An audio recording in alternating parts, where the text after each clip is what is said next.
İkinci kısım aqliy deliller. Birinci bab mevcudiyet delili. Hiçbir akıl insan şeyler mevcutluğunun hakikat ekanligiga bu yerde mevcutluqdan ibaret bir haqiqatning barligida shaklanib yurmaydi. Balki bu qalbi ve aqli sog'lom har bir shaxs o'z tuyg'ulari, sezgulari orqali his qila oladigan, bila oladigan aksiomidan ibaret.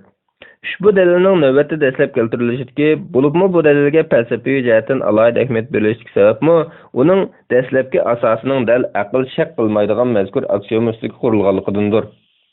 Biz dalillarni sunish metodimizda sap aqliy dalilni dastlab keltirishni asos qilgach, tunji qadamni aqliyat peshvolarining faxri bilan madhiyalashga sazovor dalillardan biri bo'lgan mavjudiyat dalili bilan boshladik.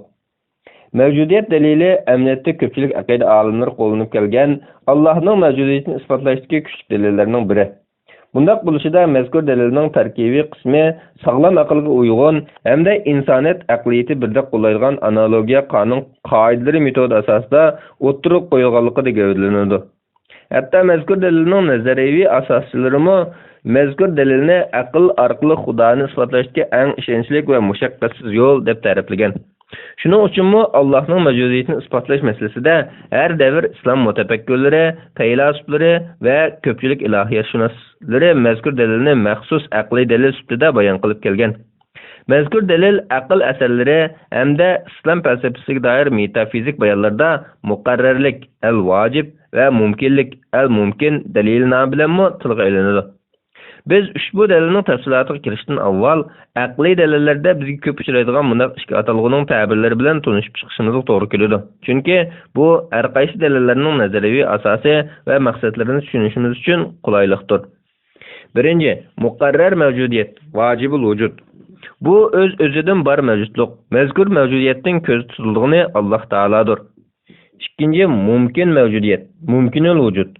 Mevcut bo'lishi sababning ta'sir ko'rsatishga qarshi bo'lgan mavjudlik. Mazkur mavjudiyatning ko'z tutildig'ini Allohdan boshqa barliq shaylardir. Mavjudiyat dalilining qurilmasi tovandikicha. Bir butun mavjudlik dunyosiga subyektiv nuqtai nazarda boqqanimizda shaylar mavjudligining haqiqatan chin va real ekanligini ko'z oldimizga keldi. Ya'ni bu xil aqliy yuzlanish har inson uchun o'z-o'zidan ma'lum ishlardir. Bu go'yo har birimiz o'zining mavjudligida shak qilmagani o'xshash bir haqiqat. Mavjudiyat haqidagi aqliy tahlil orqali mavjudlikning muqarrar mavjudiyat va mumkin mavjudiyat deb ikkiga ayrilganligini xulosalaymiz. Biroq bu xil taqsimot va qanoatga qanday erishish mumkin? Albatta buning uchun mavjudlik haqida o'ylanish to'g'ri keladi. Ma'lumki, mavjudlikning mavjudiyat olamining paydo bo'lishi ustida tahlil olib borgan vaqtda aqlning mavjudlik qanday paydo bo'lgan degan savoliga duch kelamiz. Bu chaqda mazkur savolga tövendeki 3 turlik ehtimollik javob bo'lib keladi. Ya'ni savolning javobi bunda 3 turlik javobning sirtida bo'lmaydi. Ular birinchi, mavjudlik o'z-o'zidan mavjud bo'lgan bo'lishi kerak. Ikkinchi, mavjudlik o'z-o'zidan mavjud bo'lmagan, balki tasodifiy paydo bo'lib qolgan bo'lishi kerak. Üçüncü, mevcutluk ma'lum bir sebepning ta'siri bilan mavjud bo'lgan bo'lishi kerak. Halbuki, yuqorqi javoblar ichida faqat birla javob to'g'ridir. U bo'lsa, uchinchi javob. Undaqda yuqorqilar ichida to'g'ri javobning uchinchi javobli ekanligini qanday bekitamiz? Birinchi ehtimollikning o'zidan ma'lumki, koinotdagi hech bir shay o'zligidan mavjud bo'lgan emas va bo'la olmaydi. Ya'ni shaylarning mavjudligi mustaqil va o'z-o'zidan bor bo'lgan emas, balki yo'qdan bor bo'lgan. Undaqda mavjudlik o'z-o'zidan bor bo'lish xususiyatiga ega bo'lmagan ekan, bu ehtimollikning savolning xato javob ekanligini muayyanlashtiradi. Ikkinchi tahlil bo'yicha qaraganimizda, ushbu masalada mavjudlikning o'z-o'zidan bor bo'lmaganligi, bor bo'lishining tasodifiyligining natijasi bo'lish ehtimolligi xulosa qilindi. Ammo bu xil xulosaning sog'lom aqlga va amaliyotga uyg'un emasligi o'z-o'zidan ma'lum. Balki bunda xulosa kelish aqlga haqoratdir.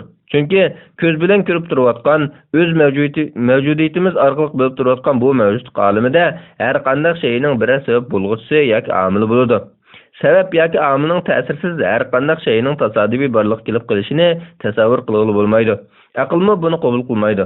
Bu xuddi tavrinish odisining biror tavratkish kuchining ta'sirsiz o'z-o'zidan tavrinish paydo qila oladiganligini yo'lliq sanagandekla aqlga zid. Demek, bu tahlil tabiiyla bizni onundan voz kechtirib, üçüncü bir ehtimollikqa, ya'ni mavjudlikning mavjud bo'lishining ma'lum bir sabab yoki kuchning ta'siri ostida yo'qdan bor bo'lganligiga yetaklaydi. Üçüncü ehtimollikqa borgan chig'imizda bu ehtimollikning oddiy aqlni qabul qiladigan darajada aqlga uyg'un ekanligini ko'rib olg'ili bo'ladi. Chunki mazkur uchinchi ehtimollik har bir harakatning ma'lum bir kuchning ta'siriga uchramasdan o'zicha harakatga kelmaydiganligidek qonuniyatga uyg'unlik jihatdan bizni aqliy qanoatga ilib bordi-da, masala biz uchun ehtimollik holatdan hukm darajasiga ko'tariladi. Bununla binaen mazkur ehtimollik asosida mavjudlik yo'qligini manba qilgan har qanday shayning orqasida uni borliqqa keltiruvchi bir sababning mavjud bo'lganligi muayyanlashadi. Demak, bu xil sabab natija munosabatining inkor qiluvsiz darajada ko'z oldimizda yorqin namoyon bo'lib tura olishi bizga obyektiv shaylarning mavjud bo'lib turishining ana shunday bir qudratli sababning mavjud bo'lib turishi qarashli ekanligidan iborat qanoatga elib boradi. Mazkur sababning mavjud bo'lib turishining muqarrar va zarurligi muayyanlashgancha ekan, buningdan shayning shunaqla izchil mashg'ulot va inson ishida harakat qilayotgan, yo'q holatdan borliqqa kelayotgan, shakllanayotgan va tinimsiz o'zgarish hosil qilayotgan koinotning va hatto kelgusida mavjud bo'lish oldida turgan barliq shaylarning o'z mavjudligida ushbu muqarrar sababning mavjudligiga qarashli ekanligi hamda uning ta'sir ko'rsatishiga muhtoj bo'lganligi muayyanlashadi.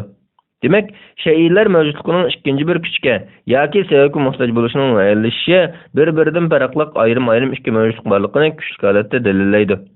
Nihoyat paydo bo'lishi o'z-o'zidan bo'lmagan, yo'qdan bor bo'lgan mavjudlikning sababini izlash orqali mazkur mavjudlikni paydo qilish qudratiga ega sababning aql uning paydo bo'lganligini emas, balki uning paydo qilish ekanligini jazmlashtiradigan tangdoshsiz va qudratli bir mavjudlikning borligi muayyanlashadi. Bununla binaen tür cihetten iki xil mevcutluk var bulup, ular birinci, mümkün mevcutluk, mümkünül vücut, yani sebep muhtaç her qanday mevcutluk. İkinci, muqarrar mevcutluk, vacibül vücut, yani mevcutluğu hiçbir sebepke ta'sir ko'rsatish muhtaç bo'lmagan, balki öz-özüden bar mevcutluktur.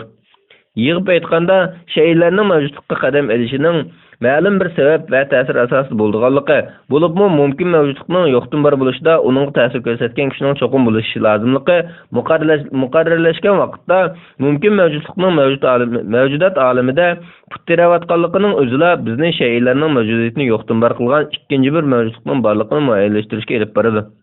Mumkin mavjudlikka o'xshamaydigan bir mavjudlikning haqiqatan mavjud ekanligini muayyanlashtirgan vaqtda bo'lsa, cho'qimki mazkur sababning mumkin mavjudlikka butunlay o'xshamaydigan tabiat va sifatga ega bo'lishi kerakligini taqozo qiladi. Chunki agar undoq bo'lmagan ahvolda mazkur sababmi hamma jihatdan o'ziga o'xshaydigan yana bir sababning ta'sirida mavjud bo'lgan bo'lish ehtimolligini keltirib chiqardi-da, buningdan zanjirsimon sabablarning to'xtovsiz bir-biriga urilishib va ta'sir ko'rsatib maydonga kelishini va buning izchil holda shaksiz davomlashishini keltirib chiqardi. Bu xil zanjirsimonlashish agarda ma'lum bir sababda oxirlashmagan yoki ma'lum nuqtaga berib to'xtamaganida aqliy jihatdan bu xil cheksiz zanjirsimonlashish tabiiyla bema'nilik yo'l ochadi. Nihoyat zanjirsimon cheksiz davomlashish bo'lishining aqlga zid kelishdek bu xil hukm aqliy nuqtadan barliq sabablardan butunlay farqlangan bir sababning, ya'ni bir kuchning mustaqil mavjud bo'lgan bo'lish kerakligini muayyanlashtirishga aqlni majbur qiladi. Mazkur yakin natija itibari bilan navoda bir sabab yana bir sababni tortib chiqdi degan taqdirdami, o'xshashlab barliq sabablarning avvalgi sababdek mumkin mavjudlik ekanligini ko'rsatib berdi. Bu deganlikmi o'xshashlab bu yerda mumkin mavjudlikqa butunlay o'xshamaydigan bir mavjudlik bor deganlik bo'lib, bu xil ichkirlash hech bir ehtimollikqa yo'l qo'ymagan holda bu yerda mumkin mavjudlikqa qat'iy o'xshamaydigan alohida bir sabab mavjudlikning muqarrar mavjud bo'lish kerakligini va bu mavjudlikning har bir mumkin mavjudlikqa o'xshash yo'qdan bor bo'lish va yo'qolish xususiyatiga ega bo'lmasligi lozimligini hamda uning mavjudligi mumkin mavjudlik kabi sabab ta'sirida emas, aksicha sababga muhtojligi yo'q va azaldan bor bo'lishi hamda muqarrarlik ega bo'lgan bo'lishining lozimligini taqozo qiladi. Buningga binoan mavjudlik haqida shunday xulosa kelamizki, mavjudlik faqat ikki turlik bo'ladi. Biri muqarrar mavjudiyat, yana biri mumkin mavjudiyat. Bilinib turibdiki, mavjudlik olamga qarta elib borgan ushbu aqliy tahlil bizning ko'zimizga ko'rinib turgan bu olamdan boshqa yana ikkinchi bir mavjudlikning borligini jazm qilishga yetaklaydi. Aqida olimlari hamda islom ilohiyatshinoslari mazkur dalildagi muqarrar mavjudlik hukumidan Allohni, mumkin mavjudlikdan Allohdan o'zga barliq shaylarni ko'z tutgandir. Mavjudiyat dalillarining haqiqiy sharhchilari va nazariy qurilmasini sistemlik o'tirib qo'yishlar haqida so'z qilganimizda bu haqda Sharqning ikki buyuk mutafakkirni hurmat bilan tilga olishimizga to'g'ri keladi. U bo'lsa islom tarixida o'tgan gigant filosoфlardan Abu Nasr Muhammad ibn Tarxon al-Farabi va Abu Ali ibn Sinadir. Mazkur ikki faylasuf mavjudiyat dalili ustida astoydil va sistemli tadqiqotlarni sungan, o'ttirg'i qo'ygan va sharhlanganlardan bo'lib, mavjudiyat dalili Ibn Sino tarafidan boshqa sap aqli dalillar ichida eng bijirim, eng oson maqsadga yetkazuvchi dalil bo'lishlik taraflashiga sazovor bo'lgan. Albatta bu nuqtada mazkur dalilning eng dastlabki ilmiy andizalari va asosiy ulini Farabiy davridan ilgari kalomizm yo'nalishga aqida olimlarining manba qilganligini esdan chiqarmasligimiz insofdan bo'lsa kerak. Mavjudiyat dalili haqida Farabiy mundaq deydi: "Olam ustida o'ylanganingizda, uningda yaralganlik iznalarini bayqaysan. Ammo sen buningdan diqqatini burab, faqat xos mavjudlik olamga qarasang, cho'qimki o'z-o'zidan bor bo'lgan muqarrar mavjudlikning bo'lishi kerakligini va bu mavjudlikning qanday mavjudiyat bo'lishi kerakligini bila olaysan." Farabiy yana mundaq deydi: "Shaksizki mavjudot ikki turga ayriladi. Ular birinchi, mavjudlikka o'z-o'zidan mavjud bo'lishi muqarrar bo'lmagan biqinli mavjudlik. Mana bu mumkin mavjudiyat deb ataladi. Ikkinchi, mavjudlikka o'z-o'zidan bo'lishi muqarrar bo'lgan mavjudlik. Mana bu muqarrar mavjudiyat deb ataladi. Buning aniqlamasi shuki, biz mumkin mavjudiyatni mavjud emas deb faraz qilganimizda, uning mavjud bo'lmasligidan mumkin bo'lmasligi kelib chiqmaydi. Shuningdek, mumkin mavjudiyat mavjudlikka kelishda sababni aylanmaydi. Navoda uning mavjudlikka kelishini muqarrarlik degan taqdirdami, uning mavjudlikka kelishi yana o'z-o'zidan emas, balki vositalikdir. Shunga uni mavjudlikka kelishi bilan mumkinlik holatdan muqarrarlik holatiga o'tib qolgan desakmi, mohiyatda uning bu muqarrarligi yanala vositalik muqarrarlikdir. Mumkin mavjudlik mana bu asosda muqarrar mavjudiyatga aylangan ekan, u bir bo'lsa azaldan bir bo'lgan mavjudlik bo'lishi yoki bo'lmasa uning muqarrarligi ma'lum vaqtda boshlangan bo'lishi lozim keladi. Halbuki mavjudlik bo'lishi yoki bo'lmasligi o'xshash shaylarning o'zaro bir-biriga sabab jihatdan ta'sir ko'rsatib cheksiz davomlashi batil.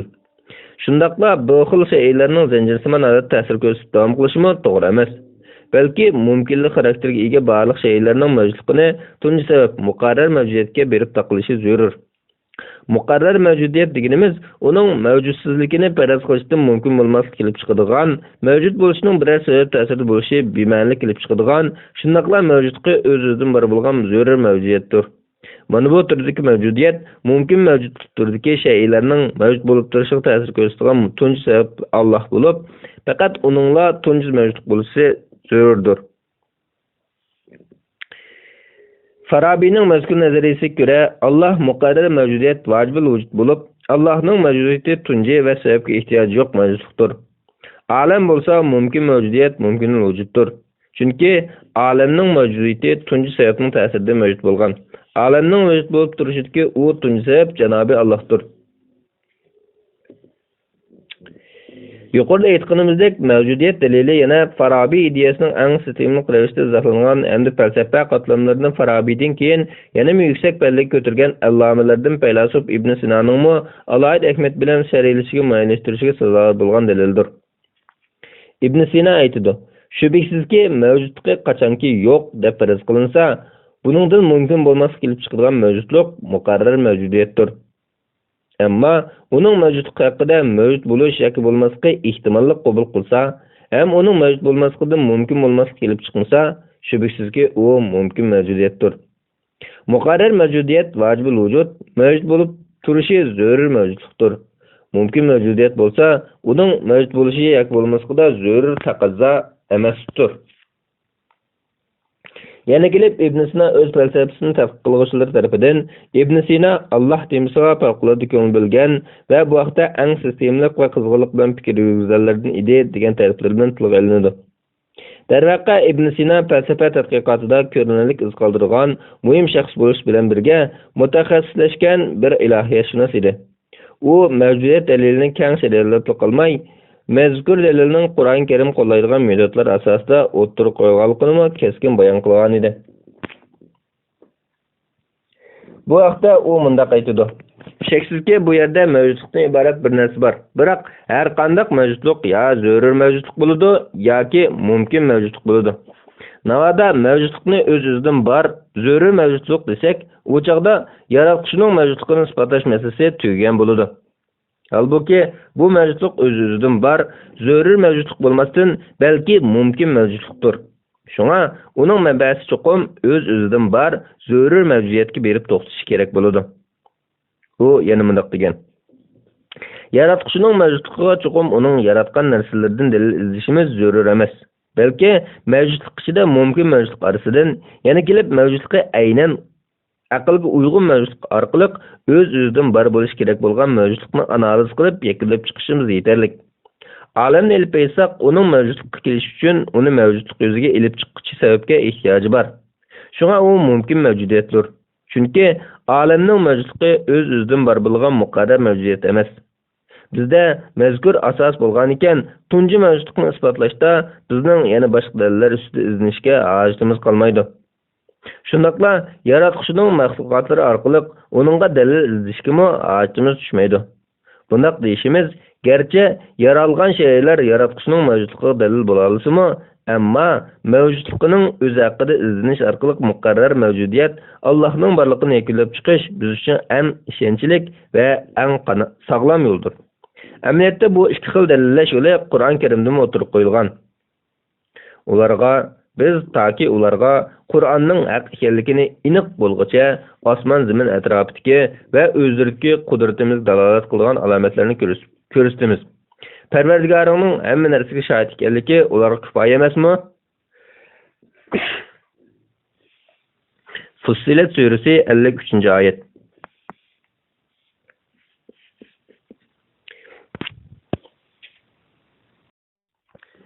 Azhar Universiteti İslam felsefesi fanlari professori Dr. Hasan Shafiy mazkur mavjudiyat dalilini Ibn Sina'nın aqliy dalillar ichida faxrlanib tilga oldigan dalillar qatorida ekanligini muayyanlashtirib, bunday deydi.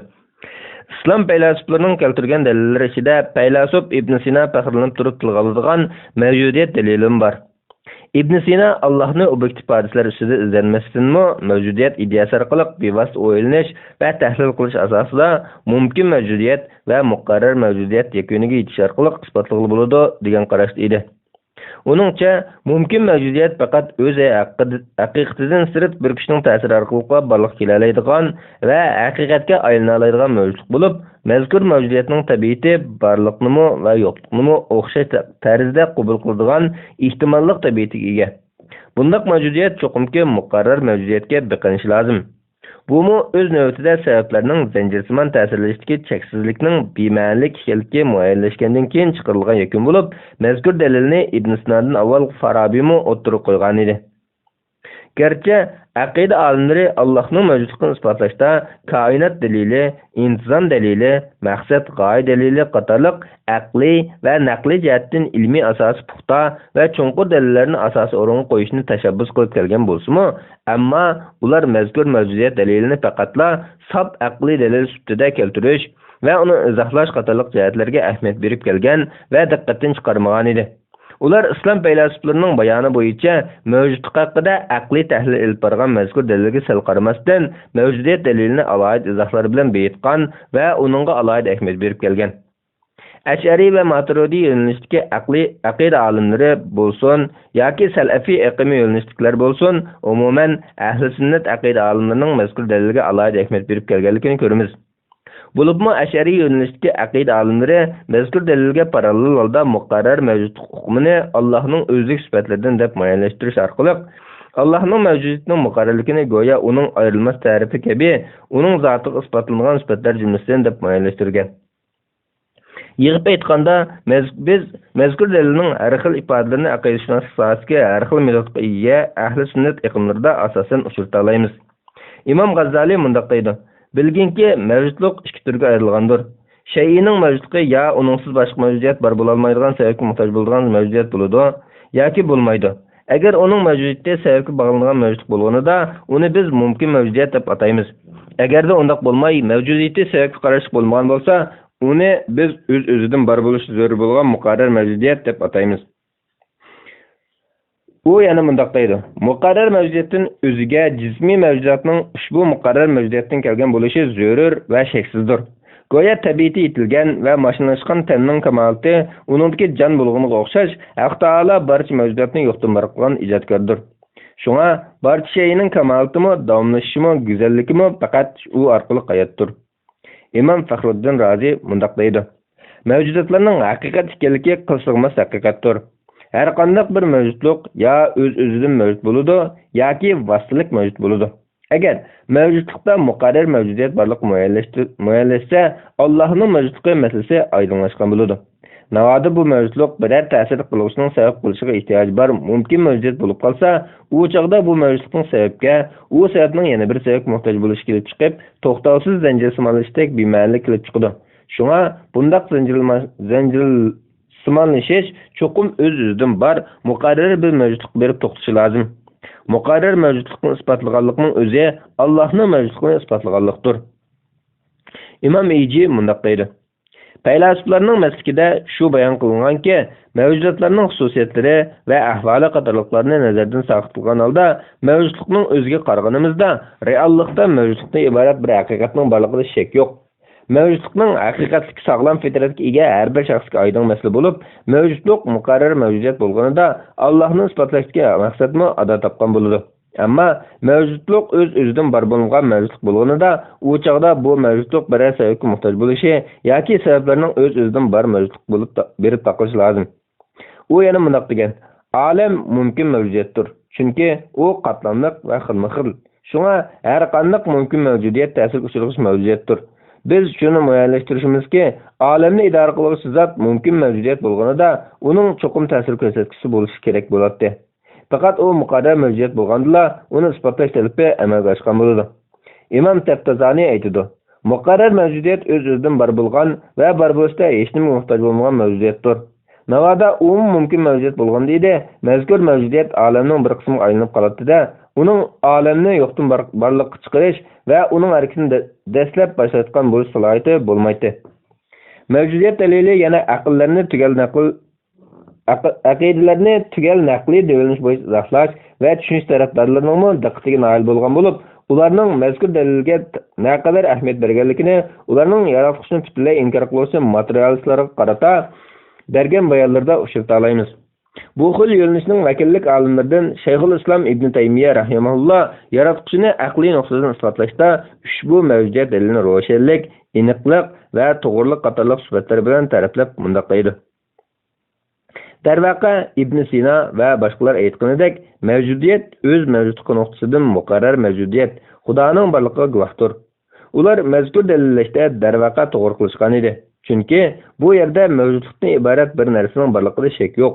Ammo bu mavjudlik ya muqarrar mavjudiyat bo'lishi kerak yoki mumkin mavjudiyat bo'lishi kerak. Mumkin mavjudiyatning paydo bo'lish sababining muqarrar mavjudiyat bo'lishi cho'qimdir. Shunga mavjudlikda o'z-o'zidan bor bir muqarrar mavjudiyatning bo'lishi muqarrar. Yuqoriqilardan tashabbus qilgan mavjudiyat dalili darvaqa haq aytilgan, aniq va ro'shan o'tirib qo'yilgan edi.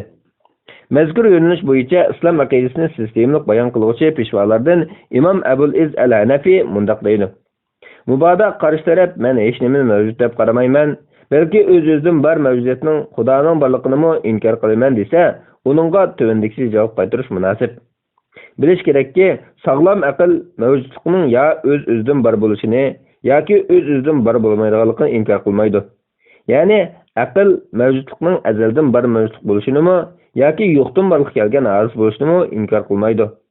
Aql yana mavjudlikning bir borlik keltiruvchiga muhtoj bo'lishini inkor qilmagandek, uning yaratilmagan hamda borlik keltiruvchi ehtiyoji yo'q mavjudlik bo'lishini inkor qilmaydi. Yana shuningdek, mavjudlikning paydo bo'lishining boshqa bir sababga muhtoj bo'lishini hech nimaga muhtoj emas, mustaqil mavjudlik bo'lishini inkor qilmaydi. Ammo shunisi muayyanki, o'z-o'zidan mavjud bo'la olmaydigan mavjudlik faqat o'z-o'zidan bor mavjudlik orqali mavjud bo'lib tura oladi.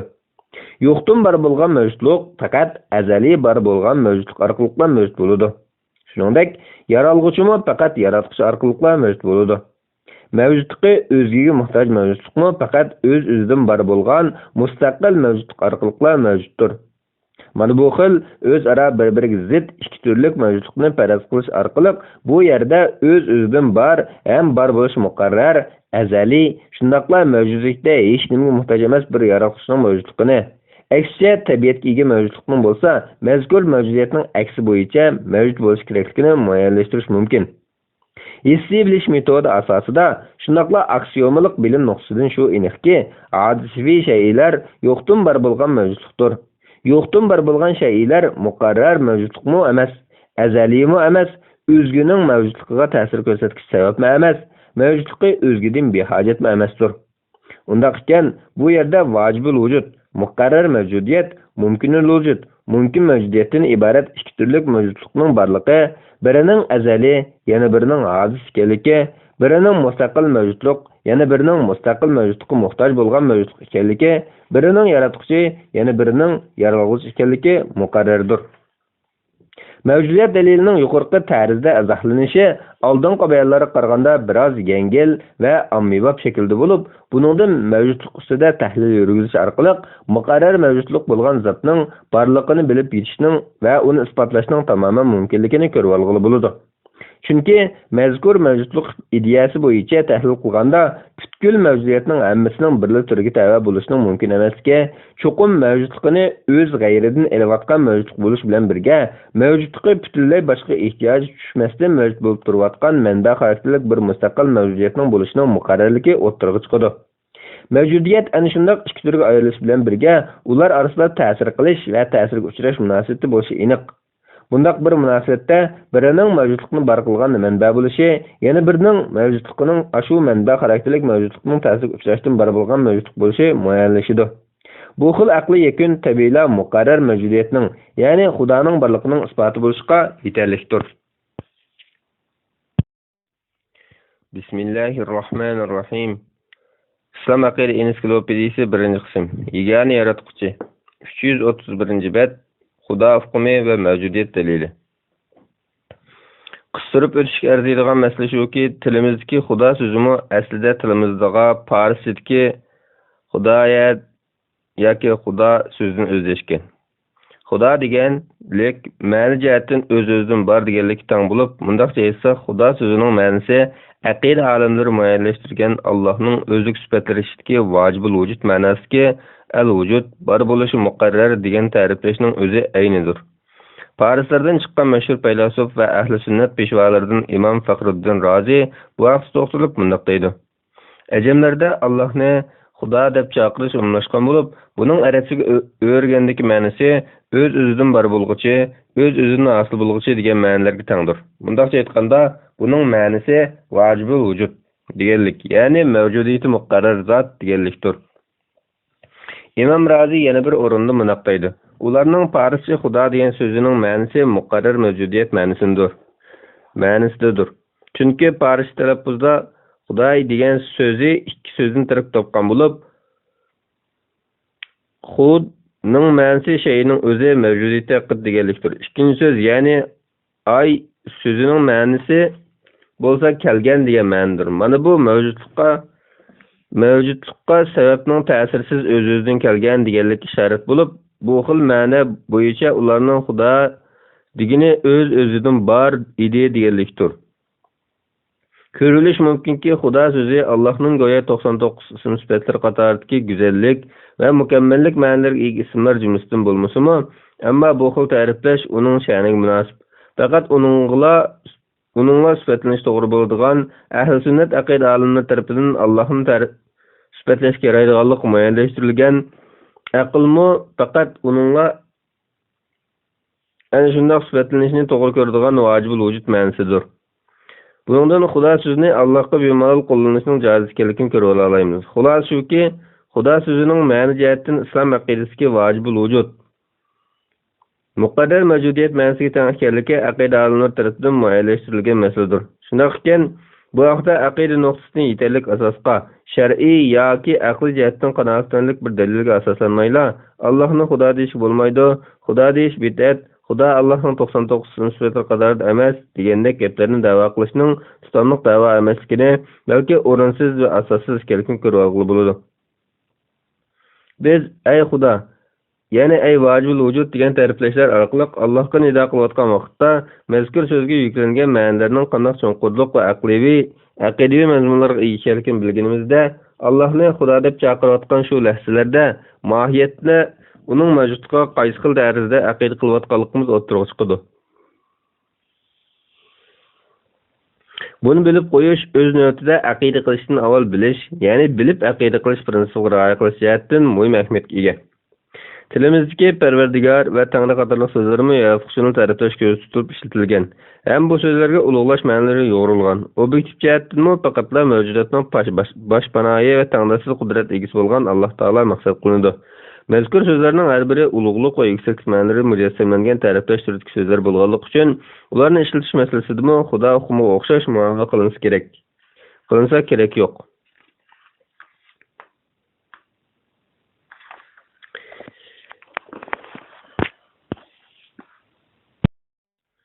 Qur'on Karim va mavjudiyat dalili. Mavjudiyat dalili saf aqliy dalil bo'lishibdi bilan olimlar tarafidan ana shundoq kam qo'llanilib, shar'iylanib kelgan nazariyavilikka kuchli dalillarning biri. Ko'rib o'tganimizdek, bu dalil muqarrar mavjudiyatdan iborat Allohning mavjudiyatini falsafiy yo'nalishda bayon qiladi.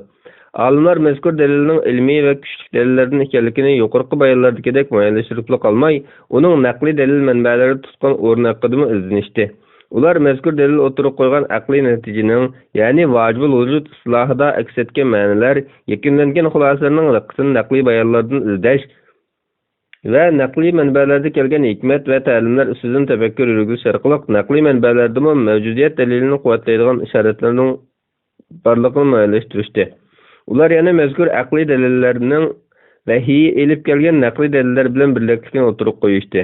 Muhimi, ular bu orqali Allohning mavjudiyati masalasida aqliy va naqliy yakunlarning bir-birini quvvatlab, to'liqlaydiganligini ifodalagan bo'lib, natijada ular Allohning mavjudiyatining shaksiz haqiqat ekanligini mazkur mavjudiyat dalilining quvvatlantiruvchi Qur'oniy dalillar orqali aql va naqlning Allohning mavjudiyatining shaksiz haqiqat ekanligini dalillaydiganligini kuchli ilmiy asosga ega qilishdi.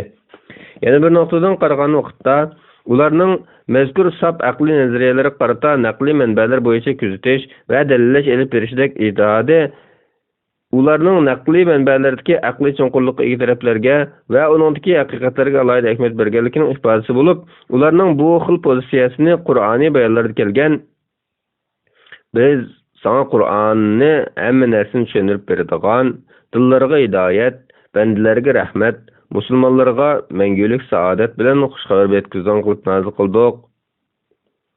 Nahl surasi 89.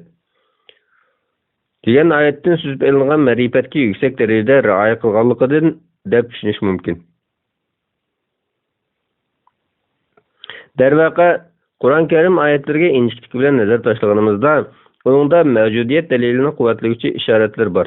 Mu'tabar tafsirlarga mufassirlarning bo'libmi tafsirshunoslik bilan aqidashunoslik sohalarida mutaxassislashgan gigant olimlarning tafsirlariga qaraydigan bo'lsak, ularning ilmiy emgaklarida Qur'on Karimda kelgan Allohning mavjudiyatining muqarrarlikka ishorat qiluvchi mazmunlarga keng o'rin berilganligini bayqaymiz. Mavjudiyat daliliga ishorat qiluvchi Qur'oniy bayonlar haqida to'xtalganlardan Imom Faxruddin Rozi bor bo'lib, u tafsirshunoslar ichida oyatlardagi mavjudiyat daliliga doir ma'nolarga hamda oyatlarda ko'z tutilgan mavjudiyat daliliga oid ma'nolardan yakunlanadigan xulosalarga alohida ahamiyat bergan. Shuningdek, Qur'on tafsiriga doir asarlar ichida mavjudiyat daliliga eng ko'p o'rin bergan olimlardandir. Alayliq Imom Rozi Qur'oni Karimda kelgan boradigan oxirgi nuqta Rabbing tarafdir. Nizm surasi 42-oyat.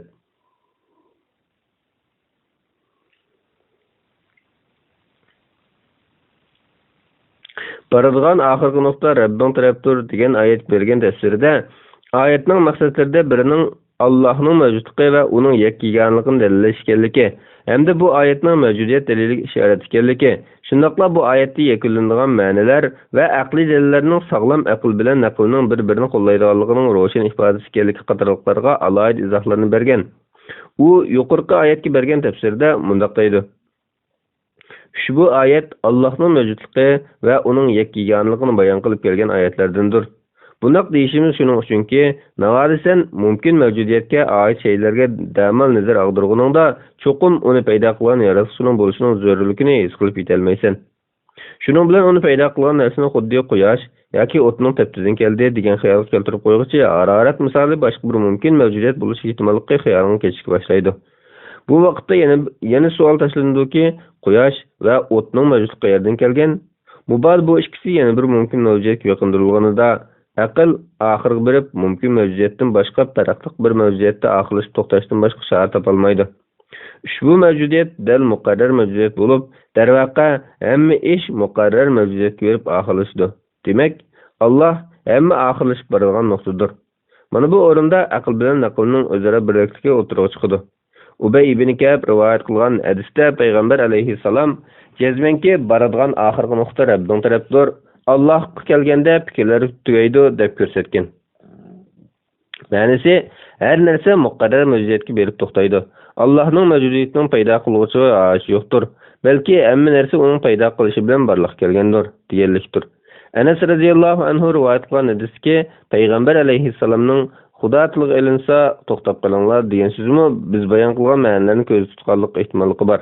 Mavjudiyat dalili deganimiz mana budir.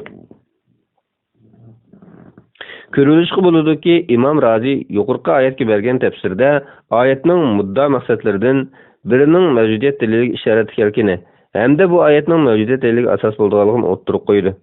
Shundaqla bu vaqtdagi tafsirlarni ham aqliy nuqtadan, shundaqla mazkur ma'noni kuchlantirish hadislar orqali aqliy nuqtadan quvvatlash orqali mavjudiyat dalilining Qur'on va sunnatga ilmiy asosini bayon qilib berdi. Mana bu Imom Razining aqidaga doir shundaqla Allohga doir ko'plagan oyatlarga bergan tafsirda mavjudiyat daliliga xeyli zo'r darajada ahamiyat berganligining ifodasi bo'lib, tövnikiler buning misollarıdır.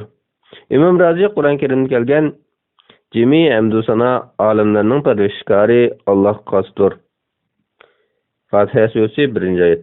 Degan oyatning tafsiri haqida to'xtalib bundoq deydi. Chunki mavjudotlar ya muqaddar mavjudiyat bo'lishi lozim yoki mumkin mavjudiyat bo'lishi lozim. Muqarrar mavjudiyat faqat birdir. U Alloh subhanahu va taolodir. Allohning o'ziga bog'liq narsalar mumkin mavjudiyatdir. Shunaq ekan shay'lar mavjudlik olamiga faqat Allohning ijod qilishi va yaratish orqali mavjud bo'lib kira oladi. Mavjud bo'lmoqmi bir ne'matdir. Mavjud qilmoq, in'om qilmoq, parvarish qilishdir. Mana shu sababdan Alloh Jami hamdu sana olamlarning parvarishkori Allohga mansubdir deb ko'rsatdi. Chunki Alloh o'zidan boshqa barliq shayni parvarish qiluvchi, jami narsalarga ko'ngil bo'lguchidir. U yana Qur'on Karimdagi Alloh albatta hammadan behojatdir. Ibrohim surasi 8-oyat. degan oyat haqida to'xtalib bunday deydi. Oyatning tafsiri shuki, muqarrar mavjudiyat o'zining barliq sifatlari va ifodalari bilan qo'shilib muqarrar mavjudiyatdir. Navoda vojibul vujud zot o'z-o'zidan bor, muqarrar mavjudiyat bo'lmaganida, albatta uning mavjudligi yo'qligi holatidan g'olib kelishiga turtki bo'lg'uchi omilga ehtiyoj bor bo'lgan bo'ladi-da, u chaqda hammadan behojat mavjudlik bo'lishga loyiq kelmaydi. Va bunday mavjudiyatni hammadan behojat deb faraz qilishning o'zi bir bema'nilik bo'lib qoladi. Buningdan shu isbotlanadiki, Allohning hammadan behojat bo'lishi uning o'z zotida muqarrar mavjudiyat bo'lishining taqozzosidir. Imom Razi yana Baqara surasida kelgan Alloh hamisha tirikdir, hammani barpo qilish bilan idora qilib turuvchidir. Baqara surasi 255-oyat.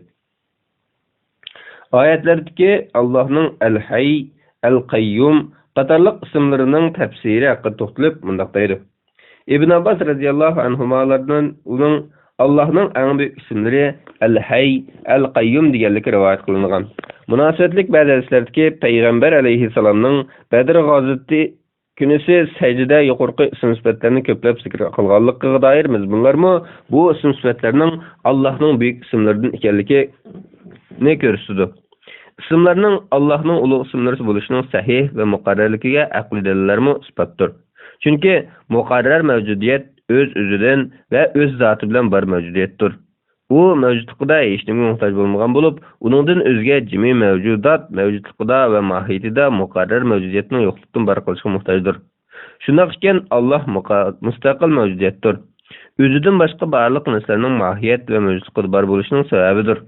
Shuning uchun u barcha mavjudotga nisbatan uning barliq keltirguchidir. Hammani idora qiluvchidir, hayotdir.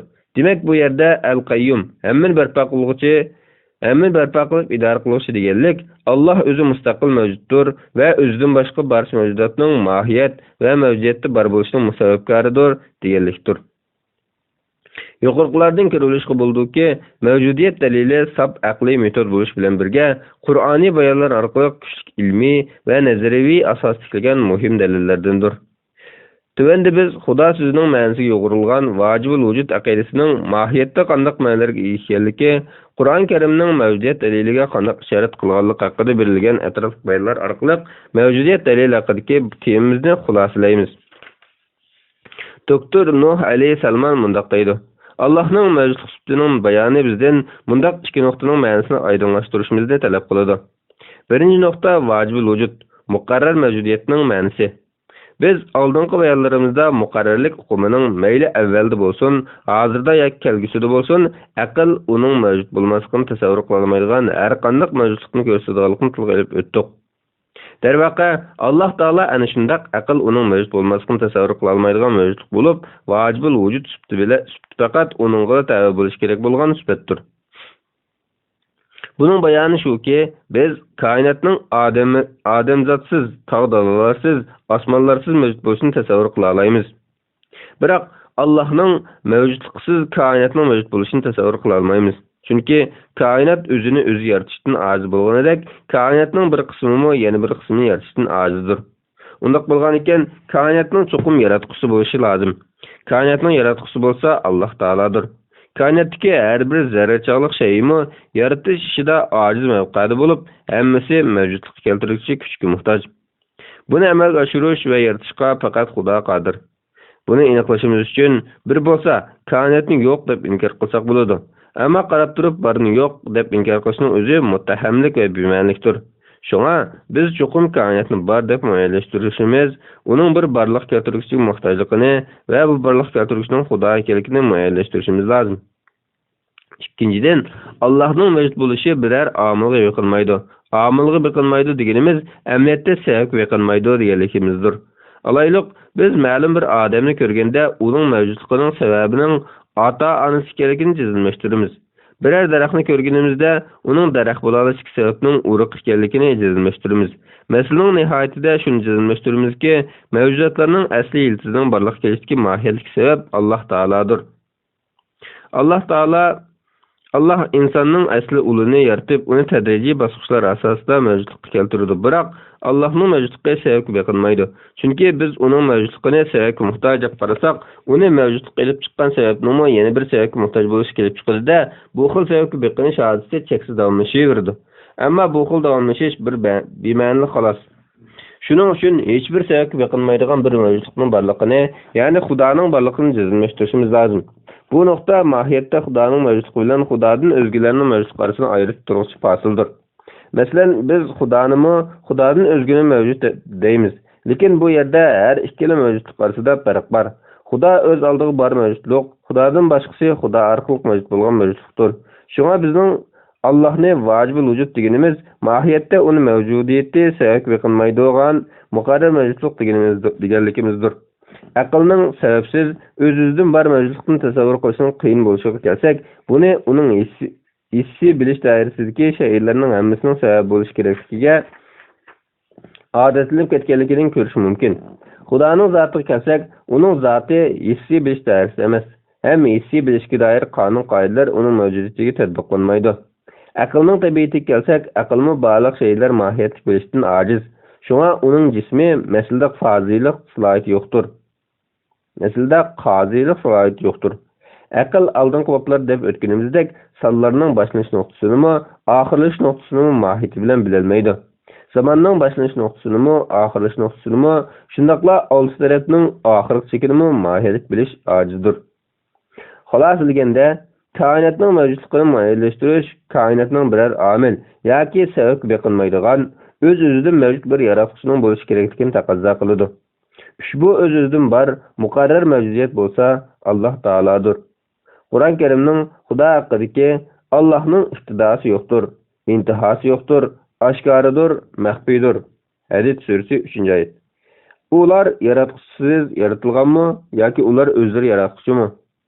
Tur surasi 35-oyat. Degan bayonlarda naqadar joyda aytilgan, yaratquchisiz yaratish mumkin bo'lmaganligi uchun hech kim o'zini o'zi yaratib olganligini jar solmaydi. Ahvol shunday ekan, bu yerda yaratilgan bir yaratquchi cho'qim mavjud bo'lishi kerak. Ana shu yaratquchi Janobi Alloh taolodir. Bismillahirrohmanirrohim. Islom aqida ensiklopediyasi 1-tom yagona yaratquchi. 2-qism aqliy dalillar. 2-bob koinot dalili.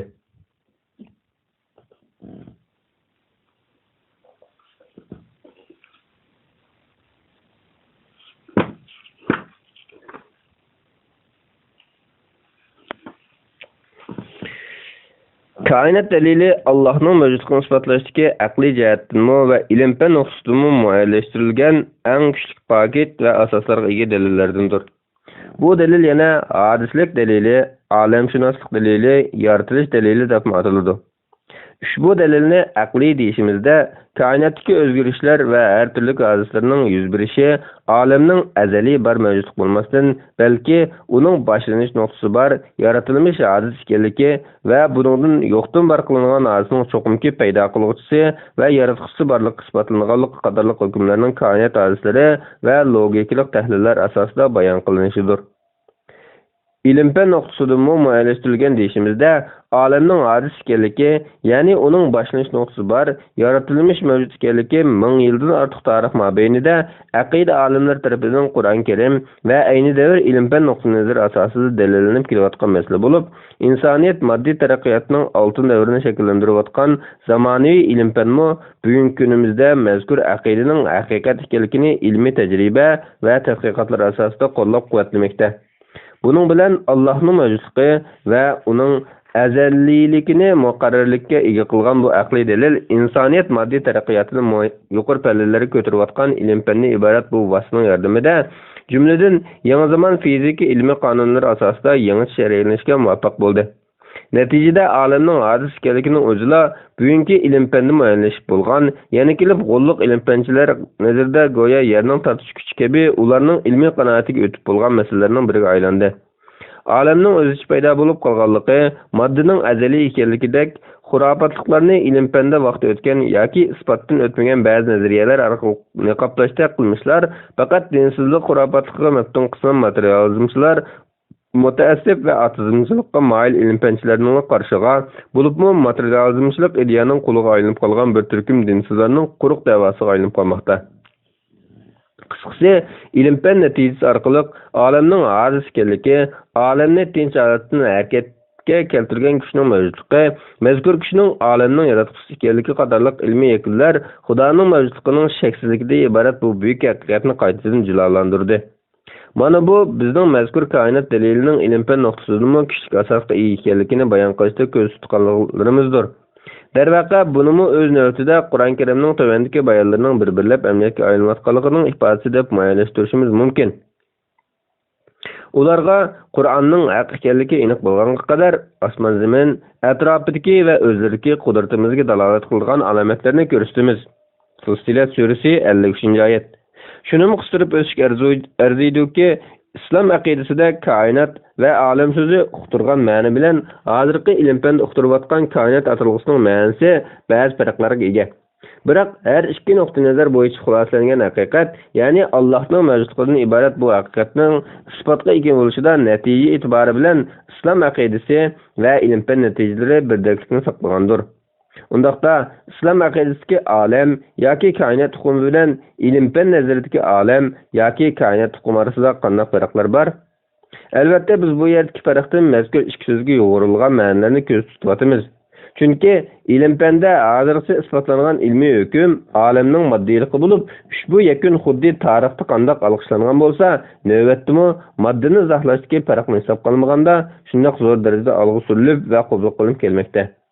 Shunisi aniqki, ilm-fanning koinot haqiqatini o'z qonuniyatlari asosida bilish safarida izchil bayqash va yangiliklarni kashf qilishda xususiyatni nazarga olganimizda, uning navbatdagi olamning moddiylikdan boshqa narsa emasligida qanoatida haqliq bayonlanib turayotganligini diniy nuqtai nazar bo'yicha ijobiy muayyanlashtirishimiz mumkin. Koinot va olam haqida din va fanda berilgan ta'birlarda qisman farq bor deyishimiz shuning uchunki, islom aqidasida ko'z tutilgan olam tushunchasiga qaraydigan bo'lsak, aqida ilmiy nazaridagi olam hukmi doirasida hozir zamon ilm-fanning tadqiqot obyektiga kirmagan yoki kirmaydigan, ya'ni modda bo'lmagan shaylarning mavjudligini ko'ramiz. Chunki biz hozirgi ilm-fan ta'biri bo'yicha tushunayotgan moddadan shakllangan koinotdan boshqa moddiylik bilan aloqasi yo'q mavjudotlarning borligining shaksiz vahiy orqali isbotlanganligini bilamiz. Demakimizki, vahiy manbalarida aqlga zid kelmaydigan, ammo yangi zamon ilm-fan tadqiqoti javob bermagan yoki berishga ojiz keladigan bir qator haqiqatlarning koinot doirasida ekanligining bayon qilinganligi ma'lum. Shunga deymizki, islom aqidasidagi olam tushunchasi nuqul moddiy dunyoga qartilgan emas. balki olam hukmi Allohdan boshqa butkul mavjudotni vahiy orqali bildirilgan hamda insonga ma'lum yoki noma'lum bo'lgan barliq shaylarni o'z ichiga oladi. Misol qilganimizda, islomdagi olam hukmi doirasiga kiradigan, ammo ilm-fan ko'z tutgan olam hukmi doirasiga kirmaydigan, konkret qilib aytganda moddiy bo'lmagan yoki moddiy funksiyaga tushmaydigan mavjudotlardan farishtalar, jinlar, inson va boshqa har turli jonlilarning ruhiy qatorliqlarining borligi ma'lum. Gerçek kainatning moddiyligi islom aqidasidami o'xshash muayyonlashtirilgan masala bo'lsa-mu, ammo bu deganlik Xudodan boshqa uning yaratish doirasidagi narsalarning hammasining tugal modda bo'lishini yoki modda bo'lish kerakligini tushuntirib bermaydi. Aradagi farq faqat islom aqidasiga ko'z tutilgan olam hukmi moddiy koinotdan kengroq ma'noga ega bo'lib, buni xuddi sharq nazaridagi ilm-fan hukmi bilan g'arb nazaridagi ilm-fan hukmi orasidagi atalg'ularga yuklangan ma'noning keng yoki tar doirada qo'llanish farqiga o'xshashi mumkin. Demak, islomda xuddi ilm-fan hukmi keng ma'noda ishlatilgani kabi, olam hukmi keng ma'noga egadir. Yana bir farq shuki, ilm-fancha nazariyalarda faqat moddiy koinotning shakllanishi izohlansa, islom aqidasiga olam tushunisida faqat navbatdagi koinotning yaratilishidan boshqa moddiy bo'lmagan shaylarning yoki modda yoki emasga hozirgi ilm-fanning obyekti bo'la olmaydigan shaylarning ilm-fan nazaridagi koinotning yaratilishi bilan teng yoki undan ilgari va yoki keyin yaratilganligi va bularning hammasining olam hukmiga kerak ketadiganligi qatorliqlar izohlanadi. Şuna ilm-fanning olamning hadis ekanligiga doir isbotlari koinotning hadis ekanligiga va buning hadisligi uning nazaridagi olamning bir harakatga keltiruvchi kuchga ehtiyojli ekanligiga dalildir. Mazkur dalil islom aqidasining olamni o'z ichiga olgan holda yaralmish olamning bir juz'isi bo'lmish moddiy mavjudligining hadis ekanligi aqidasi quvvatlaydi. Demek, islom aqidasiga koinot dalili bilan ilm-fanda muayyonlashtirilgan hadis dalili orasidagi farqlar Allohdan o'zga modda bo'lgan yoki modda bo'lmagan shaylarning hammasining hadis yaralgan ekanligi, hammaning Allohning yaratish doirasiga kirdiganligi, Allohning mazkur hadisiy shaylarga muxolif holda azaliy va abadiy ekanligi qatorliq aqidalarda o'z ifodasini topgandir. Islom aqidasida koinot dalili aqliy dalillar turidan bo'lish bilan birga kosmologiyalik bayon va logikalik qurilma asosida o'tirib qo'yilgan bo'lib, buningdimi oldingi mavjudiyat daliliga o'xshash aqlning xato hukm chiqarishdan saqlovchi logikalik o'lcham andizalar, hukm va uning oldingi shartlari, xulosa chiqarish asoslari hamda uning oldingi shartlari qatorliq subyektiv qonuniyatlar mujassamlangan va bu qonuniyatlarga rioya qilish yuksak darajada ishga oshirilgan. Jazmanki bu xil aqliy qonuniyatlar asosida chiqarilgan hukm sog'lom aqlga ega har bir shaxsning yaratuvchining mavjudligini tasdiqlashga ilib borg'usi. Dalilning qurilmasi tuvanligicha. Birinchi, olam hadisdir, yo'qdan bor bo'lgan. Ikkinchi, har qanday hadisni paydo qilgan sabab bor. Uchinchi, demak, olamning sababi bor. Yuqorqi dalilning qurilmasi logikalik ilmiy o'lcham asosida ikki ilmiy asos va bir yakunini tarif topgan bo'lib, buningda ilmiy tadqiqot va munozara qoidasi bo'yicha hamda tafakkur qonuniyati bo'yicha hukmning asosiy qoil bo'lishining, uningdan chiqadigan yakunga qoil bo'lishining zarurligidek logikalik ul asos qilingan. Jazmanki bu asoslarga taslim bo'lg'ishining, uningda yakunlanadigan natijaga taslim bo'lish kerakligi har qanday bir ilmiy tadqiqot logikalik qoida va munozara qonuniyatida tortishga uri yo'q masaladir. Undaqda biz mazkur qurilmadagi dastlabki ikki asosdan chiqqan yakunga, ya'ni olamning paydo qiluvchisi borligiga qoyillik bildirish va taslim bo'lishdan avval mazkur yakunning ikki asos qurilmasining aqliy asosi va mohiyatiga diqqat qilaylik. Birinchi asosning yechimi. Birinchi asosda olam hadisdir degandan iborat hukm ustidagi asos bayon qilingan. Biz bu asosning sog'lomligini tasdiqlashimiz uchun oldi bilan olam, hadis va sabab qatorliq atalg'ularning ta'biriga qarashimizga to'g'ri keladi. Olam degan nima? Olam so'zi arab tilida alam, ya'ni belga degan ma'nodagi so'zdan turilinib chiqqan bo'lib, lug'at qomuslarida olam so'ziga tuvandikcha izoh berilgan. Olam so'zi lug'atda shay'i u orqali bilinadigan narsadir. Olam degan so'zning mazkur hukm asosida olamga ism bo'lib qo'llanilishi yaratquchi va uning qudrat sifatlarining olam orqali bilinganligi uchundir. Olimlar olam so'zining metafizikalik ilmida ayrim atalg'u bo'lib qo'llanilishiga sabab haqida to'xtalganda, olamning o'zi yaratquchining mavjudligini isbotlab turadigan belgi bo'lganligi uchun olam so'zini barliq hadisiy shaylarning umum nomi ism qilib qo'llanganligini qayd qilishdi. Alamning aqida ilmidagi istimal ma'nosi Allohdan o'zga barliq mavjudotning yig'indisining o'rtaq nomidir. Ya'ni alam degan bu ism mavjudligi o'z-o'zidan emas, balki o'zini mavjudlikka keltiradigan yaratuvchiga ehtiyojli barliq shaylarning umumiy atilishidir. Imom G'azzali mundaq deydi: Biz alam degan so'zimizdan Allohdan boshqa barliq mavjudotni ko'z tutamiz. Ba'zi koinot atalg'isi mazkur atalg'i bilan almashtirilib, ma'noda shaholatida ishlatiladi. Shunga bizning koinot dalili degan so'zimiz mohiyatda olamning hodis ekanligi dalili degan so'zimizga teng. Shundaqdimi mazkur ikki so'zning etimologiyasi va qaratmaliklari bo'yicha injiq tahlil qilganda, mazkur ikki atalg'i orasida qisman injiq farqlarmi bor bo'lib, bu farqlar ko'pincha olam atalg'isini umum yoki xos ma'noda ishlatilishda o'z ifodasini topadi. Lekin koinot atalg'isi olam atalg'isiga qaraganda ko'pincha mutlaq va umum ma'noda ishlatiladi. Mutlaq ishlatilganda koinotning ma'nosi o'xshashlar keng ma'nodagi olam degan so'zga tengdir. Mana bu ikki atalg'i orasidagi nozik farqdir. Biroq ba'zi olam so'zi aslidagi umum ma'noda ishlatilmasdan xosroq ma'noda ishlatilgan ahvollari bor. Masalan, olam atalg'isi xos ma'no bo'yicha kelganda bir-biriga jinsdosh keladigan mavjudotlarning yig'indisiga ishorat bo'lib keladi. Mutaxassislar yoki oddiy avom orasida ishlatilish odatga aylangan insonlar olimi, jinlar olimi, ruhlar olimi degandek atalg'ular buning misolidir. Yana ba'zi tilimizda xos ma'no bo'yicha qo'llangan olam so'zining o'rniga dunyo so'zini ishlatish ahvollari bor. Tabiat dunyosi, hayvonotlar dunyosi degandek qo'llanishlar buning tipik misoli. Tilimizdagi dunyo so'zining mazkur kontekstda kelgan ma'nosi dal olamning xos ma'nosidir. Ammo navbatda koinot dalilida o'tirib qo'yilgan olam atalg'isidan ko'z tutilayotgani uning xos ma'nosi bo'lmasdan umum ma'nosidir. Demak, mazkur dalildagi olam atalg'isidan Allohdan boshqa barliq mavjudot ko'z tutilgan. Hadis degan nima? Hadis atalg'isi mazkur dalilning birinchi asosida kelgan ikkinchi atalg'idir.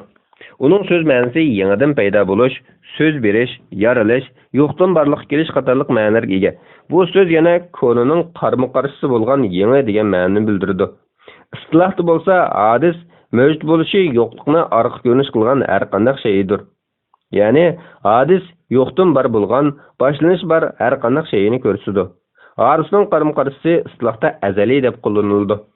Azali degandan mavjudiyati yo'qdan bar bo'lgan yoki paydo bo'lgan bo'lmasdan o'z-o'zidan mavjud va azaldan bar cheksiz o'tmishga ega mavjudiyat ko'z tutiladi.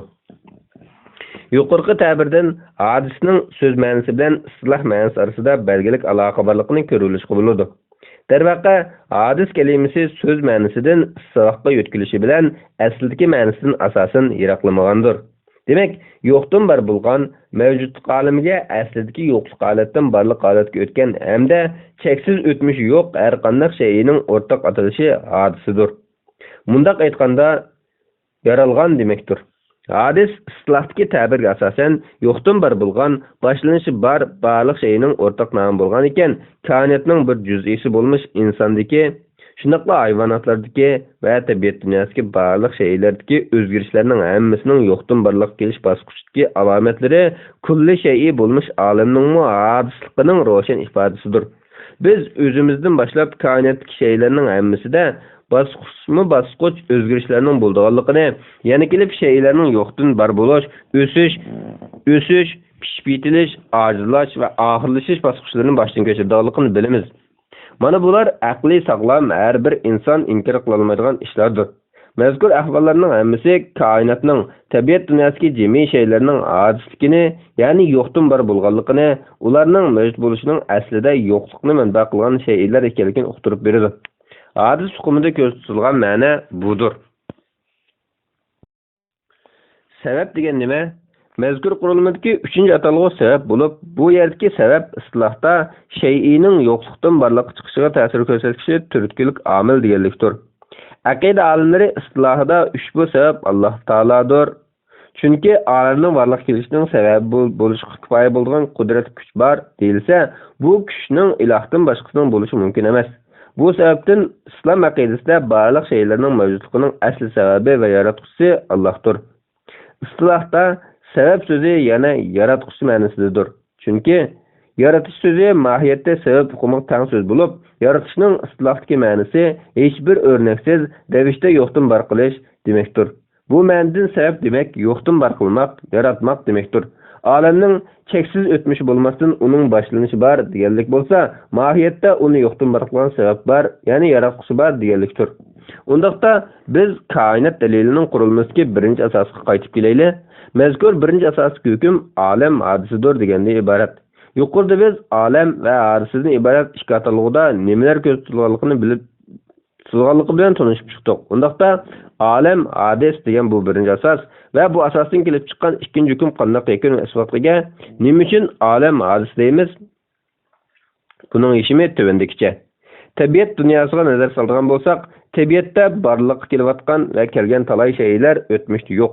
Ya'ni ular toki mavjud bo'lgan qadar yo'q hukmda bo'lib, ma'lum vaqt o'tib asliki yo'q holatdan hozirgi barodatga aylangan. Ya'ni uning o'tmishi yo'q va yo'qlikdan paydo bo'lgan.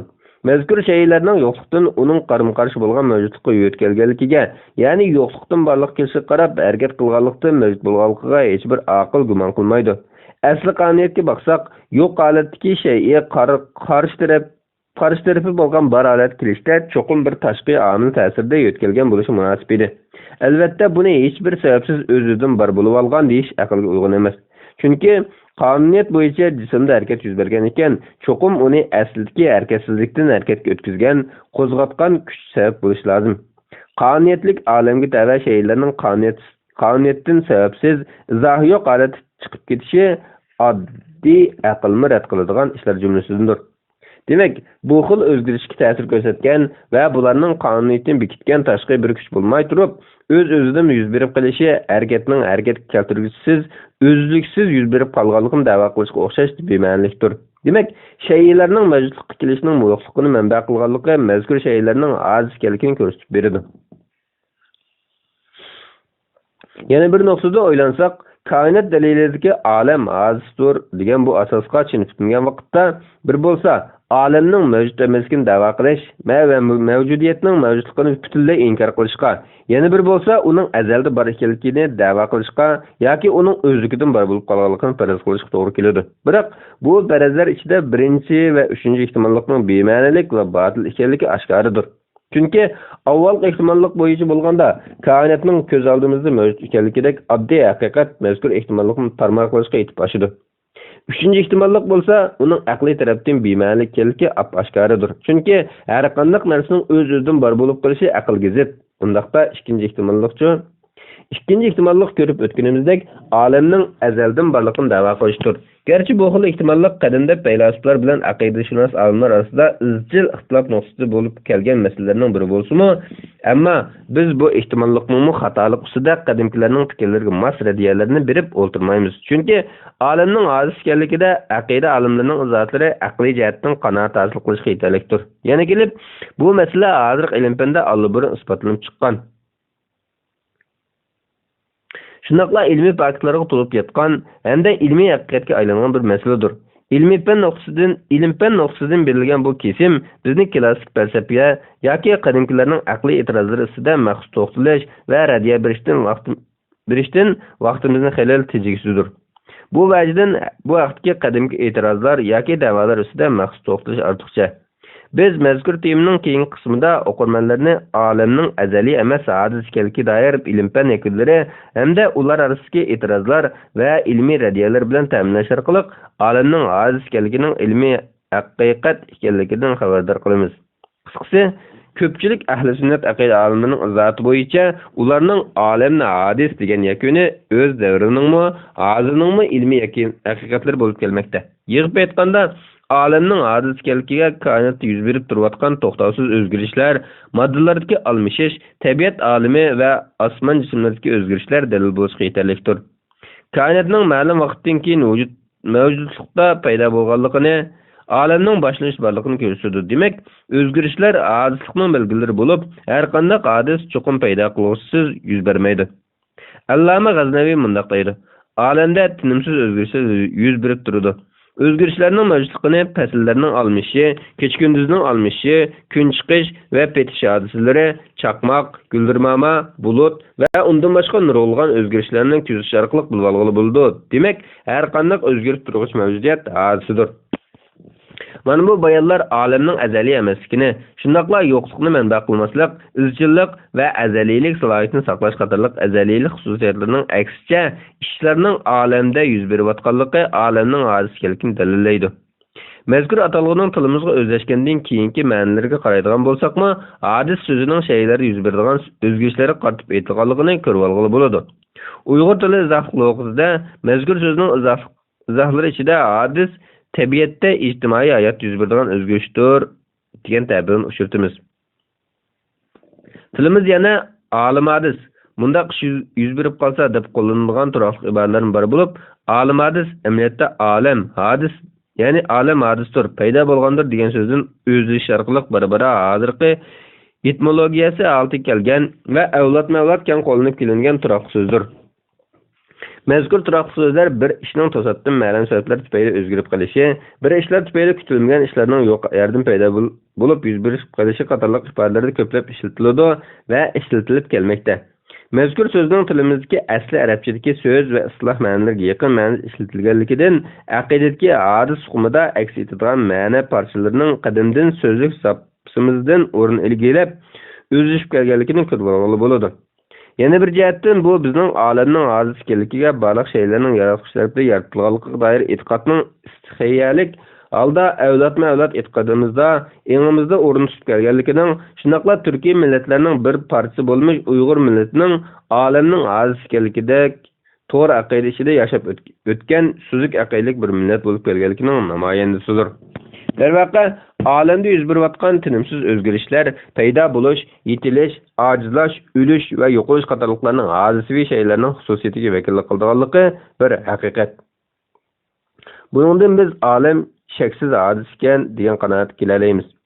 Yuqorqi 3 xil ehtimollik bo'yicha olam ko'z oldimizda haqiqiy mavjud bo'lgan, shundaqla o'z-o'zidan bar bo'lib qolmagan, balki azaliylikning aksicha har turli o'zgarishlar uning hadis ekanligining belgisi sifatida reallikda aks etayotgan ekan, olamning hadis ekanligi va bu hadisning paydo qilish sabab bo'lish kerakligi muqarrarlashadi. Buningdan olam hadis, ya'ni uning boshlanishi bor, yo'qdan bar qilingan mavjudiyatdir degan xulosa o'tirg'i chiqadi. Undaqda birinchi asos bo'yicha olamning hozir ekanligi muayyanlashgan ekan, olamni yo'qdan paydo qilgan bir sababga muhtojligi, yo'qdan barliqqa kelish cho'qim bir sababning harakatga o'tkazishi bilan yuz berganligi sog'lom aqliy hukmning taqozzosidir. Shunga bu xususda olamning cho'qim bir sabablarning qudrati bilan barliqqa kelganligini muayyanlashtirishdan boshqa aqlga sig'adigan biror muvofiq yo'l yo'qdir. Ikkinchi asosning yeshimi. Her qanday hadisni paydo qilgan sabab bor degan bu asos dal olamning hadis ekanligi haqidagi aqliy hukmning ikkinchi asosi hamda avvalgi birinchi asosning muqarrar taqozzosidir. Mazkur asos yana koinotdagi har bir shayning harakati va faoliyatida aks ettiruvchi. Shunaqla har bir aql egasiga ta'limsiz holda hosil bo'luvchi aksiomlashgan qonuniyatni asos qilgan bo'lib, bu asos hech nimaning sababsiz bo'lmaydiganligi, harakatlantiruvchisiz o'z-o'zidan paydo bo'lishining aqliy jihatdan mumkin emasligi qatorliq hech kim inkor qila olmaydigan haqiqat va qonuniyat ustiga qurilgandir. Ma'lumki, yo'qdan bar bo'lg'uchining bar qiluvchisi, sabablangichining sababchisi, ta'sirlangichning ta'sir qiluvchisi, harakatlangichning harakat keltiruvchisi bo'lganligi, sababsiz natijaning bo'lmaydiganligi aksioma altidagi bir muqarrarlashgan qonuniyat. Navoda mazkur qonuniyatga xilof holda hadisni paydo qilgani sababning natijasi emas deb qaragan vaqtda buningda olam azaliy edi yoki olam tasodibiylikning natijasi degan ehtimolliklarga yo'l ochiladi. Albatta olamning azaliy emasligi yuqorqi bayonlardan ma'lum, ammo olamning tasodibiylikning natijasi degan ehtimollik aqlga ozroq yaqin kelmaydigan bir ehtimollik bo'lib, hadisning tasodibiy paydo bo'lib qolishi, ya'ni kelib shunchalik intizom, sistema, qonuniyat asosida barliq kelishi buning bir bema'ni va sirtlashgan ehtimollik ekanligini ko'rsatadi. Bema'nilikning qarim-qarshisining haqiqat ekanligi shaksizdir. Shunaq ekan, bu xususda tasodibiylikning qarim-qarshisi bo'lgan intizomchan yaratuvchining hodisalarni yo'qdan bar qiluvchi bir sabablarning mavjudligini yakunlamakdan o'zga yo'l yo'qdir. Biz olamning hadis ekanligi va buning hadis yo'qdan bar bo'lish uchun bir sabablarning bo'lishini muayyanlashtirgan ekanmiz. Ushbu masalani tushunchimizga yanada yaqinlashtirish uchun dastlabki qadamni o'zimizga nazar tashlashdan boshlash bizni koinot dalilidagi mazkur ikki asosning yakuniga eng qulay yo'l orqali yetkazgusi. Darvaqa, o'zimizga nazar solganimizda, o'zimiz haqidagi qanoatmi bizni olimning ojiz ekanligi va buning bir sababkori bo'lishi lozimligiga yetaklaydi. Demakchimizki, olimning o'zidagi alomatlarmi olimning ojiz ekanligining dalilidir.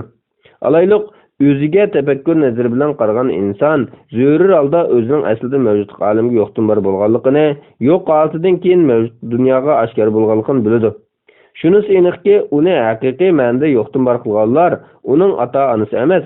Yana kelib buning shunday ekanligini izohlash yoki isbotlash hojatsiz albatta.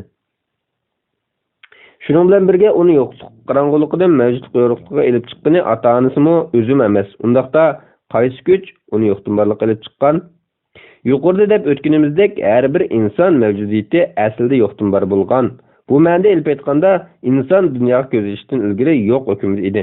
Undaqda hadisning ta'biri bo'yicha insonning yo'qlik holati mavjudligidan ilgari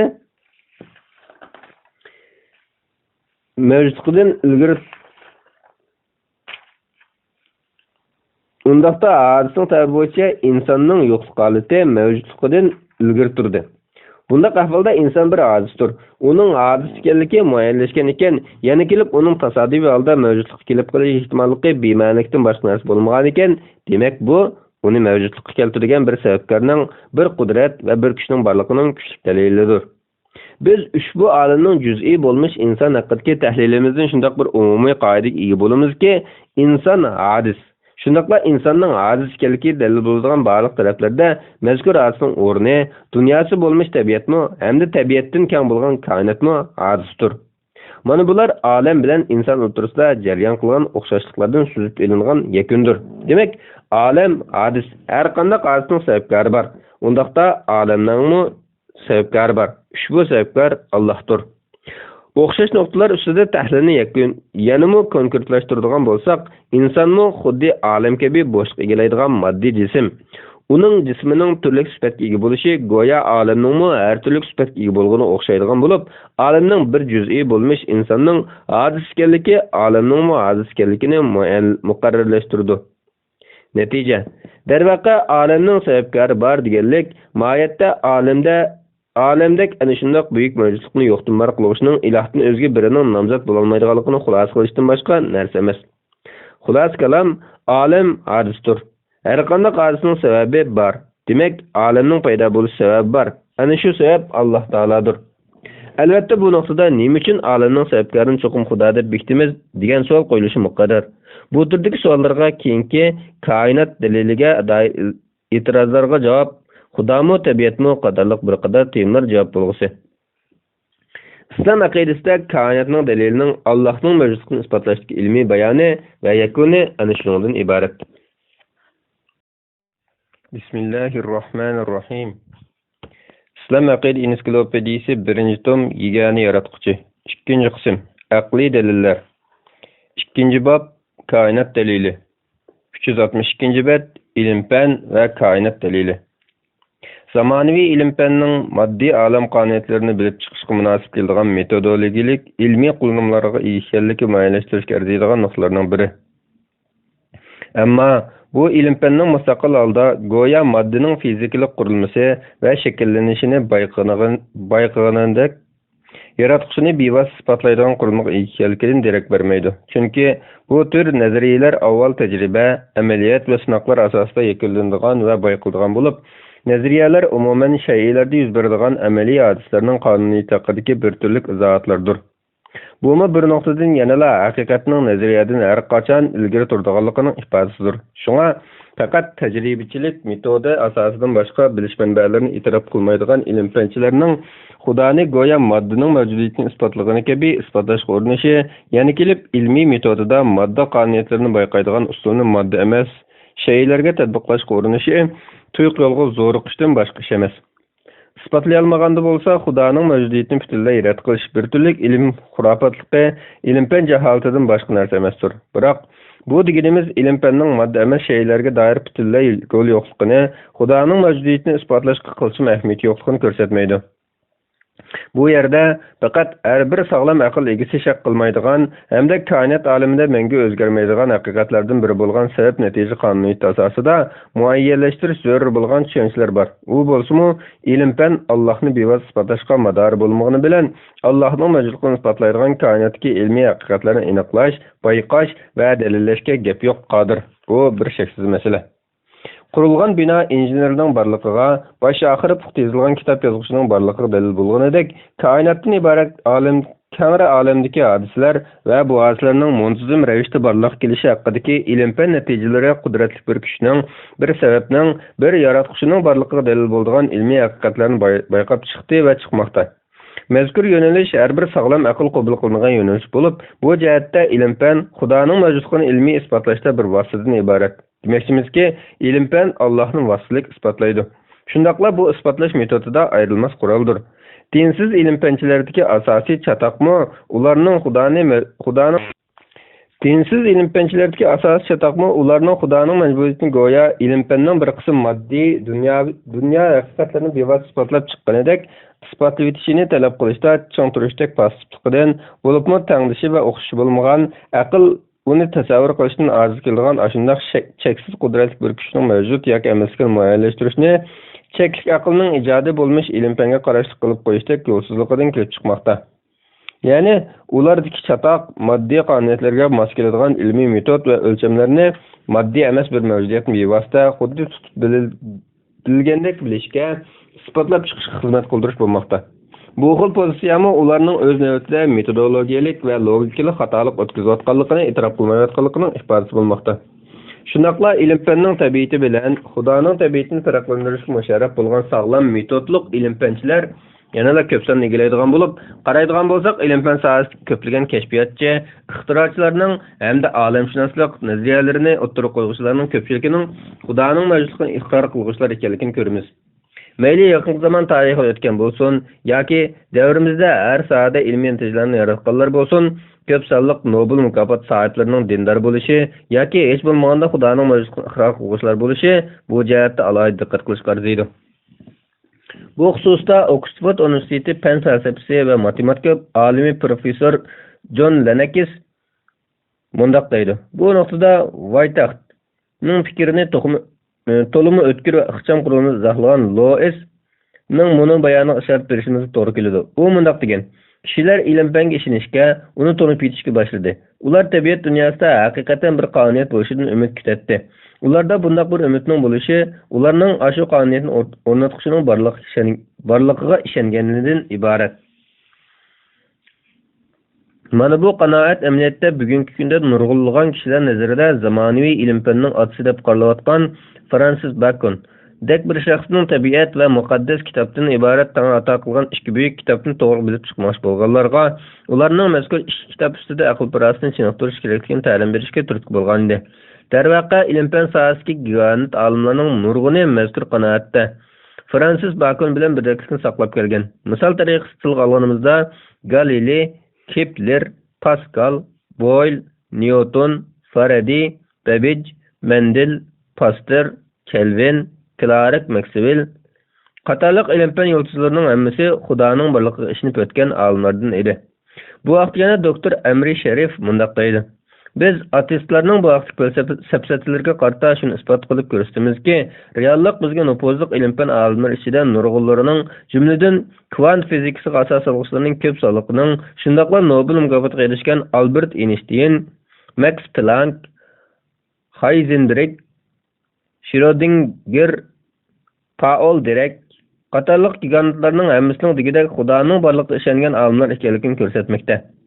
Uningdan boshqa neyropsixologiya sohasidagi mashhur olimlarmi Xudoga ishongan olimlar bo'lib, bular ichida Roger Sperry, Wilder Penfield, Charles Sherrington, John Eccles qatorliq mashhurlar bor.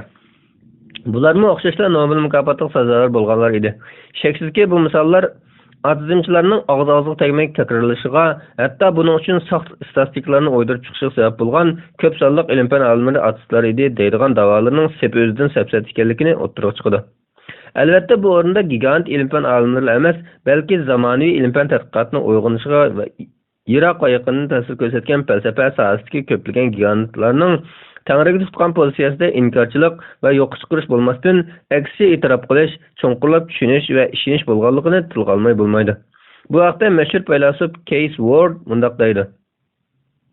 Koinotning kelib chiqishi va tabiat haqida cho'nqurlab fikr yurgizgan, bu haqda asarlarni yozib qoldirganlarning ko'pchiligi koinotning o'zidanmi alqagan bir mavjudiyatga, tulib toshgan farosat va g'oyat kuch-qudratga ega, moddiy bo'lmagan bir manbaga ishorat qilganligiga ishongan edi.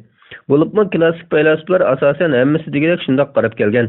Albatta, ular orasida Platon, Aristotel, Descartes, Leibniz, Spinoza, Kant, Hegel, Locke vakili qatorliqlar bor. Ular koinotning asli iltisini zaman va makonni alqagan yuksak bir haqiqat ichida yoshirilgan deb qaragan edi. Ular garchi mazkur haqiqatni tushunish va uni ta'birlashda qarashlar birdek bo'lmagani bilan koinotning o'zini o'zi izohlay olmaydiganligida, uning izohlanishi uchun cho'qim uningdan alqan bir izoh bo'lish kerakligida bir nuqtada hammasi o'rtaq birlik kelishgan edi. Navbatda biz aql va ilm-fan haqiqatlari bilan din haqiqatlari o'rtasida zidlik va to'qnashuvning mavjud emasligiga ishonuvchi bo'lish üstimiz bilan ilm-fanning koinot daliliy munosabat botlariga nazar solib o'tamiz. Biz bundan ilgari koinot dalili temasida olamning hodis ekanligi va hodisning cho'qim paydo qilguvchisi sababkor bo'lganligini muayyanlashtirib o'tdik. Navbatdagi temada bo'lsa, mazkur nuqtai nazarning ilm-fan natijalarida muayyanlashganligini bayon qilamiz, hamda bu orqali olamning hodis ekanligining va buning paydo qilguvchisi yaratquchi borligining kuchlik va ta'rinimiz haqiqat ekanligini muayyanlashtiramiz.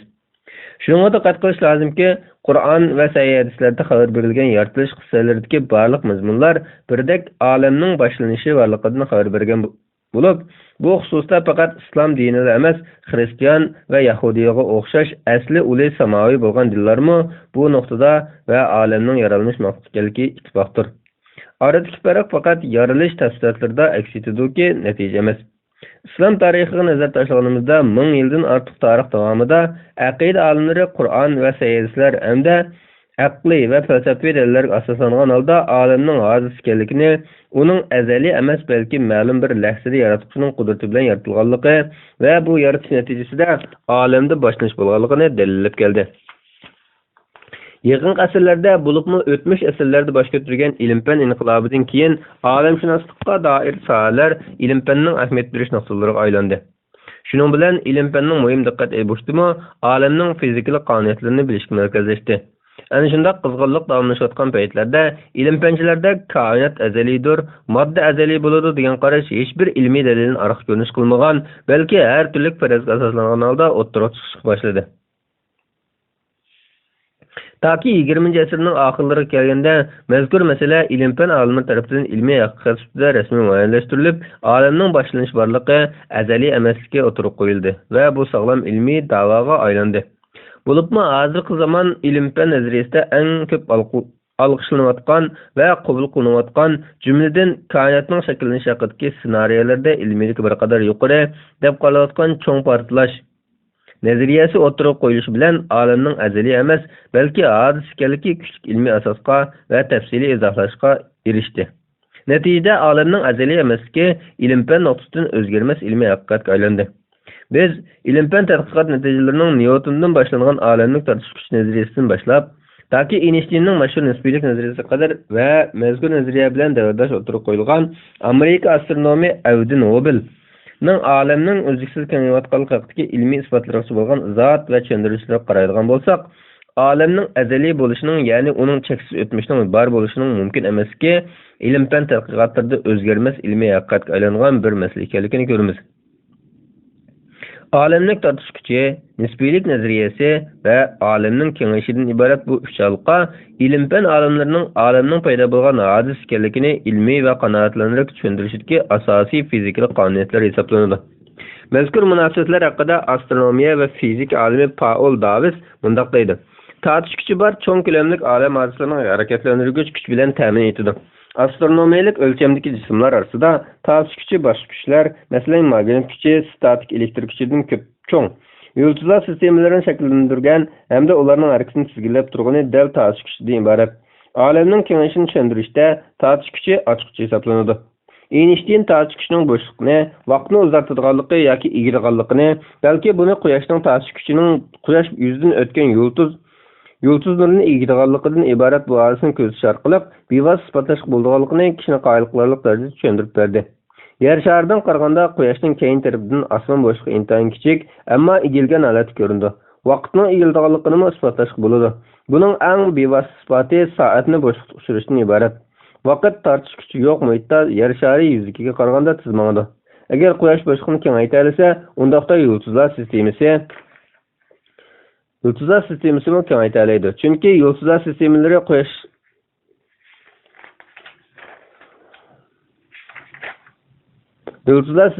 quyoshga o'xshash nurg'un yulduzlarni tashkil topgan. Shu sababdan astronomlar yulduzlar sistemalari bo'shliqda tarqalib ketayotmaydi, balki yulduzlar sistemalari oraliqdagi bo'shliq kengayadi deb qaramoqda. Agar yulduzlar orasidagi bo'shliq kengayotgan bo'lsa, undaqda har bir yulduzlar sistemasining harakat qiladigan yeri mu kunsur cho'ngayotgan bo'ladi. Bundaqcha aytganda olam kengayotgan bo'ladi. Darvaqa olamning tortish kuchi va olamning kengayotganligidan iborat haqiqatlar olamning bir boshlanish borligi hodis kelikidan iborat 3-bir ilmiy natijaga elib bordi.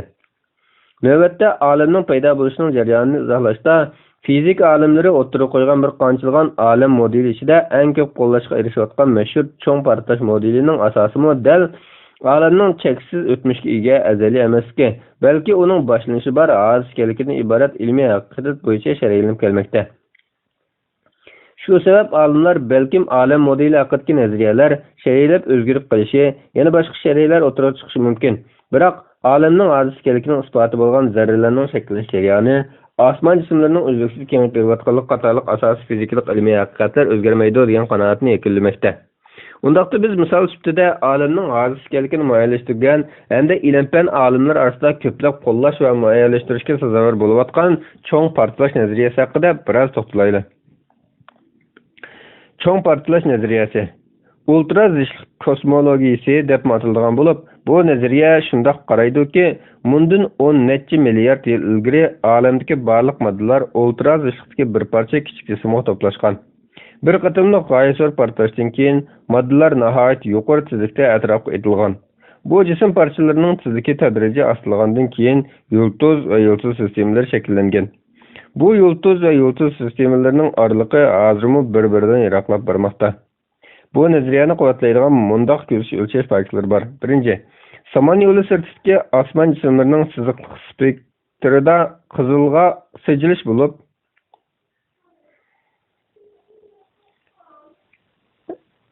samon yo'li sirtidagi osmon jismlarining siziqliq spektrida qizilga sijilish bo'ladi hamda qizilga sijilish oraliqqa o'ng tanasib bo'ladi.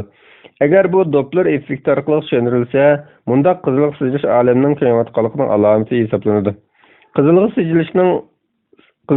siljishning oraliqqa o'ng tanasib bo'lishi dastlabki davrdagi olamning chekinish tezligining texnik cho'ng ekanligini tushuntirib beradi. Ikkinchi, bu nazariyaga asoslanganda barliq yulduzlar olamning temperaturasi tuvallab bir necha ming gradus tushgandan keyin shakllangan. Shunga ularning tarixi 20 milliard yildan kichik bo'lishi lozim. Bu hukm sharsimon yulduzlarni izotoplik o'lchagandagi chiqqan natijaga uyg'un. 3. Ko'plagan osmon jismlaridagi geliyning mo'lligini taxminan 30% yulduzlarning ichki qismidagi yadro reaksiyasi orqali tushuntirgili bo'ladi. Tushuntirgili bo'lmaydi. Bu olamning eng dastlabki davrdagi temperaturasining yuqoriligiga uyg'un keladi. 4. Olamning kengayish tezligi va geliyning mo'lligi bo'yicha hisoblab chiqarilgan hozirgi olamning temperaturasi taxminan bir necha K bo'lib, 1965-yili mikro to'lqin doirasida o'lchangan orqa ko'rinish radiatsiyasiga mos kelgan temperatura 53 K ga uyg'un.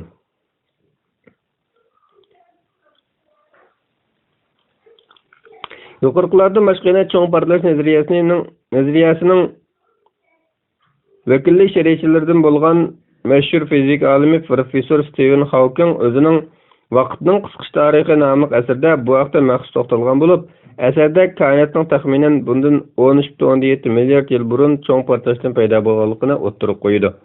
Hawking yana konkretlashtirib, koinotning asli intayin kichik g'ayri nuqta altida bo'lib, temperaturasi va zichligi biz tasavvur qila olmaydigan darajada yuqori bo'lganligini, shundaqla g'oyasur energiyani o'ziga sig'dira olmay qolgan bu nuqtaning tuyuqsiz portlashdan keyin izchil kengayish orqali hozirgi biz ko'rayotgan aslidagiga solishtirganda temperaturasi ko'p sovuq bir olamga aylanganligini o'tirib qo'ydi.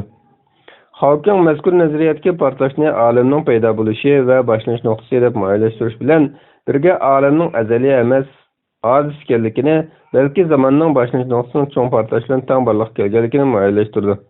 U mundaq deydi: biz cho'ng portlashdan boshlab yuz bergan ishlarni bilyapmiz.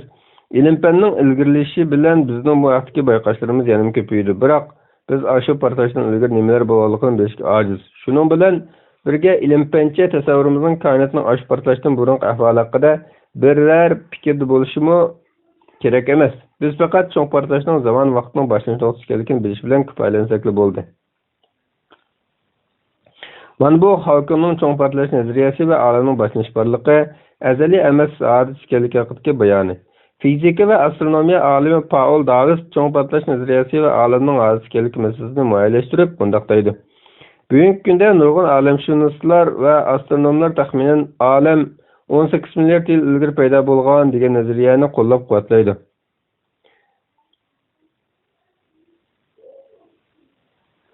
Bu nazariya bo'yicha ayni vaqtda moddiy olam bir qatimliq qo'rqinchli portlashdan paydo bo'lgan. U qadimgi portlash hozir hamma odam bilgan cho'ng portlashdan iborat. Cho'ng portlash nazariyasi odamni intayin cho'chitgan bo'lsa-mu, lekin bu nazariya nurg'un dalillarning qo'llashiga erishdi. Kishilar bu nazariyaning barliq tafsilotlarini qabul qilsin yoki qabul qilmasin, uningdagi ochiqlik qiyos olam ilgari ma'lum xil ahvolda paydo bo'lgan degandan iborat bo'lib, ilm-fan nuqtasidan qaraganda u qoyilqarlikdir. Mazkur nazariyaning qaramoqqa odamni qoyilqarlikdan bevosita sabab termodinamikaning ikkinchi qonunidan iborat fizikadagi bu eng umumiy qonun o'z ichiga olgan zo'r miqdordagi ilmiy dalil isbotlardan bo'lganligidan iborat. Keng ma'noda elib aytganda, termodinamikaning ikkinchi qonuni olamning tartibsizligi kun sayin oshib boradi. Olam asta-asta, ammo asli keltirib bo'lmaydigan holda qalayimqonchilik qilib ketib qoladi deb qaraydi. Termodinamikaning ikkinchi qonunining misollarini hamma yerda uchrab qilib bo'ldi. Masalan, imoratlarning o'rilib tushishi, odamning qirishi, tog'lar va dengiz qirg'oqlarining yalinishi, tabiiy boyliqlarning xurishi qatorliqlar. Agar barliq tabiiy harakatlarning hammasi texmi ko'p tartibsizlik, ma'lum muvofiq usul bilan o'lchab chiqilganini keltirib chiqardi deyilsa, undaqda olam jazman asli keltirib bo'lmaydigan holda o'zgarib boradi. Chunki olamni ilgirki holatiga qaytarish tartibsizlikni ilgari saviyaga to'ltish kerakligidan darak beradi. Halbuki bu nuqta termodinamikaning ikkinchi qonuni bilan sig'ishib olmaydi. Ammo shundaqni qaraydigan bo'lsak, dunyoda termodinamikaning ikkinchi qonuniga qarshi misollar xali ko'p. Masalan, yangi imoratlarning salinishi, yangi qurilmalarning borliqqa kelishi. Ajiba har bir yangi tug'ilgan bu vaqt tartibsizlik ichidan tartibsizlikning paydo bo'lganligini misol emasmi? Bu misollarda biz kuzatganimizdan yolg'iz o'zingiz ko'ngil biladigan ish bo'lmasdan, balki butkul sistema ekanligiga diqqat qilishingiz kerak. Olamning ma'lum bir yeridagi tartibsizlikning eshishi hamon boshqa bir yeridagi tartibsizlikning eshishini o'ziga badal qiladi. Bu yangi binoning silinishini misol qilaylik. Bino silishda ishlatilgan materiallar boyliqning qo'rg'onligidan iborat. Shuning bilan bir vaqtda bino silish davomida sarflangan energiyani qayta yig'ib olg'ili bo'lmaydi. Hisoblab ko'radigan bo'lsak, tartibsizlikning hamon ko'p ekanligini bayqaymiz. Fizik olimlari entropiya deb ataladigan bir matematikalik miqdorni kashf qilib, tartibsizlikni miqdorlashtirgan edi. Ko'ngil qo'yib qilingan tajribalarmi bir sistemadagi umumiy entropiyaning azalmaydiganligini isbotladi. Navoda bir sistema o'z muhitidan ayirib tashlansa, undaqda mazkur sistemadagi har qanday o'zgarish rahimsizlik bilan entropiya qiymatini cho'ngaytib, eng oxirida uni cho'nglikda qayta cho'ngay olmaydigan darajaga yetkazadi. Shundan keyin u sistemada hech qanday o'zgarish bo'lmaydi. Butkul sistema bu xil termodinamikalik tamponlik holatiga yetadi. Aralash kimiyalik modda qo'shilgan bir quta buningga eng yaxshi misol bo'la oladi. Bu qutadagi har xil kimiyalik moddalar orasida reaksiya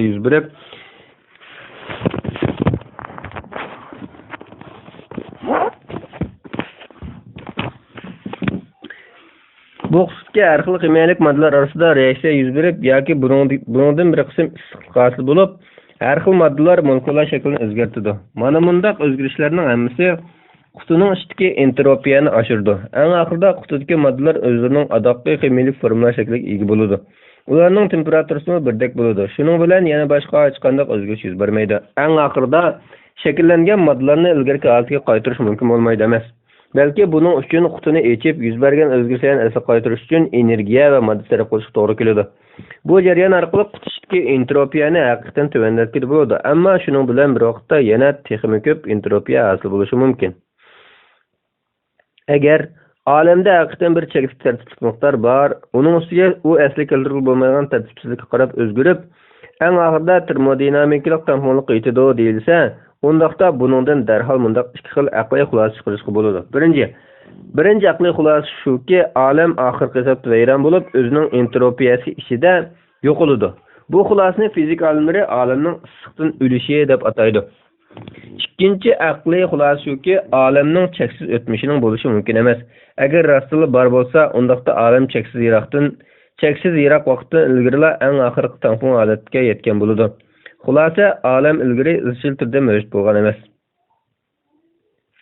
Shubhasizki, yuqorqi ilmiy bayonlar bizning koinot dalilida bayon qilgan olamdagi o'zgarishlarning olamning hozir ekanligini muayyanlashtiruvchi alomatlar ekanligi haqidagi bayonimizni, shundaqla olamning izchil turda bor bo'lgan azaliy mavjudiyat bo'lmasdan, balki hozir ekanligi haqidagi yakunimizni qo'llaydi. Paul yana olamning azaliy emasligi, ya'ni uning ilgarida izchil mavjud bo'lmasdan boshlanishi bor hozir ekanligini bo'shliq va vaqt munosabati haqidagi bayonlar bilan tushuntirib mundaq deydi. Bo'shliq vaqtdan ayrilmaydi. Bo'shliq kengayib tarayalgan ekan, vaqtni o'zrab qisqarayoladi. Cho'ng portlash bo'shliqning paydo bo'lishiga vakillik qiladi. Bo'shliq va vaqtning ayligi g'ayriy nuqtadan ilgari mavjud bo'lishi mumkin emas. Oddiy qilib aytganda, vaqtning o'zimi cho'ng portlash yuz bergan paytda boshlangan. Mana bular ilm-fan nuqtasining olamning hozir ekanligi haqida aytilgan bayonlaridir. İlim-fan olimlari garchi olamning hozir ekanligini ilmiy haqiqat ustida muayyanlashtirgan bo'lsa-mu, biroq mazkur hodisani paydo qilishni bekitishda qiziqarli ixtiloflarga cho'kishdi. Albatta, ilm-fanning olamning hozir ekanligi haqidagi isbotlari oldida haqiqatga taslim bo'lgan atizmchilarmi yo'q emas. Alayliq moddaning azaliyligini yoki koinotning azaliyligini da'vo qiluvchi bir qism atizmchilar olamning hozir ekanligidan cho'qim uning paydo qiluvchisi bo'lish kerakligidek ilmiy va aqliy yakunga taslim bo'lishdan ansirash sayg'isini ifodalagan bo'lib, Stephen Hawking bu nuqtadan tövəndəki sözüdə müəyyənləşdirgan. O mundaq deydi. Nurg'un kishilar zamonning boshlanishi bor degan qarashni yoqtirib ketmaydi. Chunki bundaq bo'lganda ilohiy qo'l tiqish bo'lganligini shiddat bilan o'tirib tashlash to'g'ri keladi. Darvaqa, ulardan ba'zilari mazkur ilmiy haqiqatlarda o'zlarining to'limi qiyin o'tganligi duch kelganligini aytsa, yana ba'zilari bu ilmiy haqiqatga taslim bo'lish kerakligini, yana ba'zilari bo'lsa amni taslim bo'lishdan o'zga chora qolmaganligini e'tirof qilishgan edi. Dinsizlik tashabbusi bilan mashhur astronom va fizik olimi Eddington mundaq deydi. Tabiatning hozirgidek insonchilikning boshlanishi bor degan bu fikr men uchun falsafiy jihatdan to'limi yirginish bir ideya. Endi men bu ideyadagi ojiz nuqtalarni tepib chiqmasam bo'lmaydi. U yana mundaq deydi. Tabiatning ushdan paydo bo'lganligining isbotlanishi meni bakmi tanlatib qo'ydi. Hozirgi zamon olamshunoslik fanlari otasi nomi bilan mashhur fizik olimi Den Samaya mundaq deydi. Olamning azaliyligini dalillovchi nurg'un koinot nazariyasini qo'llab turishim, olamning azaliyligini dalillovchi turg'un koinot nazariyasini qo'llab turishim uning to'g'ri nazariya ekanligiga chinqitmaganimdan emas, balki mazkur nazariyani to'g'ri nazariya qilib chiqishga erishmanligim sabab bo'lgan edi. Mana endi taraf-tarafdan olamning hodisaligini isbotlaydigan dalillar dövlünüp kelishga boshladi. Darvaqa, bu bizga o'yinning endi rasmiy oxirlashganligini ko'rsatib berdi. Turg'un koinot nazariyasini amdek asti bir chetga qayirib qo'yish lozim. George Abel mundaq deydi. Endi bizga olamning hozir ekanligini qabul qilishdan boshqa chora qolmadi. Filosof Antoni Filo mundaq deydi. E'tirof qilish psixik jihatdan inson ro'yitiga haqiqatan foydalarni olib keladi. Mana men o'z e'tirofimni to'kmoqchiman. Olamning hozir ekanligi dinsizlarning ustidan qabul qilish bekmi qiyin to'xtaydigan bir masalaga aylandi. Chunki samoviy kitoblar izchil himoya qilib kelgan bu masalani ilm-fan isbotlab etmasmi? Bu yerda yana ilm-fanning olamning hozir ekanligini dalilashga munosabat oydinlashtirib bo'lmaydigan masalalar bor. U bo'lsa-mu atizmchi ilm-fanchilarning mazkur ilmiy haqiqat oldidimi o'z xohishidan voz kecholmasligi va Xudoning mavjudiyatini inkor qilishga ilm-fan tusi kirgizilgan safsatlarni yanilib qilishga zo'riqishidir. Olamning hozir ekanligidan iborat ilmiy haqiqat garchi sog'lom tabiatiga quloq solg'uchi tan olimlarning olamning hozir ekanligi va bu hodisani paydo qiluvchi sababning Xudo ekanligiga bo'lgan aqidasini kuchaytirgan bo'lsa, yana bir qism atizmchilikdan voz kechishga ra'yi yo'q ilm-fanchilar go'yo qadimki bir qism dinsiz faylosuflarning olamning azaliyligini da'vo qilish orqali Adamның əzəldən yaratqıçıға aid bolmağanlığını da'vo qilishga o'xshash, aziz bo'lgan adamның yaratqıçının daxilsizmi o'zini o'z paydo qilgan va yaratgan bo'lish farzini o'tirib tashlab chiqishdi.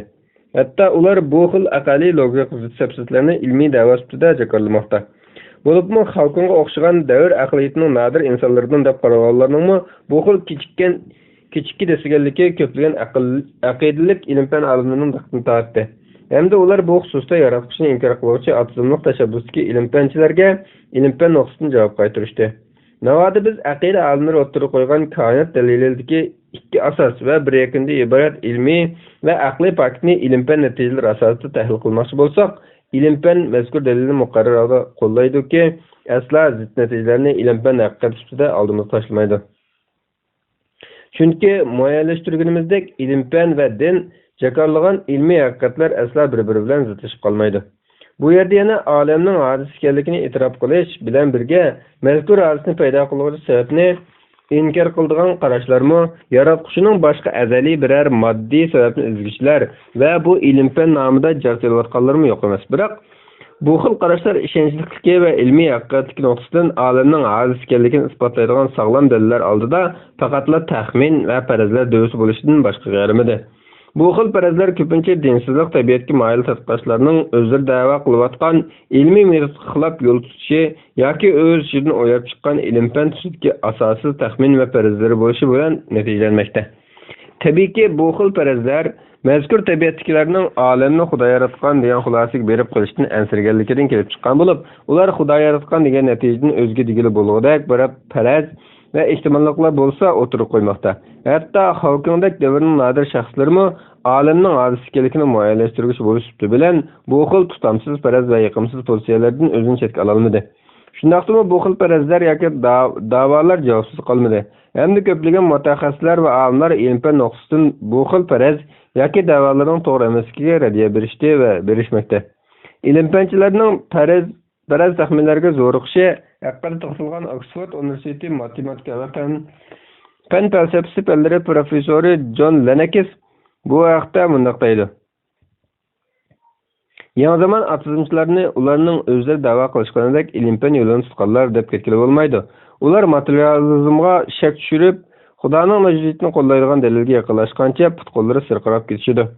Nagahan qarasangiz ularning ilmiylik tarafdori emas, go'yo dogma qarashdagi dindorlardeklar ilm-fanga qarshi yo'l tutishlarga aylanib qo'yayotganligini ko'rasiz.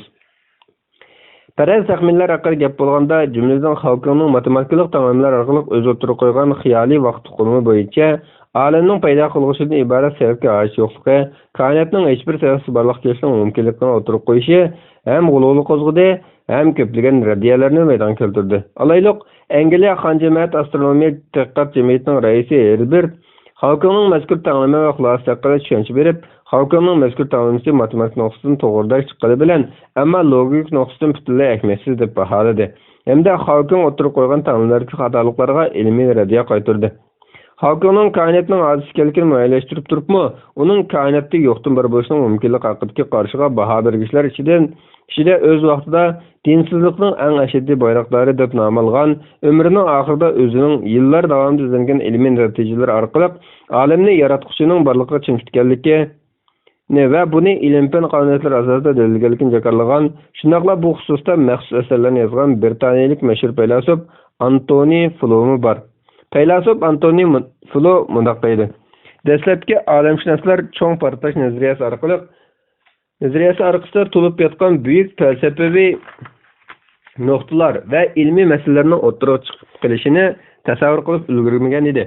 Ular mazkur nazariya orqali vaziyatni olamning azaliy emasligini tushunib yetganda bo'lsa, koinotning shakllanishi maydonga keltiruvchi tunji boshlanishining nima bo'lganligiga doir ahvollarni tushuntirib bera oladigan biror moddiy chiqish yo'lini izlashga kirishdi. Stephen Hawking mazkur masala chiqish yo'li izlashga urinib boqdi. U o'zining vaqtning qisqa tarixi nomli kitobida koinotning boshlanish nuqtasi borligini muayyanlashtirishdan boshqa chiqish yo'li qolmagan ahvoldami, koinotni o'zini o'zi yaratishga kifoya qiladi deyilsa masala yo'q deganlarni ilgari surib boqdi. Hawkingning bu bayoni adabiyot nuqtasidan naqadar badiiy, ammo falsafaviy va ilmiy faktlardan naqadar chetlagan. Yığıp aytganda, qadimda dinsiz faylasuflar olamni azaliy deyish orqali olamning yaratquchiga oid yo'qligini isbotlashga uringan bo'lsa, bugungi kundami aqlni o'zining birdan-bir muqaddas rahbar qilgan dinsizlik tabiatni yo'qlovchi ilm-fanchilar olamning ojiz ekanligining o'zlari qanoat qiladigan ilmiy metod asosida isbotlanishiga qaramay, olamning sababsiz bor bo'lishini aqlga ravo ko'rish va buni har xil taxmin farazlarga jo'rashdek usullar orqali Xudoni olamning paydo qiluvchisi bo'lib qolishidan uzoq kuchmoqda. Qisqasi, ular Xudoning mavjudligini isbotlamaslikka urinib kelmoqda. Gerçi bizning olam ojiz bo'lgan ekan, cho'qimki uni ojiz qilgan, ya'ni uni paydo qilgan va qudrat orqali butun boshlanishlarni boshlatgan bir kuch va bir sabab Xudoning bo'lishi muqarrar degan ilmiy yakun va kuch dalilimiz oldida mazkur taxminlar faqatla shunchaki chang to'zon misoli bo'lsa-mu, biz yana ularning o'zlari qoyil bo'lib kelayotgan ilm-fan ahlining til orqali ularning faraz taxminlariga ixcham javob berish munosib deb qaraymiz. Chunki islom dini haqiqatlari abadil-abad ilm-fan haqiqatlari bilan yonma-yonki faraz taxminlar va haqiqat tushib kirib olgan allaqandoq nazariya va safsatlar bilan yonma-yon bo'lmaydi va bo'lishi mumkin emas. Chunki vahiy bilan aqlning har ikkisi aslida bir manbadan kelganda. Bismillahirrohmanirrohim. Islom aqid ensiklopediyasi 1-qism. Yagona yaratquchi. 384-bet Koinot daliliga doir e'tirozlarga javob. Olamning ojiz ekanligi ilm-fanda isbotlangan haqiqatga aylangan bo'lsa-mu, biroq hodisani paydo qilgan sababni e'tirof qilmaydigan ba'zi e'tirozlarmi yo'q emas. Aytganimizdek, e'tirozlarning to'lisi olamning ojiz ekanligiga qoyil, ammo uning yaratquchidan boshqa omillar bo'lishini da'vo qiluvchilar tomonidan tashlangan bo'lib, biz ularning bu vaqtdagi ilm-fan siyoqida o'ttirib tashlagan da'volarga ularning tilida qaytarilgan javoblar orqali raddiya berib o'tamiz. İlim-fan orqali atizmchi yo'nalishni himoya qiluvchi ilm-fanchilarning olamning paydo qiluvchisi borligiga doir qo'lliq e'tirozlarini tavandagi nuqtalarga yig'inchoqlash mumkin. Birinchi, olam azaliy manbadan kelgan, shunga u yaratquchiga muhtoj emas. Koinot daliliga doir e'tirozlarning mashhuri olamning boshlanishi azaliy manbadan kelgan, shunga olam paydo qiluvchi yaratquchiga muhtoj emas degan e'tirozdir.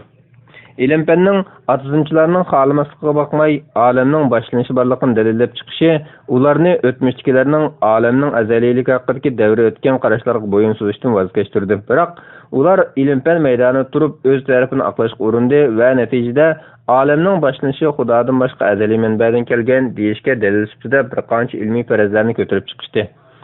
Davri olam farazi bu vaqtdagi farazlar ichidagi eng asoslilardan biri deyish mumkin.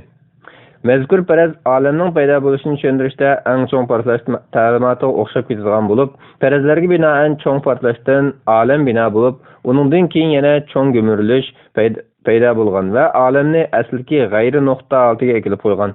Ondan yana bir cho'ng portlash yuz berib, olam paydo bo'lib, orqadan yana cho'ng gumurilish yuz berib, aslab qaytib degandek to'xtamay davriya qilish uzilmagan. Mana bu xil zanjirsimon davriya qilishlar cheksiz o'tmishga ega. Buningdan olamning paydo qiluvchiga ehtiyoj bo'lmaganligini bilgili bo'ldi degan faraz o'tirib qo'yildi. Holbuki bu xil faraz o'tirib qo'yilib, uzun o'tmayla ko'plagan ilm-fan olimlar tomonidan kuchli rad qilinishga uchirdi. Hatto ma'lumotlarga ko'ra, 1963-yili rossiyalik ikki olim mazkur faraz haqidagi tadqiqotni o'tirib qo'yib bo'lib, 7 yil o'tgandan keyin mazkur farazni isbotlash amalsiz qolganlik vajidan mazkur farazning ilmiy da'vo ekanligidan yana bilishdi. Davri olam nazariyasini ikkinchi bir xil faraz bilan izohlaydiganlar chiqdi. U bo'lsa-mu, hozirgi koinotning shakllanishiga sabab bo'lgan eng so'ng portlash yuz bergan ayliqi g'ayri nuqtaning azalda mavjud ekanligini, shunga olamning paydo qiluvchiga ehtiyoj yo'qligini da'vo qilish bo'ldi. Biroq bu xil farazning putarab tura olishi uchun mazkur g'ayri nuqtaning cheksiz o'tmishga ega azaliy ekanligini isbotlab berish kerak bo'lib, natijada bu xil faraz ahlimi da'volarini tomliq dalil bilan isbotlay olmadi. Texi bu vaqtda 3-chi farazni o'ylashganlarim bo'ldi. Ularning bu farazcha koinot faqat bir bo'lmasdan, aslida bu yerda talaydigan koinotlar bor bo'lib, biz biladigan koinot ashu koinotlarning biri. Koinotlarning hammasi aslidagi ana koinotga bog'langan va ashu ana koinotdan paydo bo'lgan bo'ladi. Bu yerdagi azaliy manba ana koinot shu deganlar bo'ldi. Mana bu ko'p sonliq olam nazariyasining har xil variantlari ichidagi bir xil turi edi. Halbuki ko'p sonliq olam tasavvuri ilmiy da'vo bo'lmaganlikdan ko'plagan ilm-fan olimlar tomonidan rad qilingan va rad qilinib kelayotgan farazlarning biri bo'lib, olamshunoslar mazkur farazni ilmiy da'vo bo'lmasdan, balki ilmiy fantaziya, xayoliy narsa deb baho berishgan. Kishini texmi ajablantirdigani bu qarashni davrning nadir shaxslaridan deb qaralayotgan Stephen Hawkingning 2010-yili e'lon qilgan Buyuk loyiha nomli asarda olamning yaratquchisiz o'zini o'zi yarata oladiganligini dalillashga bayon qilishi bo'ldi. Asarda Hawking koinot qurilmasining hayotlikning barliq kelishiga munosibligini dalillab, uning bu xil intizom va loyiha ishida hayotlik makoni bo'lib olishdagi omilni ko'p sonli koinot tarizi bo'yicha izohlashga urindi. Doktor Amri Sharif Hawkingning bu xil maydon haqida to'xtalib bunday deydi. Hawkingning ko'p koinot tarizidek ilm-fan hukmlariga yiqilma kelmaydigan falsafaviylikka ojiz bir farazni o'z qarashini dalillashga ishlatishi bizni afsuslantirdi. Əməliyyatda köp sonliq olam farazi zo'r ko'pchilik olimlar tarafidan rad qilingan qarash bo'lib, buni o'z navbatida materializmchi ilm-fanchilarning koinotning boshlanish sababini izohlash hamda koinotning hayotlikqa mos keladigan muhitda yorilishdagi sababini tushuntirishda masalaning mohiyatlik yeshimini xudodan boshqa moddiy manbadan izlashga tirishayotgan bir turlik urinishlar ekanligini ko'rsatdi. Fan bilimlari faylasufi John Leslie mazkur nuqtaga ishorat qilib bunday deydi. Kainat va hayotlikning maydonga kelishini hamda insonning paydo bo'lish sirrini tushunishda oldimizga mundaq ikki xil ehtimollik kelishi muqarrarlashmoqda. Birinchi, koinotni hayotlik va insonning mavjud bo'lishiga mos qilib tayyorlab bergan Xudoning borligiga ishonish. Ikkinchi, David Dach o'tirib qo'ygan ko'p sonliq olam faraziga tayinish. Ko'p sonliq olam tasavvurining navbatda ko'plagan ilm-fan olimlar tarafidan tanqidga uchrayotganligi bir amaliyot. Alayliq olamshunoslik sohasida kuchli nufuz ega olimlardan Philippis mundaq deydi. Alemning başlanışının azaliy manbasi borligi haqidagi tadqiqot sunumlari bir turlik farazlar deysiz xolos. Bu xil farazlar orqasida na ilmiy haqiqat, na ilmiy uchur yotgan emas. Hatto uni ma'qul deb anglab qo'yg'uchiligi bor ilmiy muloyiza deb ketkilim bo'lmaydi. Uni ilm-fan qarashlari qatoridan degandan ko'ra fantaziyalik tasavvurlar toifasidan degan tuzukroq. Mashhur fizik olimlaridan John Polkinghorn ko'p sonliq olam tasavvurini ilm fantaziya deb qaraydiganligini, uning fizik sohasidagi masalalar qatori sanash bo'lmaydiganligini muayyanlashtirdi. Germaniyalik faylasuf Richard Swinburne mazkur nazariyaga ifoda bildirib bunday deydi. Koinotimizdagi bu qadar intizomchilikning tegishi uchun yagona yaratuvchi ilohning borligini tasdiqlash o'rniga trillionlagan koinotlarni faraz qilish uchun chiqqan bema'nilikdir. Astronomiya olimi Edward Harrison aytadi. Növbətdə bir bolsa milliardlagan koinotlarning bo'lishini taqozo qiladigan bema'ni tasodifiylikni tanlash yoki bir ilahning bo'lishini taqozo qilishi dana loyini tanlashdan iborat ikki yo'l bor. Qaysini tanlash o'zingga qoldi. Astronomiya sohasida Nobel mukofotiga erishgan fizik olimi Arno Penzias mazkur farazning kuchli rad qiluvchilardan bo'lib, u bu xil faraz tarafdorlariga qayib bunday deydi. Ba'zilar koinotning maqsad kerakligini tanishdan qochib, bizga to'liq yiroq va tekshirib aniqligini bo'lmaydigan ehtimollarni tanlab turmoqda. Ko'p sonliq olam farazi orqali olamni paydo qilishning Xudodan boshqa manba bo'lishi ehtimoli haqidagi mazkur faraz darvaqa ko'plagan ilm-fan ahli tomonidan idrok erishmagan bir turlik tasavvur urinishlaridir. Navoda bu tasavvur yuqoridagi har xil variantlar bilan kelgusi isbotlanishga erishgan taqdirdami, ko'p sonliq olam nazariyasiga baribir isbotlangandan keyingi maydonga keladigan oqibatlarda yana o'xshashlar azaliy manbaning qandoqsiga olamni paydo qilib qolganligini va shuncha koinotlar ichida bizning koinotimizning hozirda shakllanishiga nima sabablar turtki bo'lganligini hamda qandoq omillar tufayli munosib kelib qolganligini isbotlab berish mas'uliyat yuklanadi. Demak, bu xil ahvoldami ko'p sonliq koinot nazariyasini da'vo qiluvchilarning olamning paydo bo'lishidagi sababni taraz va tasavvur alashtirmasini ilmiy isbotlab berishi talab qilinadi. Faylasuf John Leslie ko'p sonliq koinot nazariyasi tarafdorlarini oxirgi nuqtaga hisob berib, ularning o'z farazlariga isbotliq yeb uchi topgan taqdirdami, ularning baribir tanqislik qilishining muqarrar ekanligini haqidagi so'zida mundaq deydi. Navoda ko'p sonliq olam haqidagi farazlar ilmiy isbotlanib chiqdi degan taqdirdami, ular yana ashu talaylagan koinotlarning qanday qilib mavjud bo'lganligini, nima uchun shuncha koinot ichidan birlik koinotning hayotlikning parpa bo'lishiga mos kelib qolganligini izohlashga davomli turda majbur. Amaliyotda bu bechoralarning quvvatqonlarining hammasi Xudoga bo'lgan ehtiyojni yana bir qadam oldiga surib berish bo'lyotdi xolos. Ma'lum ma'noda aytganda, yuqoriqilar bizga atizmchi ilm-fanchilarning ilm-fan reallik oldida koinotni paydo qilgan haqiqiy sababni e'tirof qilishdak samimiyat kelish tugul, aksicha aqlga uyg'un kelishda yaratquchning mavjudligidan yiroq bo'lgan ehtimollarga bo'yin so'zib, tipirlab bequvvatligini ko'rsatib bermoqda. Mahiyetde bularning ahvolini faylasuf Antoni Filo misol qilib keltirgan mundaq qiziqarli misolga o'xshash mumkin. Misolda bir o'quvchi o'qituvchi bergan topshiriqni o'rnay olmay daftarini yo'shirib qo'yib darsga keladi va o'qituvchiga yo'lda bir itning hujumiga duch kelib, itning topshiriq daftarini yevatganligini bayon qildi. O'qituvchi mazkur o'quvchining so'ziga chin tutmaganda o'quvchi hikoyasini o'zgartirib, asli hujum qilgan itning asli bir emas, balki bir to'p itlar ekanligini bayon qilib turib oladi. O'qituvchi bu yerda o'quvchining birla itning hujum qilganlik bahonasiga ishonmadi. O'quvchi dastlab ko'rsatgan bahonasini aqmalligini bildi-da, orqadan asl hujum qilganning bir to'p itlar ekanligini tushuntirish orqali bahona ko'rsatdi. Ikkinchi e'tiroz. Har qanday hadisning mavjudligi uchun cho'qim uni paydo qilgan azaliy manba bo'lish kerak emas. Alamning hadis ekanligi ilm-fandan isbotlangandan keyin koinotdan iborat hadisning Xudoning manba qilganligini e'tirof qilg'usiga yo'q atizimchilar yuqorqidek farazda o'tirib qo'ygan nazariyalarning tutamsizligini ko'rgandan keyin mavjudiyatning sababsizligi bor bo'lishini da'vo qilishdan boshqa shart qolmagandek, mana shunday qap yuraklarcha da'voni o'tirib qo'yishdi. Ular mazkur da'vosini putirab turg'izish uchun ilm-fanga iltijo qilishdi. Bu vaqtda bir qator farazlarni o'tirib qo'yishdi. Farazlar ichida mashhurroqi atizimchi fizikantlar tarafdan o'tirib qo'yilgan kvant bo'shliqi deb atalgan farazdir. Ular bu faraz orqali olamning paydo qilg'usizmi o'z-o'zidan bor bo'lishini dalillashga urinishdi. Atizimchilar mazkur farazni dalillashda kvant fizikasiga tayangan bo'lib, ular bu vaqtda atomdagi ushshaq zarrachalar kvant bo'shliqida o'z-o'zidan yo'shilgan holatda paydo bo'lgan, bu xil paydo bo'lish olamning yo'qdan paydo bo'lish ehtimolligini ko'rsatadi degan taxminni o'tirib qo'yishdi.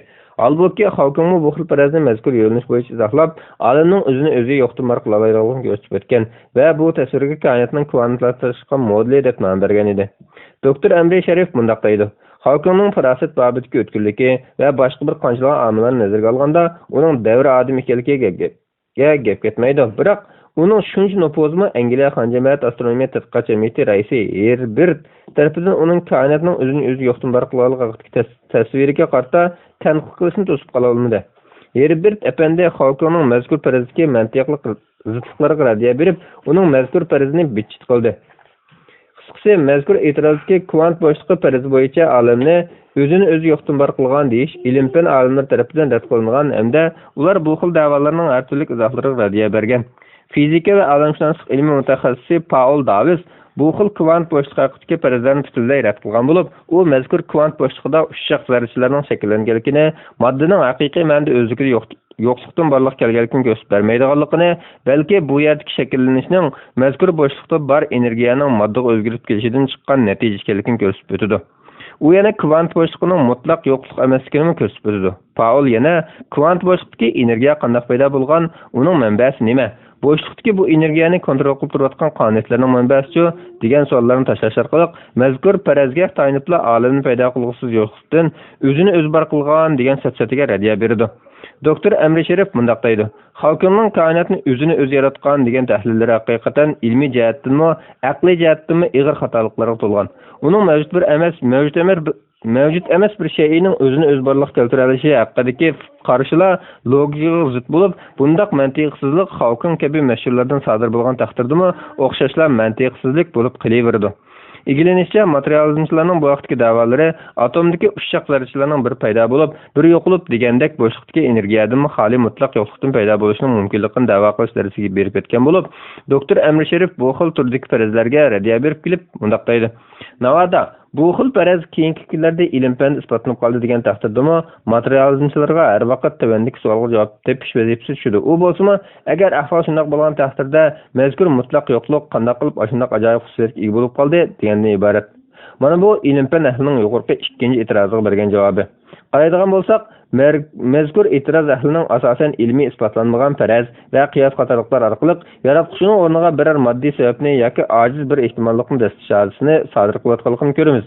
Hatto Hawking o'xshash nufuzli olimlarning olamning azaliy emasligini muayyanlashtirib va buning bir haqiqatga e'tirof qilib turibmi, mazkur hodisani paydo qiluvchi bir kuchning, bir yaratquchining borligini muayyanlashtirib turish o'rniga masalani logikalik yoki rasmiy isbotga ega bo'lmagan faraz taxminlarga cho'rash orqali yaratquchining mavjudiyatini va uning olamning shakllanishiga qo'l tiqqan bo'lishini tadqiq urinishi, balki Xudoning mavjudiyatini butunlay inkor qilishi atizimchilarning yuqorida xatoliklarni sodir qilayotganligining ifodasi.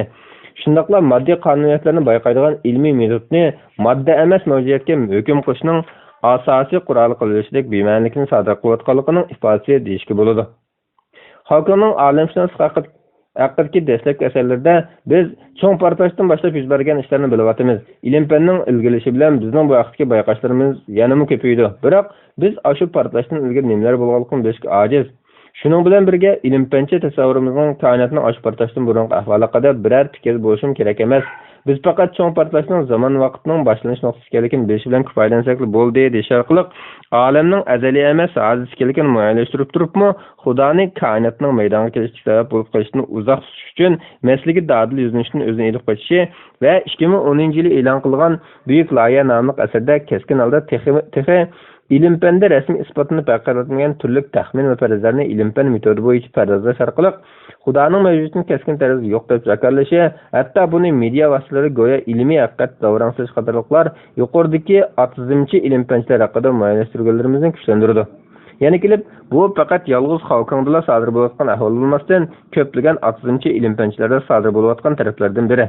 Bo'libmi ularda e'tirozlarning faraz taxmindan halqa olmaganligi muayyanlashganda cho'ng portlashdan ilgari ahvol haqida izlanish ilm-fanning tadqiqot asosiga masala emas degan da'vo qilish orqali masalaga yuzinishdan qochish hodisi bir oz gavdalik bo'lib, ko'pincha ahvolda sog'lom aql va logikaning taqozosi bo'yicha olamning paydo bo'lishida uni paydo qilgan sababni muayyanlashtirish va buni e'tirof qilishdan qochishga yo'l izlash otizmchilar saqlanolmay kelayotgan ilmiysizlik va yiqimsiz pozitsiya bo'lmoqda.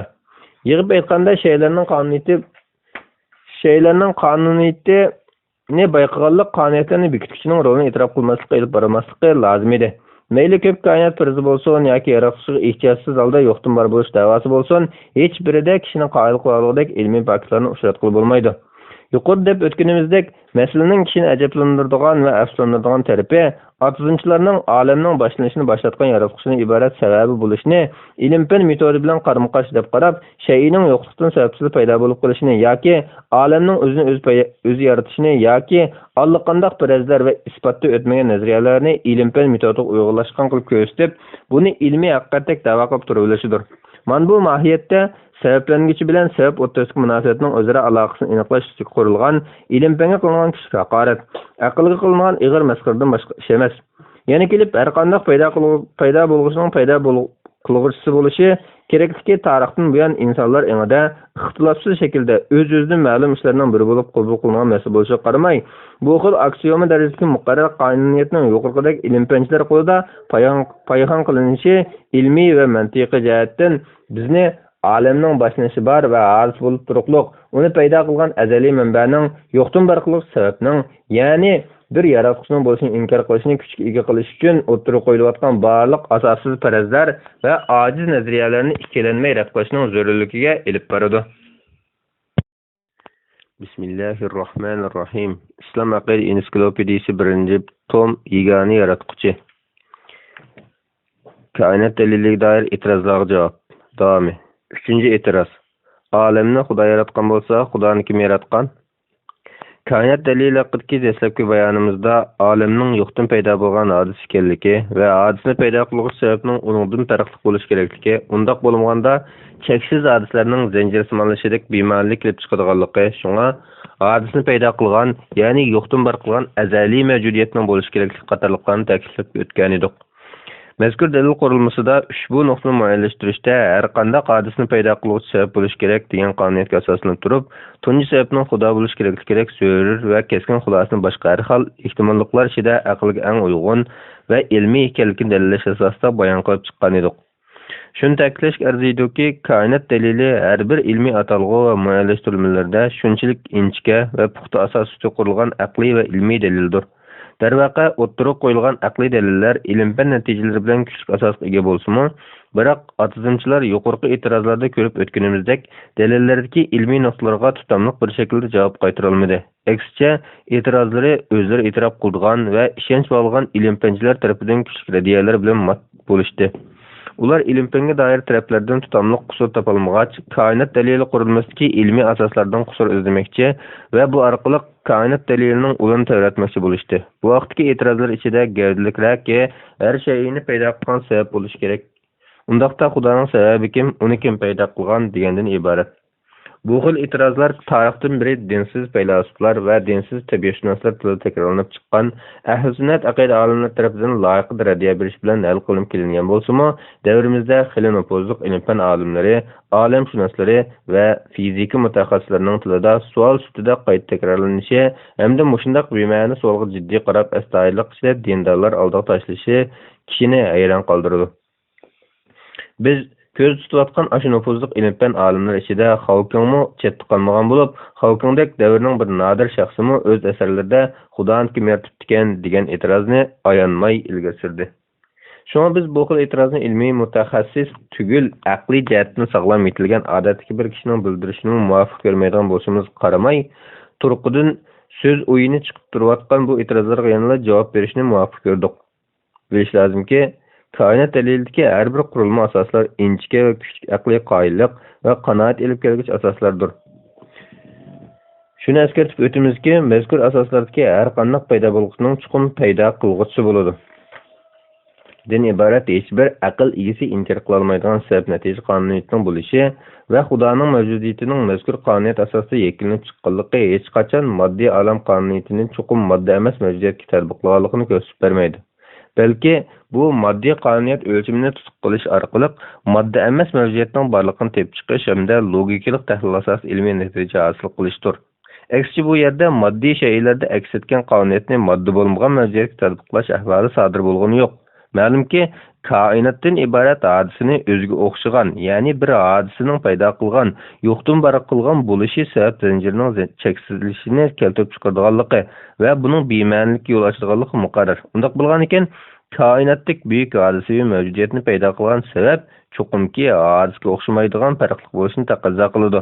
Demak, sabab natija qonuniyatiga rioya qiladigan moddiy olam mavjud bo'lgan ekan, yana kelib mazkur moddiy olamning o'zini o'zi yaratishi mumkin bo'lmagan ekan, bu yerda uning mavjudiyatiga o'xshamaydigan, paydo qilinmagan, yaralmagan bir mavjudiyatning bo'lishining aql, garchi bu aql uning mohiyatini tasavvur qila olmasa-mu, chuqur taqozo qiladi.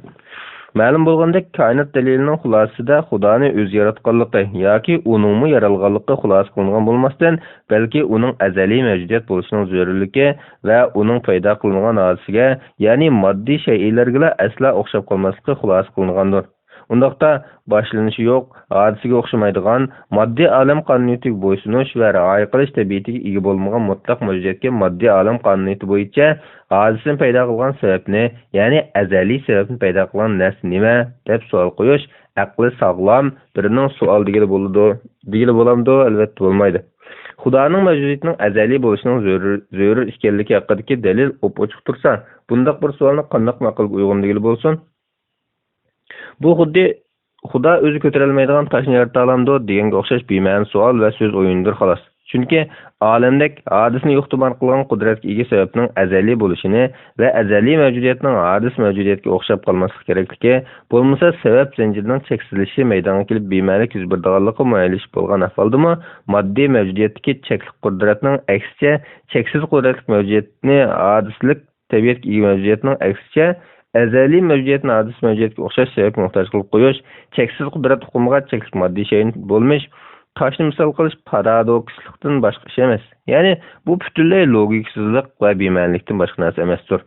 Darvaqa, koinot dalilining qurilmasini bilgandan keyinmi yana bu xil savolning tashlanishi mohiyatda yaralg'uchi hodis olam bilan yaratquchi azaliy sabab Xudoning tabiatining hamda bu ikki mavjudiyatning farqiga bormaganlikdan yoki fahmlayolmaganlikdan kelib chiqayotgan bir turli paradokslikdir. Bu xil savolning olamshunoslik sohalarida o'rni tikilgan bir qism nufuz egalari tomonidan ilgari surilishi bo'lsa, kishini haqiqatan afsuslantirdi. Doktor Aysam Talat mazkur e'tirozga savolga javoban bunday deydi. Chunki Xudo fizik sirtidagi mavjudiyat. Undaq ekan, uning tarafidan yo'qdan bor qilingan mavjudotlarga qo'llanilgan qonuniyatlar uningga tatbiqlanmaydi. Yana kelib har qanday paydo bo'lgan narsaning paydo qilish sabab bo'ladi din iborat aksiyomlashgan haqiqat hech qanday o'qish yo'q zotning mavjudiyatining sabab bo'lmaydiganligi masalasi bilan asla taqishib qolmaydi. Chunki yaratuvchi zamon va makonning sirtida. Shundaqla u zamon va makonning paydo qiluvchisi. Shundaq ekan, u yo'qdan bor qilgan mavjudotlardagi qonuniyatlarning uningga tatbiqlanmaydiganligi pok bilan talab qilmaydigan haqiqatdir. Doktor Ja'far Sheyx Idris mundaq deydi. Şübhəsizki, Xudoning mavjudligiga sabab bo'lg'uchi omil yoki Xudoning yaratquchisi bor bo'lish kerakligi haqidagi savollar butunlay ma'nisiz savollardir. Balki bu turdagi savollarni o'zining nima da'vatqilgan tasavvur qila olmaydiganlarning savoli deyishga bo'ladi.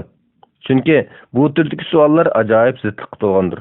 Chunki sebep demek sebeplengüçi hadisden ilgiri bir mevcudiyet demektir. Ezeli demek hech nima onundan ilgiri mevcut bo'lmagan demektir. Şundaq ekan, yaratquchining, ya'ni yaratquch sababsiz bormi deyish qandoq ma'qul uyg'un bo'lsin?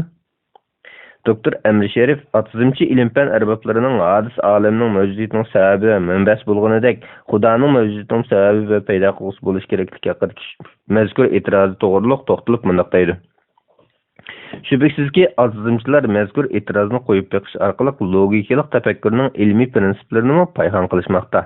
Amaliyotda bu yerda mavjudiyati yo'qlikdan maydonga kelgan va boshlanishi bor har qanday hodisaning cho'qim sababi, manbasi bo'lishi kerak. Ammo Xudoning mavjudiyati hodisa emas, azaliydir. Chunki Xudo sog'lom logika uning mavjud bo'lishining zarurligini ta'kidlaydigan muqarrar mavjudiyatdir deganini ta'kidlayapmiz. Şuna atizmchilar bu yerda cho'ng portlashdan maydonga kelgan koinotdan iborat tunji hadis bilan ushbu hadisni paydo qiluvchi Xudodan iborat tunji sabab o'rtasidagi farqni cho'qim ayirib olishlari lozim. Doktor Emri Sherif yana ilm-fan arboblarining yuqorida biz bayon qilgan har turli e'tirozlarga oid javobi va radiyalarini muayyanlashtirib bo'lgandan keyin ilm-fan sohasida nom bor atizmchilarning ilm-fannimi sog'lom logikaning payhon qilayotganliklariga ilmiy va aqliy dalillar oldidimi ularning pasiv maydon turib olganliklariga qarata ochiq kinoya qilib bundoq deydi. Xudoya tova 16 asrda bir turkum arboblar ilm-fanning Xudoning mavjudiyati bilan chiqolmay qolishidan ansirab ilm-fanga qarshi turishgan edi. Mana endilikda ilmiy asosi intayin puxta bo'lgan ilm-fan nazariyalarimi ilm-fanchilarning o'zlari tarafidan Xudoning mavjudligining isbotlanib qolishidan ansirab rad qilinishga uchirmoqda. Yana qismen ilm-fan olimlari orasida koinot dalilidagi ba'zi ifoda usullarini boshqacharoq ifodalash orqali mazkur dalilni go'yo zidlikqa egalik ko'rsatishga uringan va bu orqali koinot dalillarining o'zini ozlashtirmoqchi bo'lganlarmi yo'q emas. Bu xil yo'sinda e'tiroz bildiruvchilar ichida o'tmish asrlarda yashagan gumanizm falsafasining vakillaridan David Hume'ni, zamonida bo'lsa fizika olimlaridan Paul Davis va John D. Barrow qatorliqlarni tilga olishimiz mumkin. Paul Davis bu vaqtga e'tirozni bunday shaklda o'tirib qo'ydi. Kainat dalilini va olimning jazman bir sabab borligini e'tirof qilgan laqtardimi, ammo sababini Xudo deyishda yana bir logik qiyinchilik mavjud. Chunki kishilar buning orqasida Xudoning sababi nima deb so'rasa bo'ladi. Bunday masalaga qarata odatdagi javob Xudoning sababini lozimi yo'q, Xudo muqarrar yo'sin mavjud bo'lib, uning sababini uning ichki qismida izlash kerak degandan iborat bo'ladi. Olamshunoslik dalilining asosi barliq shaylarning jazman bir sabab bo'ladi deb farz qilish, ammo oz degandan bir shayga Xudoga sababning lozimi yo'q deb bekinchi qilish iborat. Shuning uchun olamshunoslik dalili o'ziga o'zi zid keladi. Emniyetde Paul tanqidlagan mazkur koinot dalilida biz bayon qilgan shakldan faqat bir so'z almashtirilib bayon qilingan bo'lib, biz ta'kidlagan bayonda har qanday hodisaning paydo qiluvchisi sababi bor degan bo'lsak, Paul mazkur dalilning asosini barliq shaylarning jazman bir sabab bo'ladi deb farz qilish deyish orqali asl dalildagi hadis so'zining o'rniga mutlaq holatda Xudo va uningdan o'zga barliq narsalarni o'z ichiga oluvchi mavjudiyat ma'nosidagi shay'iy so'zni almashtiradi.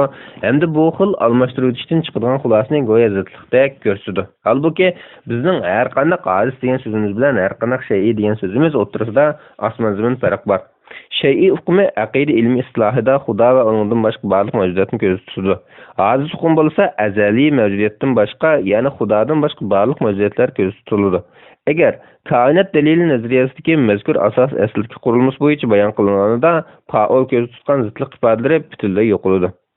Koinot dalili masalasida Hume va uning ilm-fan sohasidagi Paul Davisga o'xshagan taqlidchilarning e'tirozlari haqida doktor Ja'far Shayx Idris maxsus to'xtalib mundoq deydi. Ko'rib turganimizdek fizik olim Paul Davis koinot dalilini sog'lom emas deb qaralishida mazkur pozitsiyasini bir fizik ilmiy mutaxassislar emas, G'arbning bir qism mashhur faylasuflarning so'zlarining ta'sir uchrog'chisi, balki ularning taqlidchisi va naqlchisi sifatida ifodalamoqda. Gerçi Paul'ның özümü mazkur dalilning boshqa ifodalash variantlari borligini e'tirof qilsa-mu, biroq kitobida mazkur e'tirozga tushmaydigan boshqa sog'lom va Qur'oniy dalil qurilmalariga ishorat bermagan. Halbuki onun tanlagan ibarəsinin köpü o'ttirib qo'ygan e'tiroziga uyg'un kelib ketmaydi. Masalan, u har qanday hodisaning sababi bo'lishi kerak. Chunki bu yerda cheksiz sabab zanjirsimon bo'lishi mumkin emas. Undaq ekan barliq şeylarning sababi bor degan asosni Xudodan iborat tunchi sababni qo'llanish lozim keladi deydi. Bu yerda u har qanday hodisaning sababi bo'lishi kerak degan qurilmani har qanday shayning sababi bo'lishi kerak deganlik bilan bir o'ringa qo'yib olgan bo'lib, amaliyotda ikki so'z orasida zo'r farq bor. Hadis deganlikdan uning cho'qim boshlanishi bor, barliq shayning ko'rsatganligi o'z-o'zidan ma'lum. Ammo bu har qanday shay hadis deganlik bo'lmaydi va har qanday shayning cho'qim boshlanishi bor hadis bo'lishi zarur emas. Chunki Alloh azaliy mavjud bo'lishi bilan birga o'z navbatida bir shay mavjudiyatdir. Ey Muhammad, aytqinki, qaysi shayning guvohligi eng cho'ng? Aytqinki, Allohning guvohligi eng cho'ng. An'am surasi 19-oyat. Bu xil farq asosan har qanday hodisaviy shayning cho'qim sabab bo'lishi kerak degan chig'imizda buningda hech qanday zidlikning yo'qligi ma'lum bo'ladi. Navoda mavjudiyatining boshlanishi yo'q shaylar bor desak, u chog'da bu xil tabiatga ega shay mavjudiyatning sabab bo'lishiga hojat qolmaydi. Ham bunday davom ahamiyatsiz quruq shulardan boshqa narsa bo'lmay qoladi. Albuki Paulning koinot daliliga qarab aytgan e'tirozi Davud Uyumning e'tirozlarining o'zayini edi. U yana bunday deydi: e'tiroz bildirguchining Xudoniki yaratgan degani amaliyotda o'zidan ilgari hech nima mavjud bo'lmagan bir mavjudiyatdanmi ilgari turg'ich biror mavjudiyat bormi deganlikka yoki bo'lmasa uningdan boshqa mavjudiyat yo'q, eng oxirgi mavjudiyatdan keyingi mavjudiyat qaysi deganlikka teng. Ajaba siz bu xil savolda ma'ni bor deb qaramsiz? Navoat siz birga faqat palonchilar tunji bo'lib yugurgan edi desangiz, uning sizdan shundoq, ammo uningdan baldir kim tunji bo'lib yugurdi deb so'rash o'rinliqmi? Bu masalami ashunga o'xshaydi. Allohning o'zidan ilgari hech bir shay mavjud bo'lmagan azaliy mavjudiyat kelki dalil turg'izib bo'lgan tursa, qandaqsiga Xudoning sababi qaysi yoki Xudoni kim yaratgan deb savol qo'yil bo'lsin? Mazkur e'tirozda eng hayron qolarlik bo'lgani Paul davosining e'tiroz usulida dinsizlikni yoqilg'uchi Davud Uyumga taqlid qilishidir. Paul va uning ilgari o'tgan Uyum qatorliqlarning navoda Alloh sababsiz o'z-o'zidan bor bo'lgan bo'lsa, nima uchun olamni paydo qilg'uchisiz holda o'z-o'zidan bor bo'lsa bo'lmaydi deganga o'xshash e'tirozlar o'tirib tashlansa, buningga shundoq javob berish lozim keladi. Allohning mavjudiyati azaliy mavjudiyat, olamning mavjudiyati bo'lsa hadis mavjudiyatdir. Albuki bunday e'tirozlar u ikkalandanmi va boshqalardan sodir bo'layotgan bir turlik aralashtiruvchi hodisidir. Shunisi aniqki, bu e'tirozchilar paydo bo'lgan hodis ekanligi isbotlangan olam bilan azaliyligi muqarrar bo'lgan yaratuvchi o'tirishga g'oyat bir farqni diqqatdan chiqarib qo'yishgan. Yuqoriqilardan mazkur e'tirozning qarmoqqa o'rni bordek ko'ringani bilan amaliyotda kallani qo'chish yoki hukmni astin qilib e'tiroz bildirish orqali koinot dalilining mazmut va sog'lom qurilmasini ojiz ko'rsatishdan boshqa ishga yaramaydigan bir turlik bema'ni e'tiroz ekanligini ko'rib olamiz. Yana bir nuqta shuki, biz yuqorida bu xil so'z o'yini yedi kelib turadigan e'tirozlarning go'yo Xudo o'zi ko'tarilmaydigan toshni yerga olamdi va o'xshash paradoks savollar ekanligini ma'lumlashtirib o'tdik va savolning ma'lum logikalik xatoligiga ishorat berdik. Biz bu tosh misol qilingan e'tiroz haqida doktor Ja'farning radiyalarini keltirish orqali 3-e'tiroz va u cho'rdaydigan masalalar to'g'risida bayonimizni oxirlashtiramiz. Doktor Ja'far bu vaqtda bunday deydi: biz jazmanki Alloh har narsaga qodir degan vaqtimizda Xudoning mavjudiyatini inkor qilishdan bir qo'pib, ajba Xudoyinglar o'zi midrilta olmaydigan toshni yarata olamdi deb savol tashlaydi. Albuki savol qo'yguchi bizni Xudo hamma qodir bo'lib ketmaydi degan nuqtaga olib qistiya olmayman deb o'ylaydi. Chunki u bizni yoki yo'q deb javob berishdan boshqa yo'li yo'q. Qaysin desa o'xshashlar kutgan natijaga erishaman deb o'ylab qoladi. Amaliyotda biz yarata oladi desak, u bizga undaqda bu yerda Xudo qila olmaydigan ish bor ekan, u yaratgan ishni midrilta olmaydi deb turolmoqchi. Navoda biz yo'q yarata olmaydi desak, u chog'dimi bizga mana Xudo qila olmaydigan ish bor ekan, demak Xudo hamma qodir bo'lmagan bo'ldi deb turolmoqchi. Ammo biz bu savolga yoki yo'q degan har ikki javobni bermaymiz. Balki biz deymizki, sening savoling ichki zidlikqa to'lgan paradokslik bir savol. Bundaq ishni tasavvur qilish moyatda aqlga butunlay uyg'un kelmaydi. Chunki Allohning qudrati yuz berishi tasavvurga tushmaydigan ishlarga munosabatlashtirilmaydi. Balki ilohiy qudrat aql inkor qilmaydigan ishlarga munosabatlidir.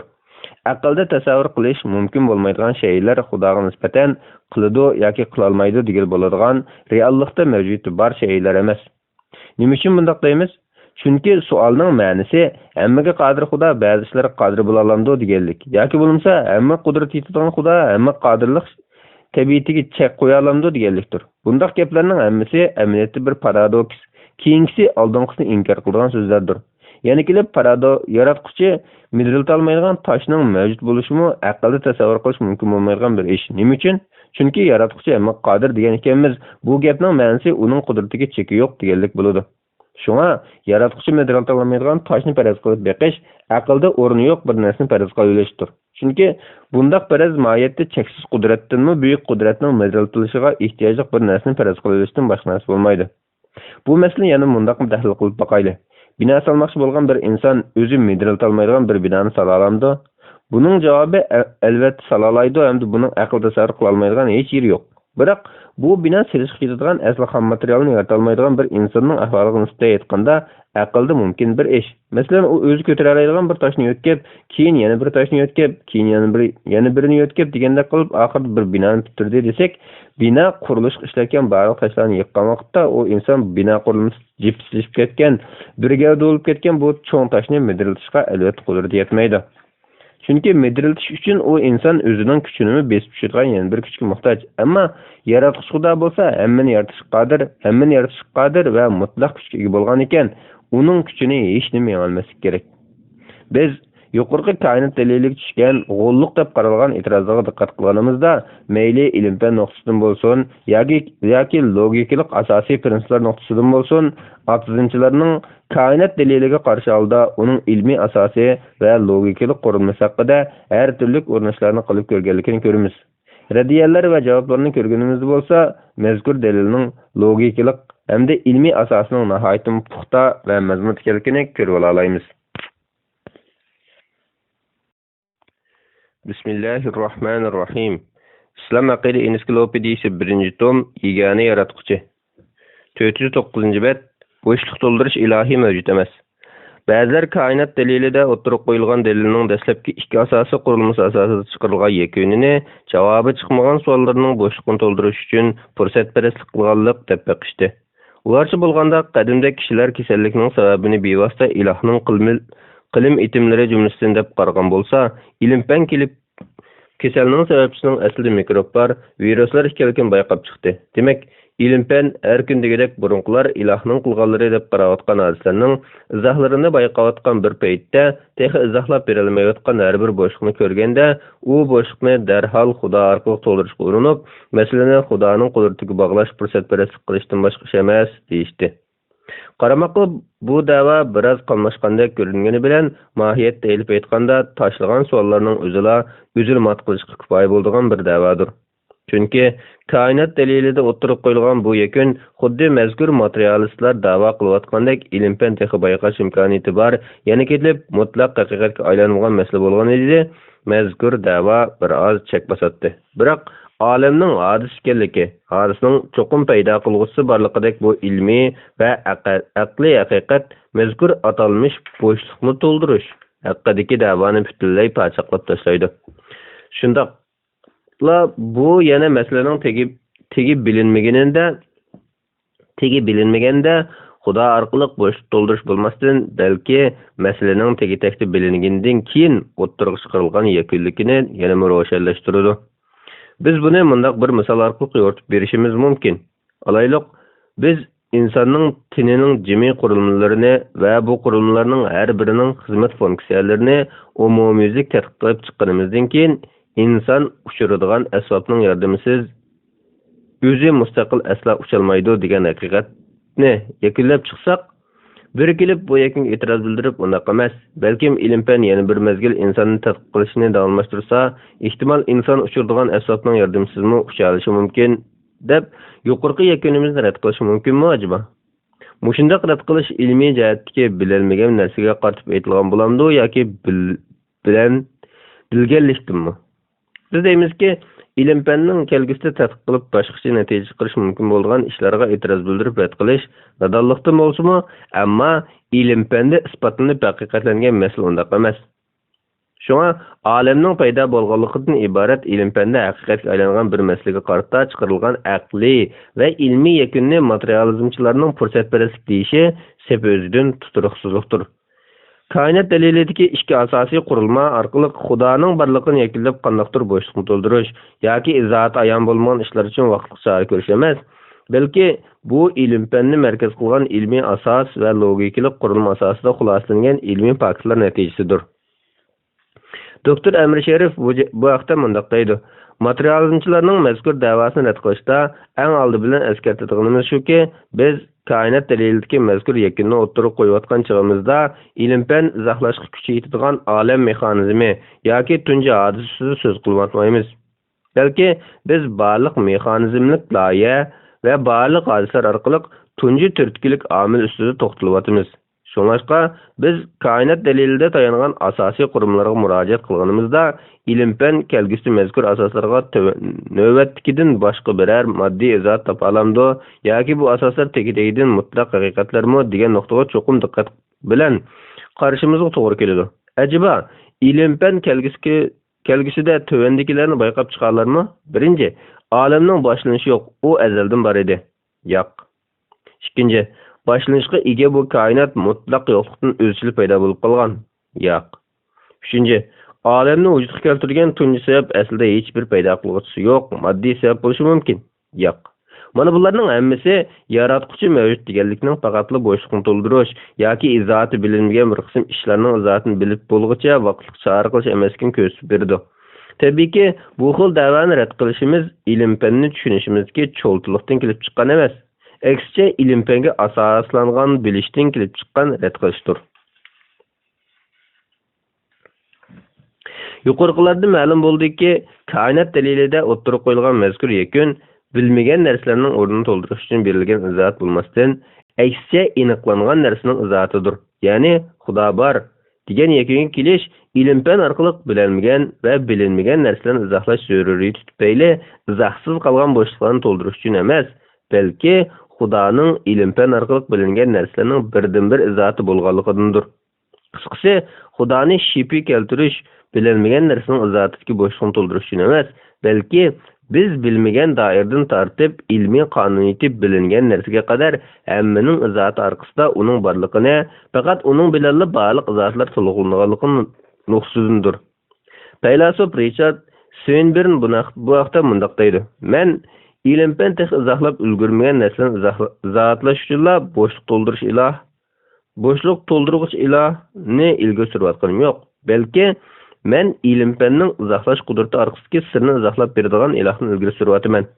Garchi men ilm-fanning izohlash iqtidoriga ko'z yummasammi, ilm-fanning izohatlariga yo'shilmagan qudratning sirini bizga izohlab bera oladigan Xudoni faraz qilmay tura olmayman. Darvaqa ilm-fanning muvaffaqiyati uning bizga mustahkam intizomchanligining tabiat dunyosiga qaysi darajada o'rnab ketganligini izohlab bera olganligidir. Bu bizga shu mustahkam intizomning qudratli bir sababkorning borligiga e'tiqod qilishimizni kuchli asos bilan ta'minlaydi. Professor John Lenakis mazkur fikrga yo'riqni berib bundaq deydi: Biz bundaq bir narsani aniqlab yetishimiz kerak. Mazkur masalada Xudo izohlashdagi vosita bo'lish bilan ilm-fan bilan o'rin almashtirayotgani yo'q. Xudo bu ma'nodagi bo'shliq to'ldirish ilohiy deb to'g'ri emas, deb tushunish to'g'ri emas. Dal aksicha Xudo barliq aniqlamalarning asli manbasidir. Mayli ilmiy yoki boshqa aniqlama bo'lsin, zotlar to'xtaydigan chek uning mavjudiyatidir. Richard Dawkinsning mazkur fikrga yana doktor Amir Sharif qo'shimcha qilib mundaq deydi: Richard bu yerda Xudo orqali izohlash ilm-fan izohlay olmaganini izohlashdek ehtiyoj tufayli emas, balki ilm-fan izotlarini izohlashga ehtiyoj ekanligini ko'z tutmoqda. Barhaqki bizning Xudo bor degan yakun kelishimiz qandaqdir navbatda izohlashdan ojiz kelayotgan bo'shliqlarni Xudo orqali to'ldirib olish yoki Xudoni ilm-fanning izotlari o'rniga dastatish uchun emas, balki u navbatda biz bayqab tegiga yetib bo'lgan va hatto tegiga yetib bo'lolmagan barliq izotlarning izotidir. Şoňlaşqa atizmchilarning dindorlarni ular ilm-fan izohlab bo'lolmaganligi ish bo'lsa, uning orqasida Xudo bor deb turib oladi deb ayiblashlari boshdan oxiriga qadar ularga uvol qilish va ularga nohaq xato ayib qo'yishdan boshqa şey emas. Yig'ib aytganda, olamning paydo bo'lishidan iborat bu haqiqat o'ttirg'a chiqishi bilan tang, olamni paydo qiluvchining Xudo bo'lib qolishidan endikkan siyaqda o'ttirg'a qo'yilayotgan da'volar, bo'libmi bu xil da'volarning tegitekdi va maqsad muddaosi oshkora bo'lgancha, faylasuf Antoni Filo aytgan o'quvchining dars ketish bahonasi haqidagi heliq tamsilni yodimizga keltirmay tura olmaymiz. Shundaqdimi bundaq da'volarning o'ttirg'a chiqib turishi o'z navbatida materializmchilar haqidagi tunishimizni kuchaytirdi va Xudoga bo'lgan aqidamizni yanada mustahkamlaydi.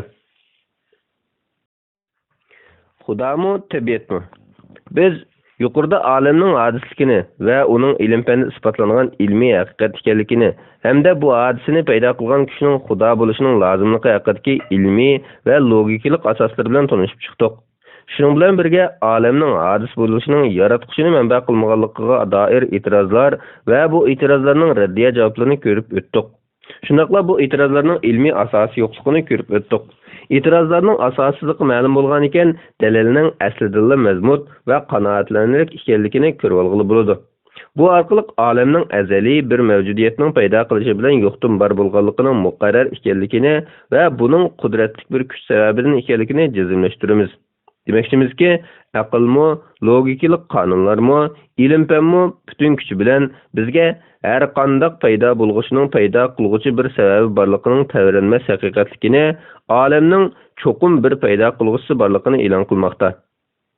Biz koinot dalili temasida olamning hadis ekanligini, hadisning cho'qim azaliy manbadan kelgan bo'lishi kerakligini, undaq bo'lmaganda cheksiz sabab zanjiri bo'lish kelib chiqadiganligini va bu xil cheksizlikning bema'nilikni keltirib chiqaradiganligini, buningga binoan barliq sabablarning cho'qim hech bir hodisaga o'xshamaydigan bir azaliy sababga berib to'xtashi lozimligini yakillab chiqdik. Darvaqa biz olamni paydo qilgan sababni Xudo deb jazmlashtiramiz. Chunki hodisaga o'xshamaydigan, balki uningdan yuqori mutlaq kuchga sahib mavjudiyatning bo'lishi kerakligi olamni paydo qilgan mavjudiyatni tepilishi zarur bo'lgan sifatlardir. Ya'ni olam hadis bo'lgan ekan, uni paydo qiluvchi kuch cho'qim uningga o'xshab qolmasligi kerak. O'xshagan taqdirda umi olamga o'xshash bir sababning yo'qdan bor qilishiga muhtoj bo'lishi kerak bo'ladi. Buningda sabab zanjiri cheksizlashida natijada bema'nilikka yo'l ochadi. Buningga binoan olamni yaratquchining hadis shaylarni aksicha cheksiz o'tmishga ega azaliy bo'lishi, azaliy bo'lgan ekan uning yana mangu oxirlashmaydigan abadiy bo'lishi zarurdir.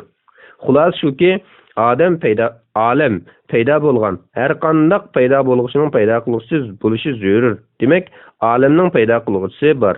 Ushbu paydo qiluvchi bo'lsa Alloh taolodir. Ba'zilar agar cho'qim paydo qiluvchi zarur bo'lsa, mazkur paydo qiluvchi cho'qim Xudo bo'lishi kerakmi? Acaba bu paydo qiluvchi tabiat bo'lsa bo'lamdi deydi. Halbuki bundaq ehtimollik yoki da'vo olam o'zini o'zi yaratib olgan yoki shaylarda mavjud sifat shu shaylarni borliqqa keltirgan degan yakunlarga elib boradi. Mayli bu turdagi da'volar qaysi xil yakunga elib berishidan qat'iy nazar, tabiatni tangri o'rniga destish upochiq materializmchi da'vo bo'lib, bu bir bo'lsa tabiatning xarakterini tushunmaslikdan, yana biri tangri huquqiga bo'lgan tushunishning yuzakiligidan kelib chiqqandir. Ma'lumki, tabiat atalg'usi bir qancha ma'noga qaratilgan hukm. U birda fizikalik olamning ko'rinishini ko'rsatsa, yana birda bir butun hayotlikni ko'rsatadi. Buning barliq ma'nolarini yig'ib kelganda bo'lsa, tabiat hukmidan qonuniyatga bo'ysunuvchi insonlikqa ega fizikalik dunyo, ya'ni moddiy dunyo ko'zda tutiladi. Demak, tabiat yaratdi degan bu da'vo e'tiborga ilindi deganda, buningdan aqliy va ilmiy haqiqatlarga asosan navbatda yo'qdan bor bo'lganligi, paydo bo'lganligi va yaralganligi isbotlangan bu moddiy koinotni bir vaqtda ham yaralg'uchi, ham yaratuvchi deb da'vo qilish kelib chiqadi. Halbuki modda o'z tabiatidan o'lik bo'lib, u hech qachon idrok, bilim yoki iroda bilan sifatlanmaydi. Ya'ni uning sifatida yoki zotida bo'lsin, yaratish va yo'qdan bor qilish deydigan xususiyat yo'q. Bu vajdan tabiatning o'zini o'zi yaratishi mumkin bo'lmaganidek, uning bir vaqtda ham yaratuvchi, ham yaralg'uchi bo'lishi mumkin emasdir. Doktor Umar ibn Abdulaziz mundaq deydi: Shubhasizki, tabiat moddadan iborat. Moddaning xususiyatlari sovuqlik, issiqlik, namlik va qurg'oqlik qatorliqlar bo'lib, moddani tashkil qiluvchi bo'lsa, atom yadrosidan tuzilgan atomlardir. Atomni proton, neutron, elektron qatorliq zarrachalarni o'z ichiga olgan bo'ladi. Ajaba atom yadrosi, atom hamda modda o'z ichiga olgan xususiyatlardan tashkil topgan ashu elementlar o'zini o'zi yaratib, undan hozir tabiat deb atalgan narsa shakllanganmi? Mana buni aql qat'iy ravo ko'rmaydi va hech qachon to'g'ri topmaydi. Tabiat yo'qdan bor bo'lib berilgan hadis bo'lgan ekan, albatta uning elementlarini paydo qilib, har biriga tegishli xususiyatlarni o'rnatquchiga ehtiyoji bo'ladi. Shundoq turib, qandaqmi moddadan tashkil topgan tabiatga yaratish, shakllantirish, bahilash va intizomlashtirish qudratini mansub bo'lsin, u yana bundoq deydi. Modda o'lik bo'ladi. Shunaq ekan, u qandaq hayotlikni yarata olsin? Tabiat tilsizdir, anglamaydi, ko'rmaydi. Shundoq turib, uning anglaydigan, ko'radigan, so'zlaydigan bir hayotlikni yarata olishi qandaq mumkin bo'lsin? Yana kelib inson tabiatni xizmatiga selyotidi. Uni o'ziga bo'ysundiryotidi. Ahvol shundoq tursa, tabiatni qandaqmi insonning yaratquchisi degili bo'lsin? Tabiatdan iborat hammani besib tushadigan yuksak aqlga ega bo'lmagan bu moddiy olamning yo'qdan bor qilib yaratish, hayotlik, aql idrokni vujudga keltirishdek insoniyatning eng o'tkir aqliyati tushunishga ojiz keladigan darajadagi ishlarni vujudga keltira olmaydiganligi bugungi zamonaviy ilm-fanda takror dalillanib kelmoqda. Shunga qaraydigan bo'lsak, tabiatshunoslarning o'zlari endi bu xil safsatini faraz qilib o'ltirishning yo'qdan borliqqa kelgan bu tabiatni ham yaratquchi, hamda yaralg'uchi deydigan paradoks qaynimga g'arq bo'lishning vaqti o'tganligini jakarlamoqda. Tabiatshunos olim George Eril Davis mundaq deydi: Navada tabiatning o'zini o'zi yaratishi mumkin ish degan taqdirda, u chol tabiat yaratquchi xos sifatlardan bahramlanadi deganlik bo'ladi. Bundoq bo'lganida koinotning xudoligiga chimchitib qolamizda, oxirgi birib yana Xudoning mavjudligiga taslim bo'lib to'xtaymiz degan gap. Shunisi biz ishongan bu Xudo birli vaqtda ham moddiy, ham metafizik bo'lishdek shayotning o'zi bo'lib qoladi. Shunga bundoq afsonaviylik ustida ching turganimizdan ko'ra, yanala ushbu moddiy olamni yaratgan, koinotning biror juz'isi bo'lmagan, aksicha koinotning hukmdori, boshqarib idora qiluvchisi bo'lgan qudratli Xudoga ishonganim a'lo. Darvaqa, olamning paydo bo'lganligining o'zi tabiatning yaralganligini va buning paydo qiluvchisi, yaratquchisi borligini dalillaydi. Yaralgan ekan, uning yaratquchi bo'lishi mumkin emas. Demak, tabiat yaratish va hayotlik ato qilishga ojizdir. Bu yerda hayotlikni ato qiluvchi, uni davomlashtirishga imkoniyat hozirlab berguchi, vayron bo'lishdan saqlab turuvchi bo'lsa Alloh taolodir. Qonuniyatni o'rnatgan Xudoning o'rniga qonuniyatga bo'ysunish tabiatni destish mantiqiy jihatdanmi, ilmiy nuqtadanmi safsatidan boshqa narsa emas. Shunga tilimizda ko'p zikr qilinib turgan tabiat bizga ato qilgan, tabiat bizga baxsh etgan degandek so'zlarni qilayotgan chog'da, haqiqiy ato qilguvchi va baxsh etuvchining yaralmish maxluqmi yoki yaratquchi Xudomi degan nuqtalarda o'ylanib ko'rish, rahmat va shukronlarni yuklangan vazifasini o'rindayotgan tabiatga aytish kerakmi yoki ashu tabiatni bo'ysundirib berayotgan Allohga aytish kerakmi deganlar aql egillari o'ylanishga tegishli masaladir. Yuqorida deyilgandek tabiatdan iborat bu moddiy mavjudlikni yaratish va paydo qilish qatorliq faqat Xudoda bo'lishga tegishli xususiyatlarni ta'vallandirish, mohiyatda tabiat va Xudo o'rtasidagi farqni bilmaslik, balki farqi aniq narsalarni aralashtirish orqali haqiqatni burunlashdan boshqa narsa emas.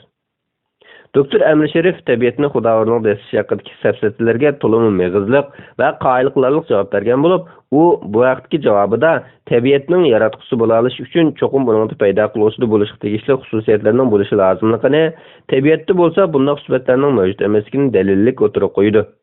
U tilga olgan olamni paydo qiluvchi tunji sababda bo'lishga tegishli aqlli sifatlarni tövendeki nuqtalarga yig'inchoqlash mumkin.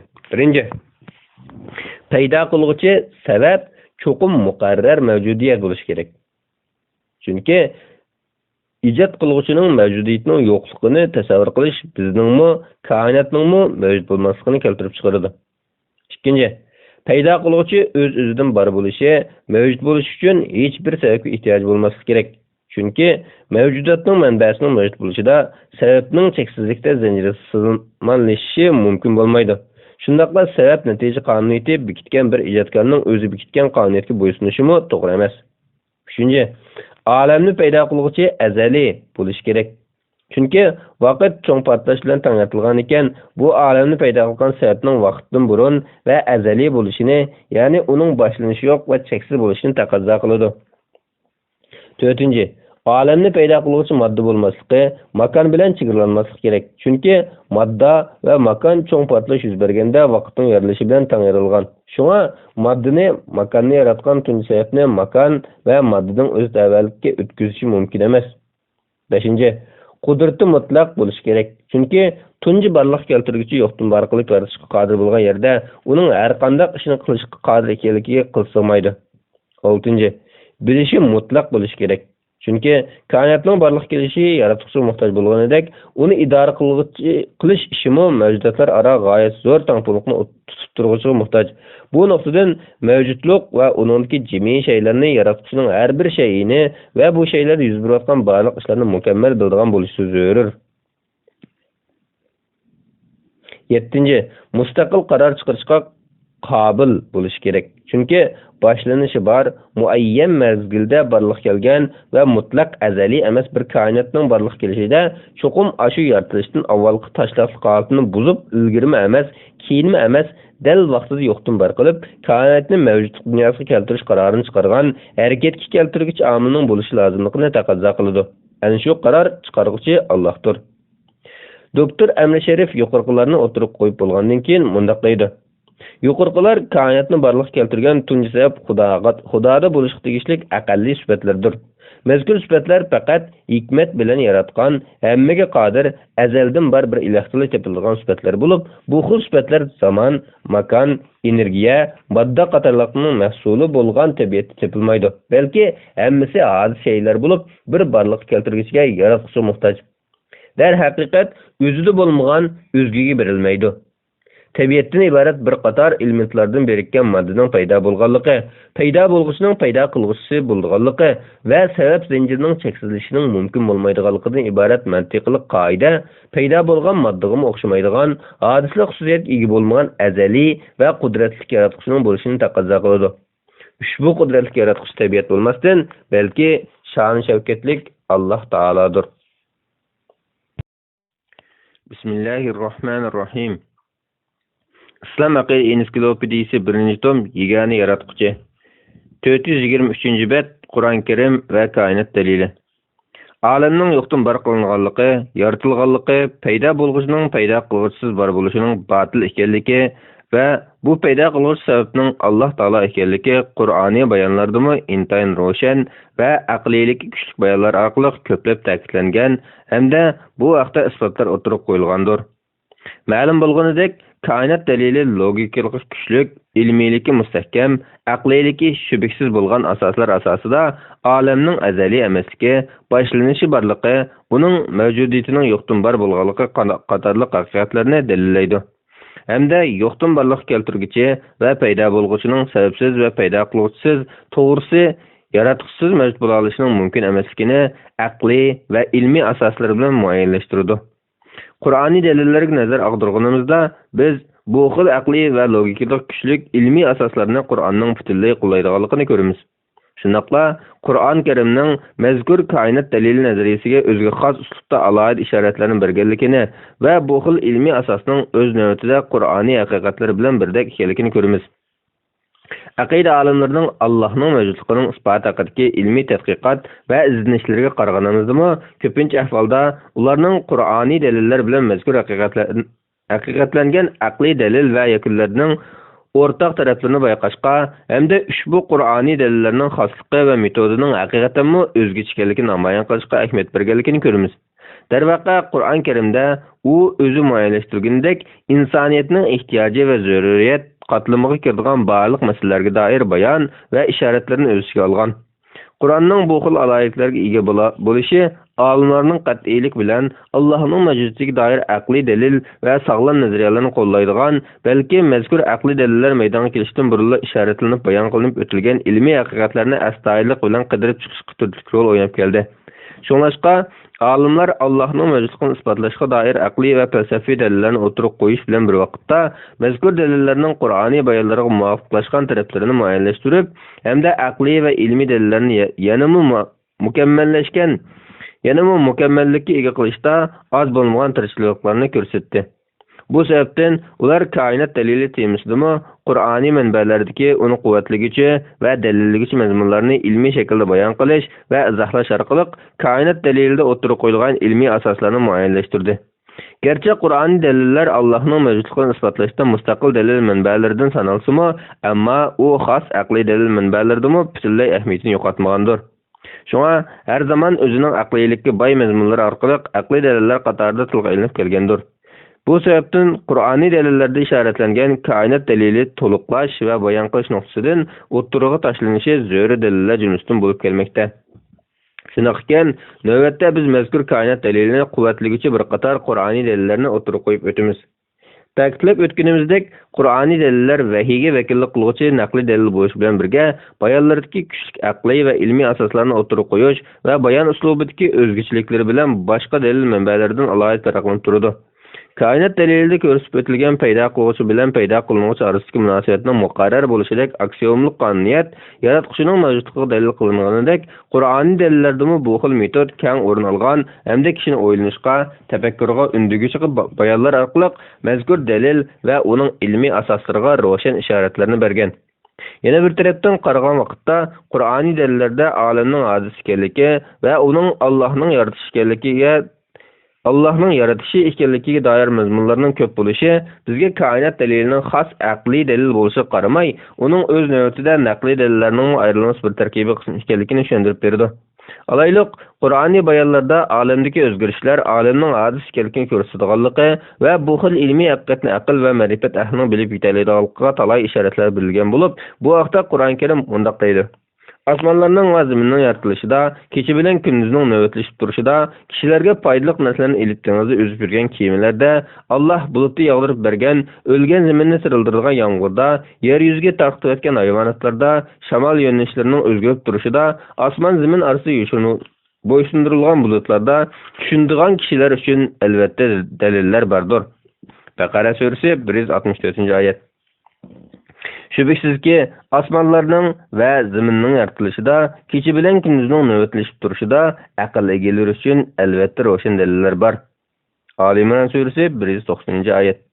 Qaraydigan bo'lsak, yuqoridagi oyatlar olamning hadis ekanligiga va bu hadisning alomatlarining uningdagi o'zgarishlar ekanligiga dalil bo'lib, oyatga xalaqa so'zi olamning hadis ekanligiga ishorat qilsa, uningdagi o'zgarishlarning olamning hadis ekanligiga ishorat ekanligi va bularning Allohning mavjudiyati va qudratining dalili ekanligi ko'rsatib o'tilgan. Oyatdagi xalaqa so'zi olamning hadis ekanligiga ishorat deyishimiz bu so'zning arab tilidagi ma'nosining shay'ini yo'qdan bar qilish, yaratish ma'nosi bo'lganligidir. Tilshunos olim Abu Mansur al-Azari mundaq deydi: Xalaqa so'zi arab tilida shay'ini o'rnaksiz holda yo'qdan bar etmek demekdir. Oyatlardagi osmon zaminni yaratish ma'nolarini o'rnaksiz yaratish ma'nosi ekanligiga Qur'on Karimdagi munosib oyatlarda dalillar bor bo'lib, Qur'on Karim bu vaqtda mundaq deydi: Allah osmonlar va zaminni yo'qdan bar qiluvchidir. Baqara surasi 117-oyat. Yaratish ma'nosini sharhlovchi mazkur oyat haqida mufassirlardan Imom Nafasi mundaq deydi: Oyatning ma'nosi Allah osmon va zaminni o'rnaksiz barliq keltirguchi va uni ixtiro qiluvchidir deganlikdir. Oyatlardagi osmon zaminning yo'qdan bar qilinganlik ma'nosini ko'rilish bo'ldiki, koinotning mavjudiyatiga yo'qlik ilgir bo'lgan. İlmiy istilohga ko'ra mavjudiyati yo'qdan bar bo'lgan har shay'i hadis bo'lib, darvaqa oyatlar yaratish va yo'qdan bar qilish iboralarining qo'llanishi orqali olamning hadis ekanligini muayyanlashtirgandir. Qur'on Karim yana mazkur yaratish so'zi o'z ichiga olgan ma'noni yanada konkretlashtirgan holda belgilik vaqt va zamon ma'nolari bilan ushbu yaratishning ba'zi tafsilotini bayon qilib mundaq deydi: Alloh osmonlarni, zaminni va ularning orasidagi narsalarni 6 kunda yaratdi. Secde suresi 4-oyat. Doktor Aysam mazkur oyat ustida to'xtalib mundaq deydi: Oyatdagi 6 kun iborasi zamonni o'z ichiga olgan hadislikqa dalil bo'lib, mana bu koinotning azaliy emas, boshlanishi bor hadis ekanligini bildiradi. Aytib o'tganimizdek, yaratish hukmi yuqorida keltirilgan olamning hadis ekanligiga ishoratlovchi oyatlarda olamning hadis ekanligini ko'rsatsa, oyatda yana kecha kunduzning almashishi va boshqa har xil o'zgarishlar, koinot hodisalari qatorliqlarning tilga ilinishi, sog'lom aql egasiga mazkur yaratish hukm ifodalagan olamning hadis ekanligi haqiqatini bilish uchun yo'l ochadiganligi, o'zgarishlar olamning hadis ekanligining alomati ekanligi va buni sog'lom aql egalari ushbu haqiqatlar ustida tafakkur qilish orqali bilib yetalaydiganligi ishorat qilingandir. İmam Beyzavi yuqori dalil qilingan yaratish ma'nosi bilan koinot hodisalarining tang o'rinda bayon qilib kelgan oyatlar haqida tafsirda mundaq deydi: Şübhəsizki, osmonlarning va zaminning yaratilishida, kecha bilan kunduzning navbatlashib turishida aql egalari uchun albatta ro'shan dalillar bor. degan bu oyatda xuddi Baqara surasi kelgandekla hissi yoki xiyoliy shak-shubhalarning ta'siriga uchirmagan parlaq aqlga sahib kishilar uchun yaratuvchining mavjudligini, uning yakkiganligini, mukammal ilm va kuch-qudratga ega ekanligini ko'rsatuvchi ro'shan dalillar borligi ifoda qilingandir. Biroq mazkur oyatda Baqara surasidagi oyatdan farqli holda koinot hodislarini faqat osmonning va zaminning yarilishi hamda kecha-kunduzning almashishi din iborat 3 nuqtaga yig'inchoqlaganlikka kelsak, balkim masala oyatdagi dalil nuqtasi bo'lgan o'zgarish xususiyatining tilga ilinishi bilan munosabat bo'lishi mumkin. Chunki o'zgarish koinotda va uningdagi barliq hodisalarda jarayon qilib turadi. Masalan, bu o'zgarish bir bo'lsa, kecha-kunduzning almashidek shay'ining o'zida yuz bersa, yana bir bo'lsa, shay'ining ma'lum tarkibiy qismida yuz beradi. Elementlarning turli shaklga almashib turishi buning misolidir. Osmon jismlarining turli vaziyatlar ichida o'zgarib, yo'tkilib turishi buning misolidir. Shu jihatdan payg'ambar alayhissalom ushbu oyat ustida to'xtalib, bu oyatni tafakkur qilmay o'qigan kishining holiga voy deb ko'rsatgan.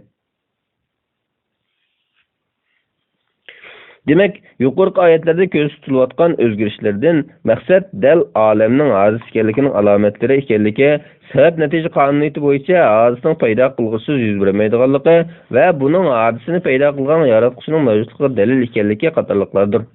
Mana bular olimlar birdek muayyanlashtirgan koinot daliliga ishoratlar bo'lib, aqida ulamolaridan Imom Ahmad ad-Dardir oyatlardagi o'zgarishlar va almishlardan ko'zda tutilgan yana ma'no haqida to'xtalib bunday deydi.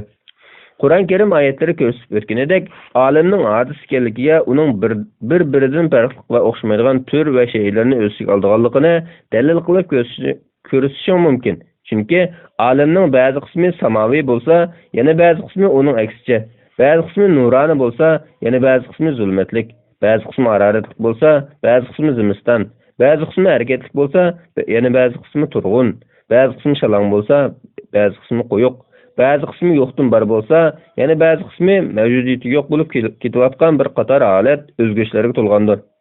Yana kelib, turlarning har biri yana ayrim turlarni, juz'iylar va sifatlarni o'z ichiga oladigan bo'lib, hech kim uni birma-bir statistikалab chiqolmaydi. Mana bular olam va uningdagi har bir turning mavjudiyatini yo'qdan barliqqa chiqaradigan dono bir turkiy yaratuvchiga muhtoj ekanligini ko'rsatib berdi. Shuning bilan birga yaratuvchi faqatla bir sabab yoki tabiat bo'lmasdan, balki mutlaq ixtiyorlikqa ega o'rnaksiz yaratuvchidir.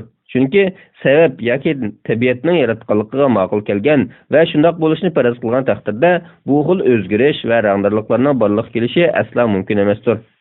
Darhaqiqat Alloh taolo bunday deydi: Shubhasizki, osmonlarning va zaminning yaratilishida, kecha bilan kunduzning navbatlashib turishida aql egalari uchun albatta ro'shan dalillar bor. Ali Imron surasi 190-oyat. Bular osmonlarning va zaminning saltanati uchun Allohning yaratgan mahluqotlari ustida va o'zlarining ajli yaqinlashadiganligining mumkinligi ustida fikr yurgizmamdi. Araf surasi 185-oyat.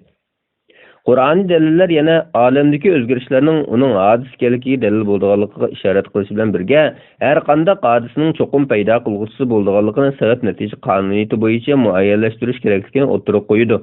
Qur'on Karim bu haqda bunday deydi: Ular yaratuvchisiz yaratilganmi yoki ular o'zlari yaratquchimi yoki ular osmonlarni va zaminni yaratganmi? Tur surasi 35 va 36-oyatlar. Yuqorqi oyatlar yaratuvchining haqiqatini inkor qiluvchilarga ta'addi va tanqid mavqesida turib savol qo'ymoqda. Darvaqa, oyatning mundaq bir voqeada savol tashlash inkor ustida bo'lib, bu orqali yaratuvchisiz yarilishni aqlga ravo ko'rishning mantiqsizlik bo'lganligi hamda bundaq sabab natija qonuniyatiga xilof ekanligi muayyanlashtirilgan. Oyat haqida Shayxul Islom Ibn Taymiya mundaq deydi: Sog'lom fitrat zo'r holda oyat tilga ilinganlarning paydo qilg'usiz paydo bo'lib qilishini yoki ularning o'zlarini o'zi paydo qilib olgan bo'lishini rad qiladi. Demak, buningdan ma'lum bo'ldiki, jazman ularni paydo qilgan bir yaratuvchi bor. Mazkur oyat haqida Dr. Said Fuda mundaq deydi: Qur'on Karimda koinot daliliga ishorat bor bo'lib, yo'qdan bar qilingan har qanday mavjudiyatning paydo qiluvchi muhtoj ekanligi haqida Qur'on Karim mundaq degan: Ular yaratquchisiz yaratilganmi yoki ular o'zlari yaratquchimi? Tur suresi 35 ve 36 ayetler. Ayetdeki ular yaratqısız yaratilganmı degan inkari savolda har qandaq paydo bo'lgan shayning sababsiz paydo bo'lishining mumkin emasligiga dalil bordir. Chunki oyatdagi men qo'shimchasi ba'zilar o'ylab olgandek, min qo'shimchasi ba'zilar o'ylab olgandek qismanlik ma'nosi bo'lmasdan sabab ma'nosidandir. Shu sababdan oyatning ikkinchi bo'ligi yoki ular o'zlari yaratquchimi deyish orqali birinchi bo'lakda kelgan savolning qarama-qarshi sifatida o'ttirib qo'yilgan bo'lib, oyatning ma'nosi acaba ularning yo'qdan bor bo'lgan bu mavjudiyati sababsiz paydo bo'lib qolganmi? Bundaq bo'lishi asla mumkin emas deyilishdir. Sabab natija munosabati haqida Imom Abu Mansur al-Maturidi mundaq deydi: Biz alemning har bir juz'iy qatlamlarida sabab natija qonuniyatining hukm surayotganligini, yuz bergan har bir shayning faqatli paydo qilgan omil ta'sirida yuz berayotganligini ko'rganimizda, bu xil qonuniyatning olamning butunligidami mavjud bo'lishi kerakligini muqimlashtira olamiz. Shundoq bo'lgach, biz hech qachon yaratuvchisi yo'q kitobning mavjud bo'lishini tasavvur qila olmaymiz. Bo'linganlarning faqat bo'lgich omil ta'sirida bo'linganligini bilamiz. Jamlanish, harakat va turg'unliklarmi ana shu qonuniyatga bo'ysungan bo'lib, darvaqa bu xil qonuniyat jami olamni muqarrarlashgan bo'lishi lozim. Chunki olamning o'zimi tuzilgan va bo'lingandir. Balki olamning qurilmasida aqlni lol qiluvchi sabablar yuksak darajada ta'min etilgan. Shunga olamda bo'linish yoki birgish bo'lsin, hammasi o'zidan boshqa bir omilning sababidan yuz beradi. Yuqoridagi oyat haqida doktor Umar ibn Abdulaziz al-Qurayshi maxsus to'xtalib mundaq deydi: Darvaqa inson o'zini o'zi yaratganimi yo'q, o'z avlodlarini yaratganimi yo'q, inson ostida va ustida yashab turayotgan osmon zaminni yaratgani yo'q. O'zlarini xudolik bilan da'vo qilgan insonlarga kelsak, ular o'zlariga ortiqcha mushaqqat yuklashdan boshqaga yaramadi. Demak, bu yerda shu narsa aniqki, yaratish va yo'qdan bor qilish vazifasini insonlarmi, hayvonlarmi, jonsiz jismlarmi o'ziga mansub qilgani yo'q. Yana bu yerda shu aniqki, hech narsa o'zligidan paydo bo'lmagani yo'q. Shunaqa ekan, yaratish ishini faqat Xudoga da'vo qilmoqdan boshqa yo'l yo'qdir. Qur'on Karim mazkur dalilni bizdan savol tariqasida so'rash orqali muayyanlashtirib mundaq degan: Ular yaratquchisiz yaratilganmi yoki ular o'zlari yaratquchimi? Yuqorqi Qur'oniy bayonlar orqali Qur'oniy manbalarda koinot dalilida ko'rsatib o'tilgan har bir asos va yakunlarga ishoratlar borligini ko'rib olamiz. Shunga koinot dalili olimlar muayyanlashtirganidek sop aqliy dalillar turidan bo'lib qolmay, bayonlari faqat xabar berish doirasida bo'lmasdan aqliy va ilmiy haqiqatlarga o'rtaq ahamiyat beruvchi Qur'on Karimdan iborat vahiy manbalarida qo'llab-quvvatlangandir. Doktor Said Fuda koinot dalilining Qur'oniy bayonlarida kelgan ishoratlar haqida to'xtalgan bir qator bayonlardan keyin aqliy dalillarning butunlay naqldan ayrilgan dalillar emasligini, jumladan koinotning dalilining mushturdan ekanligini hamda aqida olimlarining aqliy dalillarni Qur'oniy bayonlar orqali izohlashga alohida ahamiyat berib kelganligini bildirib, bundaq deydi: Hurmatli aziz o'qirman, ko'rib turibsizki, aqida olimlari o'z dalillarida Qur'on Karimga chin asilgan bo'lib, ularning iymon va aqida masalalarida o'ttirib qo'ygan mazkur dalillari ana shundoq sog'lom aqlni manba qilgandir. Ushbu sof aqliy dalillar Qur'on Karimga zid dalillar bo'lmasdan, balki Qur'on Karimga uyg'un dalillardir. Siz koinot dalilida ko'rib o'tganingizdek, Qur'on Karimda aqliy dalillarni qo'llaydigan talay oyatlar bayon qilingandir. Qur'oniy manbalar koinot daliliga ana shunday ishoratlar berish bilan birga, koinot dalilining o'z navbatida Qur'oniy dalillardan sanash kerakligiga ishorat qilgandir. Shunga olimlar koinot dalilini xos aqliy dalil deyish bilan tang, mazkur dalilni yana Allohni isbotlashga Qur'oniy metod deb muayyanlashtirgan. Bundaq deyishdagi sabab Qur'oni Karimda huquqiy ishoratlardan boshqa yana ojiz shaylarning paydo qiluvchi muhtoj ekanligi, paydo bo'lg'ishning paydo qiluvchisi bo'lish lozimligi, shaylardagi o'zgarishlarning olamning ojiz ekanligini uqtirganligi va buning ojizga butunlay o'xshamaydigan muqarrar mavjudiyatning borligini dalili ekanligi qatorliqlarga doir bayonlarning tarixda o'tgan buyuk payg'ambarlar tilidan kelganligidir. Olimlarning yuqoridagi qanoatga kelishida payg'ambar zotlarning da'vat metodida mazkur koinot dalilini ayni davr sharoitiga yarasha shaklda o'zgash uslub va bayon bilan qanday qo'llanganligi va avatilgan qavm orasida bu vaqtda qanday munozaralar bo'lganligi qatorliqlarni Qur'onda aynan tilga ilinishi sabab bo'lgan deb qarash mumkin. Qur'oniy bayonlarga nazar tashlaganimizda, darvaqa biz ushbu nuqtani shuhrati jahonga taralgan, nomi ulug', zikri buyuk va sharafli payg'ambarlardan Ibrohim payg'ambar va uning da'vat jihatdagi ilmiy metod haqida kelgan oyatlarda ro'shan gavdanganligini ko'ramiz. Qur'on Karim İbrahim alayhissalomning da'vat haqidagi bayonlarda İbrahim alayhissalomning mazkur dalilini koinot hodisalariga cho'qinuvchi qavm bilan o'tkazgan munozirasida qo'llanganligiga ishorat qilib bunday deydi. Biz İbrahimga osmonlarning, zaminning ajoyibotlarini ko'rsatdik. İbrahim kechining qorong'uligi bosqanda yo'lsizni ko'rib, qavmining so'zini dalil keltirib, ularni mat qilish uchun bu mening Parvardigorimdir dedi. Yulduz petib ketibdi, men petib ketkichlarni yoqtirmayman dedi. U oyning tuqqanligini ko'rib, yuqori usul bo'yicha bu mening Parvardigorimdir dedi. Oy petib ketibdi, agar Parvardigorim meni hidoyat qilmagan bo'lsa, men cho'qim ozg'ich qavmning qatorida bo'ladi ekanman dedi. U quyoshdan chiqayotganligini ko'rib, yuqori usul bo'yicha bu mening Parvardigorimdir. Bu hammadan, ya'ni yulduz bilan oydan cho'ngdir dedi. Quyosh petib ketibdi. U aytdiki, ey qavmim, men haqiqatan sizlar sherik keltirgan ma'budlardan ado-judoman. Men haqiqatan batil dillardan haqdan burilib, osmonlarni, zaminni yaratgan zotga yuzlandim. Men mushriklardan emasman. İbrahimning qavmi uning bilan munozirlashdi. İbrahim aytdiki, meni Alloh hidoyat qilgan tursa, men bilan Allohning mavjudligi va birlik to'g'riliq munozirlashamsizlar? Men sizlarning Allohga sherik keltirgan butlaringlardan qo'rqmayman. Faqat Parvardigorimningla xohlagan narsasi bo'ladi. Parvardigorimning bilimi hamma narsani o'z ichiga olgan. Ma'budlaringlarning menga hech bir ziyon yetkazilmaydiganligini o'ylamamsizlar? Allohning sheriki bo'lishi haqida Alloh sizlarga hech qanday dalil tushirmagan narsalarni Allohga sherik keltirishdan qo'rqmayvatsanglar, sizlarning sherik keltirgan butlaringlardan men qanday qo'rqatdim?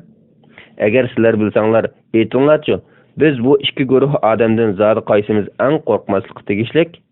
Azobdan amin bo'lish iymon etgan, imonga mushriklikni aralashtirmagan odamlarga mansubdir. Ular hidoyat topqushlardir. O'z qavmiga radiya berish uchun Ibrohimga bergan dalilimiz ana shudir. An'am surasi 75-oyatdan 83-oyatgacha.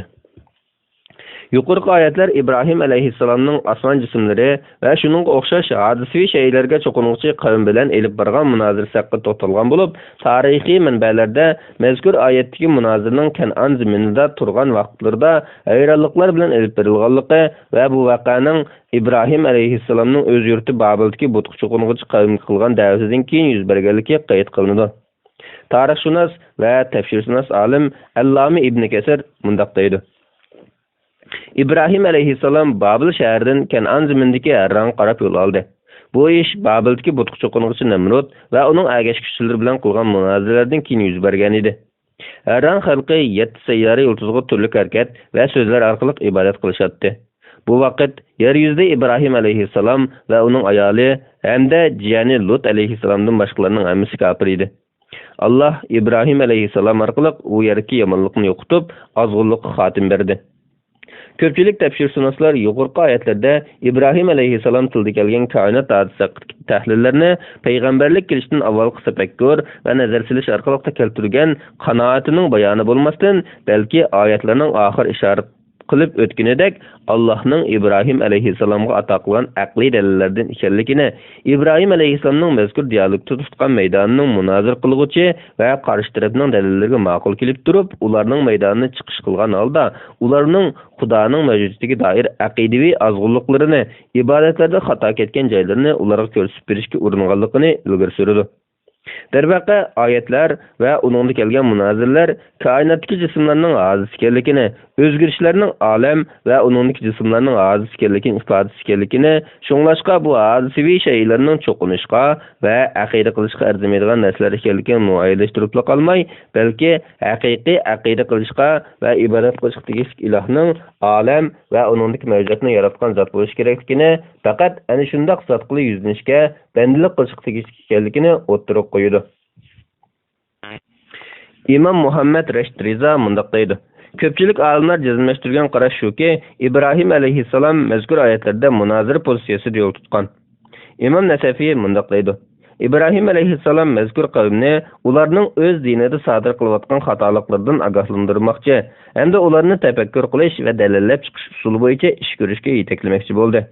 Bu orqali İbrahim alayhissalom ularga mazkur jismlarga to'g'ri usul nazar solgan, bu vaqtda tafakkur qilgan vaqtda yuqorqilardan birarsining xudo bo'lishga salohiyat yo'qligini yakunlab chiqqili bo'lganligini, ulardagi hodisavilikka doir ifodalar ularni xudo qilib olishning bema'ni ekanligini ko'rsatib berganligini bildirmoqchi bo'lgan edi.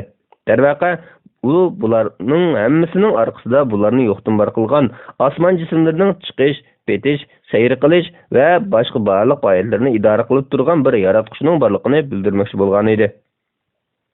İmam Abu Mansur al-Maturidi İbrahim alayhissalomning oyatdagi "Men petib ketishlarni yoqtirmayman" degan so'zi haqida mundaq deydi. Oyatning ma'nosi men xilma-xil holatlarga ega, almashib turadigan, o'zgarib va yo'qab ketib turadigan narsalarni xudolik bilan tariflab anga madhiya o'qimayman. Men faqat tegishlik so'ygimni ziyodalik yoki kimik bitishlardan xoli yo'qolib, yana paydo bo'lishdek o'zgarishlar yuz bermaydigan muqarrar mavjudiyat Alloh taologa maxsus qilaman deganlikdir. İmam Fakhruddin Razi yuqorqi oyatlarga bergan tafsirisida İbrahim alayhissalomning mazkur munozirda osmon hodislarining o'zgarishi, uning ojiz ekanligining dalili ekanligi, hech birining mustaqil qudrat va mavjudiyatga sahib emasligi va bu hodislarni paydo qilgan asli qudrat egasining Alloh bo'lish kerakligidan iborat koinot dalilini to'van saviyadagi avommi, aql va mutaxassislarni o'rtaq hazm qila oladigan ommabop uslubda bayon qilganligini ilgari surdi. U bu vaqt to'xtalib mundaq deydi: Chiqish va petishdan iborat har ikki holatlar olamning hodis ekanligining birdek dalilidir. Muhimi payg'ambarlar xaloyiqlarga ilib borgan da'vatida dalillarni aqli joyida kishimi, to'van saviyadagi kishimi, aql donomi birdek hazm qila oladigan tarzda aniq va ro'shan bayon qilishi zarur edi. Hareketning hojisligining dalili ekanligi garchi shaksiz masala bo'lsa-mu, biroq bu to'limi inchki nuqta bo'lgach, buning mohiyatiga faqat ayrim sondagi ilm ma'rifat egalari yetalaydi. Ammo bu masalaga oyatdagi petib ketish hodisasi dalil qilinsa, buning nimaga dalil qilinayotganini aniq bo'lgach, har kishi buningdagi dalilni bilib olaydi. Chunki yulduzlarning saltanati petib ketish bilan teng yo'qaydi. Bundoq bo'lganda petib ketish hodisasini mazkur jismning ojiz ekanligi dalil qilib ko'rsatish maqsadni ifodalashga to'limi bob kelgan bo'ladi. Shunga ba'zi muhaqqiq olimlar shay'ning ojiz ekanligini bilishda petib ketish hodisasi diqqat qiladigan nuqtadir deganini ilgari surgan edi. Darvaqa ushbu qissa haqidagi eng munosib qarash shuki, mazkur qissada mutaxassislarga o'rta saviyadagilarga avomga tegishli nasibi bor. Mutaxassislar oyatga petish ma'nosidan olamning hodis ekanligini, har qanday mumkin mavjudiyatning muqarrar mavjudiyatga muhtoj ekanligini tushunadi. Darvaqa muqarrar mavjudiyatga muhtoj shayda ehtiyoj uzluksiz bo'lmoqi lozim. Undaq ekan, mumkin mavjudiyatning oxirida barliq hodis va mumkin mavjudiyatga tava xususiyatlardan pok bo'lgan zotga berib to'xtashi muqarrar bo'ladi. Toki mumkinul vujudda bo'ladigan o'ziga muhtojlik xususiyatlarning hammasi uning mavjudiyatiga kelib to'xtagan qadar. Xuddi Alloh taolaning aytganidek, baradigan oxirgi nuqta Rabbing tarafdir. Najm surasi 42-oyat. O'ttiral saviyadagilarga kelsak, ular oyatdagi petish ma'nosiga mutlaq harakat ma'nosini tushunib qolmay, har qanday harakatlanguvchining paydo bo'lgan hodis ekanligini, har qanday hodisning qudratlik va azaliy sababga muhtoj ekanligini tushunib oladi. Avomga kelsak, avomlar o'ltirish va petish qarab yaqinlayotgan yo'lchini ko'rganida petish ma'nosidan uning nurining xiralashib aziyotganligini, kuchining yo'qolib ketganligini hamda uning tashlab ketilgan narsadek bo'lib qolganligini tushunadi-da, bu xil xususiyatdagi narsaning xudo bo'lishga salohiyat to'shmaydiganligini bilib yetadi. Yig'ib aytganda, men petib ketishlarni yoqtirmayman degan bu bir jumla oyat Allohga yaqin bo'lganlarmi, nom amali o'ng tarafdan berilganlarmi, nom amali so'l tarafdan berilganlarmi tegishlikni sevib olaydigan ma'nolarni o'z ichiga olgan. Shunga bu oyat dalillarning eng mukammali va afzali bo'lishga munosib kelgandir. Yuqorqilardan biz koinot dalilining Qur'oniy metodga uyg'un bo'lib qolmay, olam va uningdagi hodislarni kuzatish, hodislarni paydo qilgan sababning mavjudiyatini sabab-natija qonuniyati asosida isbotlab chiqish qatorliq jihatlarda mazkur koinot dalilining haqiqiy to'g'ri diniga vakillik qiluvchi payg'ambarlar otasi Ibrohim alayhissalom kabi ulug' zotlarning tilidami ishorat qilingan aqliy va naqliy dalillarning ekanligini ko'rib yetamiz. Mana bu o'z navbatida uning Qur'on Karimdan iborat ilohiy dasturning insonlarning haqiqatga yetishiga yordam bo'ladigan hamda ularning baxt saodatini qo'lga keltirishga kerak bo'lgan barliq narsalarni o'z ichiga olgan kitob bo'lishda qasqini jari qildirgan aqliy va naqliy manba ekanligining ifodasidir. Biroq shuni bilish kerakki, ushbu kitobning talibi va aql loyiqida ado bo'lmay turib, uning sirlar xazinasiga voqif bo'lish, aqlni lol qilish o'zlariga to'lgan ma'no boyliqdan qazib chiqish mumkin emasdir. Uning talibi va haqqi bo'lsa, ixlos va tafakkurdan iborat. Payg'ambar alayhissalomning koinot hodisalari haqidagi oyatlarini o'qib, u vaqtda tafakkur qilmaganlarning holiga voy deb ko'rsatganligi mazkur so'zimizning asosidir. Darvaqa, Qur'on Karim o'z haqida qilingan samimiy tafakkurning ixlos amra qilingan so'ziq qalbning muhaqqaq tegishligiga erishadiganligi va buning Qur'onni nozil qilishga tub maqsadlardan biri ekanligi haqida to'xtalib, mundaq degan edi. Bu ularning oyatlarini tafakkur qilishi, aql egillarining nasihat ilishi uchun biz sana nozil qilgan muborak kitobdir. Sad surasi 92-oyat. Shubhasizki, yuqori oyat tafakkur qilishni tilga ilish orqali aqlga ishorat qilgan bo'lsa, va nasihat ilishni tilga ilish bilan qalbga ishorat qilgandir. Koinot dalili haqidagi xulosamiz shuki, koinot dalili ana shunday yaratquchining mavjudligiga munosabatlik eng kuchli dalillardandir. Ushbu dalil qadimdimi, hozirda Allohning mavjudligini isbotlashga eng kuchli va mazmun aqliy dalillardan bo'lib kelmoqda. Shuning bilan birga mazkur dalilning qurilmasi mazmun, ular intayin puxta, logikalik hamda ilmiy bo'lib, o'ziga qarshi qo'yilgan har qanday e'tirozga javob berishga qodir. Darvaqa bu dalil ilm-fan haqiqatlaridami, Qur'oniy haqiqatlaridami muayyanlashtirishga sazovor bo'lgan aqliy, naqliy va ilmiy dalillardir. O'qirmanlarga ma'lum bo'lganidek, kitobimizning bu qismida biz aqliy yo'nalish hamda ilm-fan natijalari, shunaqla Qur'oniy manbalar asosida olamning boshlanishi bor hodisa ekanligi, uning paydo qiluvchisi borligi va bu paydo qiluvchining moddiy mavjudiyat bo'lmasdan olamdagi barliq hodisaviy shaylardan farqli sifat va xususiyatlarga ega azaliy va muqarrar mavjudiyat ekanligi hamda shundoq bo'lishining aqliy, naqliy va ilmiy jihatlardan muqarrar ekanligi qatorliq masalalarni munosib dalillar asosida bayon qilib chiqdik.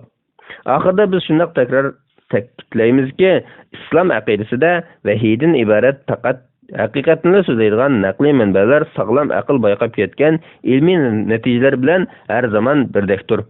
Bo'libmi islom aqidasining manbasi bo'lgan vahiy bayonlarining aqlning mo'l usulliq ilmiy yakuni hamda utuq natijalar bilan birdeklikni saqlaydiganligi va asla zidlashib qolmaydiganligi Xudoning mavjudligi masalasida intayin ro'shan darajada ifoda qilgan. İkinci qism aqliy dalillar.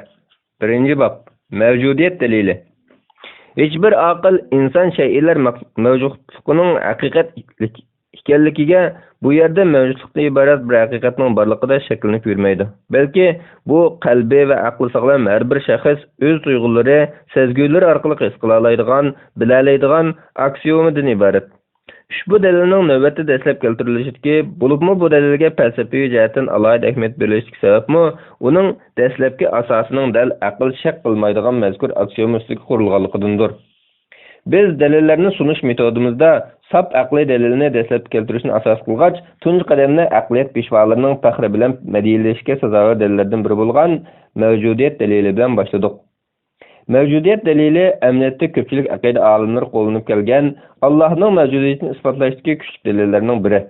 Bundaq bo'lishida mazkur dalilning tarkibiy qismi sog'lom aqlga uyg'un hamda insoniyat aqliyati birdek qo'llaydigan analogiya qonun qoidalari metodi asosida o'tirib qo'yilganligi gavdalanadi.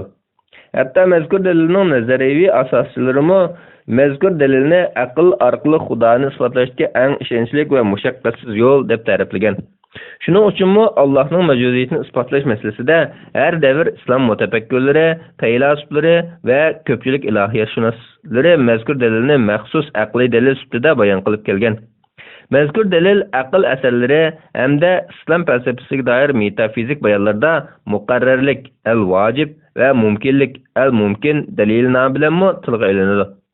Biz ushbu dalilning tafsilotiga kirishdan avval aqliy dalillarda bizga ko'p uchraydigan bunday ikki atalg'uning ta'birlari bilan tanishib chiqishimizga to'g'ri keladi. Chunki bu har qaysi dalillarning nazariy asosi va maqsadlarini tushunishimiz uchun qulaylikdir. Birinchi, muqarrar mavjudiyat, vojibul vujud.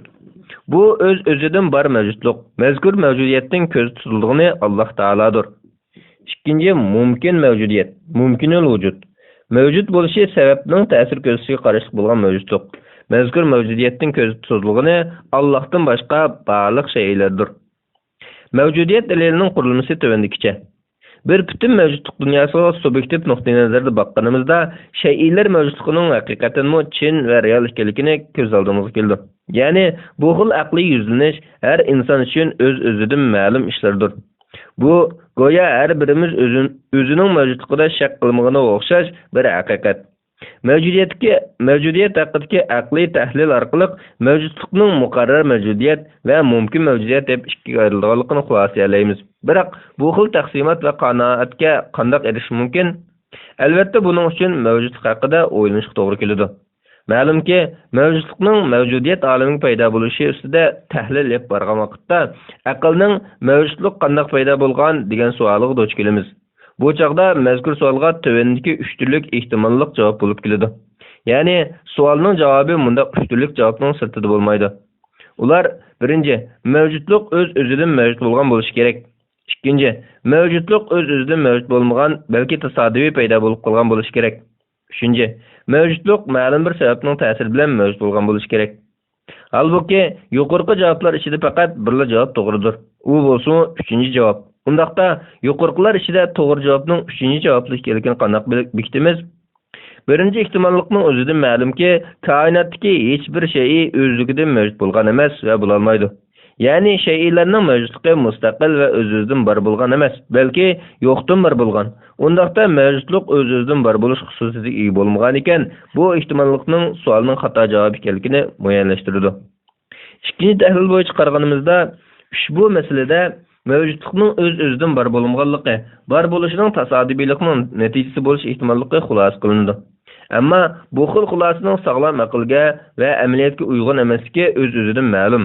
Balki bunda xulosa kelish aqlga haqoratdir. Chunki ko'z bilan ko'rib turayotgan o'z mavjudiyatimiz orqali bo'lib turayotgan bu mavjudlik olamida har qanday shayning biror sabab bo'lg'uchisi yoki omili bo'ladi.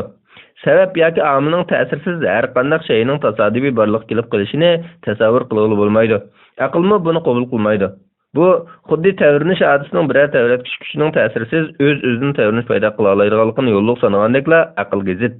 Demak, bu tahlil tabiiyla bizni uningdan voz kechtirib, 3-bir ehtimollikqa, ya'ni mavjudlikning mavjud bo'lishining ma'lum bir sabab yoki kuchning ta'siri ostida yo'qdan bor bo'lganligiga yetaklaydi. 3-ehtimollikqa borgan chig'imizda bu ehtimollikning oddiy aqlni qabul qiladigan darajada aqlga uyg'un ekanligini ko'rib olg'ili bo'ladi. Chunki mazkur 3-ehtimollik har bir harakatning ma'lum bir kuchning ta'siriga uchmasdan o'zicha harakatga kelmaydiganligidek qonuniyatga uyg'unlik jihatdan bizni aqliy qanoatga elib bordi-da, masala biz uchun ehtimollik holatdan hukm darajasiga ko'tariladi. Buningga binoan mazkur ehtimollik asosida mavjudlik yo'qligini manba qilgan har qanday shayning orqasida uni borliqqa keltiruvchi bir sababning mavjud bo'lganligi muayyanlashadi. Demak, bu xil sabab natija munosabatining inkor qiluvsiz darajada ko'z oldimizda yorqin namoyon bo'lib tura olishi bizga obyektiv shaylarning mavjud bo'lib turishining ana shunday bir qudratli sababning mavjud bo'lib turishi qarashli ekanligidan iborat qanoatga elib boradi. Mazkur sababning mavjud bo'lib turishining muqarrar va zarurligi muayyanlashgancha ekan, buningdan shayning shunaqla izchil mashg'ulot va inson ishida harakat qilayotgan, yo'q holatdan borliqqa kelayotgan, shakllanayotgan va tinimsiz o'zgarish hosil qilayotgan koinotning va hatto kelgusida mavjud bo'lish oldida turgan barliq shaylarning o'z mavjudligida ushbu muqarrar sababning mavjudligiga qarashli ekanligi hamda uning ta'sir ko'rsatishiga muhtoj bo'lganligi muayyanlashadi. Demak, shaylar mavjudligining ikkinchi bir kuchga yoki sababga muhtoj bo'lishining muayyanlashishi bir-biridan farqli ayrim ikki mavjudlik borligini kuchli holatda dalillaydi.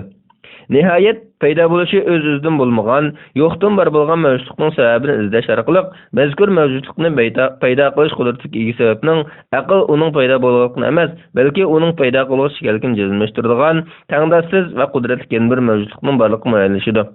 Buningga binoan tur jihatdan ikki xil mavjudlik bor bo'lib, ular birinchi mumkin mavjudlik, mumkinul vujud, ya'ni sababga muhtoj har qanday mavjudlik. Ikkinchi muqarrar mavjudlik, vojibul vujud, ya'ni mavjudlikka hech bir sababga ta'sir ko'rsatish muhtoj bo'lmagan, balki o'z-o'zidan bor mavjudlikdir.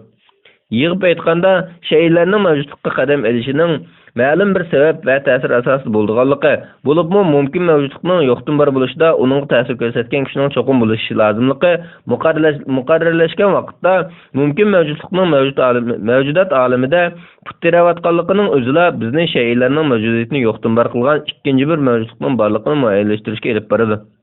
Mumkin mavjudlikqa o'xshamaydigan bir mavjudlikning haqiqatan mavjud ekanligini muayyanlashtirgan vaqtda bo'lsa, cho'qimki mazkur sababning mumkin mavjudlikka butunlay o'xshamaydigan tabiat va sifatga ega bo'lishi kerakligini taqozo qiladi.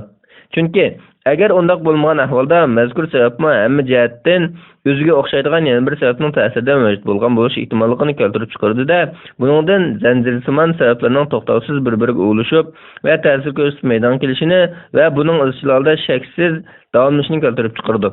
Bu xil zanjirsimonlashish agarda ma'lum bir sababda oxirlashmagan yoki ma'lum nuqtaga berib to'xtamaganida aqliy jihatdan bu xil cheksiz zanjirsimonlashish tabiiyla bema'nilik yo'l ochadi. Nihoyat zanjirsimon cheksiz davomlashish bo'lishining aqlga zid kelishdek bu xil hukm aqliy nuqtadan barliq sabablardan butunlay farqlangan bir sababning, ya'ni bir kuchning mustaqil mavjud bo'lgan bo'lishi kerakligini muayyanlashtirishga aqlni majbur qiladi. Mazkur yakin natija e'tibori bilan navoda bir sabab yana bir sababni tortib chiqdi degan taqdirdami, o'xshashlab barliq sabablarning avvalgi sababdek mumkin mavjudlik ekanligini ko'rsatib beradi. Bu deganlikmi o'xshashlab bu yerda mumkin mavjudlikqa butunlay o'xshamaydigan bir mavjudlik bor deganlik bo'lib, bu xil ichkirlash hech bir ehtimollikqa yo'l qo'ymagan holda bu yerda mumkin mavjudlikqa qat'iy o'xshamaydigan alohida bir sabab mavjudlikning muqarrar mavjud bo'lishi kerakligini va bu mavjudlikning har bir mumkin mavjudlikqa o'xshash yo'qdan bor bo'lish va yo'qolish xususiyatiga ega bo'lmasligi lozimligini hamda uning mavjudligi mumkin mavjudlik kabi sabab ta'sirida emas, aksicha sababga muhtojligi yo'q va azaldan bor bo'lishi hamda muqarrarlik ega bo'lgan bo'lishining lozimligini taqozo qiladi. Buningga binoan mavjudlik haqida shunday xulosa kelamizki, mavjudlik faqat ikki turlik bo'ladi. Biri muqarrar mavjudiyat, yana biri mumkin mavjudiyat. Bilinib turibdiki, mavjudlik olamga qarta elib borgan ushbu aqliy tahlil bizni ko'zimizga ko'rinib turgan bu olamdan boshqa yana ikkinchi bir mavjudlikning borligini jazm qilishga yetaklaydi. Aqida olimlari hamda islom ilohiyatshinoslari mazkur dalildagi muqarrar mavjudlik hukumidan Allohni, mumkin mavjudlikdan Allohdan o'zga barliq shaylarni ko'z tutgandir. Mavjudiyat dalillarining haqiqiy sharhchilari va nazariy qurilmasini sistemlik o'tirib qo'yishlar haqida so'z qilganimizda bu haqda Sharqning ikki buyuk mutafakkirni hurmat bilan tilga olishimizga to'g'ri keladi. U bo'lsa islom tarixida o'tgan gigant faylosuflardan Abu Nasr Muhammad ibn Tarxon al-Farabi va Abu Ali ibn Sinadir. Mazkur ikki faylasuf mavjudiyat dalili ustida astoydil va sistemlik tadqiqotlarni sungan, o'tirg'i qo'ygan va sharhlanganlardan bo'lib, mavjudiyat dalili Ibn Sina tarafidan boshqa sab aqliy dalillar ichida eng bijirim, eng oson maqsadga yetkazuvchi dalil bo'lishlik ta'riflashga sazovor bo'lgan. Albatta bu nuqtada mazkur dalilning eng dastlabki ilmiy andizalari va asosiy ulini Farabi davridan ilgari kalomizm yo'nalishga aqida olimlarining manba qilganligini asdan chiqarmasligimiz insofdan bo'lsa kerak. Mavjudiyat dalili haqida Farabi mundaq deydi: "Olam ustida o'ylanganingizda, uningda yaralganlik iznalarini bayqaysan. Ammo sen buningdan diqqatini burab, faqat xos mavjudlik olamga qarasang, cho'qimki o'z-o'zidan bor bo'lgan muqarrar mavjudlikning bo'lishi kerakligini va bu mavjudlikning qanday mavjudiyat bo'lishi kerakligini bilalaysan." Farabi yana mundaq deydi: "Shaksizki mavjudot ikki turga ayriladi. Ular birinchi, mavjudlikka o'z-o'zidan mavjud bo'lishi muqarrar bo'lmagan biqinli mavjudlik. Mana bu mumkin mavjudiyat deb ataladi. Ikkinchi, mavjudlikka o'z-o'zidan bo'lishi muqarrar bo'lgan mavjudlik. Mana bu muqarrar mavjudiyat deb ataladi. Buning aniqlamasi shuki, biz mumkin mavjudiyatni mavjud emas deb faraz qilganimizda, uning mavjud bo'lmasligidan mumkin bo'lmasligi kelib chiqmaydi. Shuningdek, mumkin mavjudiyat mavjudlikka kelishda sababni aylanolmaydi. Navoda uning mavjudlikka kelishini muqarrarlik degan taqdirdami, uning mavjudlikka kelishi yana o'z-o'zidan emas, balki vositalikdir. Shunga uni mavjudlikka kelishi bilan mumkinlik holatdan muqarrarlik holatiga o'tib qolgan desakmi, mohiyatda uning bu muqarrarligi yanala vositalik muqarrarlikdir. Mumkin mavjudlik mana bu asosda muqarrar mavjudiyatga aylangan ekan, u bir bo'lsa azaldan bir bo'lgan mavjudlik bo'lishi yoki bo'lmasa uning muqarrarligi ma'lum vaqtda boshlangan bo'lishi lozim keladi. Halbuki mavjudlik bo'lishi yoki bo'lmasligi o'xshash shaylarning o'zaro bir-biriga sabab jihatdan ta'sir ko'rsatib cheksiz davomlashi batil. Shundaqla bu xil shaylarning zanjirsimon holatda ta'sir ko'rsatib davom qilishimi to'g'ri emas. Balki mumkinlik xarakteriga ega barliq shaylarning mavjudligini tunji sabab muqarrar mavjudiyatga berib taqilishi zarur. Muqarrar mavjudiyat deganimiz uning mavjudsizligini faraz qilishdan mumkin bo'lmaslik kelib chiqadigan, mavjud bo'lishining biror sabab ta'sirida bo'lishi bema'nilik kelib chiqadigan, shundaqla mavjudligi o'z-o'zidan bor bo'lgan zarur mavjudiyatdir. Mana bu turdagi mavjudiyat mumkin mavjudlik turidagi shaylarning mavjud bo'lib turishiga ta'sir ko'rsatadigan tunji sabab Alloh bo'lib, faqat uningla tunji mavjudlik bo'lishi zarurdir. Farabining mazkur nazariyasiga ko'ra, Alloh muqarrar mavjudiyat vojibul vujud bo'lib, Allohning mavjudiyati tunji va sababga ehtiyoji yo'q mavjudlikdir. Alam bo'lsa mumkin mavjudiyat mumkinul vujuddir. Chunki alamning mavjudiyati tunji sababning ta'sirida mavjud bo'lgan. Alamning mavjud bo'lib turishidagi u tunji sabab Janobi Allohdir. Yuqorida aytganimizdek, mavjudiyat dalili yana Farabi ideyasining eng sistemli ravishda izohlangan hamda falsafa qatlamlaridan Farabiydan keyin yana yuksak ballaga ko'targan allomalardan faylasuf Ibn Sinoning alohid ahmad bilan sharhlashiga muayyanlashtirishiga sazovor bo'lgan dalildir. Ibn Sino aytadi: "Shubhisizki, mavjudligi qachonki yo'q deb faraz qilinsa, buningdan mumkin bo'lmaslik kelib chiqadigan mavjudlik muqarrar mavjudiyatdir. Ammo uning mavjudligi haqida mavjud bo'lish yoki bo'lmasligi ehtimollik qabul qilsa, ham uning mavjud bo'lmasligidan mumkin bo'lmaslik kelib chiqsa, shubhisizki u mumkin mavjudiyatdir. Muqarrar mavjudiyat vojibul vujud, mavjud bo'lib turishi zarur mavjudlikdir. Mumkin mavjudiyat bo'lsa, uning mavjud bo'lishi yoki bo'lmasligida zarur taqozo emasdir."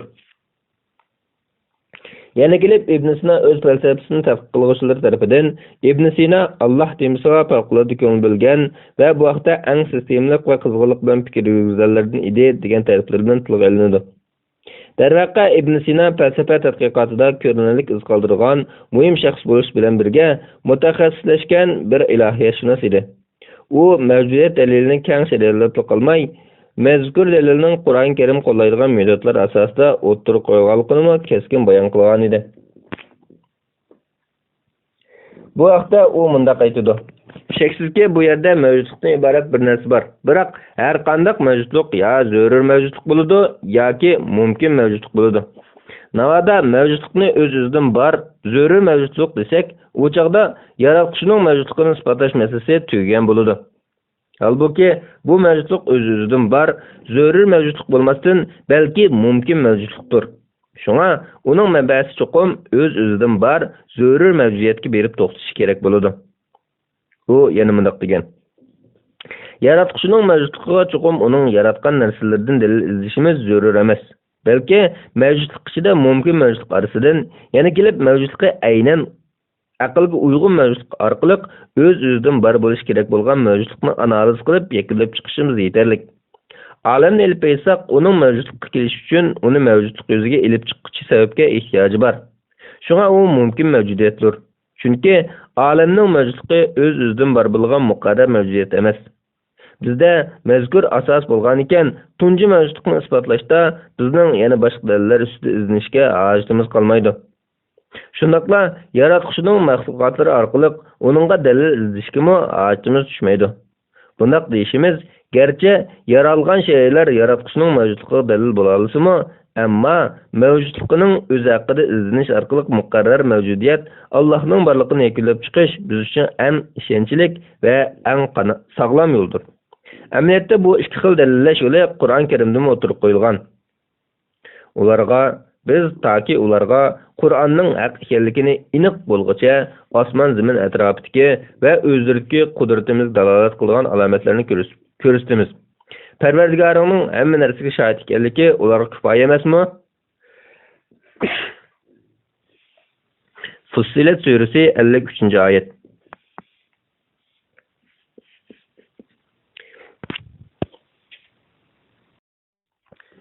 Azhar Universiteti İslam Felsefesi fanlari professori Dr. Hasan Shafiy mazkur mavjudiyat dalilini Ibn Sinoning aqliy dalillar ichida faxrlanib tilga oldigan dalillar qatorida ekanligini muayyanlashtirib, mundaq deydi: "Islom faylasuflarining keltirgan dalillar ichida faylasuf Ibn Sino faxrlanib turib tilga oladigan mavjudiyat dalilim bor.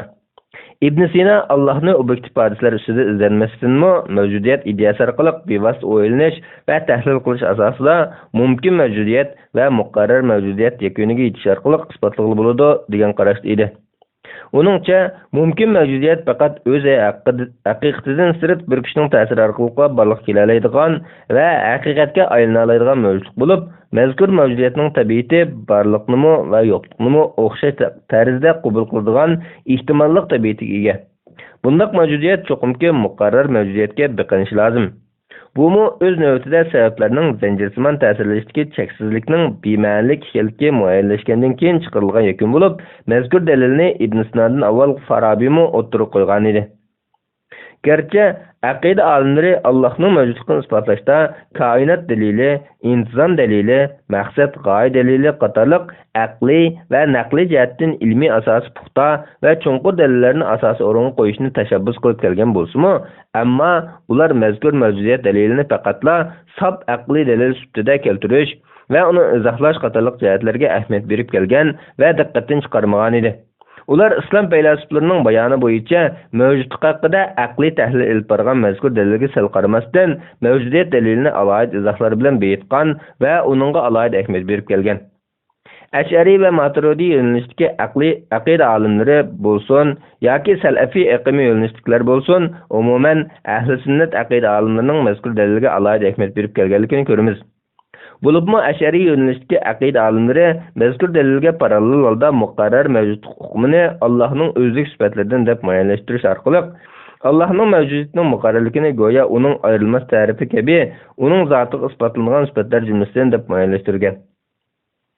Yig'ib aytganda, biz mazkur dalilning har xil ifodalarini aqidashunoslik sohasiga har xil metodga ega ahli sunnat iqimlarida asosan uchrata olamiz. Imom G'azzali mundaq deydi: Bilginki, mavjudlik ikki turga ayrilgandir. Shay'ining mavjudligi ya uningsiz boshqa mavjudiyat bor bo'la olmaydigan sababga muhtoj bo'lgan mavjudiyat bo'ladi yoki bo'lmaydi. Agar uning mavjudiyati sababga bog'langan mavjudlik bo'lganida, uni biz mumkin mavjudiyat deb ataymiz. Agarda undaq bo'lmay, mavjudiyati sababga qarashli bo'lmagan bo'lsa, uni biz o'z-o'zidan bor bo'lishi zarur bo'lgan muqarrar mavjudiyat deb ataymiz.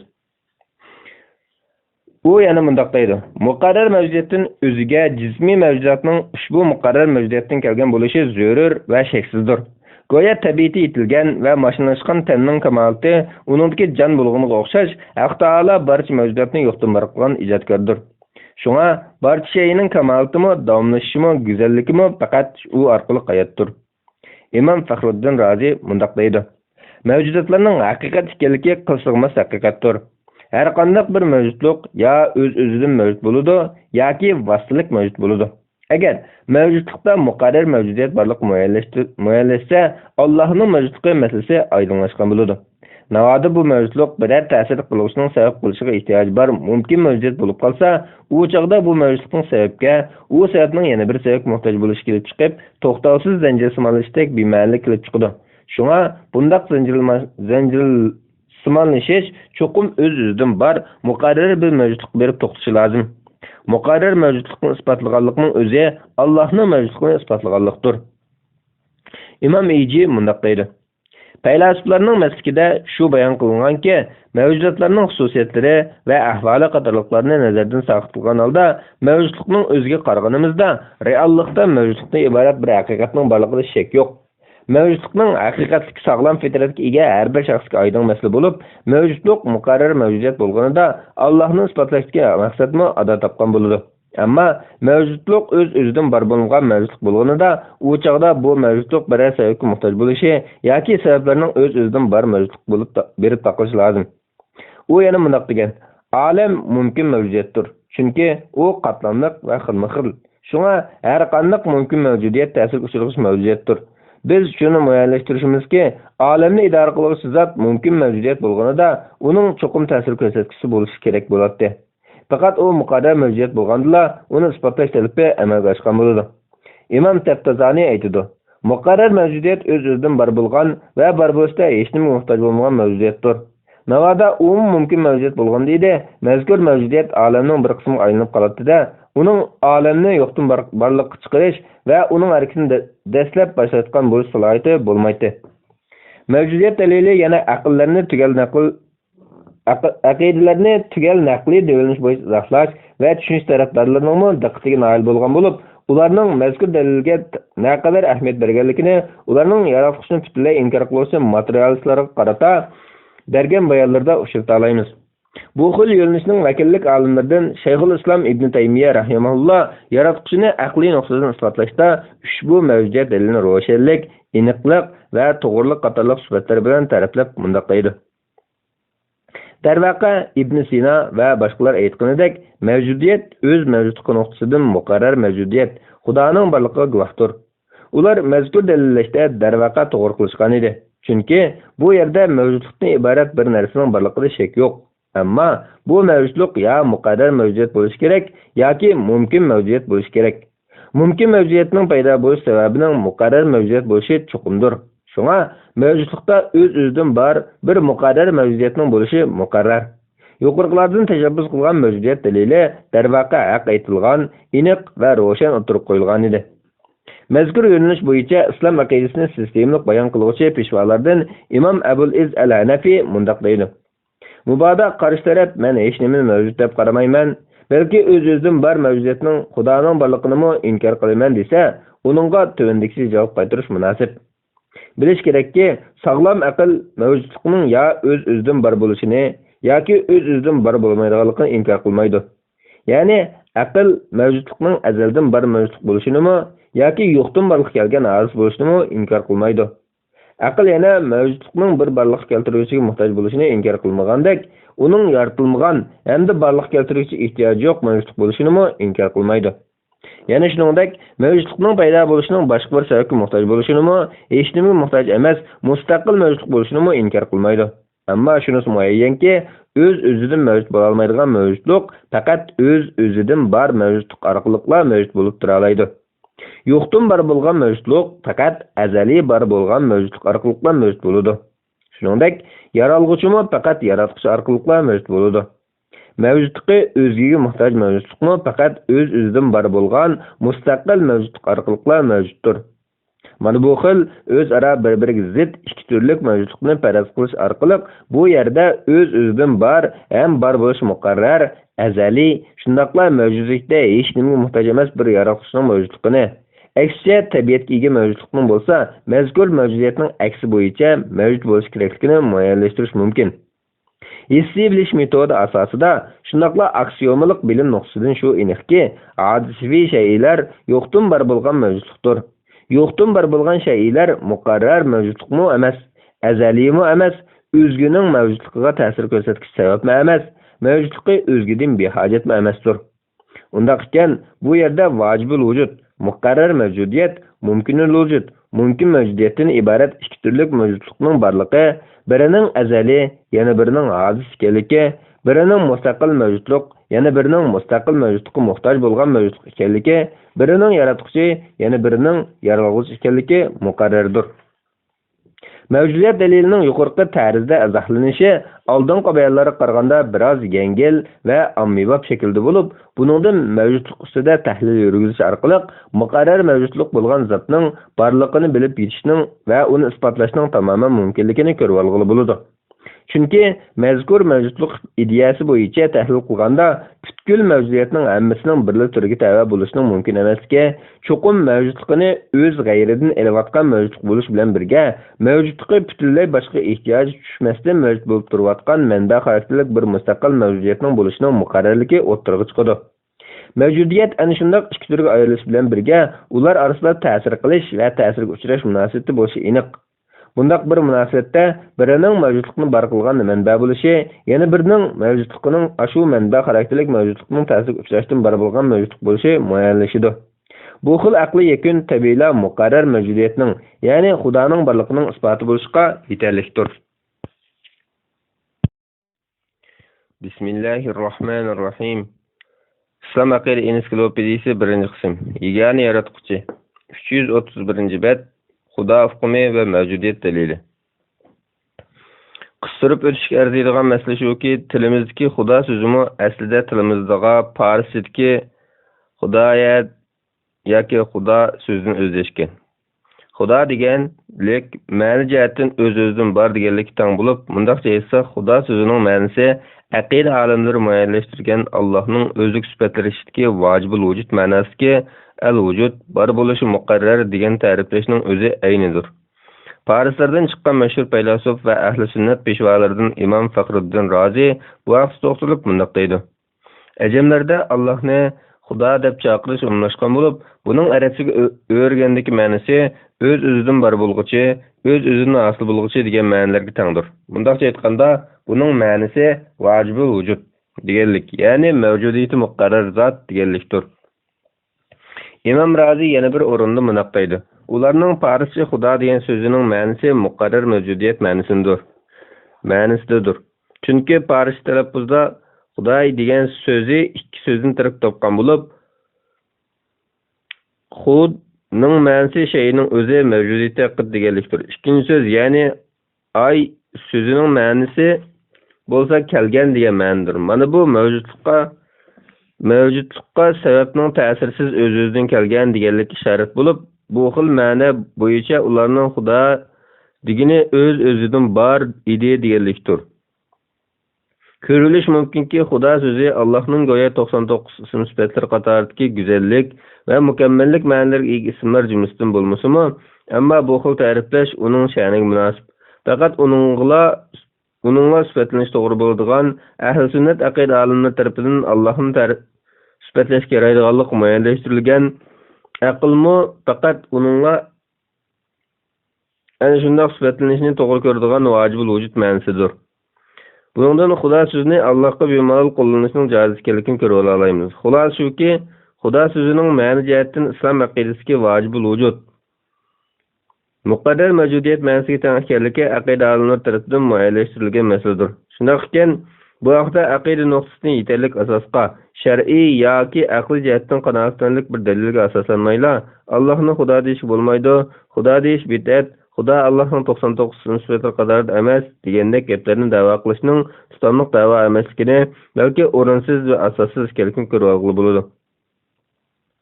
Biz ey Xudo, ya'ni ey vojibul vujud degan ta'riflashlar orqali Allohga nido qilayotgan vaqtda mazkur so'zga yuklangan ma'nolarning qanday cho'nqurliq va aqidaviy mazmunlarga ega ekanligini bilganimizda, Allohni Xudo deb chaqirayotgan shu lahzalarda mohiyatni uning mavjudligiga qaysi xil darajada aqida qilayotganligimiz o'ttirg'i chiqadi. Buni bilib qo'yish o'z navbatida aqida qilishdan avval bilish, ya'ni bilib aqida qilish prinsipiga rioya qilish jihatdan muhim ahamiyatga ega.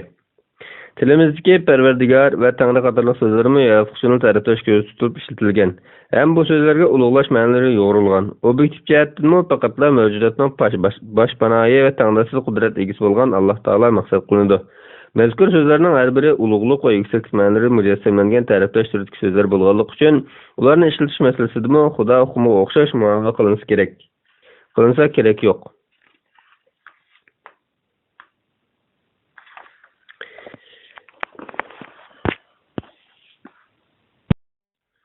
Qur'on Karim va mavjudiyat dalili. Mavjudiyat dalili saf aqliy dalil bo'lishi bilan olimlar tomonidan ana shunday kam qo'llanilib, shar'iylanib kelgan nazariylikka kuchli dalillarning biri. Ko'rib o'tganimizdek, bu dalil muqarrar mavjudiyatdan iborat Allohning mavjudiyatini falsafiy yo'nalishda bayon qiladi. Olimlar mazkur dalilning ilmiy va kuchli dalillardan ekanligini yuqorqi bayonlardagidek muayyanlashtirib qolmay, uning naqliy dalil manbalari tutgan o'rni haqida izlanishdi. Ular mazkur dalil o'tirib qo'ygan aqliy natijaning, ya'ni vojibul vujud islohida aks etgan ma'nolar, yakunlangan xulosalarning diqqatini naqliy bayonlardan izlash va naqliy manbalarda kelgan hikmat va ta'limlar ustidan tafakkur yurgizish orqali naqliy manbalarda mavjudiyat dalilini quvvatlaydigan ishoratlarning borlig'ini muayyanlashtirishdi. Ular yana mazkur aqliy dalillarning vahiy elib kelgan naqliy dalillar bilan birlikligini o'tirib qo'yishdi. Muhimi, ular bu orqali Allohning mavjudiyati masalasida aqliy va naqliy yakunlarning bir-birini quvvatlab, to'liqlaydiganligini ifodalagan bo'lib, natijada ular Allohning mavjudiyatining shaksiz haqiqat ekanligini, mazkur mavjudiyat dalilining quvvatlantiruvchi Qur'oniy dalillar orqali aql va naqlning Allohning mavjudiyatining shaksiz haqiqat ekanligini dalillaydiganligini kuchli ilmiy asosga ega qilishdi.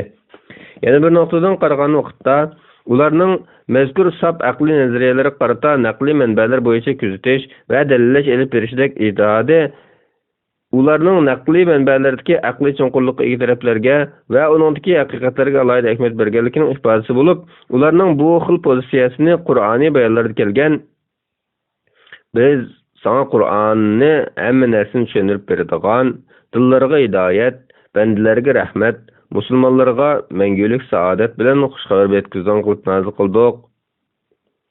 Nahl surasi 89-oyat. degan oyatdan so'zib olingan ma'rifatga yuksak darajada rioya qilganligidan deb tushunish mumkin. Darvaqa Qur'on Karim oyatlariga injiqlik bilan nazar tashlaganimizda, uningda mavjudiyat dalilini quvvatlovchi ishoratlar bor. Mu'tabar tafsirlarga mufassirlarning bo'libmi tafsirshunoslik bilan aqidashunoslik sohalarida mutaxassislashgan gigant olimlarning tafsirlariga qaraydigan bo'lsak, ularning ilmiy emgaklarida Qur'on Karimda kelgan Allohning mavjudiyatining muqarrarlikka ishorat qiluvchi mazmunlariga keng o'rin berilganligini bayqaymiz. Mavjudiyat daliliga ishorat qiluvchi Qur'oniy bayonlar haqida to'xtalganlardan Imom Faxruddin Razi bor bo'lib, u tafsirshunoslar ichida oyatlardagi mavjudiyat daliliga doir ma'nolarga hamda oyatlarda ko'zda tutilgan mavjudiyat daliliga oid ma'nolardan yakunlanadigan xulosalarga alohida ahamiyat bergan. Shuningdek, Qur'on tafsiriga doir asarlar ichida mavjudiyat daliliga eng ko'p o'rin bergan olimlardandir. Alayliq İmam Razi Qur'oni Karimda kelgan baradigan oxirgi nuqta Rabbing tarafdir. Nizm surasi 42-oyat.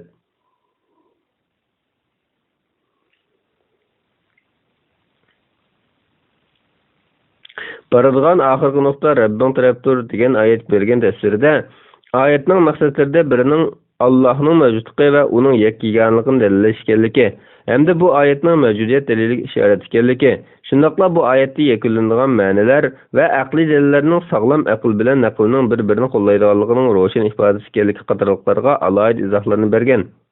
U yuqorqi oyatga bergan tafsirda mundoq deydi: Ushbu oyat Allohning mavjudligi va uning yakkiganligini bayon qilib kelgan oyatlardandir. Bundoq deyishimiz shuning uchunki, navodasan mumkin mavjudiyatga oid shaylarga damal nazar og'dirganingda cho'qim uni paydo qilgan yaratuvchining bo'lishining zarurligini his qilib yetolmaysan. Shuning bilan uni paydo qilgan narsani xuddi quyosh yoki o'tning teptidan keldi degan xayol keltirib qo'yg'ichi harorat misoli boshqa bir mumkin mavjudiyat bo'lishi ehtimolli xayolini kechishga boshlaydi. Bu vaqtda yana savol tashlandiki, quyosh va o'tning mavjudligi qayerdan kelgan? Mubad bu ikkisi yana bir mumkin mavjudiyatga yaqindirilganida aql oxirga berib mumkin mavjudiyatdan boshqa tarafliq bir mavjudiyatda oxirlashib to'xtashdan boshqa shart topolmaydi. Ushbu mavjudiyat dal muqarrar mavjudiyat bo'lib, darvaqa hamma ish muqarrar mavjudiyatga berib oxirlashdi. Demak, Alloh hamma oxirlashib boradigan nuqtadir. Mana bu o'rinda aql bilan naqlning o'zaro birlikligi o'tirg'i chiqadi. Ubay ibn Ka'b rivoyat qilgan hadisda payg'ambar alayhissalom jazmanki boradigan oxirgi nuqta Rabbing tarafdir. Allah kelganda fikrlar tugaydi deb ko'rsatgan. Ma'nisi har narsa muqarrar mavjudiyatga berib to'xtaydi. Allohning mavjudiyatining paydo qiluvchi yo'qdir, balki hamma narsa uning paydo qilishi bilan borliq kelgandir deganlikdir. Anas radhiyallohu anhu rivoyat qilgan hadisda payg'ambar alayhissalomning Xudo tilga ilinsa to'xtab qolinglar degan so'zmi biz bayon qilgan ma'nolarni ko'zda tutganlik ehtimolligi bor. Mavjudiyat dalili deganimiz mana budir. Ko'rilishki bo'ludiki, Imom Razi yuqorqi oyatga bergan tafsirda oyatning muddo maqsadlaridan birining mavjudiyat daliliga ishorat ekanligini hamda bu oyatning mavjudiyat daliliga asos bo'lganligini o'ttirib qo'ydi. Shundaqla bu vaqtdagi tafsirlarni ham aqliy nuqtadan, shundaqla mazkur ma'noni kuchlantirish hadislar orqali aqliy nuqtadan quvvatlash orqali mavjudiyat dalilining Qur'on va sunnatga ilmiy asosini bayon qilib berdi. Mana bu Imom Razining aqidaga doir shundaqla Allohga doir ko'plagan oyatlarga bergan tafsirda mavjudiyat daliliga xeyli zo'r darajada ahamiyat berganligining ifodasi bo'lib, tövnikiler buning misollarıdır. Imom Razi Qur'on Karimda kelgan jami hamdu sana olimlarning parvarishkori Alloh xosdir. Fatiha surasi 1-oyat. Degan oyatning tafsiri haqida to'xtalib bundoq deydi. Chunki mavjudotlar ya muqarrar mavjudiyat bo'lishi lozim yoki mumkin mavjudiyat bo'lishi lozim. Muqarrar mavjudiyat faqat birdir. U Alloh subhanahu va taolodir. Allohning o'ziga bog'liq narsalar mumkin mavjudiyatdir. Shunday ekan, shay'lar mavjudlik olamiga faqat Allohning ijod qilishi va yaratish orqali mavjud bo'lib kira oladi. Mavjud bo'lmoqmi bir ne'matdir. Mavjud qilmoq, in'om qilmoq, parvarish qilishdir. Mana shu sababdan Allah cemi hamdu sana alemlerinin pervişkari Allah'a mensuptur deb ko'rsatdi. Chunki Allah o'zidan boshqa barliq shayni pervish qiluvchi, cemi narsalarga ko'ngil bo'lguchidir. U yana Qur'on Karimdagi Allah albatta hammadan behojatdir. İbrahim suresi 8-oyat degan oyat haqida to'xtalib bundaq deydi. Oyatning tafsiri shuki, muqarrar mavjudiyat o'zining barliq sifatlari va ifodalari bilan qo'shilib muqarrar mavjudiyatdir. Navoda vojibul vujud zot o'zidan bor, muqarrar mavjudiyat bo'lmaganida albatta uning mavjudligi yo'qligi oldidan g'olib kelishiga turtki bo'lguchi omilga ehtiyoj bor bo'lgan bo'ladi-da, u chaqda hammadan behojat mavjudlik bo'lishga loyiq kelmaydi. Ve bundaq mavjudiyatni hammadan behojat deb faraz qilishning o'zi bir bema'nilik bo'lib qoladi. Buningdan shu isbotlanadiki, Allohning hammadan behojat bo'lishi uning o'z zotida muqarrar mavjudiyat bo'lishining taqozzosidir. İmam Razi yana Baqara surasida kelgan Allah hamisha tirikdir, hammani barpo qilish bilan idora qilib turuvchidir. Baqara surasi 255-oyat. Ayetlardaki Allah'ның El-Hayy, El-Qayyum qatarlıq isimlerinin tefsiri hakkında toxtalib mundaq deydi. İbn Abbas radiyallahu anhumalardan onun Allah'ның en büyük isimleri El-Hayy, El-Qayyum deganligi rivoyat qilingan. Münasebetlik bazı hadislardaki Peygamber aleyhisselamның Bedir g'azoti kunisi secdede yuqorqi isim sifatlarini ko'plab zikr qilganligiga dair mezmunlarmi bu isim sifatlarning Allah'ның büyük isimlerinden ekanligini ko'rsatdi. İsimlerinin Allah'ның ulug' isimlari bo'lishining sahih va muqarrarligiga aqli dalillarmi isbotdir. Chunki muqarrar mavjudiyat o'z-o'zidan va o'z zoti bilan bir mavjudiyatdir. U mavjudligida hech nimaga muhtoj bo'lmagan bo'lib, uningdan o'zga jami mavjudot mavjudligida va mohiyatida muqarrar mavjudiyatning yo'qligidan bar qilishga muhtojdir. Shunday ekan Allah mustaqil mavjudiyatdir. O'zidan boshqa barliq narsalarning mohiyat va mavjudligida bar bo'lishining sababidir. Shuning uchun u barcha mavjudotga nisbatan uning barliq keltirguchidir. Hammani idora qiluvchidir, hayotdir. Demak bu yerda Al-Qayyum, hammani barpo qiluvchi, hammani barpo qilib idora qiluvchi deganlik Allah o'zi mustaqil mavjuddir va o'zidan boshqa barcha mavjudotning mohiyat va mavjudiyatda bar bo'lishining musabbabkoridir deganlikdir. Yuqorqilardan ko'rilishga bo'ldiki, mavjudiyat dalili sab aqliy metod bo'lish bilan birga Qur'oniy bayonlar orqali kuchli ilmiy va nazariy asos tikilgan muhim dalillardandir. Tuvanda biz Xudo so'zining ma'nosiga yo'g'rilgan vojibul vujud aqidasining mohiyatda qanday ma'nolarga ega ekanligi, Qur'on Karimning mavjudiyat daliliga qanday ishorat qilganligi haqida berilgan atrofli bayonlar orqali mavjudiyat dalili haqidagi temamizni xulosalaymiz. Doktor Nuh alayhissalom mundaq deydi: Allah'ның mavjudlik sifatining bayoni bizdan mundaq ikki nuqtaning ma'nosini oydinlashtirishimizni talab qiladi. Birinchi nuqta vojibul vujud, muqarrar mavjudiyatning ma'nosi. Biz oldingi bayonlarimizda muqarrarlik uqumining mayli avvalda bo'lsin, hozirda yoki kelgusida bo'lsin, aql uning mavjud bo'lmasligini tasavvur qila olmaydigan har qanday mavjudlikni ko'rsatadiganligini tilga olib o'tdik. Darvaqa Allah Taala ana shundaq aql uning mavjud bo'lmasligini tasavvur qila olmaydigan mavjudlik bo'lib, vojibul vujud sifati bilan faqat uningga tabi bo'lish kerak bo'lgan sifatdir.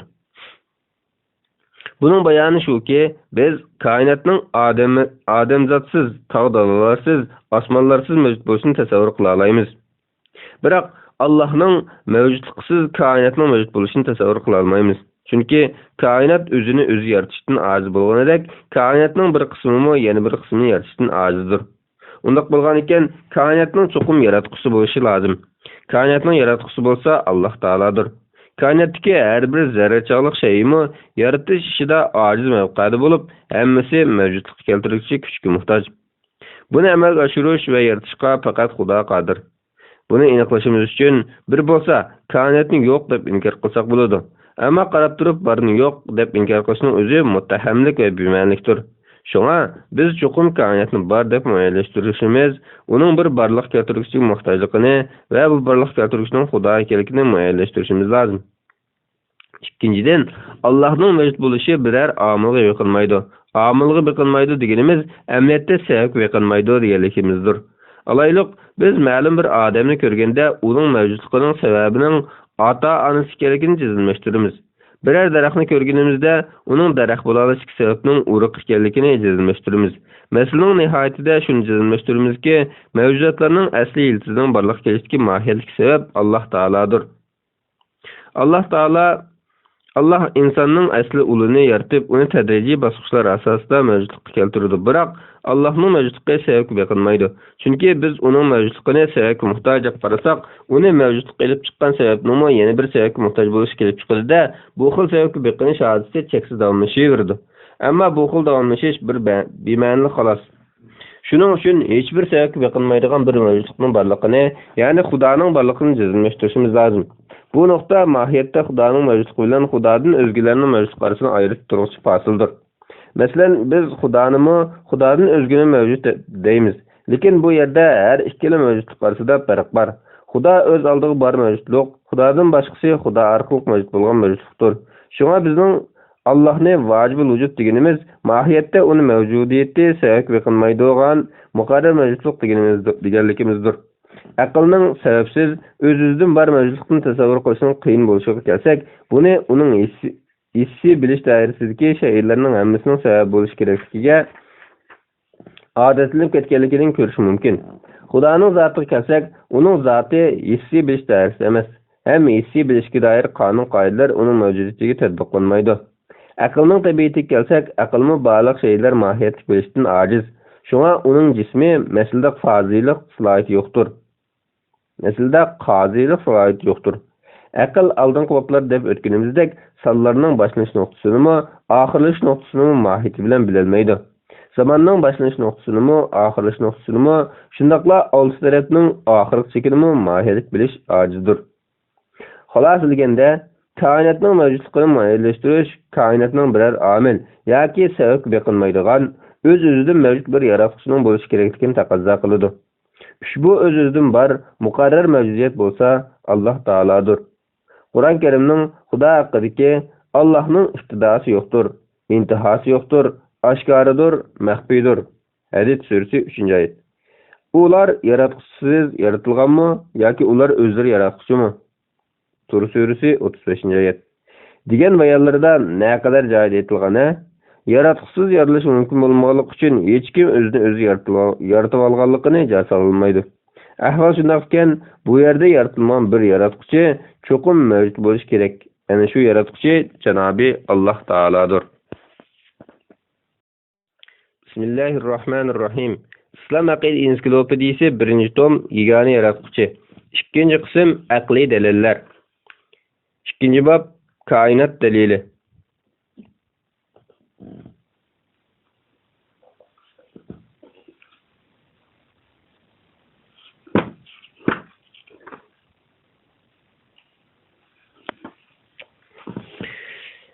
Koinot dalili Allohning mavjudligini isbotlashdagi aqliy jihatdan va ilm-fan nuqtasidan muayyanlashtirilgan eng kuchli paket va asoslarga ega dalillardandir. Bu dalil yana hadislik dalili, olamshunoslik dalili, yaratilish dalili deb ataladi.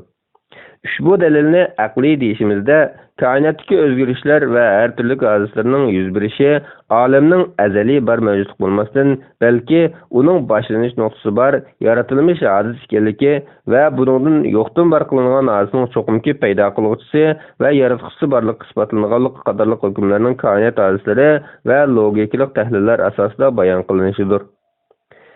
İlim-fan nuqtasidan muayyanlashtirilgan deyishimizda olamning hodis ekanligi, ya'ni uning boshlanish nuqtasi bor, yaratilmish mavjud ekanligi 1000 yildan ortiq tarix mobaynida aqida olimlar tomonidan Qur'on Karim va ayni davr ilm-fan nuqtai nazar asosida dalillanib kelayotgan masala bo'lib, insoniyat moddiy taraqqiyotining oltin davrini shakllantirayotgan zamonaviy ilm-fanmi bugungi kunimizda mazkur aqidaning haqiqat ekanligini ilmiy tajriba va tadqiqotlar asosida qo'llab-quvvatlamoqda.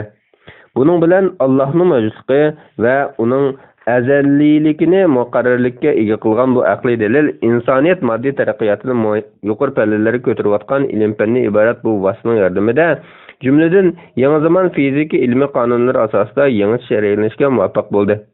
Natijada olamning hodis ekanligining o'zida bugungi ilm-fanni muayyanlashib bo'lgan, yana kelib g'olliq ilm-fanchilar nazarda go'yo yerning tortish kuchi kabi ularning ilmiy qanoatiga o'tib bo'lgan masalalarning biriga aylandi.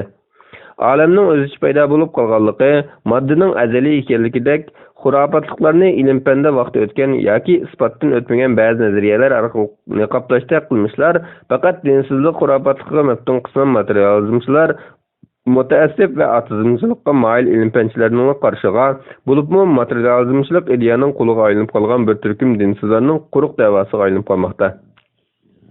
Qisqasi, ilm-fan natijasi orqali olamning aziz ekanligi, olamni tinch holatdan harakatga keltirgan kuchning mavjudligi, mazkur kuchning olamning yaratquchisi ekanligi qatorliq ilmiy yakunlar Xudoning mavjudligining shaksizligidan iborat bu buyuk haqiqatni qaytadan jilolantirdi. Mana bu bizning mazkur koinot dalilining ilm-fan nuqtasidan kuchli asosga ega ekanligini bayon qilishda ko'z tutganlarimizdir.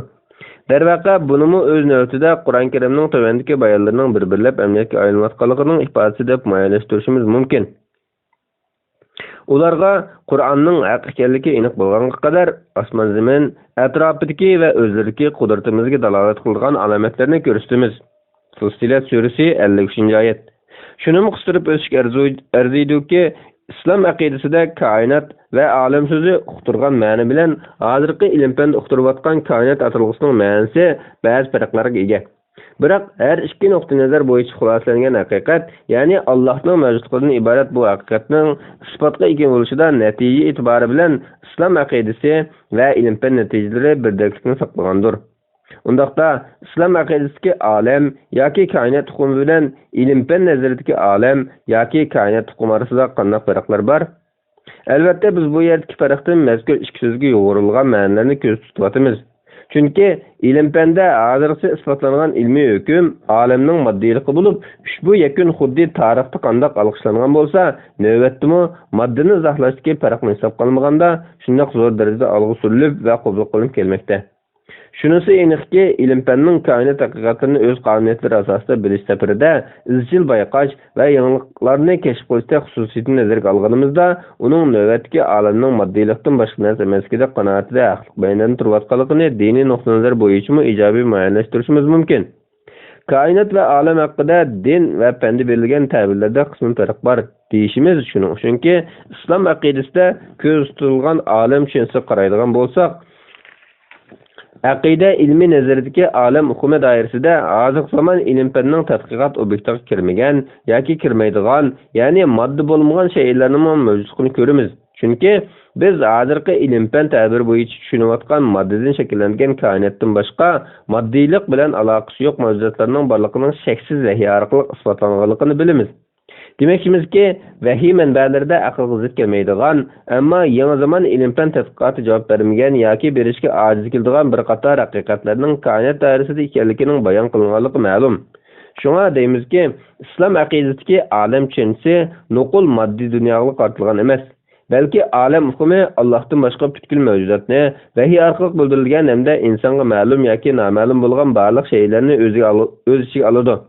Misal qilganimizda, islomdagi olam hukmi doirasiga kiradigan, ammo ilm-fan ko'z tutgan olam hukmi doirasiga kirmaydigan, konkret qilib aytganda moddiy bo'lmagan yoki moddiy funksiyaga tushmaydigan mavjudotlardan farishtalar, jinlar, inson va boshqa har turli jonlilarning ruhiy qatorliqlarining borligi ma'lum. Gerçi koinotning moddiyligi islom aqidasidami o'xshash muayyanlashtirilgan masala bo'lsa-mu, ammo bu deganlik Xudodan boshqa uning yaratish doirasidagi narsalarning hammasining tugal modda bo'lishini yoki modda bo'lish kerakligini tushuntirib bermaydi. Aradaki farq faqat islom aqidasiga ko'z tutilgan olam hukmi moddiy koinotdan kengroq ma'noga ega bo'lib, buni xuddi sharq nazaridagi ilm-fan hukmi bilan g'arb nazaridagi ilm-fan hukmi orasidagi atalg'ularga yuklangan ma'noning keng yoki tar doirada qo'llanish farqiga o'xshashi mumkin. Demak, islomda xuddi ilm-fan hukmi keng ma'noda ishlatilgan kabi, olam hukmi keng ma'noga egadir. Yana bir farq shuki, ilm-fancha nazariyalarda faqat moddiy koinotning shakllanishi izohlansa, islom aqidasiga olam tushunchasida faqat navbatdagi koinotning yaratilishidan boshqa moddiy bo'lmagan shaylarning yoki modda yoki emasga hozirgi ilm-fanning obyekti bo'la olmaydigan shaylarning ilm-fan nazaridagi koinotning yaratilishi bilan teng yoki undan ilgari va yoki keyin yaratilganligi va bularning hammasining olam hukmiga kerak ketadiganligi qatorliqlar izohlanadi. Şuna ilm-fanning olamning aziz ekanligiga doir isbotlari koinotning aziz ekanligiga ekanligiga va buning ojisligi uning nazaridagi olamning bir harakatga keltiruvchi kuchga ehtiyojli ekanligiga dalildir. Mazkur dalil islom aqidasining olamni o'lsiga olgan holda yaralmish olamning bir juz'isi bo'lmish moddiy mavjudligining ojiz ekanligi aqidasi quvvatlaydi. Demak, islom aqidasidagi koinot dalili bilan ilm-fanda muayyanlashtirilgan ojizlik dalili orasidagi farqlar Allohdan o'zga modda bo'lgan yoki modda bo'lmagan shaylarning hammasining ojiz yaralgan ekanligi, hammaning Allohning yaratish doirasiga kirdiganligi, Allohning mazkur ojiz shaylarga muxolif holda azaliy va abadiy ekanligi qatorliq aqidalarda o'z ifodasini topgandir. İslam aqidasida koinot dalili aqliy dalillar turidan bo'lish bilan birga kosmologiyalik bayon va logikalik qurilma asosida o'tirib qo'yilgan bo'lib, buningdimi oldingi mavjudiyat daliliga o'xshash aqlning xato hukm chiqarishdan saqlovchi logikalik o'lcham andizalar, hukm va uning oldingi shartlari, xulosa chiqarish asoslari hamda uning oldingi shartlari qatorliq subyektiv qonuniyatlar mujassamlangan va bu qonuniyatlarga rioya qilish yuksak darajada ishga oshirilgan. Chizmanki bu xil aqliy qonuniyatlar asosida chiqarilgan hukm sog'lom aqlga ega har bir shaxsning yaratuvchining mavjudligini tasdiqlashga ilib borg'usi. Dalilning qurilmasi tuvanligicha. Birinchi, olam hojisdir, yo'qdan bor bo'lgan. Ikkinchi, har qanday hojisni paydo qilgan sabab bor. Uchinchi, demak, olamning sababi bor. Yuqorqi dalilning qurilmasi logikalik ilmiy o'lcham asosida ikki ilmiy asos va bir yakunini tarif topgan bo'lib, buningda ilmiy tadqiqot va munozara qoidasi bo'yicha hamda tafakkur qonuniyati bo'yicha hukmning asosiy qoil bo'lishining, uningdan chiqadigan yakunga qoil bo'lishining zarurligidek logikalik ul asos qilingan. Jazmanki bu asoslarga taslim bo'lishning, uningda yakunlanadigan natijaga taslim bo'lish kerakligi har qanday bir ilmiy tadqiqot logikalik qoida va munozara qonuniyatida tortishga urug' yo'q masaladir. Undaqda biz mazkur qurilmadagi dastlabki ikki asosdan chiqqan yakunga, ya'ni olamning paydo qiluvchisi borligiga qoyillik bildirish va taslim bo'lishdan avval mazkur yakunning ikki asos qurilmasining aqliy asosi va mohiyatiga diqqat qilaylik. Birinchi asosning yechimi. Birinchi asosda olam hojisdir degandan iborat hukm ustidagi asos bayon qilingan. Biz bu asosning sog'lomligini tasdiqlashimiz uchun oldi bilan olam, hodis va sabab qatorliq atalg'ularning ta'biriga qarashimizga to'g'ri keladi. Olam degan nima? Olam so'zi arab tilida alam, ya'ni belga degan ma'nodagi so'zdan turilinib chiqqan bo'lib, lug'at qomuslarida olam so'ziga tuvandikcha izoh berilgan. Olam so'zi lug'atda shay'i u orqali bilinadigan narsadir. Olam degan so'zning mazkur hukm asosida olamga ism bo'lib qo'llanishi yaratquchi va uning qudrat sifatlarining olam orqali bilinganligi uchundir. Olimlar olam so'zining metafizikalik ilmida ayrim atalg'u bo'lib qo'llanishiga sabab haqida to'xtalganda, olamning o'zi yaratquchining mavjudligini isbotlab turadigan belgi bo'lganligi uchun olam so'zini barliq hodisiy shaylarning umum nomi ism qilib qo'llanganligini qayd qilishdi. Olamning aqida ilmidagi istimal ma'nosi Allohdan o'zga barliq mavjudotning yig'indisining o'rtaq nomidir. Ya'ni olam degan bu ism mavjudligi o'z-o'zidan emas, balki o'zini mavjudlikka keltiradigan yaratuvchiga ehtiyojli barliq shaylarning umumiy atilishidir. Imom G'azali mundaq deydi: biz olam degan so'zimizdan Allohdan boshqa barliq mavjudotni ko'z tutamiz. Ba'zi koinot atalg'usi mazkur atalg'u bilan almashtirilib, ma'noda shaholatida ishlatiladi. Shunga bizning koinot dalili degan so'zimiz mohiyatda olamning hojis ekanligi dalili degan so'zimizga teng. Shundaqdimi mazkur ikki so'zning etimologiyasi va qaratmaliklari bo'yicha injiq tahlil qilganda, mazkur ikki atalg'u orasida qisman injiq farqlarmi bor bo'lib, bu farqlar ko'pincha olam atalg'usining umum yoki xos ma'noda ishlatilishda o'z ifodasini topadi. Lekin koinot atalg'usi olam atalg'usiga qaraganda ko'pincha mutlaq va umum ma'noda ishlatiladi. Mutlaq ishlatilganda koinotning ma'nosi o'xshashla keng ma'nodagi olam degan so'zga tengdir. Mana bu ikki atalg'u orasidagi nozik farqdir. Biroq ba'zi olam so'zi aslidagi umum ma'noda ishlatilmasdan xosroq ma'noda ishlatilgan ahvollari bor. Masalan, olam atalg'usi xos ma'no bo'yicha kelganda bir-biriga jinsdosh keladigan mavjudotlarning yig'indisiga ishorat bo'lib keladi. Mutaxassislar yoki oddiy avom orasida ishlatilish odatga aylangan insonlar olimi, jinlar olimi, ruhlar olimi degandek atalg'ular buning misolidir. Yana ba'zida tilimizda xos ma'no bo'yicha qo'llanilgan olam so'zining o'rniga dunyo so'zini ishlatish ahvollari bor. Tabiat dunyosi, hayvonotlar dunyosi degandek qo'llanishlar buning tipik misoli. Tilimizdagi dunyo so'zining mazkur tekstda kelgan ma'nosi dal olamning xos ma'nosidir. Ammo navbatda koinot dalilida o'tirib qo'yilgan olam atalg'usidan ko'z tutilayotgani uning xos ma'nosi bo'lmasdan umum ma'nosidir. Demak, mazkur dalildagi olam atalg'usidan Allohdan boshqa barliq mavjudot ko'z tutilgan. Hadis degan nima? Hadis atalg'usi mazkur dalilning birinchi asosida kelgan ikkinchi atalg'udir. Uning so'z ma'nosi yangidan paydo bo'lish, so'z berish, yaralish, yo'qdan barliq kelish qatorliq ma'nolarga ega. Bu so'z yana ko'nining qarama-qarshisi bo'lgan yangi degan ma'noni bildiradi. Istilohda bo'lsa, hadis mavjud bo'lishi yo'qlikni orqa ko'rinish qilgan har qanday shaydir. Ya'ni hadis yo'qdan bar bo'lgan, boshlanish bar har qanday shayni ko'rsatadi. Hadisning qarama-qarshisi istilohda azaliy deb qo'llaniladi. Azaliy degandan mavjudiyati yo'qdan bar bo'lgan yoki paydo bo'lgan bo'lmasdan o'z-o'zidan mavjud va azaldan bar cheksiz o'tmishga ega mavjudiyat ko'z tutiladi. Yuqorqi ta'birdan hadisning so'z ma'nosi bilan istiloh ma'nosi orasida belgilik aloqa borligini ko'rilish bo'ladi. Darvaqa hadis kalimasi so'z ma'nosidan istilohga yetkilishi bilan aslidagi ma'nosidan asosan yiroqlamagandir. Demak, yo'qdan bar bo'lgan mavjudlik olamiga aslidagi yo'qlik holatdan barliq holatga o'tgan hamda cheksiz o'tmish yo'q har qanday shayning o'rtaq atalishi hadisidir. Mundaq aytganda yaralgan demakdir. Hadis istilohdagi ta'birga asosan yo'qdan bar bo'lgan, boshlanishi bar barliq shayning o'rtaq nomi bo'lgan ekan, koinotning bir juz'isi bo'lmish insondagi shunaqla hayvonotlardagi va tabiat dunyosidagi barliq shaylardagi o'zgarishlarning hammasining yo'qdan barliq kelish bosqichidagi alomatlari kulli shay'i bo'lmish olamning hadisligining ro'shan ifodasidir. Biz o'zimizdan boshlab koinotdagi shaylarning hammasida bosqich o'zgarishlarning bo'lganligini, yana kelib shaylarning yo'qdan bar bo'lish, o'sish, pishib yetilish, ojizlash va oxirlashish bosqichlarini boshdan kechirganligini bilamiz. Mana bular aqliy sog'lom har bir inson inkor qila olmaydigan ishlardir. Mazkur ahvollarning hammasi koinotning, tabiat dunyosidagi jami shaylarning hodisaligini, ya'ni yo'qdan bar bo'lganligini, ularning mavjud bo'lishining aslida yo'qlikni manba qilgan shaylar ekanligini uqtirib beradi. Hadis hukmida ko'z tutilgan ma'no budir. Sabab degan nima? Mazkur qurilmadagi 3-chi atalg'u sabab bo'lib, bu yerdagi sabab istilohda shay'ining yo'qlikdan barliqqa chiqishiga ta'sir ko'rsatuvchi turtkilik omil deganlikdir. Aqida olimlari istilohida ushbu sabab Alloh taolodir. Chunki olamning barliq kelishining sababi bo'lishiga kifoya bo'lgan qudrat kuch bor deyilsa, bu kuchning ilohdan boshqasining bo'lishi mumkin emas. Bu sababdan islom aqidasida barliq shaylarning mavjudligining asli sababi va yaratuvchisi Allohdir. Istilohda sabab so'zi yana yaratquchi ma'nosidadir. Chunki yaratish so'zi mohiyatda sabab hukmiga teng so'z bo'lib, yaratishning istilohdagi ma'nosi hech bir o'rnaksiz ravishda yo'qdan bar qilish demakdir. Bu ma'nodan sabab demak yo'qdan bar qilmoq, yaratmoq demakdir.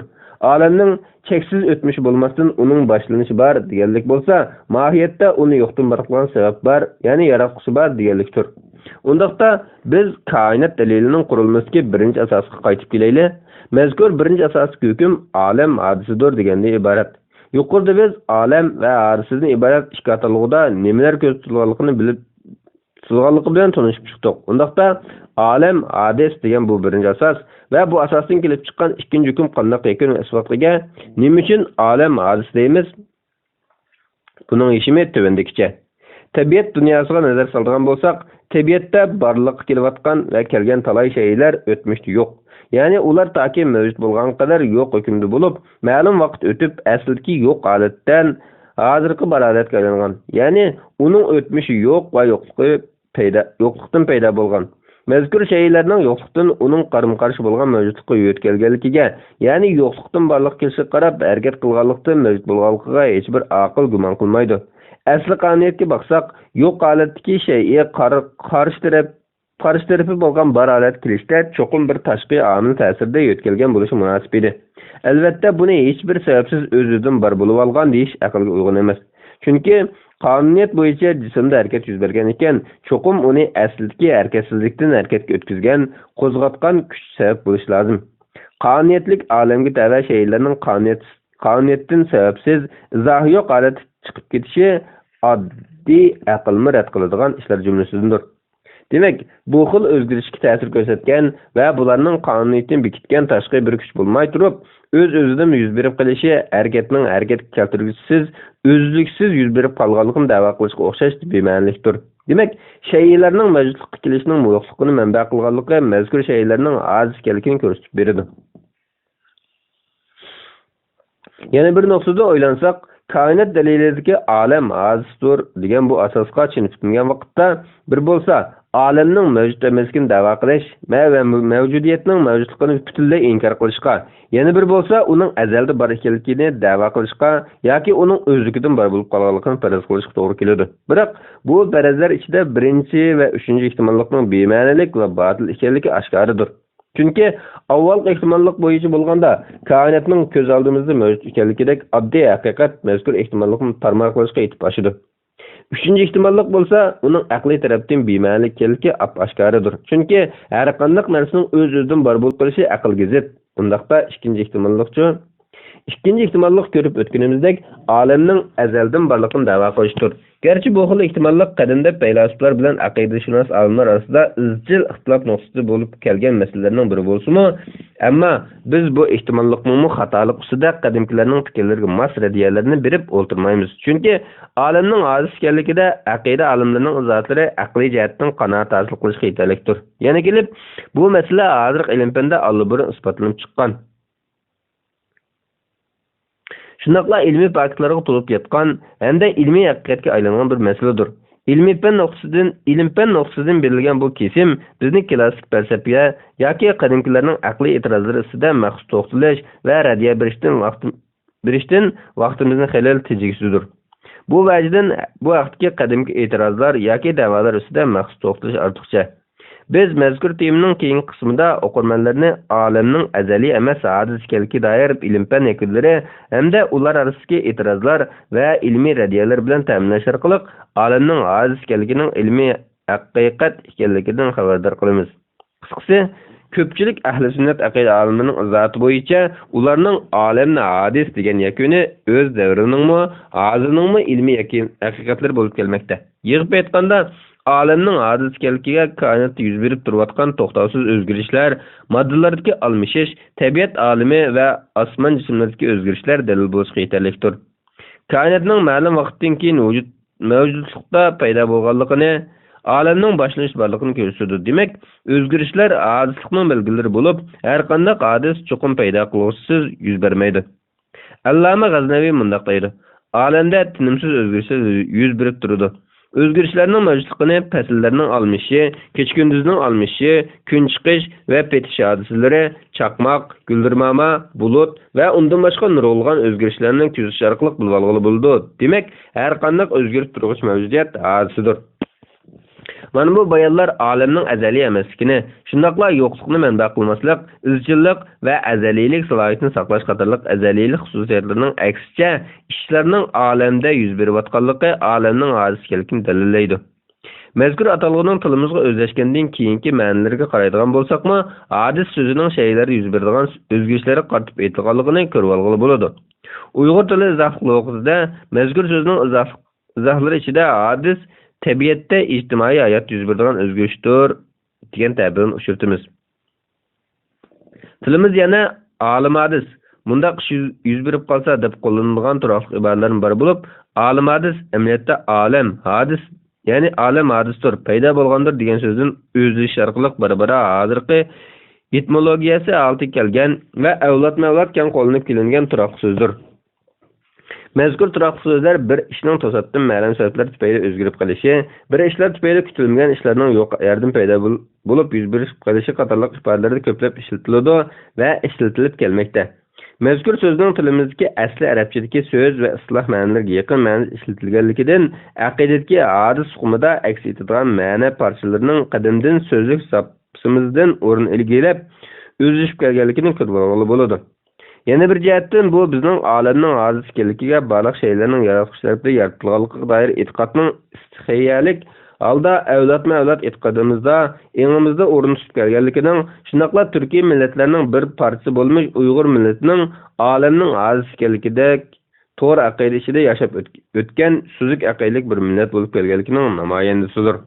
Darvaqa, alemde yüz berayotgan tinimsiz özgürüşler, payda buluş, yetiliş, acizlaş, ölüş ve yok oluş qatorliqlarning hadisiy şeylerning xususiyatiga vakillik qildiganligi bir haqiqat.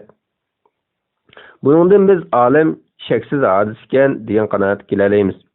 Yuqorqi 3 xil ehtimollik bo'yicha alem ko'z oldimizda haqiqiy mavjud bo'lgan, shundaqla o'z-o'zidan bar bo'lib qolmagan, balki azaliylikning aksicha har turli o'zgarishlar uning hadis ekanligining belgisi sifatida reallikda aks etayotgan ekan, alemning hadis ekanligi va bu hadisning paydo qilish sabab bo'lish kerakligi muqarrarlashidir.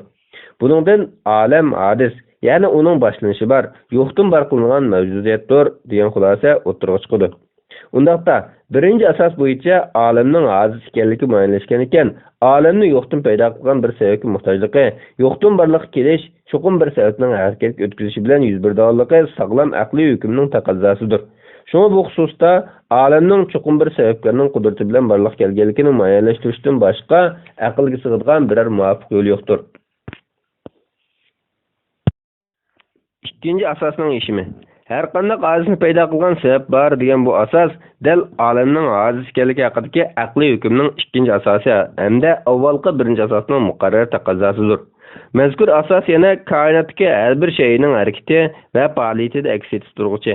Shunaqla har bir aql egasiga ta'limsiz holda hosil bo'lguchi aksiomlashgan qonuniyatni asos qilgan bo'lib, bu asos hech nimaning sababsiz bo'lmaydiganligi, harakatning harakatlantiruvchisiz o'z-o'zidan paydo bo'lishining aqliy jihatdan mumkin emasligi qatorliq hech kim inkor qila olmaydigan haqiqat va qonuniyat ustiga qurilgandir. Ma'lumki, yo'qdan bar bo'lguchining bar qiluvchisi, sabablangichining sababchisiz, sabablangichning sababchisi, ta'sirlangichning ta'sir qiluvchisi, harakatlangichning harakat keltiruvchisi bo'lganligi, sababsiz natijaning bo'lmaydiganligi aksioma altidagi bir muqarrarlashgan qonuniyat. Navoda mazkur qonuniyatga xilof holda hadisni paydo qilgani sababning natijasi emas deb qaragan vaqtda buningda olam azaliy edi yoki olam tasodibiylikning natijasi degan ehtimolliklarga yo'l ochiladi. Albatta, olamning azaliy emasligi yuqorqi bayonlardan ma'lum, ammo olamning tasodibiylikning natijasi degan ehtimollik aqlga ozroq yaqin kelmaydigan bir ehtimollik bo'lib, hadisning tasodibiy paydo bo'lib qolishi, ya'ni kelib shunchalik intizom, sistema, qonuniyat asosida barliq kelishi buning bir bema'ni va sifsatlashgan ehtimollik ekanligini ko'rsatadi. Bema'nilikning qarim-qarshisining haqiqat ekanligi shaksizdir. Shunaq ekan, bu xususda tasodibiylikning qarim-qarshisi bo'lgan insoncha yaratquchining hadislarni yo'qdan bar qiluvchi bir sabablarning mavjudligini yakunlamakdan o'zga yo'l yo'qdir. Biz olamning hadis ekanligi va buning hadis yo'qdan bar bo'lishi uchun bir sabablarning bo'lishini muayyanlashtirgan ekanmiz. Ushbu masalani tushunchimizga yanada yaqinlashtirish uchun dastlabki qadamni o'zimizga nazar tashlashdan boshlash bizni koinot dalilidagi mazkur ikki asosning yakuniga eng qulay yo'l orqali yetkazgusi. Darvaqa, o'zimizga nazar solganimizda o'zimiz haqidagi qanoatmi bizni olamning hadis ekanligi va buning bir sababkori bo'lishi lozimligiga yetaklaydi. Demakchimizki, olamning o'zidagi alomatlarmi olamning hadis ekanligining dalilidir. Alayliq, o'ziga tafakkur nazari bilan qaragan inson zo'rur holda o'zining aslida mavjud olamga yo'qdan bar bo'lganligini, yo'q holatidan keyin mavjud dunyoga oshkor bo'lganligini biladi. Shunisi aniqki, uni haqiqiy ma'noda yo'qdan bar qilganlar uning ota-onasi emas. Yana kelib buning shunday ekanligini izohlash yoki isbotlash hojatsiz albatta. Shuning bilan birga uni yo'qlik qorong'uligidan mavjud qo'yruqqa elib chiqqani ota-onasimi o'zim emas. Undaqda qaysi kuch uni yo'qdan barliqqa elib chiqqan? Yuqorida deb o'tganimizdek, har bir inson mavjudiyati aslida yo'qdan bar bo'lgan. Bu ma'noda elib aytganda, inson dunyoga ko'zishdan ilgari yo'q hukmida edi. Undaqda hadisning ta'biri bo'yicha insonning yo'qlik holati mavjudligidan ilgari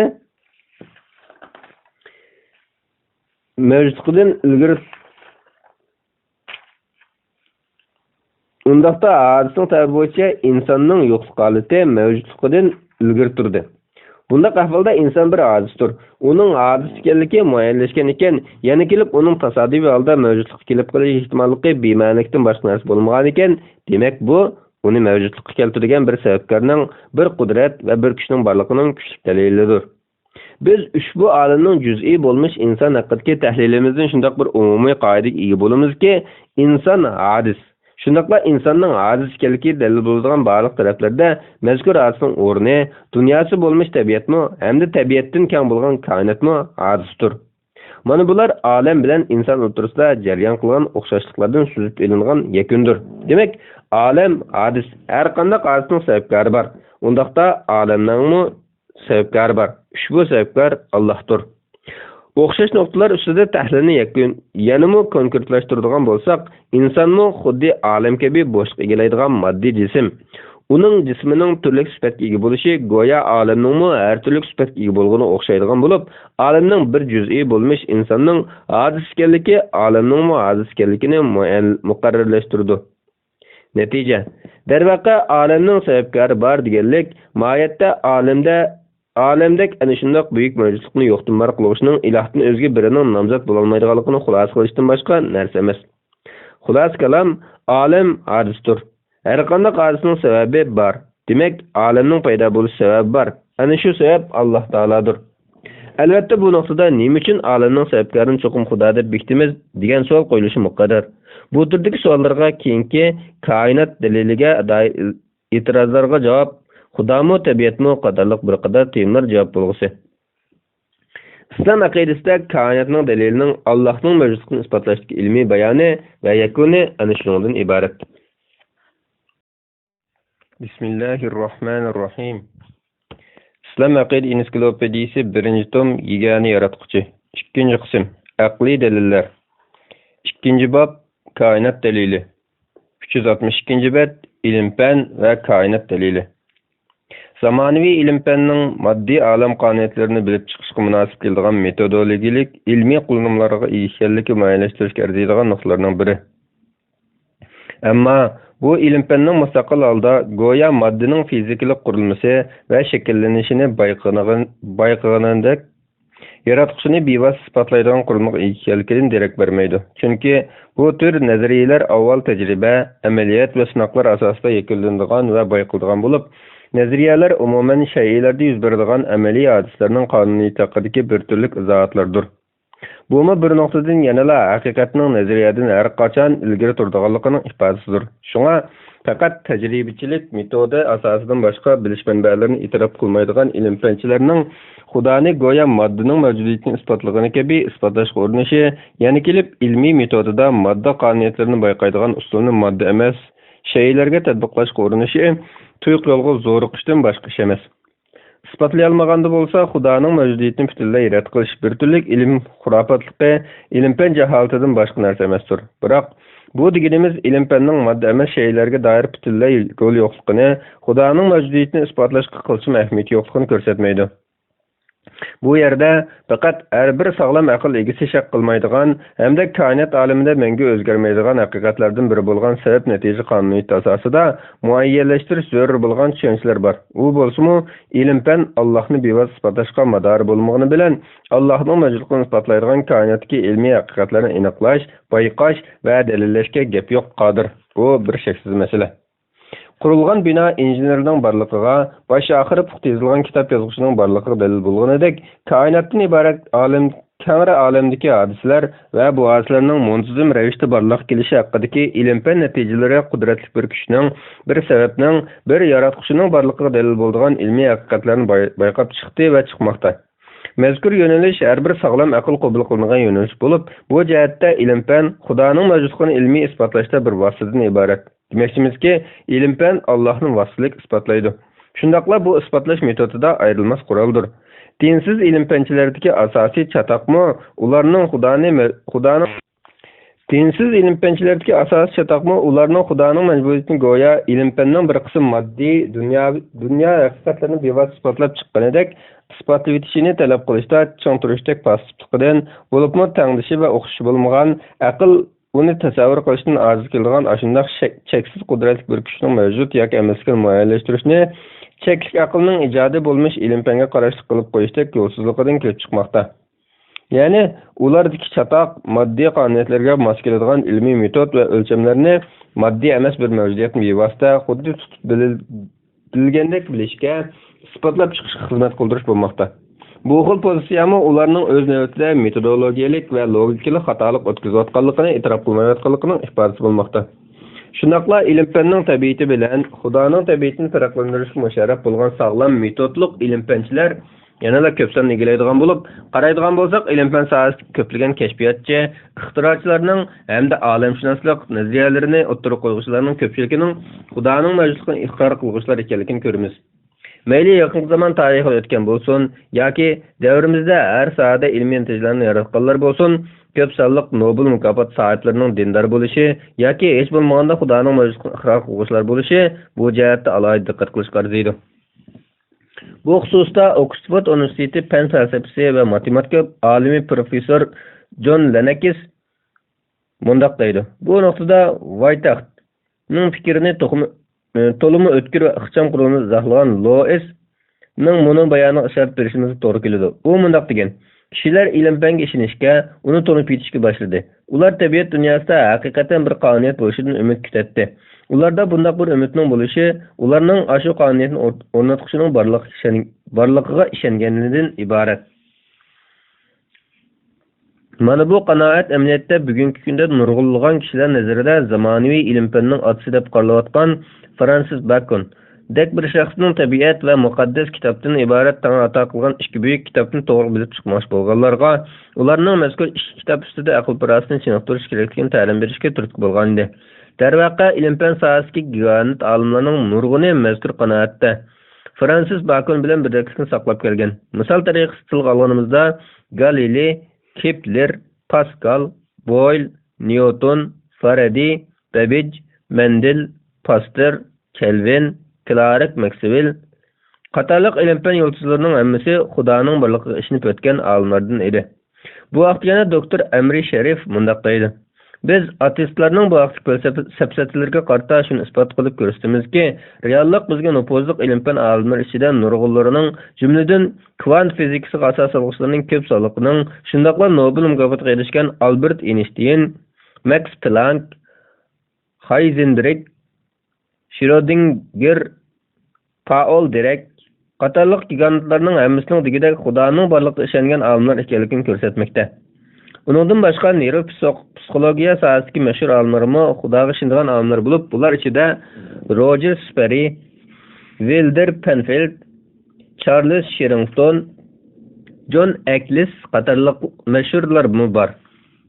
Bularmi o'xshashlar Nobel mukofotiga sazovor bo'lganlar edi. Shaksizki bu misollar atizmchilarning og'iz-og'izga tegmay takrorlashiga, hatto buning uchun soxta statistikalarni o'ydirib chiqishiga sabab bo'lgan ko'p sonliq ilm-fan olimlari atistlar edi deydigan da'volarning sep o'zidan sapsat ekanligini o'ttirib chiqdi.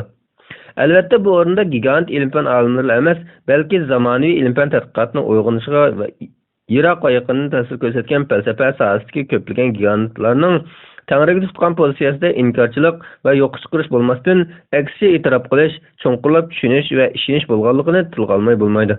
Bu haqda mashhur faylasuf Case Ward mundaq deydi: koinotning kelib chiqishi va tabiat haqida chunqurlab fikr yurgizgan, bu haqda asarlarni yozib qoldirganlarning ko'pchiligi koinotning o'zidanmi olqigan bir mavjudiyatga, to'lib toshgan farosat va g'oyat kuch-qudratga ega, moddiy bo'lmagan bir manbaga ishorat qilganligiga ishongan edi. Bo'libmi klassik faylasuflar asosan hammasi degidek shundoq qarab kelgan. Albatta, ular orasida Platon, Aristotel, Descartes, Leibniz, Spinoza, Kant, Hegel, Locke vakili qatorliqlar bor. Ular koinotning asli iltisini zamon va makonni olqigan yuksak bir haqiqat ichida yoshirilgan deb qaragan edi. Ular garchi mazkur haqiqatni tushunish va uni ta'birlashda qarashlar birdek bo'lmagani bilan koinotning o'zini o'zi izohlay olmaydiganligida, uning izohlanishi uchun cho'qim uningdan olqan bir izoh bo'lish kerakligida bir nuqtada hammasi o'rtaq birlikka kelishgan edi. Navbatda biz aql va ilm-fan haqiqatlari bilan din haqiqatlari o'rtasida zidlik yoki to'qnashuvning mavjud emasligiga ishonuvchi bo'lish üstimiz bilan ilm-fanning koinot dalillik munosabat boblariga nazar solib o'tamiz. Biz bundan ilgari koinot dalili temisida olamning hodis ekanligi va hodisning cho'qim paydo qiluvchisi sababkor bo'lganligini muayyanlashtirib o'tdik. Navbatdagi temada bo'lsa, mazkur nuqtai nazarning ilm-fan natijalarida muayyanlashganligini bayon qilamiz, hamda bu orqali olamning hodis ekanligining va buning paydo qiluvchisi yaratquchi borligining kuchlik va ta'rinlanmas haqiqat ekanligini muayyanlashtiramiz. Shunga diqqat qilish lozimki, Qur'on va sahih hadislarda xabar berilgan yaratilish qissalaridagi barliq mazmunlar birdek olamning boshlanishi borligidan xabar bergan bo'lib, bu xususda faqat islom dinida emas, xristian va yahudiyga o'xshash asli uli samoviy bo'lgan dinlarmi bu nuqtada va olamning yaralmish maqsad ekanligi ittifoqdir. Aradagi farq faqat yorilish tafsilotlarida aks etadiki, natija emas. İslam tarixiga nazar tashlaganimizda 1000 yildan ortiq tarix davomida aqida olimlari Qur'on va sayyidslar hamda aqliy va falsafiy dalillarga asoslangan holda olamning hodis ekanligini, uning azaliy emas balki ma'lum bir lahzada yaratuvchining qudrati bilan yaratilganligi va bu yaratish natijasida olamda boshlanish bo'lganligini dalillab keldi. Yaqin asrlarda bo'libmi o'tmish asrlarda bosh ko'targan ilm-fan inqilobidan keyin olamshunoslikqa doir sohalar ilm-fanning ahamiyat berish nuqtalariga aylandi. Shuning bilan ilm-fanning muhim diqqat e'tibosimi olamning fizikalik qonuniyatlarini bilishga markazlashdi. Ana shunday qizg'inlik davomlashayotgan paytlarda ilm-fanchilarda koinot azaliydir, modda azaliy bo'ladi degan qarash hech bir ilmiy dalilni orqa ko'rinish qilmagan, balki har turli farazga asoslangan holda o'ttirib chiqishga boshladi. Taki 20-asrning oxirlariga kelganda mazkur masala ilm-fan olimlari tomonidan ilmiy haqiqat ustida rasmiy muayyanlashtirilib, olamning boshlanish borligi azaliy emasligi o'tirib qo'yildi va bu sog'lom ilmiy da'voga aylandi. Bo'libmi hozirgi zamon ilm-fan nazariyasida eng ko'p olqishlanayotgan va qabul qilinayotgan jumladan koinotning shakllanish haqidagi ssenariylarda ilmiylik bir qadar yuqori deb qolayotgan cho'ng portlash nazariyasi o'tirib qo'yilishi bilan olamning azaliy emas, balki hodis ekanligi kuchli ilmiy asosga va tafsiliy izohlashga erishdi. Natijada olamning azaliy emasligi ilm-fan nuqtasidan o'zgarmas ilmiy haqiqatga aylandi.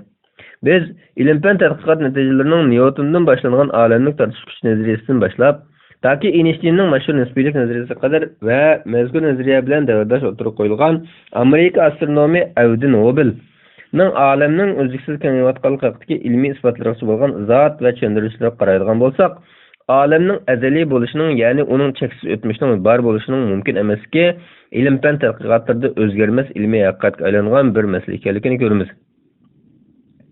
Olamning tortish kuchi, nisbiylik nazariyasi va olamning kengayishidan iborat bu uch halqa ilm-fan olimlarining olamning paydo bo'lgan hodis ekanligini ilmiy va qanoatlantirib tushuntirishidagi asosiy fizikalik qonuniyatlar hisoblanadi. Mazkur munosabatlar haqida astronomiya va fizika olimi Paul Davis bunday deydi: tortish kuchi bor cho'ng ko'lamli olam hodisalarining harakatlantiruvchi kuch bilan ta'min etadi. Astronomiyalik o'lchamdagi jismlar orasida tortish kuchi boshqa kuchlar, masalan magnit kuchi, statik elektr kuchidan ko'p cho'ng. Yulduzlar sistemalarini shakllantirgan hamda ularning harakatini tizginlab turgani dal tortish kuchidan iborat. Olamning kengayishini tushuntirishda tortish kuchi ochqich hisoblanadi. Einstein tortish kuchining bo'shliqni, vaqtni uzaytirganligi yoki egilganligini, balki buni quyoshning tortish kuchining quyosh yuzidan o'tgan yulduz nurini egilganligidan iborat bu hodisani ko'zish orqali bevosita isbotlash bo'lganligini kishini qoyil qilarlik darajada tushuntirib berdi. Yer sharidan qaraganda quyoshning keyin tarafidan osmon bo'shlig'i intayin kichik, ammo egilgan holatda ko'rindi. Vaqtning egilganligini isbotlash bo'ladi. Buning eng bevosita isboti soatni bo'shliqda uchirishdan iborat. Vaqt tortish kuchi yo'q muhitda yer shari yuziga qaraganda tez mangadi. Agar quyosh bo'shlig'ini kengaytirsa, undaqda yulduzlar sistemasi kengaytiriladi. Chunki yulduzlar sistemalari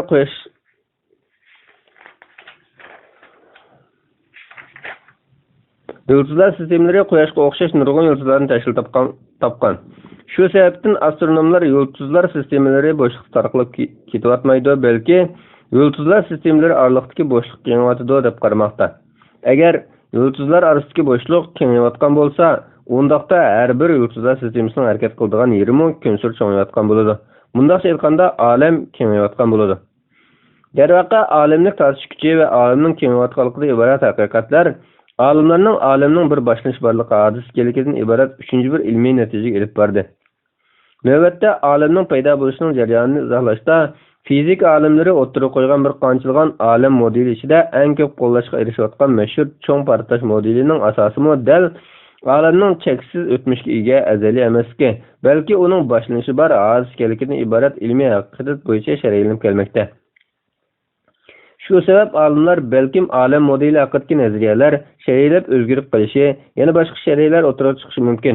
Biroq olamning hodis ekanligining isboti bo'lgan zarralarning shakllanish jarayoni, osmon jismlarining uzluksiz kengayib berayotganligi qatorliq asosiy fizikalik ilmiy haqiqatlar o'zgarmaydi degan qanoatni yakunlamoqda. Undaqda biz misol sifatida olamning hodis ekanligini muayyanlashtirgan hamda ilm-fan olimlar orasida ko'plab qo'llash va muayyanlashtirishga sazovor bo'layotgan cho'ng portlash nazariyasi haqida biroz to'xtalaylik. Çoğ portlash nazariyasi. Ultra zishli kosmologiyasi deb ataladigan bo'lib, bu nazariya shundoq qaraydi-ki, bundan 10 necha milliard yil ilgari olamdagi barliq moddalar ultra zishlikdagi bir parcha kichik jismga to'plashgan. Bir qatimliq g'oyasor portlashdan keyin moddalar nihoyat yuqori tezlikda atrofga etilgan. Bu jism parchalarining tezligi tadrijiy ostilgandan keyin yulduz va yulduz sistemalari shakllangan. Bu yulduz va yulduz sistemalarining oraliqi hozirmi bir-biridan yiroqlab bormoqda. Bu nazariyani quvvatlaydigan mundaq ko'rish o'lchash faktorlari bor. Birinchi, samon yo'li sirtidagi osmon jismlarining siziqliq spektrida qizilga sijilish bo'lib,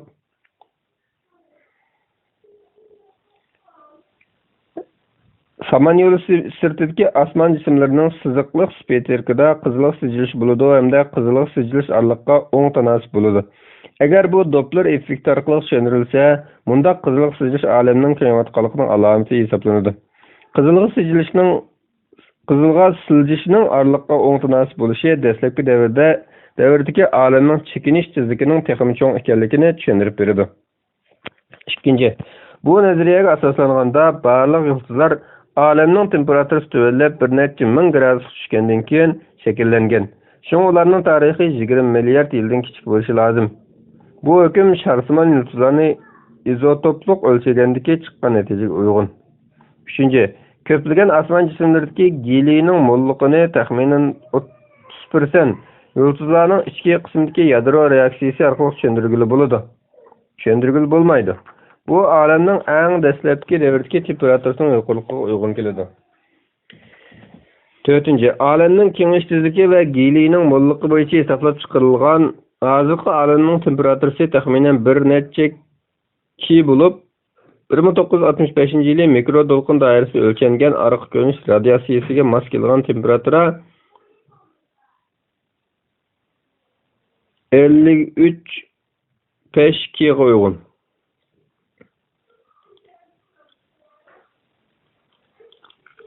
Yuqoriqilardan boshqa yana cho'ng portlash nazariyasining vakillik sharhchilaridan bo'lgan mashhur fizik olimi professor Stephen Hawking o'zining Vaqtning qisqish tarixi nomli asarda bu haqda maxsus to'xtalgan bo'lib, asarda koinotning taxminan bundan 13.7 milliard yil burun cho'ng portlashdan paydo bo'lganligini o'ttirib qo'ydi. Hawking yana konkretlashtirib, koinotning asli intayin kichik g'ayri nuqta altida bo'lib, temperaturasi va zichligi biz tasavvur qila olmaydigan darajada yuqori bo'lganligini, shundaqla g'oyasor energiyani o'ziga sig'dira olmay qolgan bu nuqtaning tuyuqsiz portlashdan keyin izchil kengayish orqali hozirgi biz ko'rayotgan aslidagi solishtirganda temperaturasi ko'p sovuq bir olamga aylanganligini o'tirib qo'ydi. Hawking mazkur nazariyatga portlashni olamning paydo bo'lishi va boshlanish nuqtasi deb muayyanlashtirish bilan birga olamning azaliy emas, ojiz ekanligini, balki zamonning boshlanish nuqtasining cho'ng portlash bilan teng borliqqa kelganligini muayyanlashtirdi. U mundaq deydi: "Biz cho'ng portlashdan boshlab yuz bergan ishlarni bilyapmiz. İlim-fanning ilgirilishi bilan bizning bu vaqtdagi bayqashlarimiz yana ko'paydi. Biroq biz shu portlashdan ilgari nimalar bo'lganligini bilishga ojiz. Shuning bilan birga ilm-fancha tasavvurimizning koinotning shu portlashdan burungi ahvoli haqida biror fikrda bo'lishimi kerak emas. Biz faqat cho'ng portlashning zamon vaqtining boshlanish nuqtasi ekanligini bilish bilan kifoyalansak bo'ldi." Mana bu Hawkingning cho'ng portlash nazariyasi va olamning boshlanish borligi azaliy emas, ojiz ekanligi haqidagi bayoni. Fizika va astronomiya olimi Paul Davis cho'ng portlash nazariyasi va olamning ojiz ekanligi masalasini muayyanlashtirib, bunday deydi: "Bugungi kunda nurg'un olamshunoslar va astronomlar taxminan olam 18 milliard yil ilgari paydo bo'lgan degan nazariyani qo'llab-quvvatlaydi."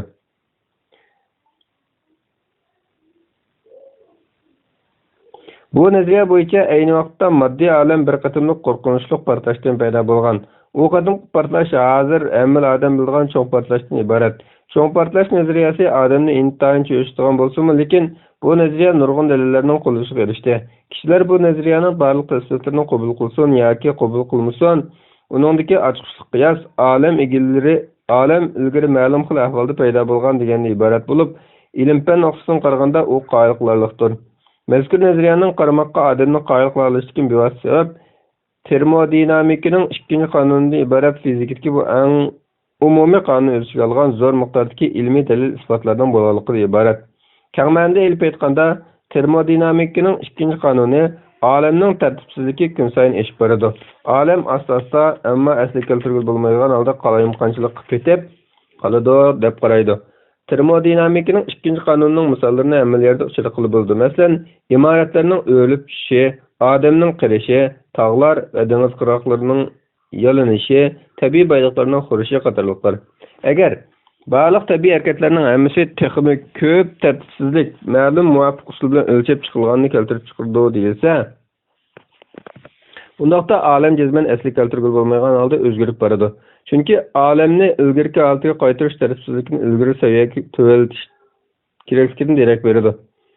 Halbuki bu nuqta termodinamikaning ikkinchi qonuni bilan sig'ishib olmaydi. Ammo shundaqla qaraydigan bo'lsak, dunyoda termodinamikaning ikkinchi qonuniga qarshi misollar xali ko'p. Masalan, yangi imoratlarning silinishi, yangi qurilmalarning barliq kelishi. Acaba har bir yangi tug'ilgan bu vaqt tartibsizlik ichidan tartibsizlikning paydo bo'lganligini misol emasmi? Bu misollarda biz kuzatganingizning yolg'iz o'zingiz ko'ngil biladigan ish bo'lmasdan, balki butkul sistema ekanligiga diqqat qilishingiz kerak. Olamning ma'lum bir yeridagi tartibsizlikning eshishi hamon boshqa bir yerdagi tartibsizlikning eshishini o'ziga badal qiladi. Bu yangi binoning silinishini misol qilaylik. Bino silishda ishlatilgan materiallar boyliqning qo'rg'onligidan iborat. Shuning bilan bir vaqtda bino silish davomida sarf qilingan energiyani qayta yig'ib olg'ili bo'lmaydi. Hisoblab ko'radigan bo'lsak, tartibsizlikning hamon ko'p ekanligini bayqaymiz. Fizik olimlari entropiya deb atalgan bir matematikalik miqdorni kashf qilib, tartibsizlikni miqdorlashtirgan edi. Ko'ngil qo'yib qilingan tajribalar bir sistemadagi umumiy entropiyaning azalmaydiganligini isbotladi. Navoda bir sistema o'z muhitidan ayirib tashlansa, undaqda mazkur sistemaga har qanday o'zgarish rahimsizlik bilan entropiya qiymatini cho'ngaytib, eng oxirida uni cho'nglikka qayta cho'ngay olmaydigan darajaga yetkazadi. Shundan keyin u sistemada hech qanday o'zgarish bo'lmaydi. Butkul sistema bu xil termodinamikalik tamponlik holatiga yetadi. Aralash ximiyalik modda qo'shilgan bir quta buningga eng yaxshi misol bo'la oladi. Bu qutadagi har xil ximiyalik moddalar orasida reaksiya yuz berib,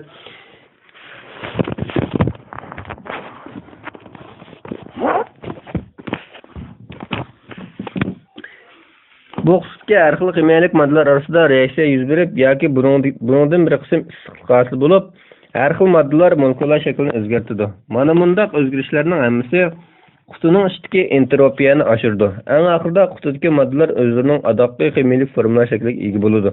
Ularning temperaturasi birdek bo'ladi. Shuning bilan yana boshqa hech qanday o'zgarish yuz bermaydi. Eng oxirida shakllangan moddalarni ilgarigi holatiga qaytarish mumkin bo'lmaydi emas.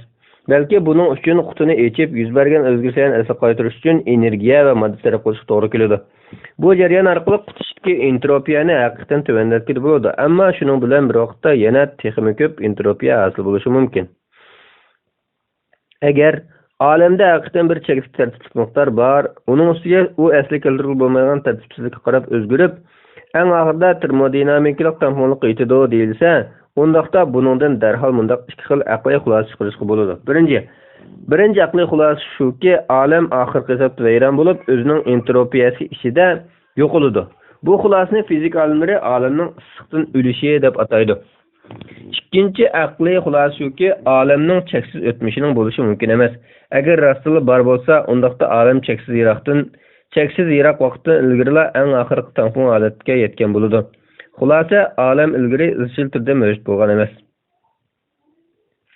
Shubhasizki, yuqorqi ilmiy bayonlar bizning koinot dalilida bayon qilgan olamdagi o'zgarishlarning olamning hodis ekanligini muayyanlashtiruvchi alomatlar ekanligi haqidagi bayonimizni, shundaqla olamning izchil turda bor bo'lgan azaliy mavjudiyat bo'lmasdan, balki hodis ekanligi haqidagi yakunimizni qo'llaydi. Paul yana olamning azaliy emasligi, ya'ni uning ilgarida izchil mavjud bo'lmasdan boshlanishi bor hodis ekanligini bo'shliq va vaqt munosabati haqidagi bayonlar bilan tushuntirib mundaq deydi. Bo'shliq vaqtdan ayrilmaydi. Bo'shliq kengayib taraya olgan ekan, vaqtni o'zroq qisqartira oladi. Cho'ng portlash bo'shliqning paydo bo'lishiga vakillik qiladi. Bo'shliq va vaqtning ayligi g'ayriy nuqtadan ilgari mavjud bo'lishi mumkin emas. Oddiy qilib aytganda, vaqtning o'zimi cho'ng portlash yuz bergan paytda boshlangan. Mana bular ilm-fan nuqtasining olamning hodis ekanligi haqida aytilgan bayonlaridir. Ilm-fan olimlari garchi olamning hodis ekanligini ilmiy haqiqat sifatida muayyanlashtirgan bo'lsa-mu, biroq mazkur hodisani paydo qilishni bekitishda qiziqarli ixtiloflarga cho'kishdi. Albatta, ilm-fanning olamning hodis ekanligi haqidagi isbotlari oldida haqiqatga taslim bo'lgan atizmchilarmi yo'q emas. Alaylık maddenin azaliylikini yoki koinotning azaliyligini da'vo qiluvchi bir qism atizmchilar olamning aziz ekanligidan cho'qim uning paydo qiluvchisi bo'lish kerakligidek ilmiy va aqliy yakuniga taslim bo'lishdan ansirash sayg'isini ifodalagan bo'lib, Stephen Hawking bu nuqtadan tövendeki sözüde mayleştirgen. O mundaq deydi. Nurg'un kishilar zamonning boshlanishi bor degan qarashni yoqtirib ketmaydi. Chunki bundaq bo'lganda ilahiy qo'l tiqish bo'lganligini shiddat bilan o'tirib tashlash to'g'ri keladi. Darvaqa ulardan ba'zilari mazkur ilmiy haqiqatlarda o'zlarining to'limi qiyin o'tganligi duch kelganligini aytsa, yana ba'zilari bu ilmiy haqiqatga taslim bo'lish kerakligini, yana ba'zilari bo'lsa amni taslim bo'lishdan o'zga chora qolmaganligini e'tirof qilishgan edi. Dinsizlik tashabbusi bilan mashhur astronom va fizik olimi Eddington mundaq deydi. Tabiatning oziqdek insonchilikning boshlanishi bor degan bu fikr men uchun falsafiy jihatdan to'limi yirginish bir ideya. Endi men bu ideyadagi ojiz nuqtalarni tepib chiqmasam bo'lmaydi. U yana mundaq deydi. Tabiatning ushdan paydo bo'lganligining isbotlanishi meni bakmi tanlatib qo'ydi. Hozir zamon olamshunoslik fanlari otasi nomi bilan mashhur fizik olimi Den Samaya mundaq deydi. Alemning azaliyligini dalillovchi uchun nurg'un koinot nazariyasini qo'llab turilishim Alemning azaliyligini dalillovchi turg'un koinot nazariyasini qo'llab turilishim uning to'g'ri nazariya ekanligiga chintibganimdan emas, balki mazkur nazariyani to'g'ri nazariya qilib chiqishga erishmanligim sabab bo'lgan edi. Mana endi taraf-tarafdan alemning hodisaligini isbotlaydigan dalillar dövlünüp kelishga boshladi. Darvaqa bu bizga o'yinning endi rasmiy oxirlashganligini ko'rsatib berdi. Turg'un koinot nazariyasini amdek asti bir chetga qayirib qo'yish lozim. George Abel mundaq deydi. Endi bizga olamning aziz kelkini qabul qilishdan boshqa chora qolmadi. Faylasuf Antoni Filo mundaq deydi. E'tirof qilish psixik jihatdan inson ro'yitiga haqiqatan foydalarni olib keladi. Mana men o'z e'tirofimni to'kmoqchiman. Olamning aziz kelki dinsizlarning ustidan qabul qilish bekmi qiyin to'xtaydigan bir masalaga aylandi. Chunki samoviy kitoblar izchil himoya qilib kelgan bu masalani ilm-fan isbotlab etmasmi? Bu yerda yana ilm-fanning olamning aziz kelkini dalilashga munosabat aydinlashtirib bo'lmaydigan masalalar bor.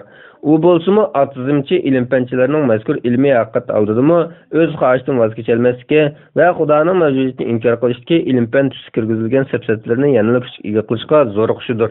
Olamning aziz kelkidan iborat ilmiy haqiqat garchi sog'lom tabiatiga quloq solg'uchi tan olimlarning olamning aziz ekanligi va bu hadisni paydo qiluvchi sababning Xudo ekanligiga bo'lgan aqidasini kuchaytirgan bo'lsa, yana bir qism atizmchilikdan voz kechishga ra'yi yo'q ilm-fanchilar go'yo qadimki bir qism dinsiz faylasuflarning olamning azaliyligini da'vo qilish orqali olamning azaldan yaratishga ojiz bo'lmaganligini da'vo qilishga o'xshash, ojiz bo'lgan odamning yaratishning daxilsizmi o'zini o'zi paydo qilgan va yaratgan bo'lish farzini o'tirib tashlab qo'yishdi.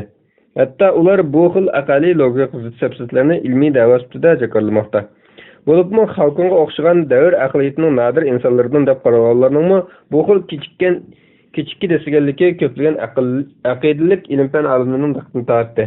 Hamda ular bu xususda yaratishni inkor qiluvchi atizmlik tashabbusdagi ilm-fanchilarga ilm-fan nuqtasidan javob qaytarishdi.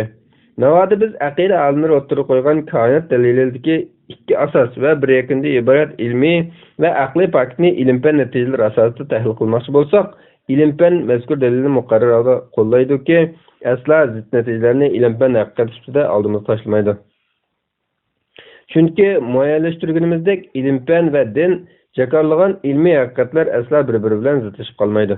Bu yerda yana olamning hadis ekanligini e'tirof qilish bilan birga mazkur hadisni paydo qiluvchi sababni inkor qiladigan qarashlarmi yaratquchining boshqa azaliy biror moddiy sababni izg'ichlar va bu ilm-fan nomida jartilayotganlarmi yo'q emas. Biroq bu xil qarashlar ishonchlikligi va ilmiy haqiqatlik nuqtasidan olamning hadis ekanligini isbotlaydigan sog'lom dalillar oldida faqatla taxmin va farazlar da'vosi bo'lishidan boshqa g'arimidi.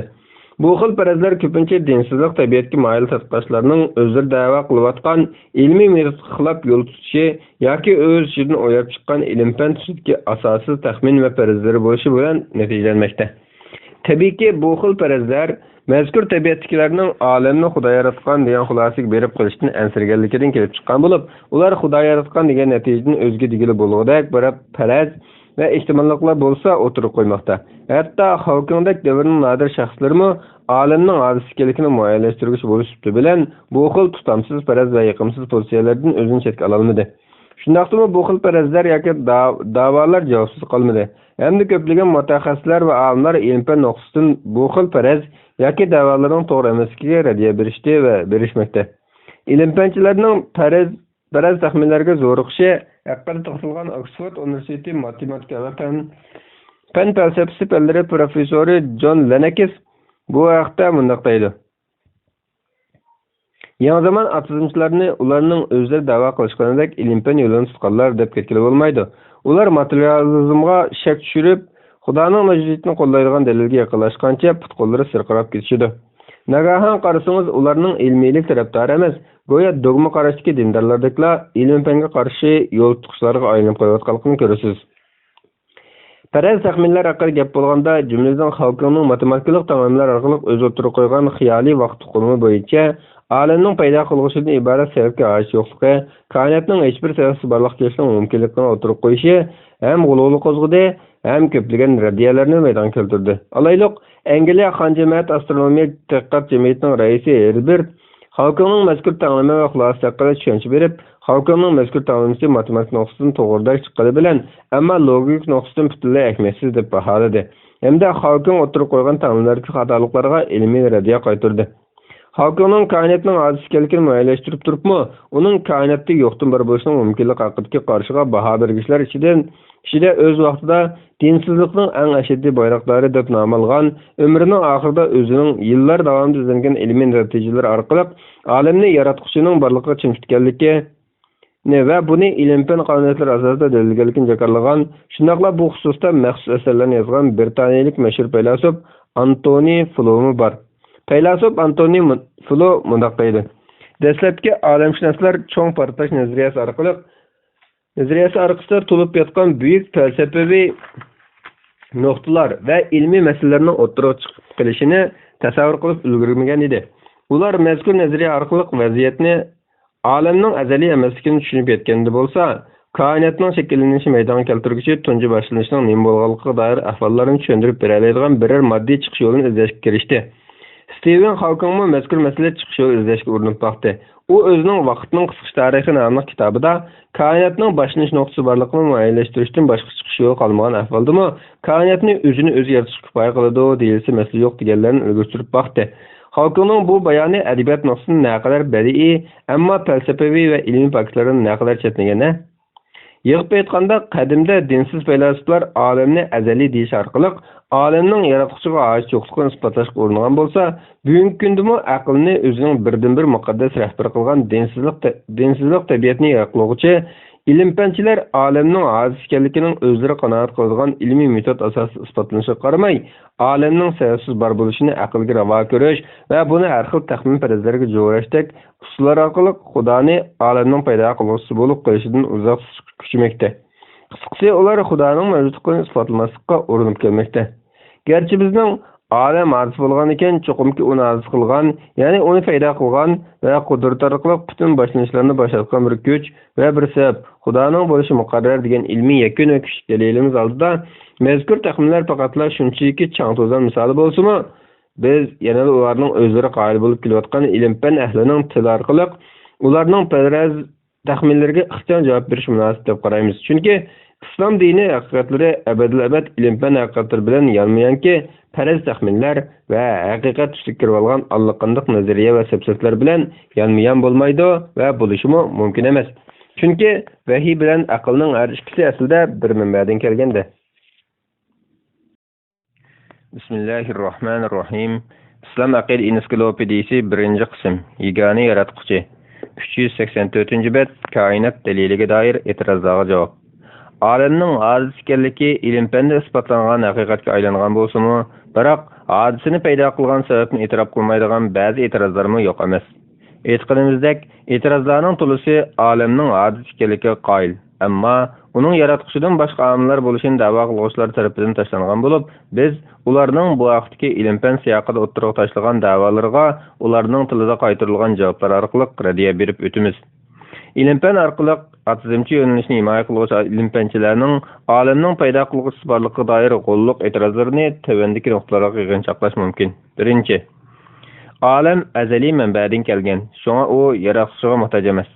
Kainat delilliga doir e'tirozlarning mashhuri olamning boshlanishi azaliy manbadan kelgan, shunga olam paydo qiluvchi yaratuvchiga muhtoj emas degan e'tirozdir. İlim-fanning atizmchilarning xohlamasligiga boqmay, olamning boshlanishi borligini dalillab chiqishi, ularni o'tmishdagilarning olamning azaliyligi haqidagi davri o'tgan qarashlarga bo'yinsuzishdan voz kechtirdi. Biroq ular ilm-fan maydonida turib o'z tarafini oqlashga urindi va natijada olamning boshlanishi Xudodan boshqa azaliy manbadan kelgan deyishga dalil sifatida bir qancha ilmiy farazlarni ko'tarib chiqishdi. Davri olam farazi bu vaqtdagi farazlar ichidagi eng asoslilardan biri deyish mumkin. Mazkur faraz olamning paydo bo'lishini tushuntirishda eng cho'ng portlash ta'limotiga o'xshab ketadigan bo'lib, farazlarga binoan cho'ng portlashdan olam bino bo'lib, uningdan keyin yana cho'ng gumurilish paydo bo'lgan va olamni asliki g'ayri nuqta oltiga ekilib qo'ygan. Ondan yana bir cho'ng portlash yuz berib, olam paydo bo'lib, orqadan yana cho'ng gumurilish yuz berib, aslab qaytib degandek to'xtamay davriy qilish uzilmagan.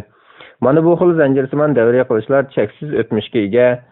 Buningdan olamning paydo qiluvchiga ehtiyoj bo'lmaganligini bilgili bo'ldi degan faraz o'tirib qo'yildi.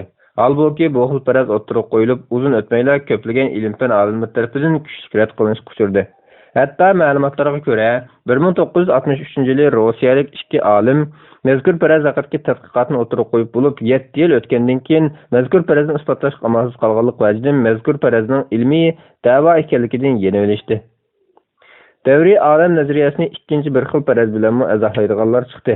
U bo'lsa-mu, hozirgi koinotning shakllanishiga sabab bo'lgan eng cho'ng portlash yuz bergan haliqi g'ayri nuqtaning azaldan mavjud ekanligini, shunga olamning paydo qiluvchiga ehtiyoj yo'qligini da'vo qilish bo'ldi. Biroq bu xil farazning putarab tura olishi uchun mazkur g'ayri nuqtaning cheksiz o'tmishga ega azaliy ekanligini isbotlab berish kerak bo'lib, natijada bu xil faraz ahli da'volarini tomliq dalil bilan isbotlay olmadi. Texi bu vaqtda 3-chi farazni o'ylashganlarim bo'ldi. Ularning bu farazcha koinot faqat bir bo'lmasdan, aslida bu yerda talaydigan koinotlar bor bo'lib, biz biladigan koinot shu koinotlarning biri. Koinotlarning hammasi aslidagi ana koinotga bog'langan va shu ana koinotdan paydo bo'lgan bo'ladi. Bu yerdagi azaliy manba ana koinot shu deganlar bo'ldi. Mana bu ko'p sonliq olam nazariyasining har xil variantlari ichidagi bir xil turi edi.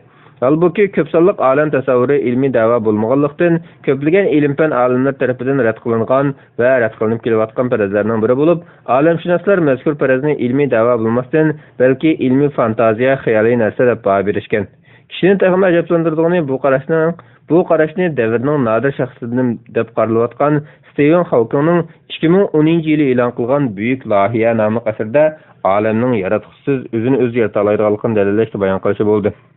Asarda Hawking koinot qurilmasining hayotlikning borliq kelishiga munosibligini dalillab, uning bu xil intizom va loyiha ishida hayotlik makoni bo'lib olishdagi omilni ko'p sonliq koinot farazi bo'yicha izohlashga urindi. Doktor Amri Sharif Hawkingning bu xil maydoni haqida to'xtalib bunday deydi. Hawkingning ko'p koinot farazidek ilm-fan hukmlariga yiqilma kelmaydigan falsafaviylikka ojiz bir farazni o'z qarashini dalillashga ishlatishi bizni afsuslantirdi. Əməliyyatda ko'p sonliq olam farazi zo'r ko'pchilik olimlar tomonidan rad qilingan qarash bo'lib, buni o'z navbatida materializmchi ilm-fanchilarning koinotning boshlanish sababini izohlash hamda koinotning hayotlikqa mos kelgan muhitda yorilishdagi sababini tushuntirishda masalaning mohiyatli yechimini Xudodan boshqa moddiy manbadan izlashga tirishayotgan bir turlik urinishlar ekanligini ko'rsatdi. Fan bilimlari faylasufi John Leslie mazkur nuqtaga ishorat qilib bunday deydi. Koinot va hayotlikning maydonga kelishini hamda insonning paydo bo'lish sirrini tushunishda oldimizga mundaq ikki xil ehtimollik kelishi muqarrarlashmoqda. Birinchi, koinotni hayotlik va insonning mavjud bo'lishiga mos qilib tayyorlab bergan Xudoning borligiga ishonish. Ikkinchi, David Dach o'tirib qo'ygan ko'p sonliq olam faraziga tayinish. Ko'p sonliq olam tasavvurining navbatda ko'plagan ilm-fan olimlar tomonidan tanqidga uchrayotganligi bir amaliyot. Alayliq olamshunoslik sohasida kuchli nufuz ega olimlardan Philippus mundaq deydi. Olamning boshlanishining azaliy manbasi borligi haqidagi tadqiqot sunumlari bir turlik farazlar deysiz xolos. Bu xil farazlar orasida na ilmiy haqiqat, na ilmiy uchur yotgan emas. Hatto uni ma'qul deb anglab qo'yg'uchiligi bor ilmiy muloyiza deb ketkilim bo'lmaydi. Uni ilm-fan qarashlari qatoridan degandan ko'ra fantaziyalik tasavvurlar toifasidan degan tuzukroq. Mashhur fizik olimlaridan John Polkinghorn ko'p sonliq olam tasavvurini ilm fantaziya deb qaraydiganligini, uning fizik sohasidagi masalalar qatori sanash bo'lmaydiganligini muayyanlashtirdi. Germaniyalik faylasuf Richard Swinburne mazkur nazariyaga ifoda bildirib bunday deydi. Kainatimizdagi bu qadar intizomchilikning tagiga yetish uchun yagona yaratquchi Ilohning borligini tasdiqlash o'rniga trillionlagan koinotlarni faraz qilish uchiga chiqqan bema'nilikdir. Astronomiya olimi Edward Harrison aytadi. Növbətdə bir bo'lsa milliardlagan koinotlarning bo'lishini taqozo qiladigan bema'ni tasodifiylikni tanlash yoki bir ilohning bo'lishini taqozo qilishi dono loyihani tanlashdan iborat ikki yo'l bor. Qaysini tanlash o'zingga qoldi. Astronomiya sohasida Nobel mukofotiga erishgan fizik olimi Arnold Penzias mazkur farazning kuchli rad qiluvchilardan bo'lib, u bu xil faraz tarafdorlariga qayib bunday deydi. Ba'zilar koinotning maqsad kerakligini tanishdan qochib, bizga to'liq yiroq va tekshirib aniqligini bo'lmaydigan ehtimollarni tanlab turmoqda. Ko'p sonliq olam farazi orqali olamni paydo qiluvchining Xudodan boshqa manba bo'lishi ehtimoli haqidagi mazkur faraz darvaqa ko'plagan ilm-fan ahli tomonidan idrok erishmagan bir turli tasavvur urinishlaridir. Navoda bu tasavvur yuqoridagi har xil variantlar bilan kelgusida isbotlanishga erishgan taqdirdami, ko'p sonliq olam nazariyasiga baribir isbotlangandan keyingi maydonga keladigan oqibatlarda yana o'xshashlar azaliy manbaning qanaqasiga olamni paydo qilib qolganligini va shuncha koinotlar ichida bizning koinotimizning hozirda shakllanishiga nima sabablar turtki bo'lganligini hamda qanday omillar tufayli munosib kelib qolganligini isbotlab berish mas'uliyat yuklanadi. Demak, bu xil ahvoldami ko'p sonliq koinot nazariyasini da'vo qiluvchilarning olamning paydo bo'lishiga sababni faraz va tasavvur alashtirmasini ilmiy isbotlab berishi talab qilinadi. Faylasuf John Leslie ko'p sonliq koinot nazariyasi tarafdorlarini oxirgi nuqtaga hisob berib, ularning o'z farazlariga isbotliq yeb uchi topgan taqdirdami, ularning baribir tanqislik qilishining muqarrar ekanligini haqidagi so'zida mundaq deydi. Navoda ko'p sonliq olam haqidagi farazlar ilmiy isbotlanib chiqdi degan taqdirdami, ular yana ashu talaylagan koinotlarning qanday qilib mavjud bo'lganligini, nima uchun shuncha koinot ichidan birli koinotning hayotlikning parpa bo'lishiga mos kelib qolganligini izohlashga davomli turda majbur. Әмнiyatda bu bicharalarning quvvatqonlarning hammasi Xudoga bo'lgan ehtiyojni yana bir qadam oldiga surib berish bo'lyapti xolos. Ma'lum ma'noda aytganda, yuqoriqilar bizga atizmchi ilm-fanchilarning ilm-fan reallik oldida koinotni paydo qilgan haqiqiy sababni e'tirof qilsak samimiyat kelish tugul, aksicha aqlga uyg'un kelishda yaratquchning mavjudligidan yiroq bo'lgan ehtimollarga bo'yin so'zib, tipirlab bequvvatligini ko'rsatib bermoqda. Mahiyatda bularning ahvolini faylasuf Antoni Filo misol qilib keltirgan mundaq qiziqarli misolga o'xshash mumkin. Misolda bir o'quvchi o'qituvchi bergan topshiriqni o'rnay olmay daftarini yo'shirib qo'yib darsga keladi va o'qituvchiga yo'lda bir itning hujumi duch kelib, itning topshiriq daftarini yevatganligini bahona qildi. O'qituvchi mazkur o'quvchining so'ziga tushunmaganda o'quvchi hikoyasini o'zgartirib, asli hujum qilgan itning asli bir emas, balki bir to'p itlar ekanligini bahona qilib turib oladi. O'qituvchi bu yerda o'quvchining birla itning hujum qilganlik bahonasiga ishonmadi. O'quvchi dastlab ko'rsatgan bahonasini aqmalligini bildi-da, orqadan asl hujum qilganning bir to'p itlar ekanligini tushuntirish orqali bahona ko'rsatdi. Ikkinchi e'tirof: har qanday olisning mavjudligi uchun cho'qim uni paydo qilgan azaliy manba bo'lishi kerak emas. Olimning olis ekanligi ilm-fandan isbotlangandan keyin koinotdan iborat olisning Xudoning manba qilganligini e'tirof qilg'usiga yo'q atizmchilar yuqoridagi farazda o'tirib qo'ygan nazariyalarning tutamsizligini ko'rgandan keyin mavjudiyatning sababsizligi bor bo'lishini da'vo qilishdan boshqa shart qolmagandek, mana shunday qop yuraklarcha da'voni o'tirib qo'yishdi. Ular mazkur da'vosini putirab turg'izish uchun ilm-fanga iltijo qilishdi. Bu vaqtda bir qator farazlarni o'tirib qo'yishdi. Farazlar ichida mashhurroqi atizmchi fizikantlar tomonidan o'tirib qo'yilgan kvant bo'shliqi deb atalgan farazdir. Ular bu faraz orqali olamning paydo qiluvchisimi o'z-o'zidan bor bo'lishini dalillashga urinishdi. Atizmchilar mazkur farazni dalillashda kvant fizikasiga tayangan bo'lib, ular bu vaqtda atomdagi ushshaq zarrachalar kvant bo'shliqida o'z-o'zidan yo'shilgan holatda paydo bo'lgan, bu xil paydo bo'lish olamning yo'qdan paydo bo'lish ehtimolligini ko'rsatadi degan taxminni o'tirib qo'yishdi. Albatta, Hawkingmi bu xil farazni mazkur yo'linish bo'yicha izohlab, olamning o'zini o'zi yo'qdan bor qila oladiganligini ko'rsatib o'tgan va bu tasvirga koinotning kvantlashgan modeli deb nom bergan edi. Doktor Amri Sharif mundaq deydi: Hawkingning farosat babidagi o'tkirligi va boshqa bir qanchalar omillarni nazarga olganda, uning davri odam ekanligiga gap ketmaydi. Biroq uning shuncha nufuzmi Angliya Xonjamiyat astronomiya tadqiqot jamiyati raisi Herbert tarafidan uning koinotning o'zini o'zi yo'qdan bor qila oladigan tasviriga qarata tanqid qilishni to'sib qola olmadi. Herbert apandi Hawkingning mazkur farazga mantiqli zidliklariga raddiya berib, uning mazkur farazini bitchit qildi. Qisqasi, mazkur e'tirozga kvant bo'shliqi farazi bo'yicha olamni o'zini o'zi yo'qdan bor qilgan deyish ilm-fan olimlar tomonidan rad qilingan hamda ular bu xil da'volarning har turli izohlariga raddiya bergan. Fizika va olamshunoslik ilmi mutaxassisi Paul Davis bu xil kvant bo'shliqi haqidagi farazlarni butunlay rad qilgan bo'lib, u mazkur kvant bo'shliqida ushshaq zarrachalarning shakllanganligini, moddaning haqiqiy ma'noda o'zligida yo'qlikdan barliq kelganlikni ko'rsatib bermaydiganligini, balki bu yerdagi shakllanishning mazkur bo'shliqda bor energiyaning moddaga o'zgarib kelishidan chiqqan natija ekanligini ko'rsatib o'tadi. U yana kvant bo'shliqining mutlaq yo'qlik emasligini ko'rsatib o'tadi. Paul yana kvant bo'shliqdagi energiya qanday paydo bo'lgan, uning manbasi nima? Bo'shliqdagi bu energiyani kontrol qilib turayotgan qonunlarning manbasi degan savollarni tashlash orqali mazkur farazga tayanibla olamni paydo qilg'usiz yo'qlikdan o'zini o'zi bar qilgan degan satsatiga raddiya berdi. Doktor Amri Sharif mundaq deydi: Hawkingning koinotni o'zini o'zi yaratgan degan tahlillari haqiqatan ilmiy jihatdanmi, aqliy jihatdanmi ig'ir xatoliklarga to'lgan. Uning mavjud emas bir shayning o'zini o'z borliq keltira olishi haqidagi qarashlar logikaga zid bo'lib, bundaq mantiqsizlik Hawking kabi mashhurlardan sodir bo'lgan taqdirdami o'xshashlar mantiqsizlik bo'lib qolaverdi. İlgilenişçe materializmchilarning bu vaqtdagi davolari atomdagi ushshaq zarrachalarning bir paydo bo'lib, bir yo'qolib degandek bo'shliqdagi energiyadan xoli mutlaq yo'qlikdan paydo bo'lishining mumkinligini da'vo qilish darajasiga berib ketgan bo'lib, doktor Amri Sharif bu xil turdagi farazlarga raddiya berib kelib, mundaq deydi: Navada bu xil faraz keyingi kunlarda ilm-fan isbotlanib qoldi degan taqdirdami, materializmchilarga har vaqt tavandik savolga javob tepish vazifasi tushadi. U bo'lsa-mu, agar ahvol shunday bo'lgan taqdirda mazkur mutlaq yo'qlik qanday qilib shunday ajoyib xususiyatga ega bo'lib qoldi degandan iborat. Mana bu ilm-fan ahlining yuqorqi ikkinchi e'tiroziga bergan javobi. Qaraydigan bo'lsak, mazkur e'tiroz ahlining asosan ilmiy isbotlanmagan faraz va qiyos qatorliqlar orqali yaratquchining o'rniga biror moddiy sababni yoki ojiz bir ehtimollikni dastishlarini sodir qilayotganligini ko'ramiz. Hatto Hawking o'xshash nufuzli olimlarning olamning azaliy emasligini muayyanlashtirib va buning bir haqiqatni e'tirof qilib turibmi, mazkur hodisani paydo qiluvchi bir kuchning, bir yaratquchining borligini muayyanlashtirib turish o'rniga masalani logikalik yoki rasmiy isbotga ega bo'lmagan faraz taxminlarga cho'rash orqali yaratquchining mavjudiyatini va uning olamning shakllanishiga qo'l tiqqan bo'lishini chetga urinishi, balki Xudoning mavjudiyatini butunlay inkor qilishi atizmchilarning yuqorida xatoliklarni sodir qilayotganligining ifodasi. Shundaqla moddiy qonuniyatlarni bayqaydigan ilmiy metodni modda emas mavjudiyatga hukm qilishning asosiy quroli qilishdek bema'nilikni sodir qilayotganligining ifodasi deyishga bo'ladi. Hawkingning olamshunos haqidagi dastlabki asarlarda biz cho'ng portlashdan boshlab yuz bergan ishlarni bilyapmiz. Ilm-fanning ilgilishi bilan bizning bu vaqtdagi bayqashlarimiz yanada ko'paydi. Biroq biz shu portlashdan ilgari nimalar bo'lganligini bilishga ojiz.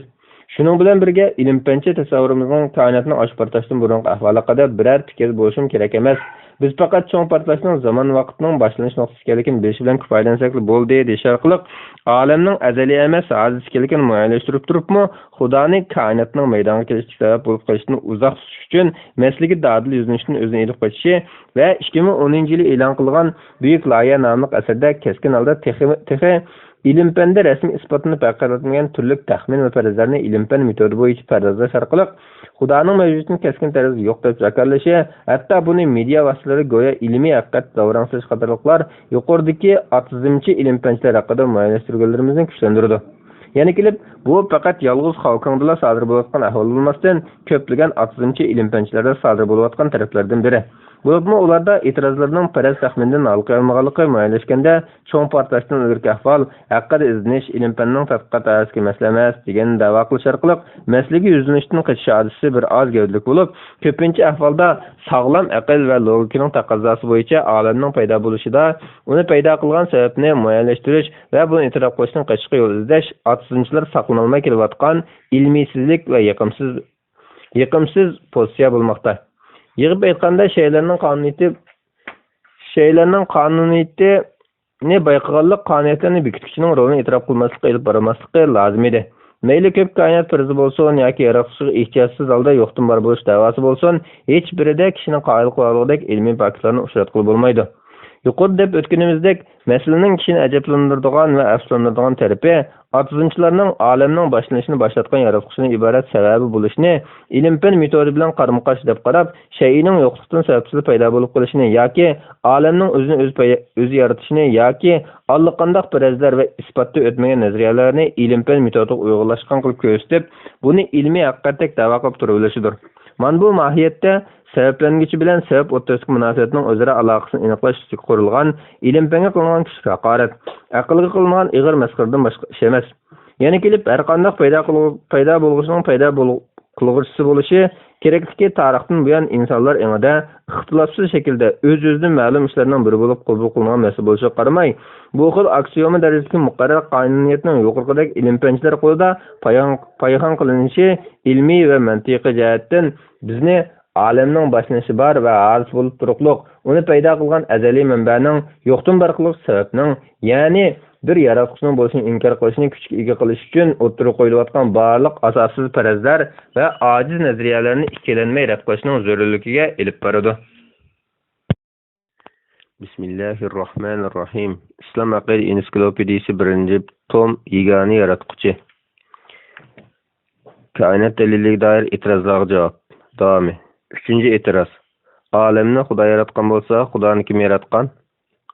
Koinot dalili haqidagi dastlabki bayonimizda olamning yo'qdan paydo bo'lgan hodis ekanligi va hodisni paydo qiluvchi sababning uningdan farqli bo'lishi kerakligi, undaq bo'lmaganda cheksiz hodislarning zanjirsimallashidek bema'nilik kelib chiqadiganligi, shunga hodisni paydo qilgan, ya'ni yo'qdan bor qilgan azaliy mavjudiyatning bo'lishi kerakligi qatorliqlarni ta'kidlab o'tgan edik.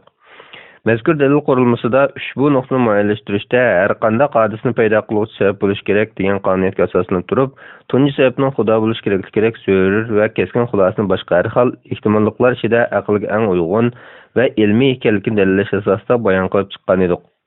Shuni ta'kidlash arziydi-ki, koinot dalili har bir ilmiy atalg'u va muayyanlashtirilmalarda shunchalik inchka va puxta asos ustida qurilgan aqliy va ilmiy dalildir.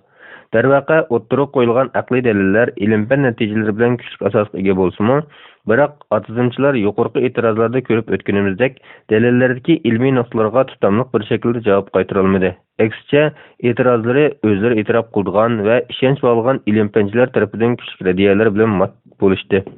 Ular ilm-fanga doir taraflardan tutamliq qusur topolmagach, koinot dalili qurilmasidagi ilmiy asoslardan qusur izlamoqchi va bu orqali koinot dalilining ulini tavratmoqchi bo'lishdi. Bu vaqtdagi e'tirozlar ichida gavdalikroqki, har shayni paydo qilgan sabab bo'lishi kerak. Undaqda Xudoning sababi kim, uni kim paydo qilgan degandan iborat.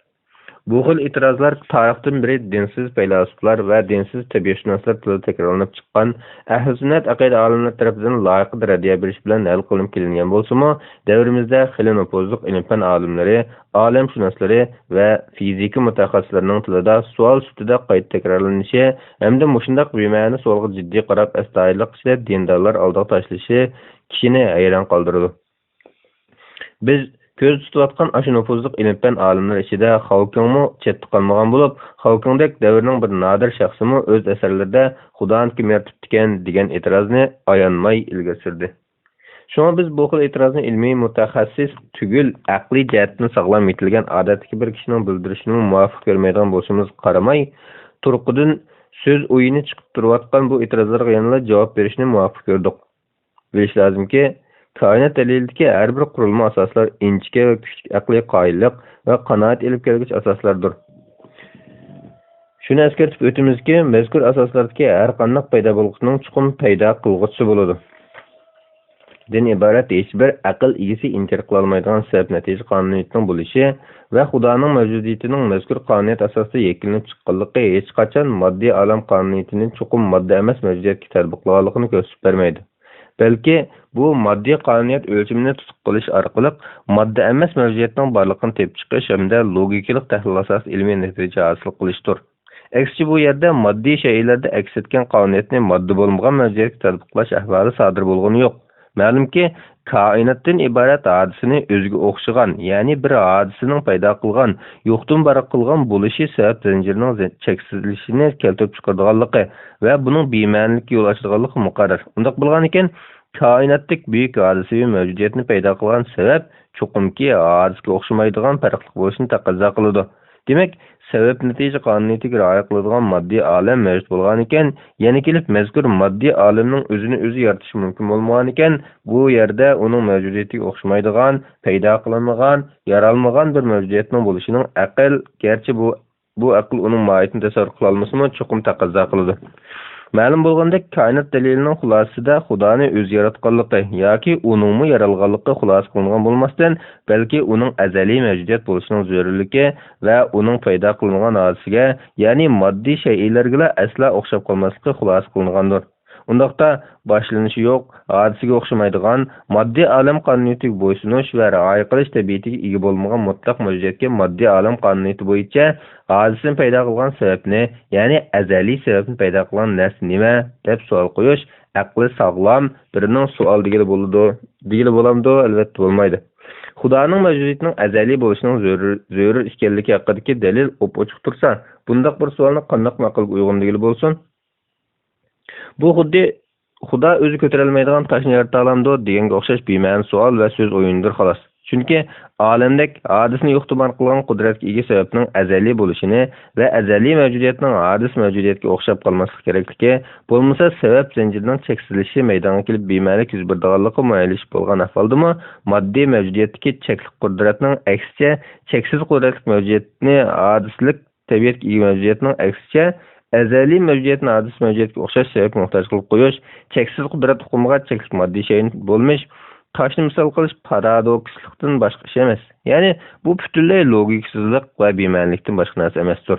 Darvaqa, koinot dalilining qurilmasini bilgandan keyinmi yana bu xil savolning tashlanishi mohiyatda yaralg'uchi hadis olam bilan yaratquchi azaliy sabab Xudoning tabiatining hamda bu ikki mavjudiyatning farqiga bormaganlikdan yoki fahmlayolmaganlikdan kelib chiqayotgan bir turli paradokslikdir. Bu xil savolning olamshunoslik sohalarida o'rni tikilgan bir qism nopos egalari tarafidan ilgari surilishi bo'lsa, kishini haqiqatan afsuslantirdi. Doktor Aysam Talat mazkur e'tirozga savolga javoban bunday deydi. Chunki Xudo fizik sirtidagi mavjudiyat. Undaq ekan, uning tarafidan yo'qdan bor qilingan mavjudotlarga qo'llanilgan qonuniyatlar uningga tatbiqlanmaydi. Yana kelib har qanday paydo bo'lgan narsaning paydo qilish sabab bo'ladi degan iborat aksiyomlashgan haqiqat hech qanday o'qish yo'q zotning mavjudiyatining sabab bo'lmaydiganligi masalasi bilan asla taqishib qolmaydi. Chunki yaratuvchi zamon va makonning sirtida. Shundaqla u zamon va makonning paydo qiluvchisi. Shundaq ekan, u yo'qdan bor qilgan mavjudotlardagi qonuniyatlarning uningga tatbiqlanmaydiganligi pok bilan talab qilmaydigan haqiqatdir. Doktor Ja'far Sheyx Idris bunday deydi. Shubhasizki, Xudoning mavjudligiga sabab bo'luvchi omil yoki Xudoning yaratquchisi bor bo'lish kerakligi haqidagi savollar butunlay ma'nisiz savollardir. Balki bu turdagi savollarni o'zining nima da'vat qilgan tasavvur qila olmaydiganlarning savoli deyishga bo'ladi. Chunki bu turdagi savollar ajoyib zidlik to'lgandir. Chunki sabab demak sabablanguvchi hadisdan ilgari bir mavjudiyat demakdir. Azaliy demak hech nima uningdan ilgari mavjud bo'lmagan demakdir. Shunday ekan, yaratquchining, ya'ni yaratquch sababchisi bormi deyish qanday ma'qulga uyg'un bo'lsin? Doktor Amri Sharif atizmchi ilm-fan arboblarining hadis olamining mavjudiyatining sababi va manbasi bo'lganidek, Xudoning mavjudiyatining sababi va paydo qiluvchisi bo'lish kerakligi haqida mazkur e'tirozi to'g'riliq to'xtalib bunday deydi. Shubhasizki, azizimchilar mazkur e'tirozni qo'yib beqish orqali logikalik tafakkurning ilmiy prinsiplarini payhon qilishmoqda. Amaliyotda bu yerda mavjudiyati yo'qlikdan maydonga kelgan va boshlanishi bor har qanday hodisning cho'qim sababi, manbasi bo'lishi kerak. Ammo Xudoning mavjudiyati hadis emas, azaliydir. Chunki Xudo sog'lom logika uning mavjud bo'lishining zarurligini ta'kidlaydigan muqarrar mavjudiyatdir deganini ta'kidlayapmiz. Shunga atizimchilar bu yerda cho'ng portlashdan maydonga kelgan koinotdan iborat tunji hadis bilan ushbu hadisni paydo qiluvchi Xudodan iborat tunji sabab o'rtasidagi farqni cho'qim ayirib olishlari lozim. Doktor Amri Sharif yana ilm-fan arboblarining yuqorida biz bayon qilgan har turli e'tirozlarga oid javobi va radiyalarini muayyanlashtirib bo'lgandan keyin ilm-fan sohasida nombar atizimchilarning ilm-fannimi sog'lom logikaning payhon qilayotganliklariga ilmiy va aqliy dalillar oldidimi ularning pasmaydan turib olganliklariga qarta ochiq kinoya qilib bunday deydi. Xudoya tova 16 asrda bir turkum arboblar ilm-fanning Xudoning mavjudiyati bilan chiqolmay qolishidan ansirab ilm-fanga qarshi turishgan edi. Mana endilikda ilmiy asosi intayin puxta bo'lgan ilm-fan nazariyalarimi ilm-fanchilarning o'zlari tarafidan Xudoning mavjudligining isbotlanib qolishidan ansirab rad qilinishga uchirmoqda. Yana qisman ilm-fan olimlari orasida koinot dalilidagi ba'zi ifoda usullarini boshqacharoq ifodalash orqali mazkur dalilni go'yo zidlikqa egalik ko'rsatishga uringan va bu orqali koinot dalillarining o'zini ozlashtirmoqchi bo'lganlarmi yo'q emas. Bu xil yo'sinda e'tiroz bildiruvchilar ichida o'tmish asrlarda yashagan gumanizm falsafasining vakillaridan David Hume'ni, zamonida bo'lsa fizik olimlaridan Paul Davis va John D. Barrow qatorliqlarni tilga olishimiz mumkin. Paul Davis bu vaqtga e'tirozni bunday shaklda o'tirib qo'ydi. Kainat dalilini ve alemning jazman bir sebebi barligini e'tirof qilgan vaqtdami, ammo sababini Xudo deyishda yana bir logik qiyinchilik mavjud. Chunki kishilar buning orqasida Xudoning sababi nima deb so'rasa bo'ladi. Bundaq masalaga qarata odatdagi javob Xudoga sababning lozimi yo'q, Xudo muqarrar yo'sin mavjud bo'lib, uning sababini uning ichki qismida izlash kerak degandan iborat bo'ladi. Alamshunoslik dalilining asosi barliq shaylarning jazman bir sababi bo'ladi deb farz qilish, ammo oz degandan bir shayga Xudoga sababning lozimi yo'q deb bekinchi qilish iborat. Shuning uchun alamshunoslik dalili o'ziga o'zi zid keladi.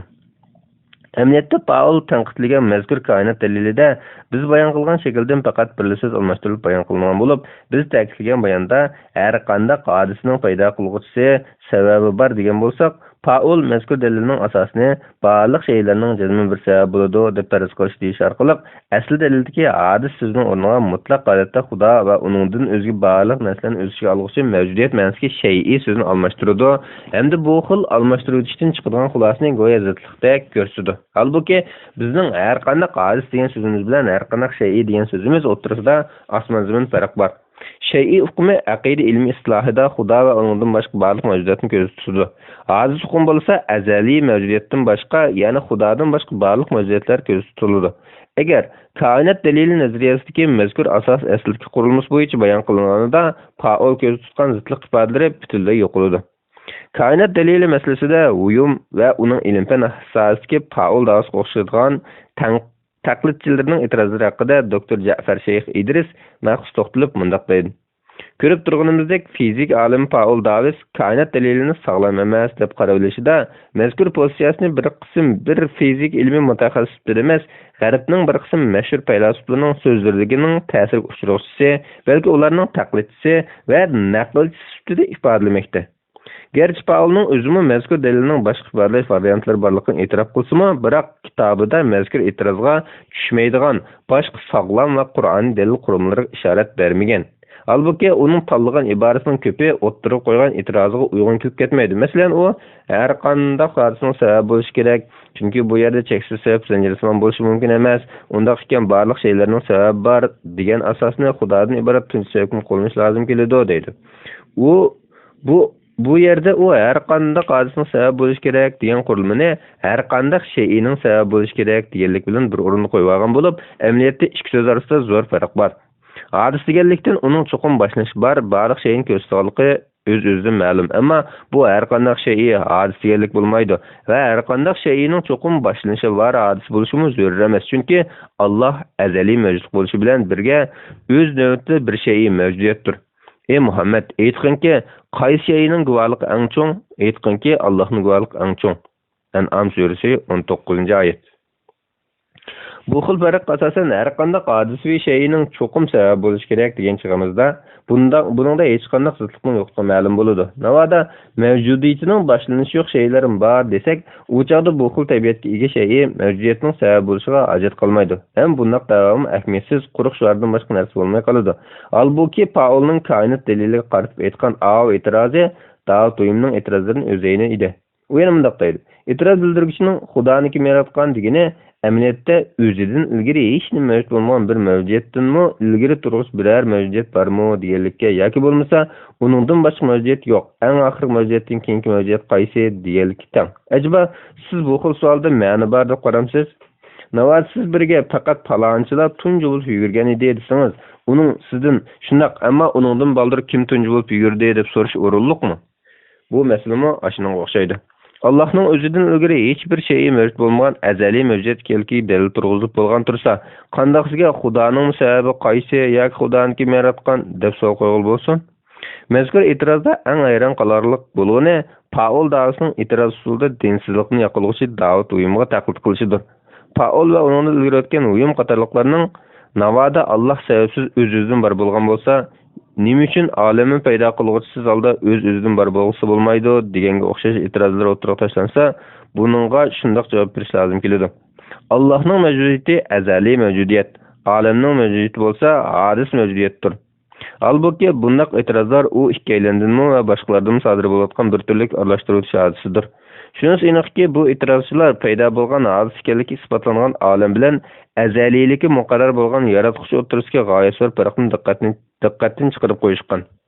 Yuqorqilardan mazkur e'tirozning qarmoqqa o'rni bordek ko'ringani bilan amaliyotda kallani qo'chish yoki uqumni ostin-ustun qilib e'tiroz bildirish orqali koinot dalilining mazmut va sog'lom qurilmasini ojiz ko'rsatishdan boshqa ishga yaramaydigan bir turlik bema'ni e'tiroz ekanligini ko'rib olamiz.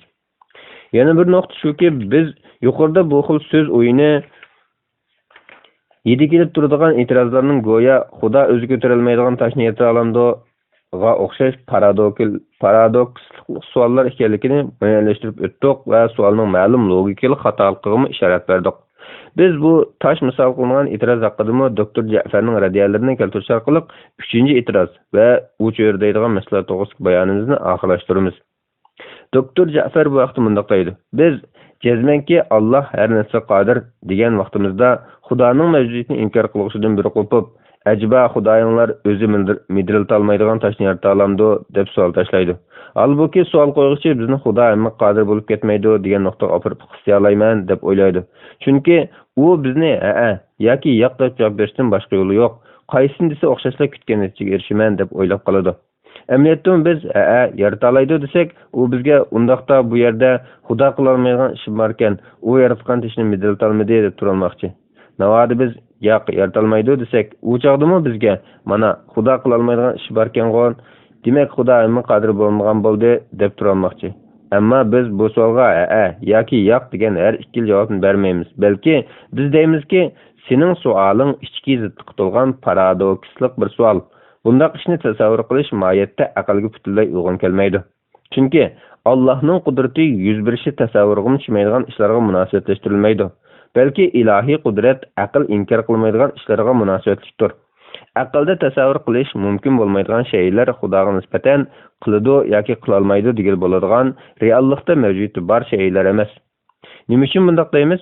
Chunki savolning ma'nosi hammaga qodir Xudo ba'zi ishlarga qodir bo'la oladi deganlik. Yoki bo'lmasa hamma qudrat yetadigan Xudo hamma qodirlik tabiatiga chek qo'ya oladi deganlikdir. Bunday gaplarning hammasi amaliyotda bir paradoks. Keyingisi oldingisini inkor qilgan so'zlardir. Yana kelib yaratquchi midriltolmaydigan toshning mavjud bo'lishimi aqlda tasavvur qilish mumkin bo'lmaydigan bir ish. Nima uchun? Chunki yaratquchi hamma qodir degan ekanmiz, bu gapning ma'nosi uning qudratiga cheki yo'q deganlik bo'ladi. Shunga yaratquchi midriltolmaydigan toshni faraz qilib beqish aqlda o'rni yo'q bir narsani faraz qilishdir. Chunki bundaq faraz moyatda cheksiz qudratdanmi buyuk qudratning midriltilishiga ehtiyojli bir narsani faraz qilishdan boshqa narsa bo'lmaydi. Bu masala yana mundaq tahlil qilib boqaylik. Bino salmoqchi bo'lgan bir inson o'zi midriltolmaydigan bir binoni sala olamdi? Buning javobi albatta sala oladi, hamda buning aql tasavvur qila olmaydigan hech yeri yo'q. Biroq bu bino silishga ketadigan asli xam materialni yarata olmaydigan bir insonning ahvoliga nisbatan aytganda aqlda mumkin bir ish. Masalan, u o'zi ko'tara oladigan bir toshni yo'tkab, keyin yana bir toshni yo'tkab, keyin yana birini yo'tkab deganda qilib oxirida bir binoni bitirdi desak, bino qurilishga ishlangan barliq toshlarni yiqqan vaqtda u inson bino qurilmasi jipslashib ketgan, birga bo'lib ketgan bu cho'ng toshni midriltishga albatta qudrat yetmaydi. Chunki midriltish uchun u inson o'zining kuchini besib tushirgan yana bir kuchga muhtoj. Ammo yaratuvchi Xudo bo'lsa, hammani yaratishga qodir va mutlaq kuchga ega bo'lgan ekan, uning kuchini hech nima yengolmaslik kerak. Biz yuqorqi koinot daliliga tushgan g'o'lliq deb qaralgan e'tirozlarga diqqat qilganimizda, mayli ilm-fan nuqtasidan bo'lsin, yoki logikalik asosiy prinsiplar nuqtasidan bo'lsin, otizimchilarning koinot daliliga qarshi holda uning ilmiy asosi va logikalik qurilmasi haqida har turli o'rnashlarni qilib ko'rganligini ko'ramiz.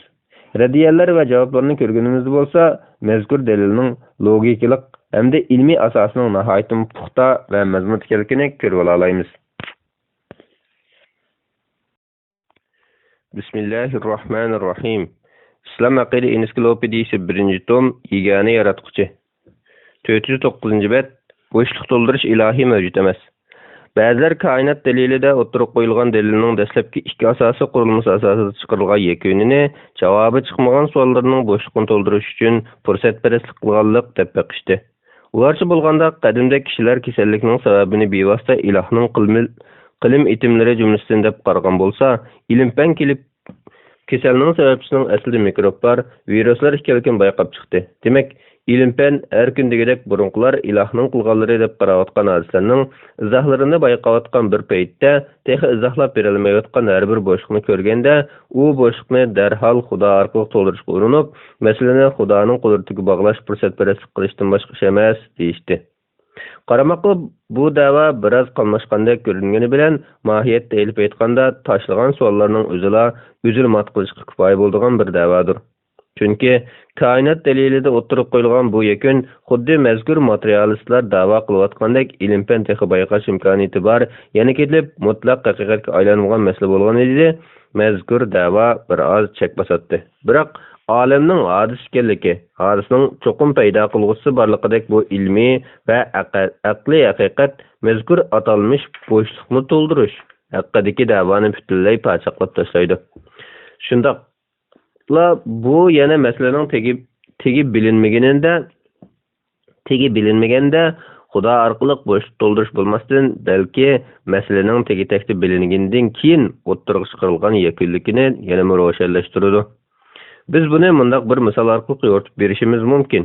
Alayliq, biz insonning tenining jimiy qurilmalarini va bu qurilmalarning har birining xizmat funksiyalarini umumiylik tadqiq qilib chiqqanimizdan keyin inson uchiradigan asbobning yordamisiz o'zi mustaqil asla ucholmaydi degan haqiqatni yakunlab chiqsak, bir kelib bu yakun e'tiroz bildirib undaq emas, balkim ilm-fan yana bir mezgil insonni tadqiq qilishni davomlashtirsa, ehtimol inson uchiradigan asbobning yordamsizmi ucha olishi mumkin deb yuqorqi yakunimizni rad qilish mumkinmi acaba? Mushundaq rad qilish ilmiy jihatdagi bililmagan narsaga qartib aytilgan bo'lamdi yoki bilganlikdimi? Biz deymizki, ilm-fanning kelgusida tadqiq qilib boshqacha natija chiqarish mumkin bo'lgan ishlarga e'tiroz bildirib rad qilish nadonlikdan bo'lsa-mu, ammo ilm-fanda isbotlanib haqiqatlangan masala undaq emas. Shunga olamning paydo bo'lganligidan iborat ilm-fanda haqiqatga aylangan bir masalaga qarata chiqarilgan aqliy va ilmiy yakunni materializmchilarning fursatparastlik deyishi sep o'zidan tuturuqsizlikdir. Koinot dalilidagi ikki asosiy qurilma orqali Xudoning borligini yakunlab qandaqdir bo'shliqni to'ldirish yoki izoati ayon bo'lmagan ishlar uchun vaqtli chora ko'rish emas, balki bu ilm-fanni markaz qilgan ilmiy asos va logikalik qurilma asosida xulosalangan ilmiy faktlar natijasidir. Doktor Amir Sharif bu haqda mundaq deydi: Materializmchilarning mazkur da'vosini rad qilishda eng oldi bilan eskartadiganimiz shuki, biz koinot dalilidagi mazkur yakunni o'ttirib qo'yayotgan chog'imizda ilm-fan izohlashga kuchi yetadigan olam mexanizmi yoki tunji hodisa ustida so'z qilmaymiz. Balki biz barliq mexanizmlik loyiha va barliq hodisalar orqali tunji turtkilik omil ustida to'xtalyapmiz. Shuningdek, biz koinot dalilida tayangan asosiy qurilmalarga murojaat qilganimizda ilm-fan kelgusi mazkur asoslarga navbatdagidan boshqa biror moddiy izoh topa olamdi yoki bu asoslar tegidan mutlaq haqiqatlarmi degan nuqtaga cho'qim diqqat bilan qarashimizga to'g'ri keladi. Acaba ilm-fan kelgusida tovandagilarni bayqab chiqarlarmi? Birinchi, olamning boshlanishi yo'q, u azaldan bor edi. Yo'q. Ikkinchi, boshlanishga ega bu koinot mutlaq yo'qlikdan o'zchil paydo bo'lib qolgan. Yo'q. Uchinchi, olamni vujudga keltirgan tunji sabab aslida hech bir paydo qiluvchisi yo'q, moddiy sabab bo'lishi mumkin. Yo'q. Mana bularning hammasi yaratquchi mavjud deganlikning faqatli bo'shliqni to'ldirish yoki izoati bilinmagan bir qism ishlarning izoatini bilib bo'lguncha vaqtli chora qilish emasligini ko'rsatib berdi. Tabiiyki, bu xil da'voni rad qilishimiz ilm-fanni tushunishimizga cho'ltilikdan kelib chiqqan emas. Aksicha ilm-fanga asoslangan bilishdan kelib chiqqan rad qilishdir. Yuqorilarda ma'lum bo'ldiki, koinot dalilida o'ttirib qo'yilgan mazkur yakun bilmagan narsalarning o'rnini to'ldirish uchun berilgan izoat bo'lmasdan, aksicha aniqlangan narsaning izoatidir. Ya'ni Xudo bor degan yakunga kelish ilm-fan orqali bilinmagan va bilinmagan narsalarni izohlash zaruriyati tufayli izohsiz qolgan bo'shliqlarni to'ldirish uchun emas, balki Xudoning ilm-fan orqali bilingan narsalarning birdan-bir izoati bo'lganligidandir. Qisqasi, Xudoni shipi keltirish bilinmagan narsaning izoatidagi bo'shliqni to'ldirish uchun emas, balki biz bilmagan doiradan tortib ilmiy qonuniyati bilingan narsaga qadar hammaning izoati orqasida uning borligini, faqat uning bilan bog'liq izoatlar to'lg'anligini nuqsizdir. Faylasuf Richard Swinburne bu haqda mundaq deydi: Men İlim-fen tex izohlab ulgurmagan narsani izotlash uchunla bo'shliq to'ldirg'ich ilohni ilga surayotganim yo'q. Balki men ilm-fanning izohlash qudrati orqasidagi sirni izohlab beradigan ilohni ilgari suryapman. Gerçi men ilm-fanning izohlash iqtidoriga ko'z yummasammi, ilm-fanning izohatlariga yo'shilmagan qudratning sirini bizga izohlab bera oladigan Xudoni faraz qilmay tura olmayman. Darvaqa, ilm-fanning muvaffaqiyati uning bizga mustahkam intizomchanligining tabiat dunyosiga qaysi darajada o'rnab ketganligini izohlab bera olganligidir. Bu bizga shu mustahkam intizomning qudratli bir sababkorning borligiga e'tiqod qilishimizni kuchli asos bilan ta'minlaydi. Professor John Lenakis mazkur fikrga yo'riqni berib bundaq deydi. Biz bundaq bir narsani anqarib yetishimiz kerak. Mazkur masalada Xudo izohlashdagi vosita bo'lish bilan ilm-fan bilan o'rin almashtirayotgani yo'q. Xudo bu ma'nodagi bo'shliq to'ldirish ilohiy deb to'g'ri emas, deb tushunish to'g'ri emas. Dal aksicha Xudo barliq aniqlamalarning asli manbasidir. Mayli ilmiy yoki boshqa aniqlama bo'lsin, zotlar to'xtaydigan chek uning mavjudiyatidir. Richard Dawkinsning mazkur fikrga yana doktor Amir Sharif qo'shimcha qilib bundaq deydi.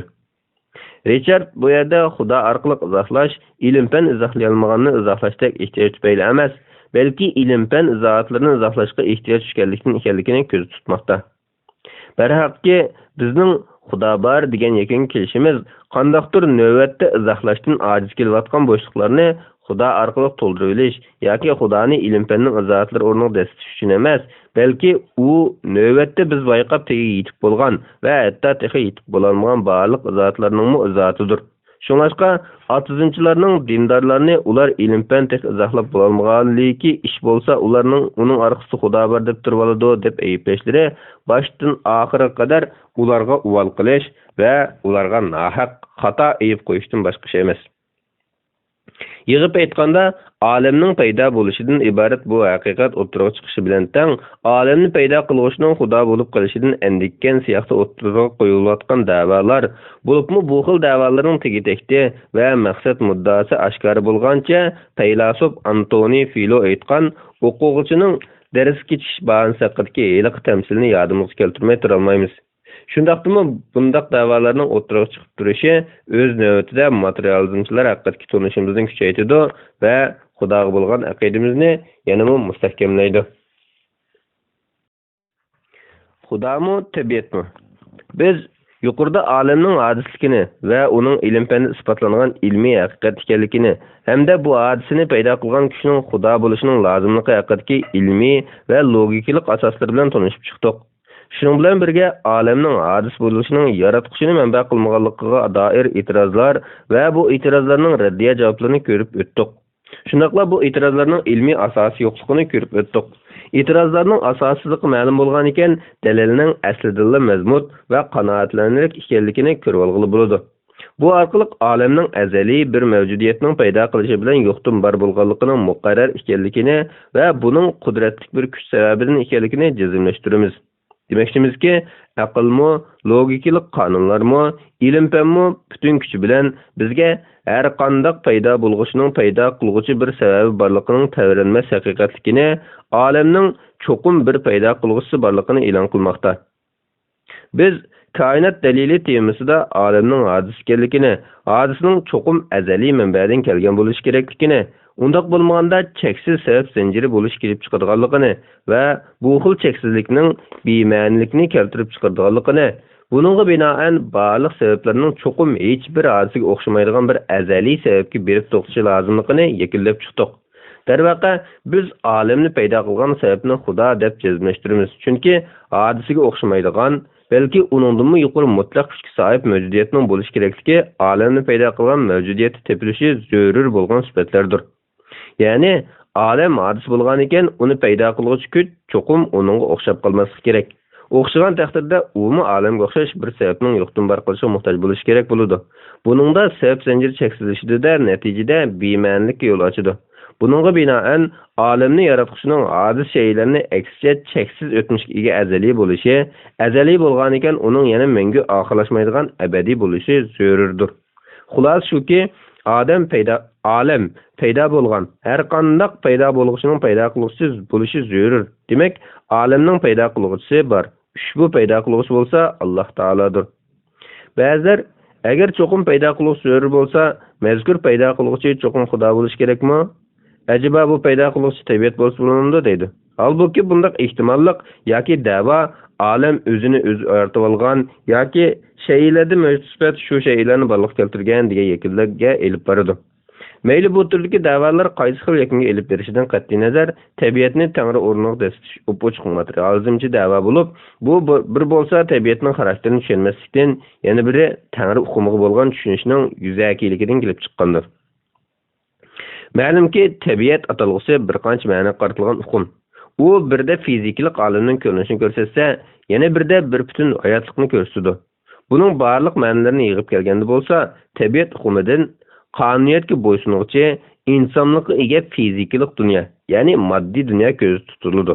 Demak, tabiat yaratdi degan bu da'vo e'tiborga ilindi deganda, buningdan aqliy va ilmiy haqiqatlarga asosan navbatda yo'qdan bar bo'lganligi, paydo bo'lganligi va yaralganligi isbotlangan bu moddiy koinotni bir vaqtda ham yaralg'uchi, ham yaratuvchi deb da'vo qilish kelib chiqadi. Halbuki modda o'z tabiatidan o'lik bo'lib, u hech qachon idrok, bilim yoki iroda bilan sifatlanmaydi. Ya'ni uning sifatida yoki zotida bo'lsin, yaratish va yo'qdan bar qilish deydigan xususiyat yo'q. Bu vajdan tabiatning o'zini o'zi yaratishi mumkin bo'lmaganidek, uning bir vaqtda ham yaratuvchi, ham yaralg'uchi bo'lishi mumkin emasdir. Doktor Umar ibn Abdul Aziz mundaq deydi: Shubhasizki, tabiat moddadan iborat. Moddaning xususiyatlari sovuqlik, issiqlik, namlik va qurg'oqlik qatorliqlar bo'lib, moddani tashkil qiluvchi bo'lsa, atom yadrosidan tuzilgan atomlardir. Atommu proton, neutron, elektron qatorliq zarrachalarni o'z ichiga olgan bo'ladi. Ajaba atom yadrosi, atom hamda modda o'z ichiga olgan xususiyatlardan tashkil topgan shu elementlar o'zini o'zi yaratib, ondan hozir tabiat deb atalgan narsa shakllanganmi? Mana buni aql qat'iy ravo ko'rmaydi va hech qachon to'g'ri topmaydi. Tabiat yo'qdan bar bo'lib yaralgan hadis bo'lgan ekan, albatta u uning elementlarini paydo qilib, har biriga tegishli xususiyatlarni o'rnatquchiga ehtiyoji bo'ladi. Shunday turib, qandaqmi moddadan tashkil topgan tabiatga yaratish, shakllantirish, bahilash va intizomlashtirish qudratini mansub bo'lsin, u yana mundaq deydi: Modda o'lik bo'ladi. Shunday ekan, u qandaq hayotlikni yarata olsin? Tabiat tilsizdir, anglamaydi, ko'rmaydi. Shunday turib, uning anglaydigan, ko'radigan, so'zlaydigan bir hayotlikni yarata olishi qandaq mumkin bo'lsin? Yana kelib inson tabiatni xizmatiga selyotidi.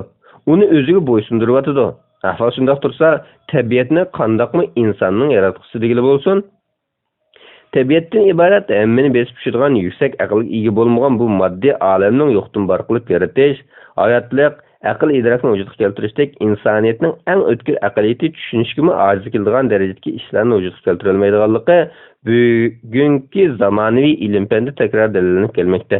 Shunga qaraydigan bo'lsak, tabiatshunoslarning o'zlari endi bu xil safsatini faraz qilib o'ltirishning yo'qdan barliqqa kelgan bu tabiatni ham yaratquchi, hamda yaralg'uchi deydigan paradoks qaynimga g'arq bo'lishning vaqti o'tganligini jakarlamoqda. Tabiatshunos olim George Eril Davis mundaq deydi: Navoda tabiatning o'zini o'zi yaratishi mumkin ish degan taqdirda, u chol tabiat yaratquchi xos sifatlardan bahramlanadi deganlik bo'ladi. Bunday bo'lganida koinotning xudoligiga chimchitib qolamizda, oxirgi birib yana Xudoning mavjudligiga taslim bo'lib to'xtaymiz degan gap.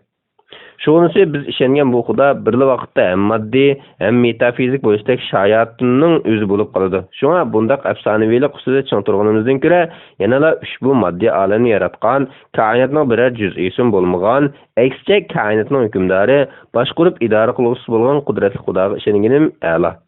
Darvaqa olamning paydo bo'lganligining o'zi tabiatning yaralganligini va buning paydo qiluvchisi, yaratquchisi borligini dalillaydi. Yaralgan ekan, uning yaratquchi bo'lishi mumkin emas. Demak, tabiat yaratish va hayotlik ato qilishga ojizdir. Bu yerda hayotlikni ato qiluvchi, uni davomlashtirishga imkoniyat hozirlab berguchi, vayron bo'lishdan saqlab turg'uvchi bo'lsa Alloh taolodir. Qonuniyatni o'rnatgan Xudoning o'rniga qonuniyatga bo'ysunish tabiatni destish mantiqiy jihatdanmi, ilmiy nuqtadanmi safsatidan boshqa narsa emas. Şuna tilimizde köp zikir kılınıp turduğan tabiat bizge ata kılgan, tabiat bizge baxş etken degendek sözlerini kılıvatkan çağda, haqiqi ata kılgıcı ve baxş etkişinin yaralmış mevzuk mu yoki yaratqıcı Xuda mı degen noktalarda oynanıp görüş, rahmet ve şükranların yüklengen vazifesini orundavatkan tabiatga yetiş kerek mi, yoki aşu tabiatni boysundurup berivatkan Allah'a yetiş kerek mi degenler akıl igilleri oylanışıqda geçen meseledir. Yuqori deyilgendek tabiatdan ibarat bu moddiy mavjudlikni yaratish va paydo qilish qatorliq faqat Xudodila bo'lishga tegishli xususiyatlarni ta'vallandirish, mohiyatda tabiat va Xudo o'rtasidagi farqni bilmaslik, balki farqi aniq narsalarni aralashtirish orqali haqiqatni burunlashdan boshqa narsa emas. Doktor Emre Şerif tabiatni Xudo o'rniga desish haqidagi safsatalarga to'liq meg'izliq va qoyilqilalik javob bergan bo'lib, u bu vaqtdagi javobida tabiatning yaratquchisi bo'la olish uchun cho'qim buningda paydo qiluvchi bo'lishga tegishli xususiyatlarning bo'lishi lozimligini, tabiatda bo'lsa bunday sifatlarning mavjud emasligini dalillik o'tirib qo'ydi. U tilga olgan olamni paydo qiluvchi tunji sababda bo'lishga tegishli aqlli sifatlarni tövendeki noktalarga yığınçaklash mumkin. Birinci, paydo qiluvchi sabab çokum muqarrar mevcudiyet buluş gerek. Çünkü icad qılğıçının mevcudiyetinin yo'qligini tasavvur qilish bizningmi, koinotningmi mavjud bo'lmasligini keltirib chiqaradi. Ikkinchi, paydo qiluvchi o'z-o'zidan bor bo'lishi, mavjud bo'lish uchun hech bir sababga ehtiyoj bo'lmasligi kerak. Chunki mavjudotning manbasining mavjud bo'lishida sababning cheksizlikda zanjirsizlanmashi mumkin bo'lmaydi. Shundaqla sabab natija qonuniyati bekitgan bir ijodkorning o'zi bekitgan qonuniyatga bo'ysunishimi to'g'ri emas. Uchinchi, olamni paydo qiluvchi azali bo'lish kerak. Chunki vaqt cho'ng portlash bilan tangatilgan ekan, bu olamni paydo qilgan sababning vaqtdan burun va azali bo'lishini, ya'ni uning boshlanishi yo'q va cheksiz bo'lishini taqozo qiladi. To'rtinchi, olamni paydo qiluvchi modda bo'lmasligi, makon bilan chegaralanmasligi kerak. Chunki modda va makon cho'ng portlash yuz berganda vaqtning yaralishi bilan tang'irilgan. Shunga moddani, makonni yaratgan tunji sababni makon va moddaning o'z tavallikka o'tkazishi mumkin emas. 5. Qudrati mutlaq bo'lishi kerak. Chunki tunji barliq keltiruvchi yo'qdan bor qilib yaratishga qodir bo'lgan yerda uning har qanday ishni qilishga qodir ekanligiga qilsamaydi. 6. Bilishi mutlaq bo'lishi kerak.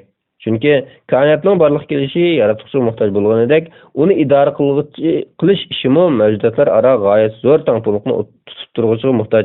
Bu nuqtadan mavjudlik va uningdagi jami shaylarni yaratuvchining har bir shayini va bu shaylar yuz berayotgan barliq ishlarni mukammal biladigan bo'lishi zarur. 7.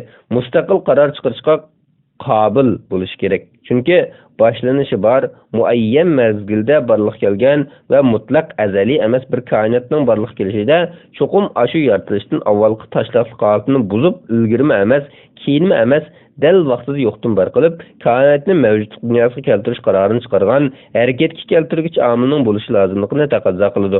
Ana shu qaror chiqaruvchi Allohdir. Doktor Emre Şerif yuqorqilarni o'tirib qo'yib bo'lgandan keyin mundaq deydi: Yuqorqilar koinotni barliq keltirgan tunji sabab Xudoda bo'lishga tegishli aqalli sifatlardir. Mazkur sifatlar faqat hikmat bilan yaratgan, hammaga qodir, azaldan bor bir ilahdan topilgan sifatlar bo'lib, bu xil sifatlar zamon, makon, energiya, modda qatorliqning mahsuli bo'lgan tabiatda topilmaydi. Balki hammasi hodis shaylar bo'lib, bir barliq keltirgichga yaratuvchi muhtoj.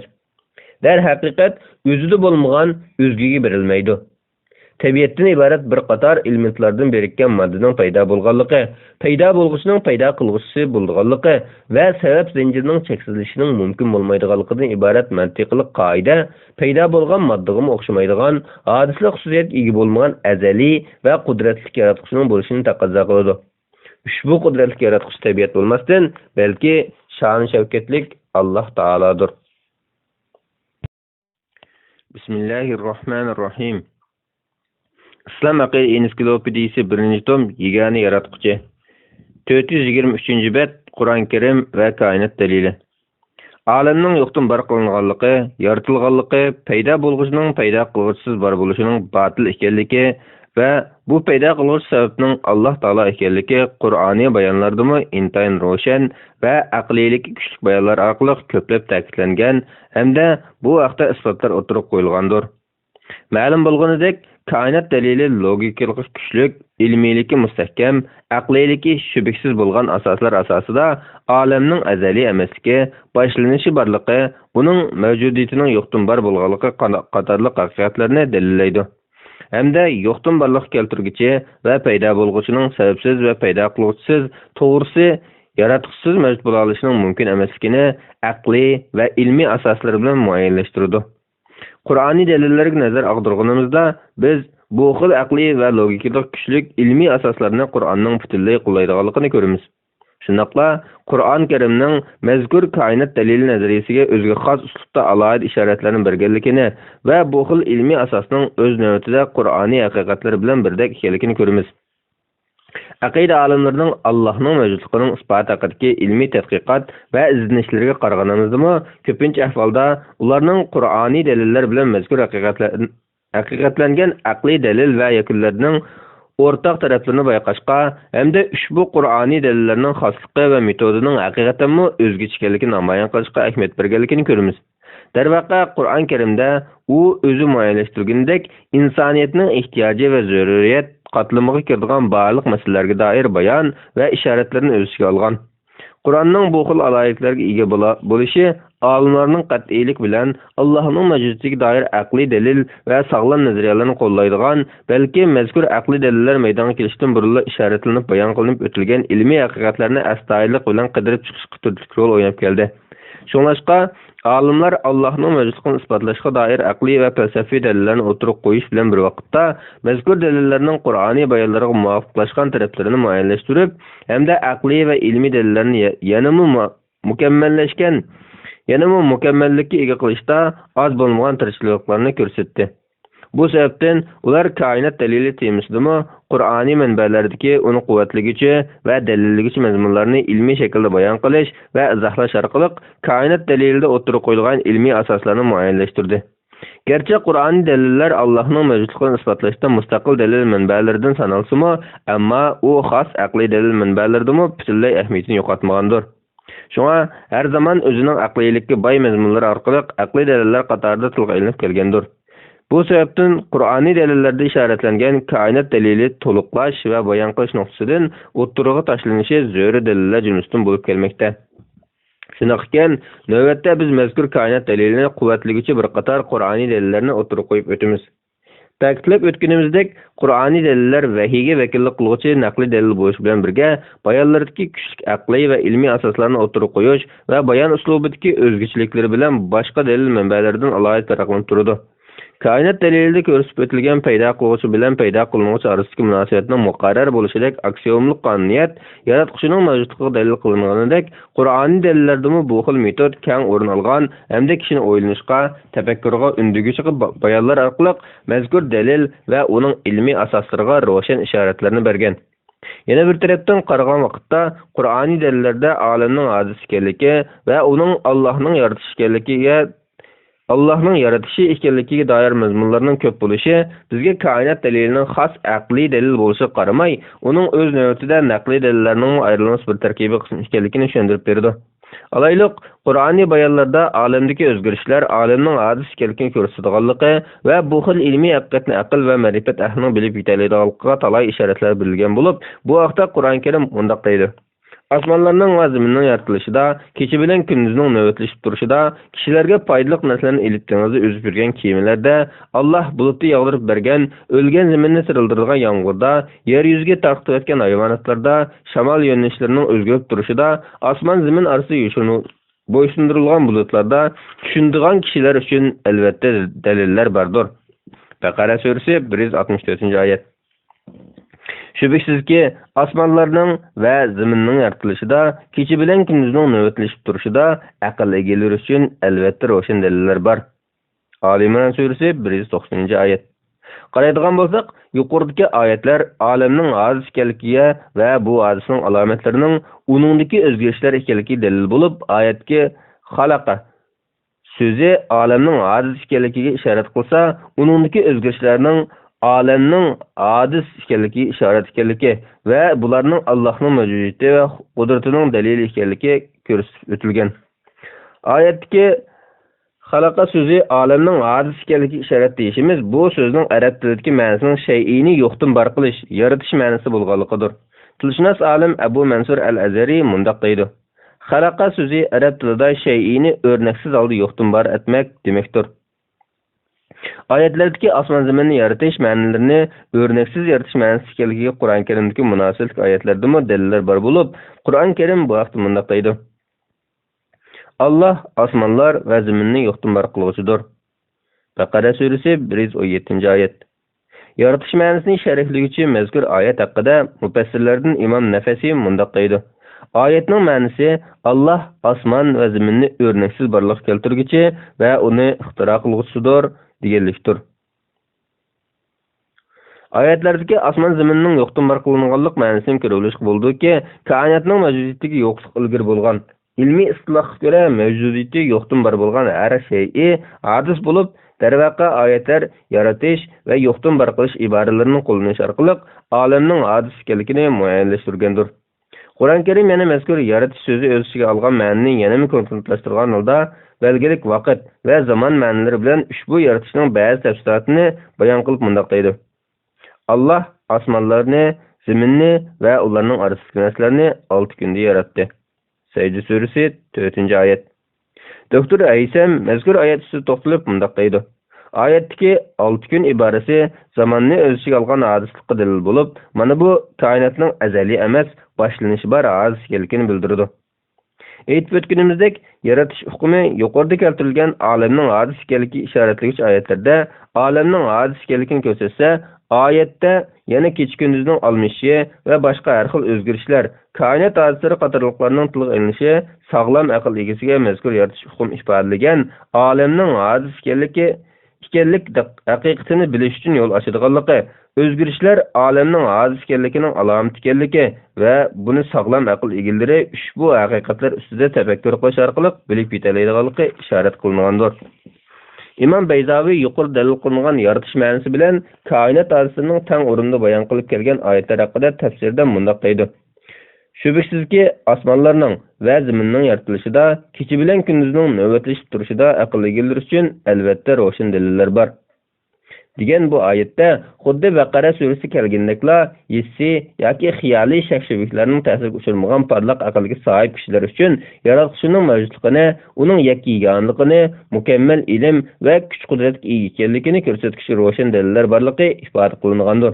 Biroq mazkur oyatda Baqara surasidagi oyatdan farqli holda koinot hodislarini faqat osmonning va zaminning yarilishi hamda kecha-kunduzning almishi din iborat 3 nuqtaga yig'inchoqlaganlikka kelsak, balkim masala oyatdagi dalil nuqtasi bo'lgan o'zgarish xususiyatining tilga ilinishi bilan munosabat bo'lishi mumkin.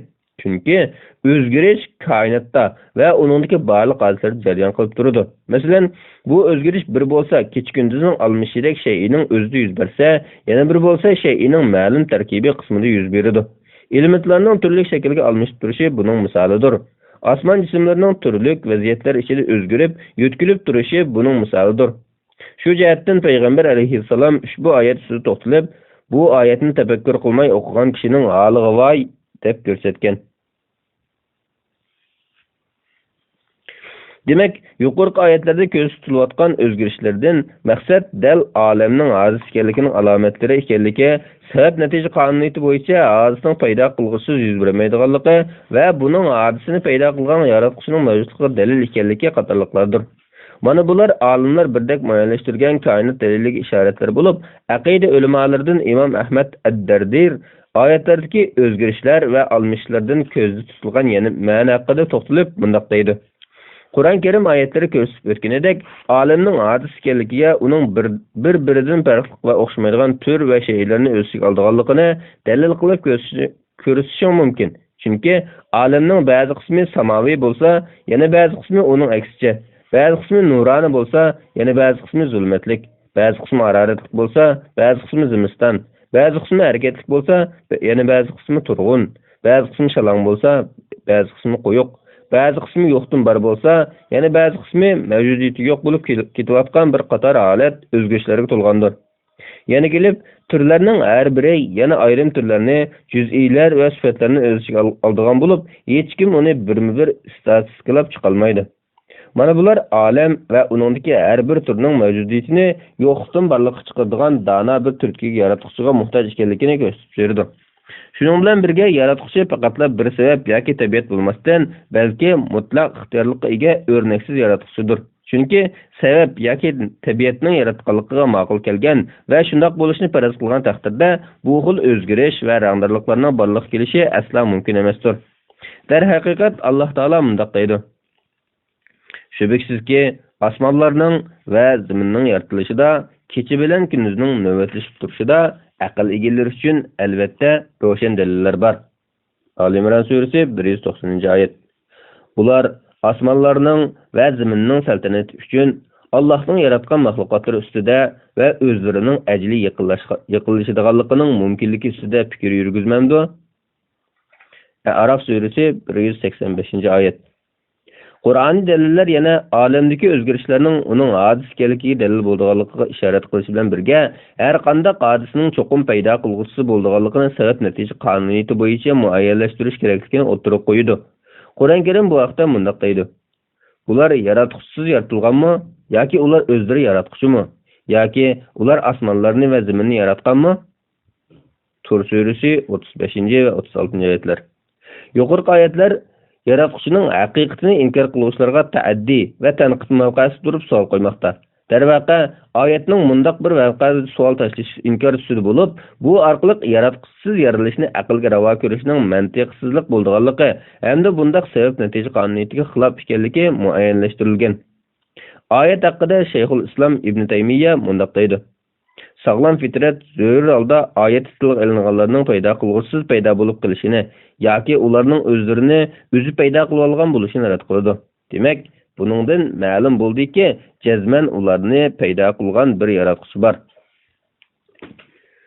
Mazkur oyat haqida doktor Said Fuda mundaq deydi: Qur'on Karimda koinot daliliga ishorat bor bo'lib, yo'qdan bor qilingan har qanday mavjudiyatning paydo qiluvchi muhtoj ekanligi haqida Qur'on Karim mundaq degan: Ular yaratquchisiz yaratilganmi yoki ular o'zlari yaratquchimi? Tur surasi 35 va 36-oyatlar. Oyatdagi ular yaratquchisiz yaratilganmi degan inkoriy savolda har qanday paydo bo'lgan shayning sababsiz paydo bo'lishining mumkin emasligiga dalil bordir. Chunki oyatdagi men qo'shimchasi ba'zilar o'ylab olgandek, min qo'shimchasi ba'zilar o'ylab olgandek qismanlik ma'nosi bo'lmasdan sabab ma'nosidandir. Shu sababdan oyatning ikkinchi bo'ligi yoki ular o'zlari yaratquchimi deyish orqali birinchi bo'lakda kelgan savolning qarama-qarshi sifatida o'ttirib qo'yilgan bo'lib, oyatning ma'nosi ajaba ularning yo'qdan bor bo'lgan bu mavjudiyati sababsiz paydo bo'lib qolganmi? Bundaq bo'lishi asla mumkin emas deyilishdir. Sabab natija munosabati haqida Imom Abu Mansur al-Maturidi mundaq deydi: Biz olamning har bir juz'iy qatlamlarida sabab natija qonuniyatining hukm surayotganligini, yuz bergan har bir shayning faqatli paydo qilgan omil ta'sirida yuz berayotganligini ko'rganimizda, bu xil qonuniyatning olamning butunligidami mavjud bo'lish kerakligini muqimlashtira olamiz. Shundoq bo'lgach, biz hech qachon yaratuvchisi yo'q kitobning mavjud bo'lishini tasavvur qila olmaymiz. Bo'linganlarning faqat bo'lgich omil ta'sirida bo'linganligini bilamiz. Jamlanish, harakat va turg'unliklarmi ana shu qonuniyatga bo'ysungan bo'lib, darvaqa bu xil qonuniyat jami olamni muqarrarlashgan bo'lishi lozim. Chunki olamning o'zimi tuzilgan va bo'lingandir. Balki olamning qurilmasida aqlni lol qiluvchi sabablar yuksak darajada ta'min etilgan. Shunga olamda bo'linish yoki birgish bo'lsin, hammasi o'zidan boshqa bir omilning sababidan yuz beradi. Yuqoridagi oyat haqida doktor Umar ibn Abdul Aziz al-Qurayshi maxsus to'xtalib mundaq deydi: Darvaqa inson o'zini o'zi yaratganimi yo'q, o'z avlodlarini yaratganimi yo'q, inson ostida va ustida yashab turayotgan osmon zaminni yaratgani yo'q. O'zlarini xudolik bilan da'vo qilgan insonlarga kelsak, ular o'zlariga ortiqcha mushaqqat yuklashdan boshqaga yaramadi. Demak, bu yerda shu narsa aniqki, yaratish va yo'qdan bor qilish vazifasini insonlarmi, hayvonlarmi, jonsiz jismlarmi o'ziga mansub qilgani yo'q. Yana bu yerda shu aniqki, hech narsa o'zligidan paydo bo'lmagani yo'q. Shuning ekan, yaratish ishini faqat Xudoga tavba qilmoqdan boshqa yo'l yo'qdir. Qur'on Karim mazkur dalilni bizdan savol tariqasida so'rash orqali muayyanlashtirib mundaq degan: Ular yaratquchisiz yaratilganmi yoki ular o'zlari yaratquchimi? Yuqorqi Qur'oniy bayonlar orqali Qur'oniy manbalarda koinot dalilida ko'rsatib o'tilgan har bir asos va yakunlarga ishoratlar borligini ko'rib olamiz.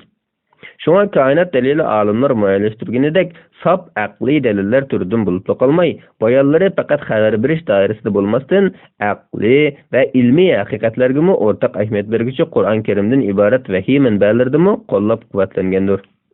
Dr. Said Fude kainat delilinin Kur'ani bayanlarda kelgen işaretler hakkında toxtalgan bir qatar bayanlardan keyin aqli delillerinin butunlay naqldan ayrılgan deliller emasligini jümleden kainatning delilinin muşturdan ekanligini hamda aqida alimlarining aqli delillerini Kur'ani bayanlar orqali izohlashga alohida ahmet berib kelganligini bildirib bundaq deydi. Hürmetlik aziz okurman, körüp turupsizki aqida alimleri öz delillerinde Kur'an-ı Kerim'ge çın asılgan bulup, ularning iman ve aqida meselelerinde oturup koygan mezkur delilleri yani şundak sağlam aqlını manba kılgandır. Ushbu sap aqli deliller Kur'an-ı Kerim'ge zid deliller bulmasdan belki Kur'an-ı Kerim'ge uygun delillerdir. Siz kainat delilini körüp ötkeninizdek Kur'an-ı Kerim'de aqli delillerini kollaydıgan talay ayetler bayan kılıngandır. Kur'ani menbeler kainat deliliga ana şundaq işaretler beriş bilen birge kainat delilinin öz növbetinde Kur'ani delillerden sanaş kerakligini işaret kılgandır. Şoňaşqa alimler kainat delilini has aqli delil deyiş bilen taň mezkur delilini yana Allah'ın isbatlaşdırgan Kur'ani metod dep muayyanleştirgen. Bundaq deyişdiki sebep Kur'an-ı Kerim'de hukuki işaretlerden başka yana aciz şeylerinin payda kılgısı muhtaç ekenligi, payda bolğuşunun payda kılgısı boluş lazımlığı, şeylerdeki özgürlüklerinin aleminin aciz ekenligini uqturdağılığı ve bunun acizge bütünlay oqşamaydigan muqarrar mevcudiyetinin barlığın delili ekenligi qatarlıqlarga dair bayanlarının tarixte ötken büyük peygamberler tılıdımı kelgenligidir. Alimlarning huquqidagi qanoatga kelishida payg'ambar zotlarning da'vat metodida mazkur koinot dalilini ayni davr sharoitiga yarasha shaklda o'zgacha uslub va bayon bilan qandoq qo'llanganligi va avatilgan qavm orasida bu vaqtda qandoq munozaralar bo'lganligi qatorliqlarni Qur'onda aynan tilga ilinishi sabab bo'lgan deb qarash mumkin. Qur'oniy bayonlarga nazar tashlaganimizda, darvaqa biz ushbu nuqtani shuhrati jahonga taralgan, nomi ulug', zikri buyuk va sharafli payg'ambarlardan Ibrohim Peygamber ve onun davet cihetki ilmi metod hakkında kelgen ayetlerde roşen gavdangelikini görürüz. Kur'an-ı Kerim İbrahim aleyhisselamның davet hakkındaki bayanlarda İbrahim aleyhisselamның mezkur delilini kainat hadisligi çoğunluğu kavim bilen ötküzgen münazirasida kullanılganlığa işaret kılıp bundaqdaydı. Biz İbrahim'ga asmanlarning, ziminning ajoyibatlarini ko'rsatdik. İbrahim kişinin qarang'uluqi basqanda yultuzni ko'rib, kavminin sözünü delil keltirip, ularını mat kılış üçün, bu mening parvardigarimdir, dedi. Yultuz petip ketibidi, men petip ketkişlerini yaktırmayman, dedi.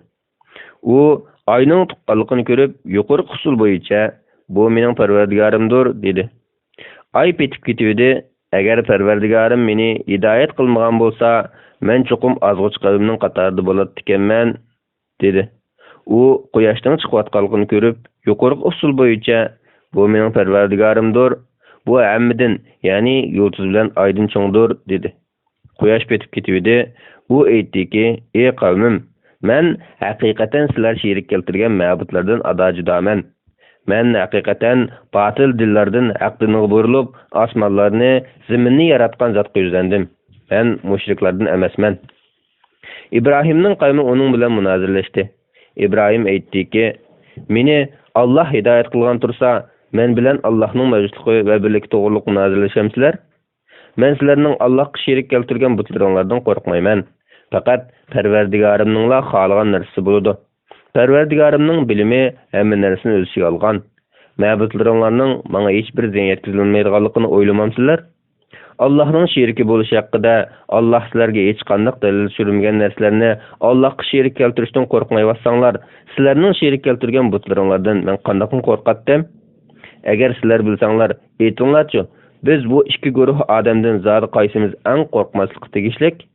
Azobdan amin bo'lish iymon etgan, imonga mushriklikni aralashtirmagan odamlarga mansubdir. Ular hidoyat topquchlardir. Öz qavmiga radiya berish uchun İbrahimga bergan dalilimiz ana shudir. An'am surasi 75-oyatdan 83-oyatgacha.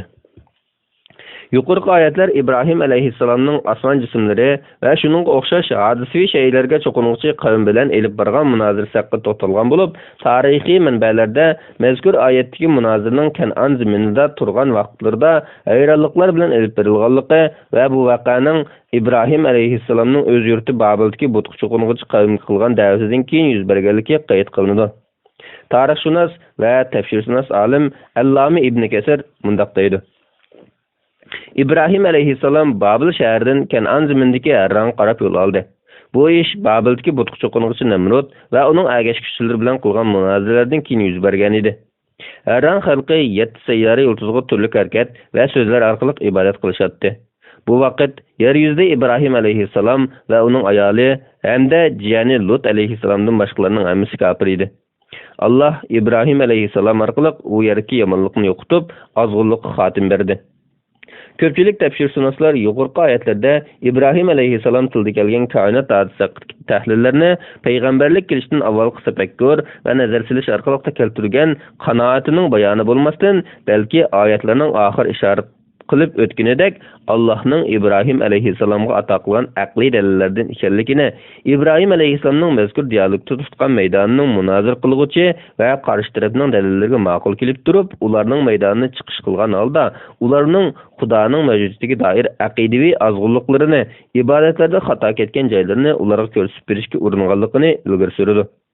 Darvaqa oyatlar va uningda kelgan munozirlar koinotdagi jismlarning ojiz ekanligini, o'zgarishlarning olam va uningdagi jismlarning ojiz ekanligini ifodasi ekanligini, shunglashqa bu ojiziy shaylarning cho'qinishqa va aqida qilishga arzimaydigan narsalar ekanligini muayyanlashtirib qolmay, balki haqiqiy aqida qilishqa va ibodat qilishga tegishli ilohning olam va uningdagi mavjudotni yaratgan zot bo'lish kerakligini, faqat ana shunday zot qilib yuzlanishga, bandalik qilishga tegishli ekanligini o'ttirib qo'ydi. İmam Muhammed Reşid Riza mundaq deydi: Ko'pchilik olimlar jazmlashtirgan qarash shuki, İbrahim alayhissalom mazkur oyatlarda munozir pozitsiyasida yo'l tutgan. İmam Nasafiy mundaq deydi: İbrahim alayhissalom mazkur qavmni ularning o'z dinida sodir qilayotgan xatoliklardan ogohlantirmoqchi, hamda ularni tafakkur qilish va dalillab chiqish usuli bo'yicha ish ko'rishga yetaklamoqchi bo'ldi. Bu orqali İbrahim alayhissalom ularga mazkur jismlarga to'g'ri usulda nazar solgan, bu vaqtda tafakkur qilgan vaqtda yuqorqilardan birarsining xudo bo'lishga salohiyat yo'qligini yakunlab chiqqili bo'lganligini, ulardagi hodisavilikka doir ifodalar ularni xudo qilib olishning bema'ni ekanligini ko'rsatib berganligini bildirmoqchi bo'lgan edi. Darvaqa bularning hammasining orqasida bularni yo'qdan bor qilgan osmon jismlarining chiqish, petish, sayr qilish va boshqa barliq oyatlarni idora qilib turgan bir yaratqushning borligini bildirmoqchi bo'lgan edi. İmam Abu Mansur al-Maturidi İbrahim alayhissalomning oyatdagi "Men petib ketishlarni yoqtirmayman" degan so'zi haqida mundaq deydi: Oyatning ma'nosi men xilma-xil holatlarga ega, almashib turadigan, o'zgarib va yo'qab ketib turadigan narsalarni xudolik bilan tariflab anga mediya o'qimayman. Men faqat tegishlik so'ygimni ziyodalik yoki kimik bitishlardan xoli, yo'qolib, yana paydo bo'lishdek o'zgarishlar yuz bermaydigan muqarrar mavjudiyat Alloh taologa maxsus qilaman deganlikdir. İmam Fakhruddin Razi yuqorqi oyatlarga bergan tafsirisida İbrahim alayhissalomning mazkur munozirda osmon hodislarining o'zgarishi, uning ojiz ekanligining dalili ekanligi, hech birining mustaqil qudrat va mavjudiyatga sahib emasligi va bu hodislarni paydo qilgan asli qudrat egasining Alloh bo'lish kerakligidan iborat koinot dalilini to'van saviyadagi avommi, aql va mutaxassislarni o'rtaq azm qila oladigan ommabop uslubda bayon qilganligini ilgari surdi. U bu vaqt to'xtalib mundaq deydi: Chiqish va petishdan iborat har ikki holatlar olamning hodis ekanligining birdek dalilidir. Muhimi, payg'ambarlar xaloyiqlarga ilib borgan da'vatida dalillarni aqli joyida kishimi, to'van saviyadagi kishimi, aql, donomi birdek azm qila oladigan tarzda aniq va ro'shan bayon qilishi zarur edi. Hareketning hojisligining dalili ekanligi garchi shaksiz masala bo'lsa-mu, biroq bu to'limi inchki nuqta bo'lgach, buning mohiyatiga faqat ayrim sondagi ilm ma'rifat egalari yetalaydi. Ammo bu masalaga oyatdagi petib ketish hodisasi dalil qilinsa, buning nimaga dalil qilinayotganini aniq bo'lgach, har kishi buningdagi dalilni bilib olaydi. Chunki yulduzlarning saltanati petib ketish bilan teng yo'qaydi. Bundaq bo'lganda petib ketish hadisini mazkur jismning aziz ekanligi dalil qilib ko'rsatish maqsadni ifodalashga to'liq bop kelgan bo'ladi. Shunga ba'zi muhaqqiq olimlar shay'ning aziz ekanligini bilishda petib ketish hadisi diqqat qiladigan nuqtadir deganini ilgari surgan edi. Darvaqa ushbu qissa haqidagi eng munosib qarash shuki, mazkur qissada mutaxassislarga o'rta hol saviyadagilarga avomga tegishli nasibi bor.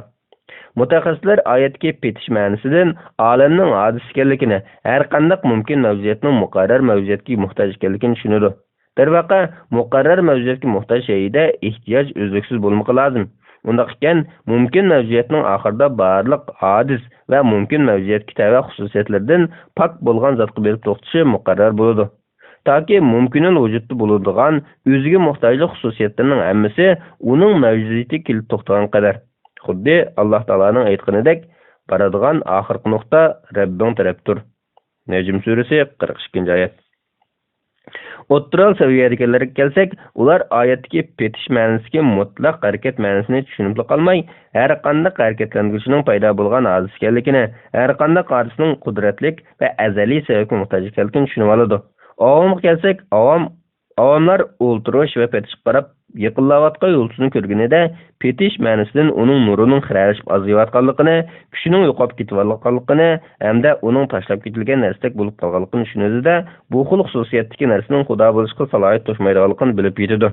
Yig'ib aytganda, men petib ketishlarni yoqtirmayman degan bu bir jumla oyat Allohga yaqin bo'lganlarmi, nam amali o'ng tarafdan berilganlarmi, nam amali sol tarafdan berilganlarmi tegishli nisib olalaydigan ma'nolarni o'z ichiga olgan. Şunu bu ayet delillerinin en mükemmeli ve evzeli bo'lishga munosib kelgandir. Yuqorqilardan biz kainat delilinin Qur'ani metodga uygun bulup qolmay, alem ve onunki hadislerini gözetish, hadislerini paydo qilgan sebepning mavjudiyatini sebep-natija qonuniyat asosida isbotlab chiqish qatorliq jihatlarda mazkur kainat delilining haqiqiy to'g'ri vakillik qiluvchi payg'ambarlar otasi İbrahim alayhissalom kabi ulug' zotlarning tilidami ishorat qilingan aqliy va naqliy dalillarning ekanligini ko'rib yetamiz. Mana bu o'z navbatida uning Qur'on Karimdan iborat ilohiy dasturning insonlarning haqiqatga yetishiga yordam bo'ladigan hamda ularning baxt saodatini qo'lga keltirishga kerak bo'lgan barliq narsalarni o'z ichiga olgan kitob bo'lishda qasqini jari qildirgan aqli va naqli manba ekanligining ifodasidir.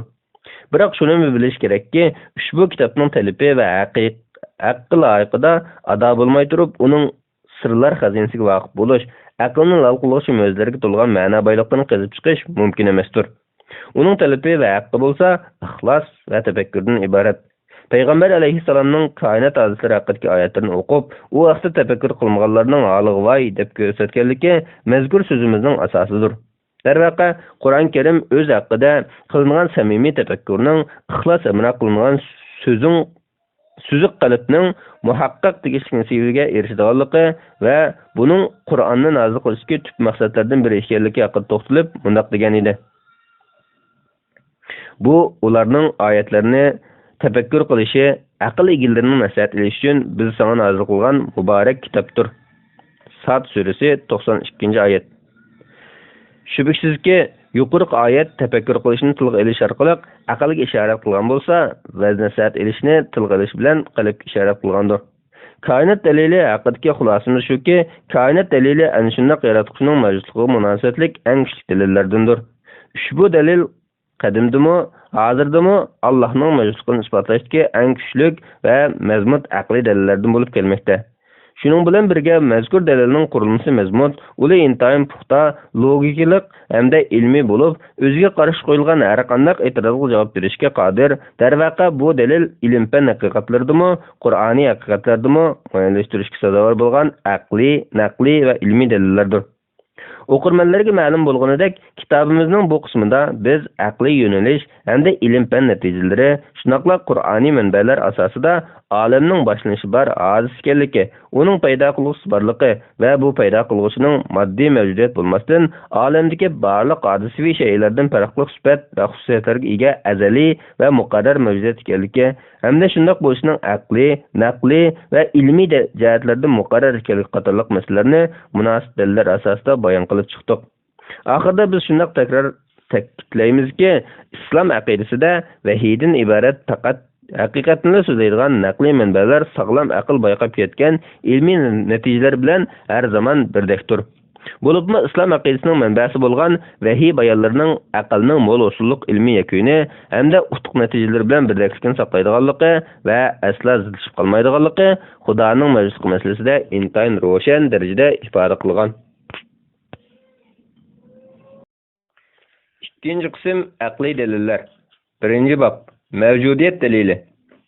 Hiçbir aql inson shay'lar mavjudligining haqiqat ekanligiga bu yerda mavjudlikdan iborat bir haqiqatning borligida shakllanib yurmaydi. Balki bu qalbi va aqli sog'lom har bir shaxs o'z tuyg'ulari, sezgulari orqali his qila oladigan, bila oladigan aksiomadan iborat. Ushbu dalilning navbatda dastlab keltirilishidagi, bo'libmi bu dalilga falsafiy jihatdan alohida ahamiyat berilishi sababmi uning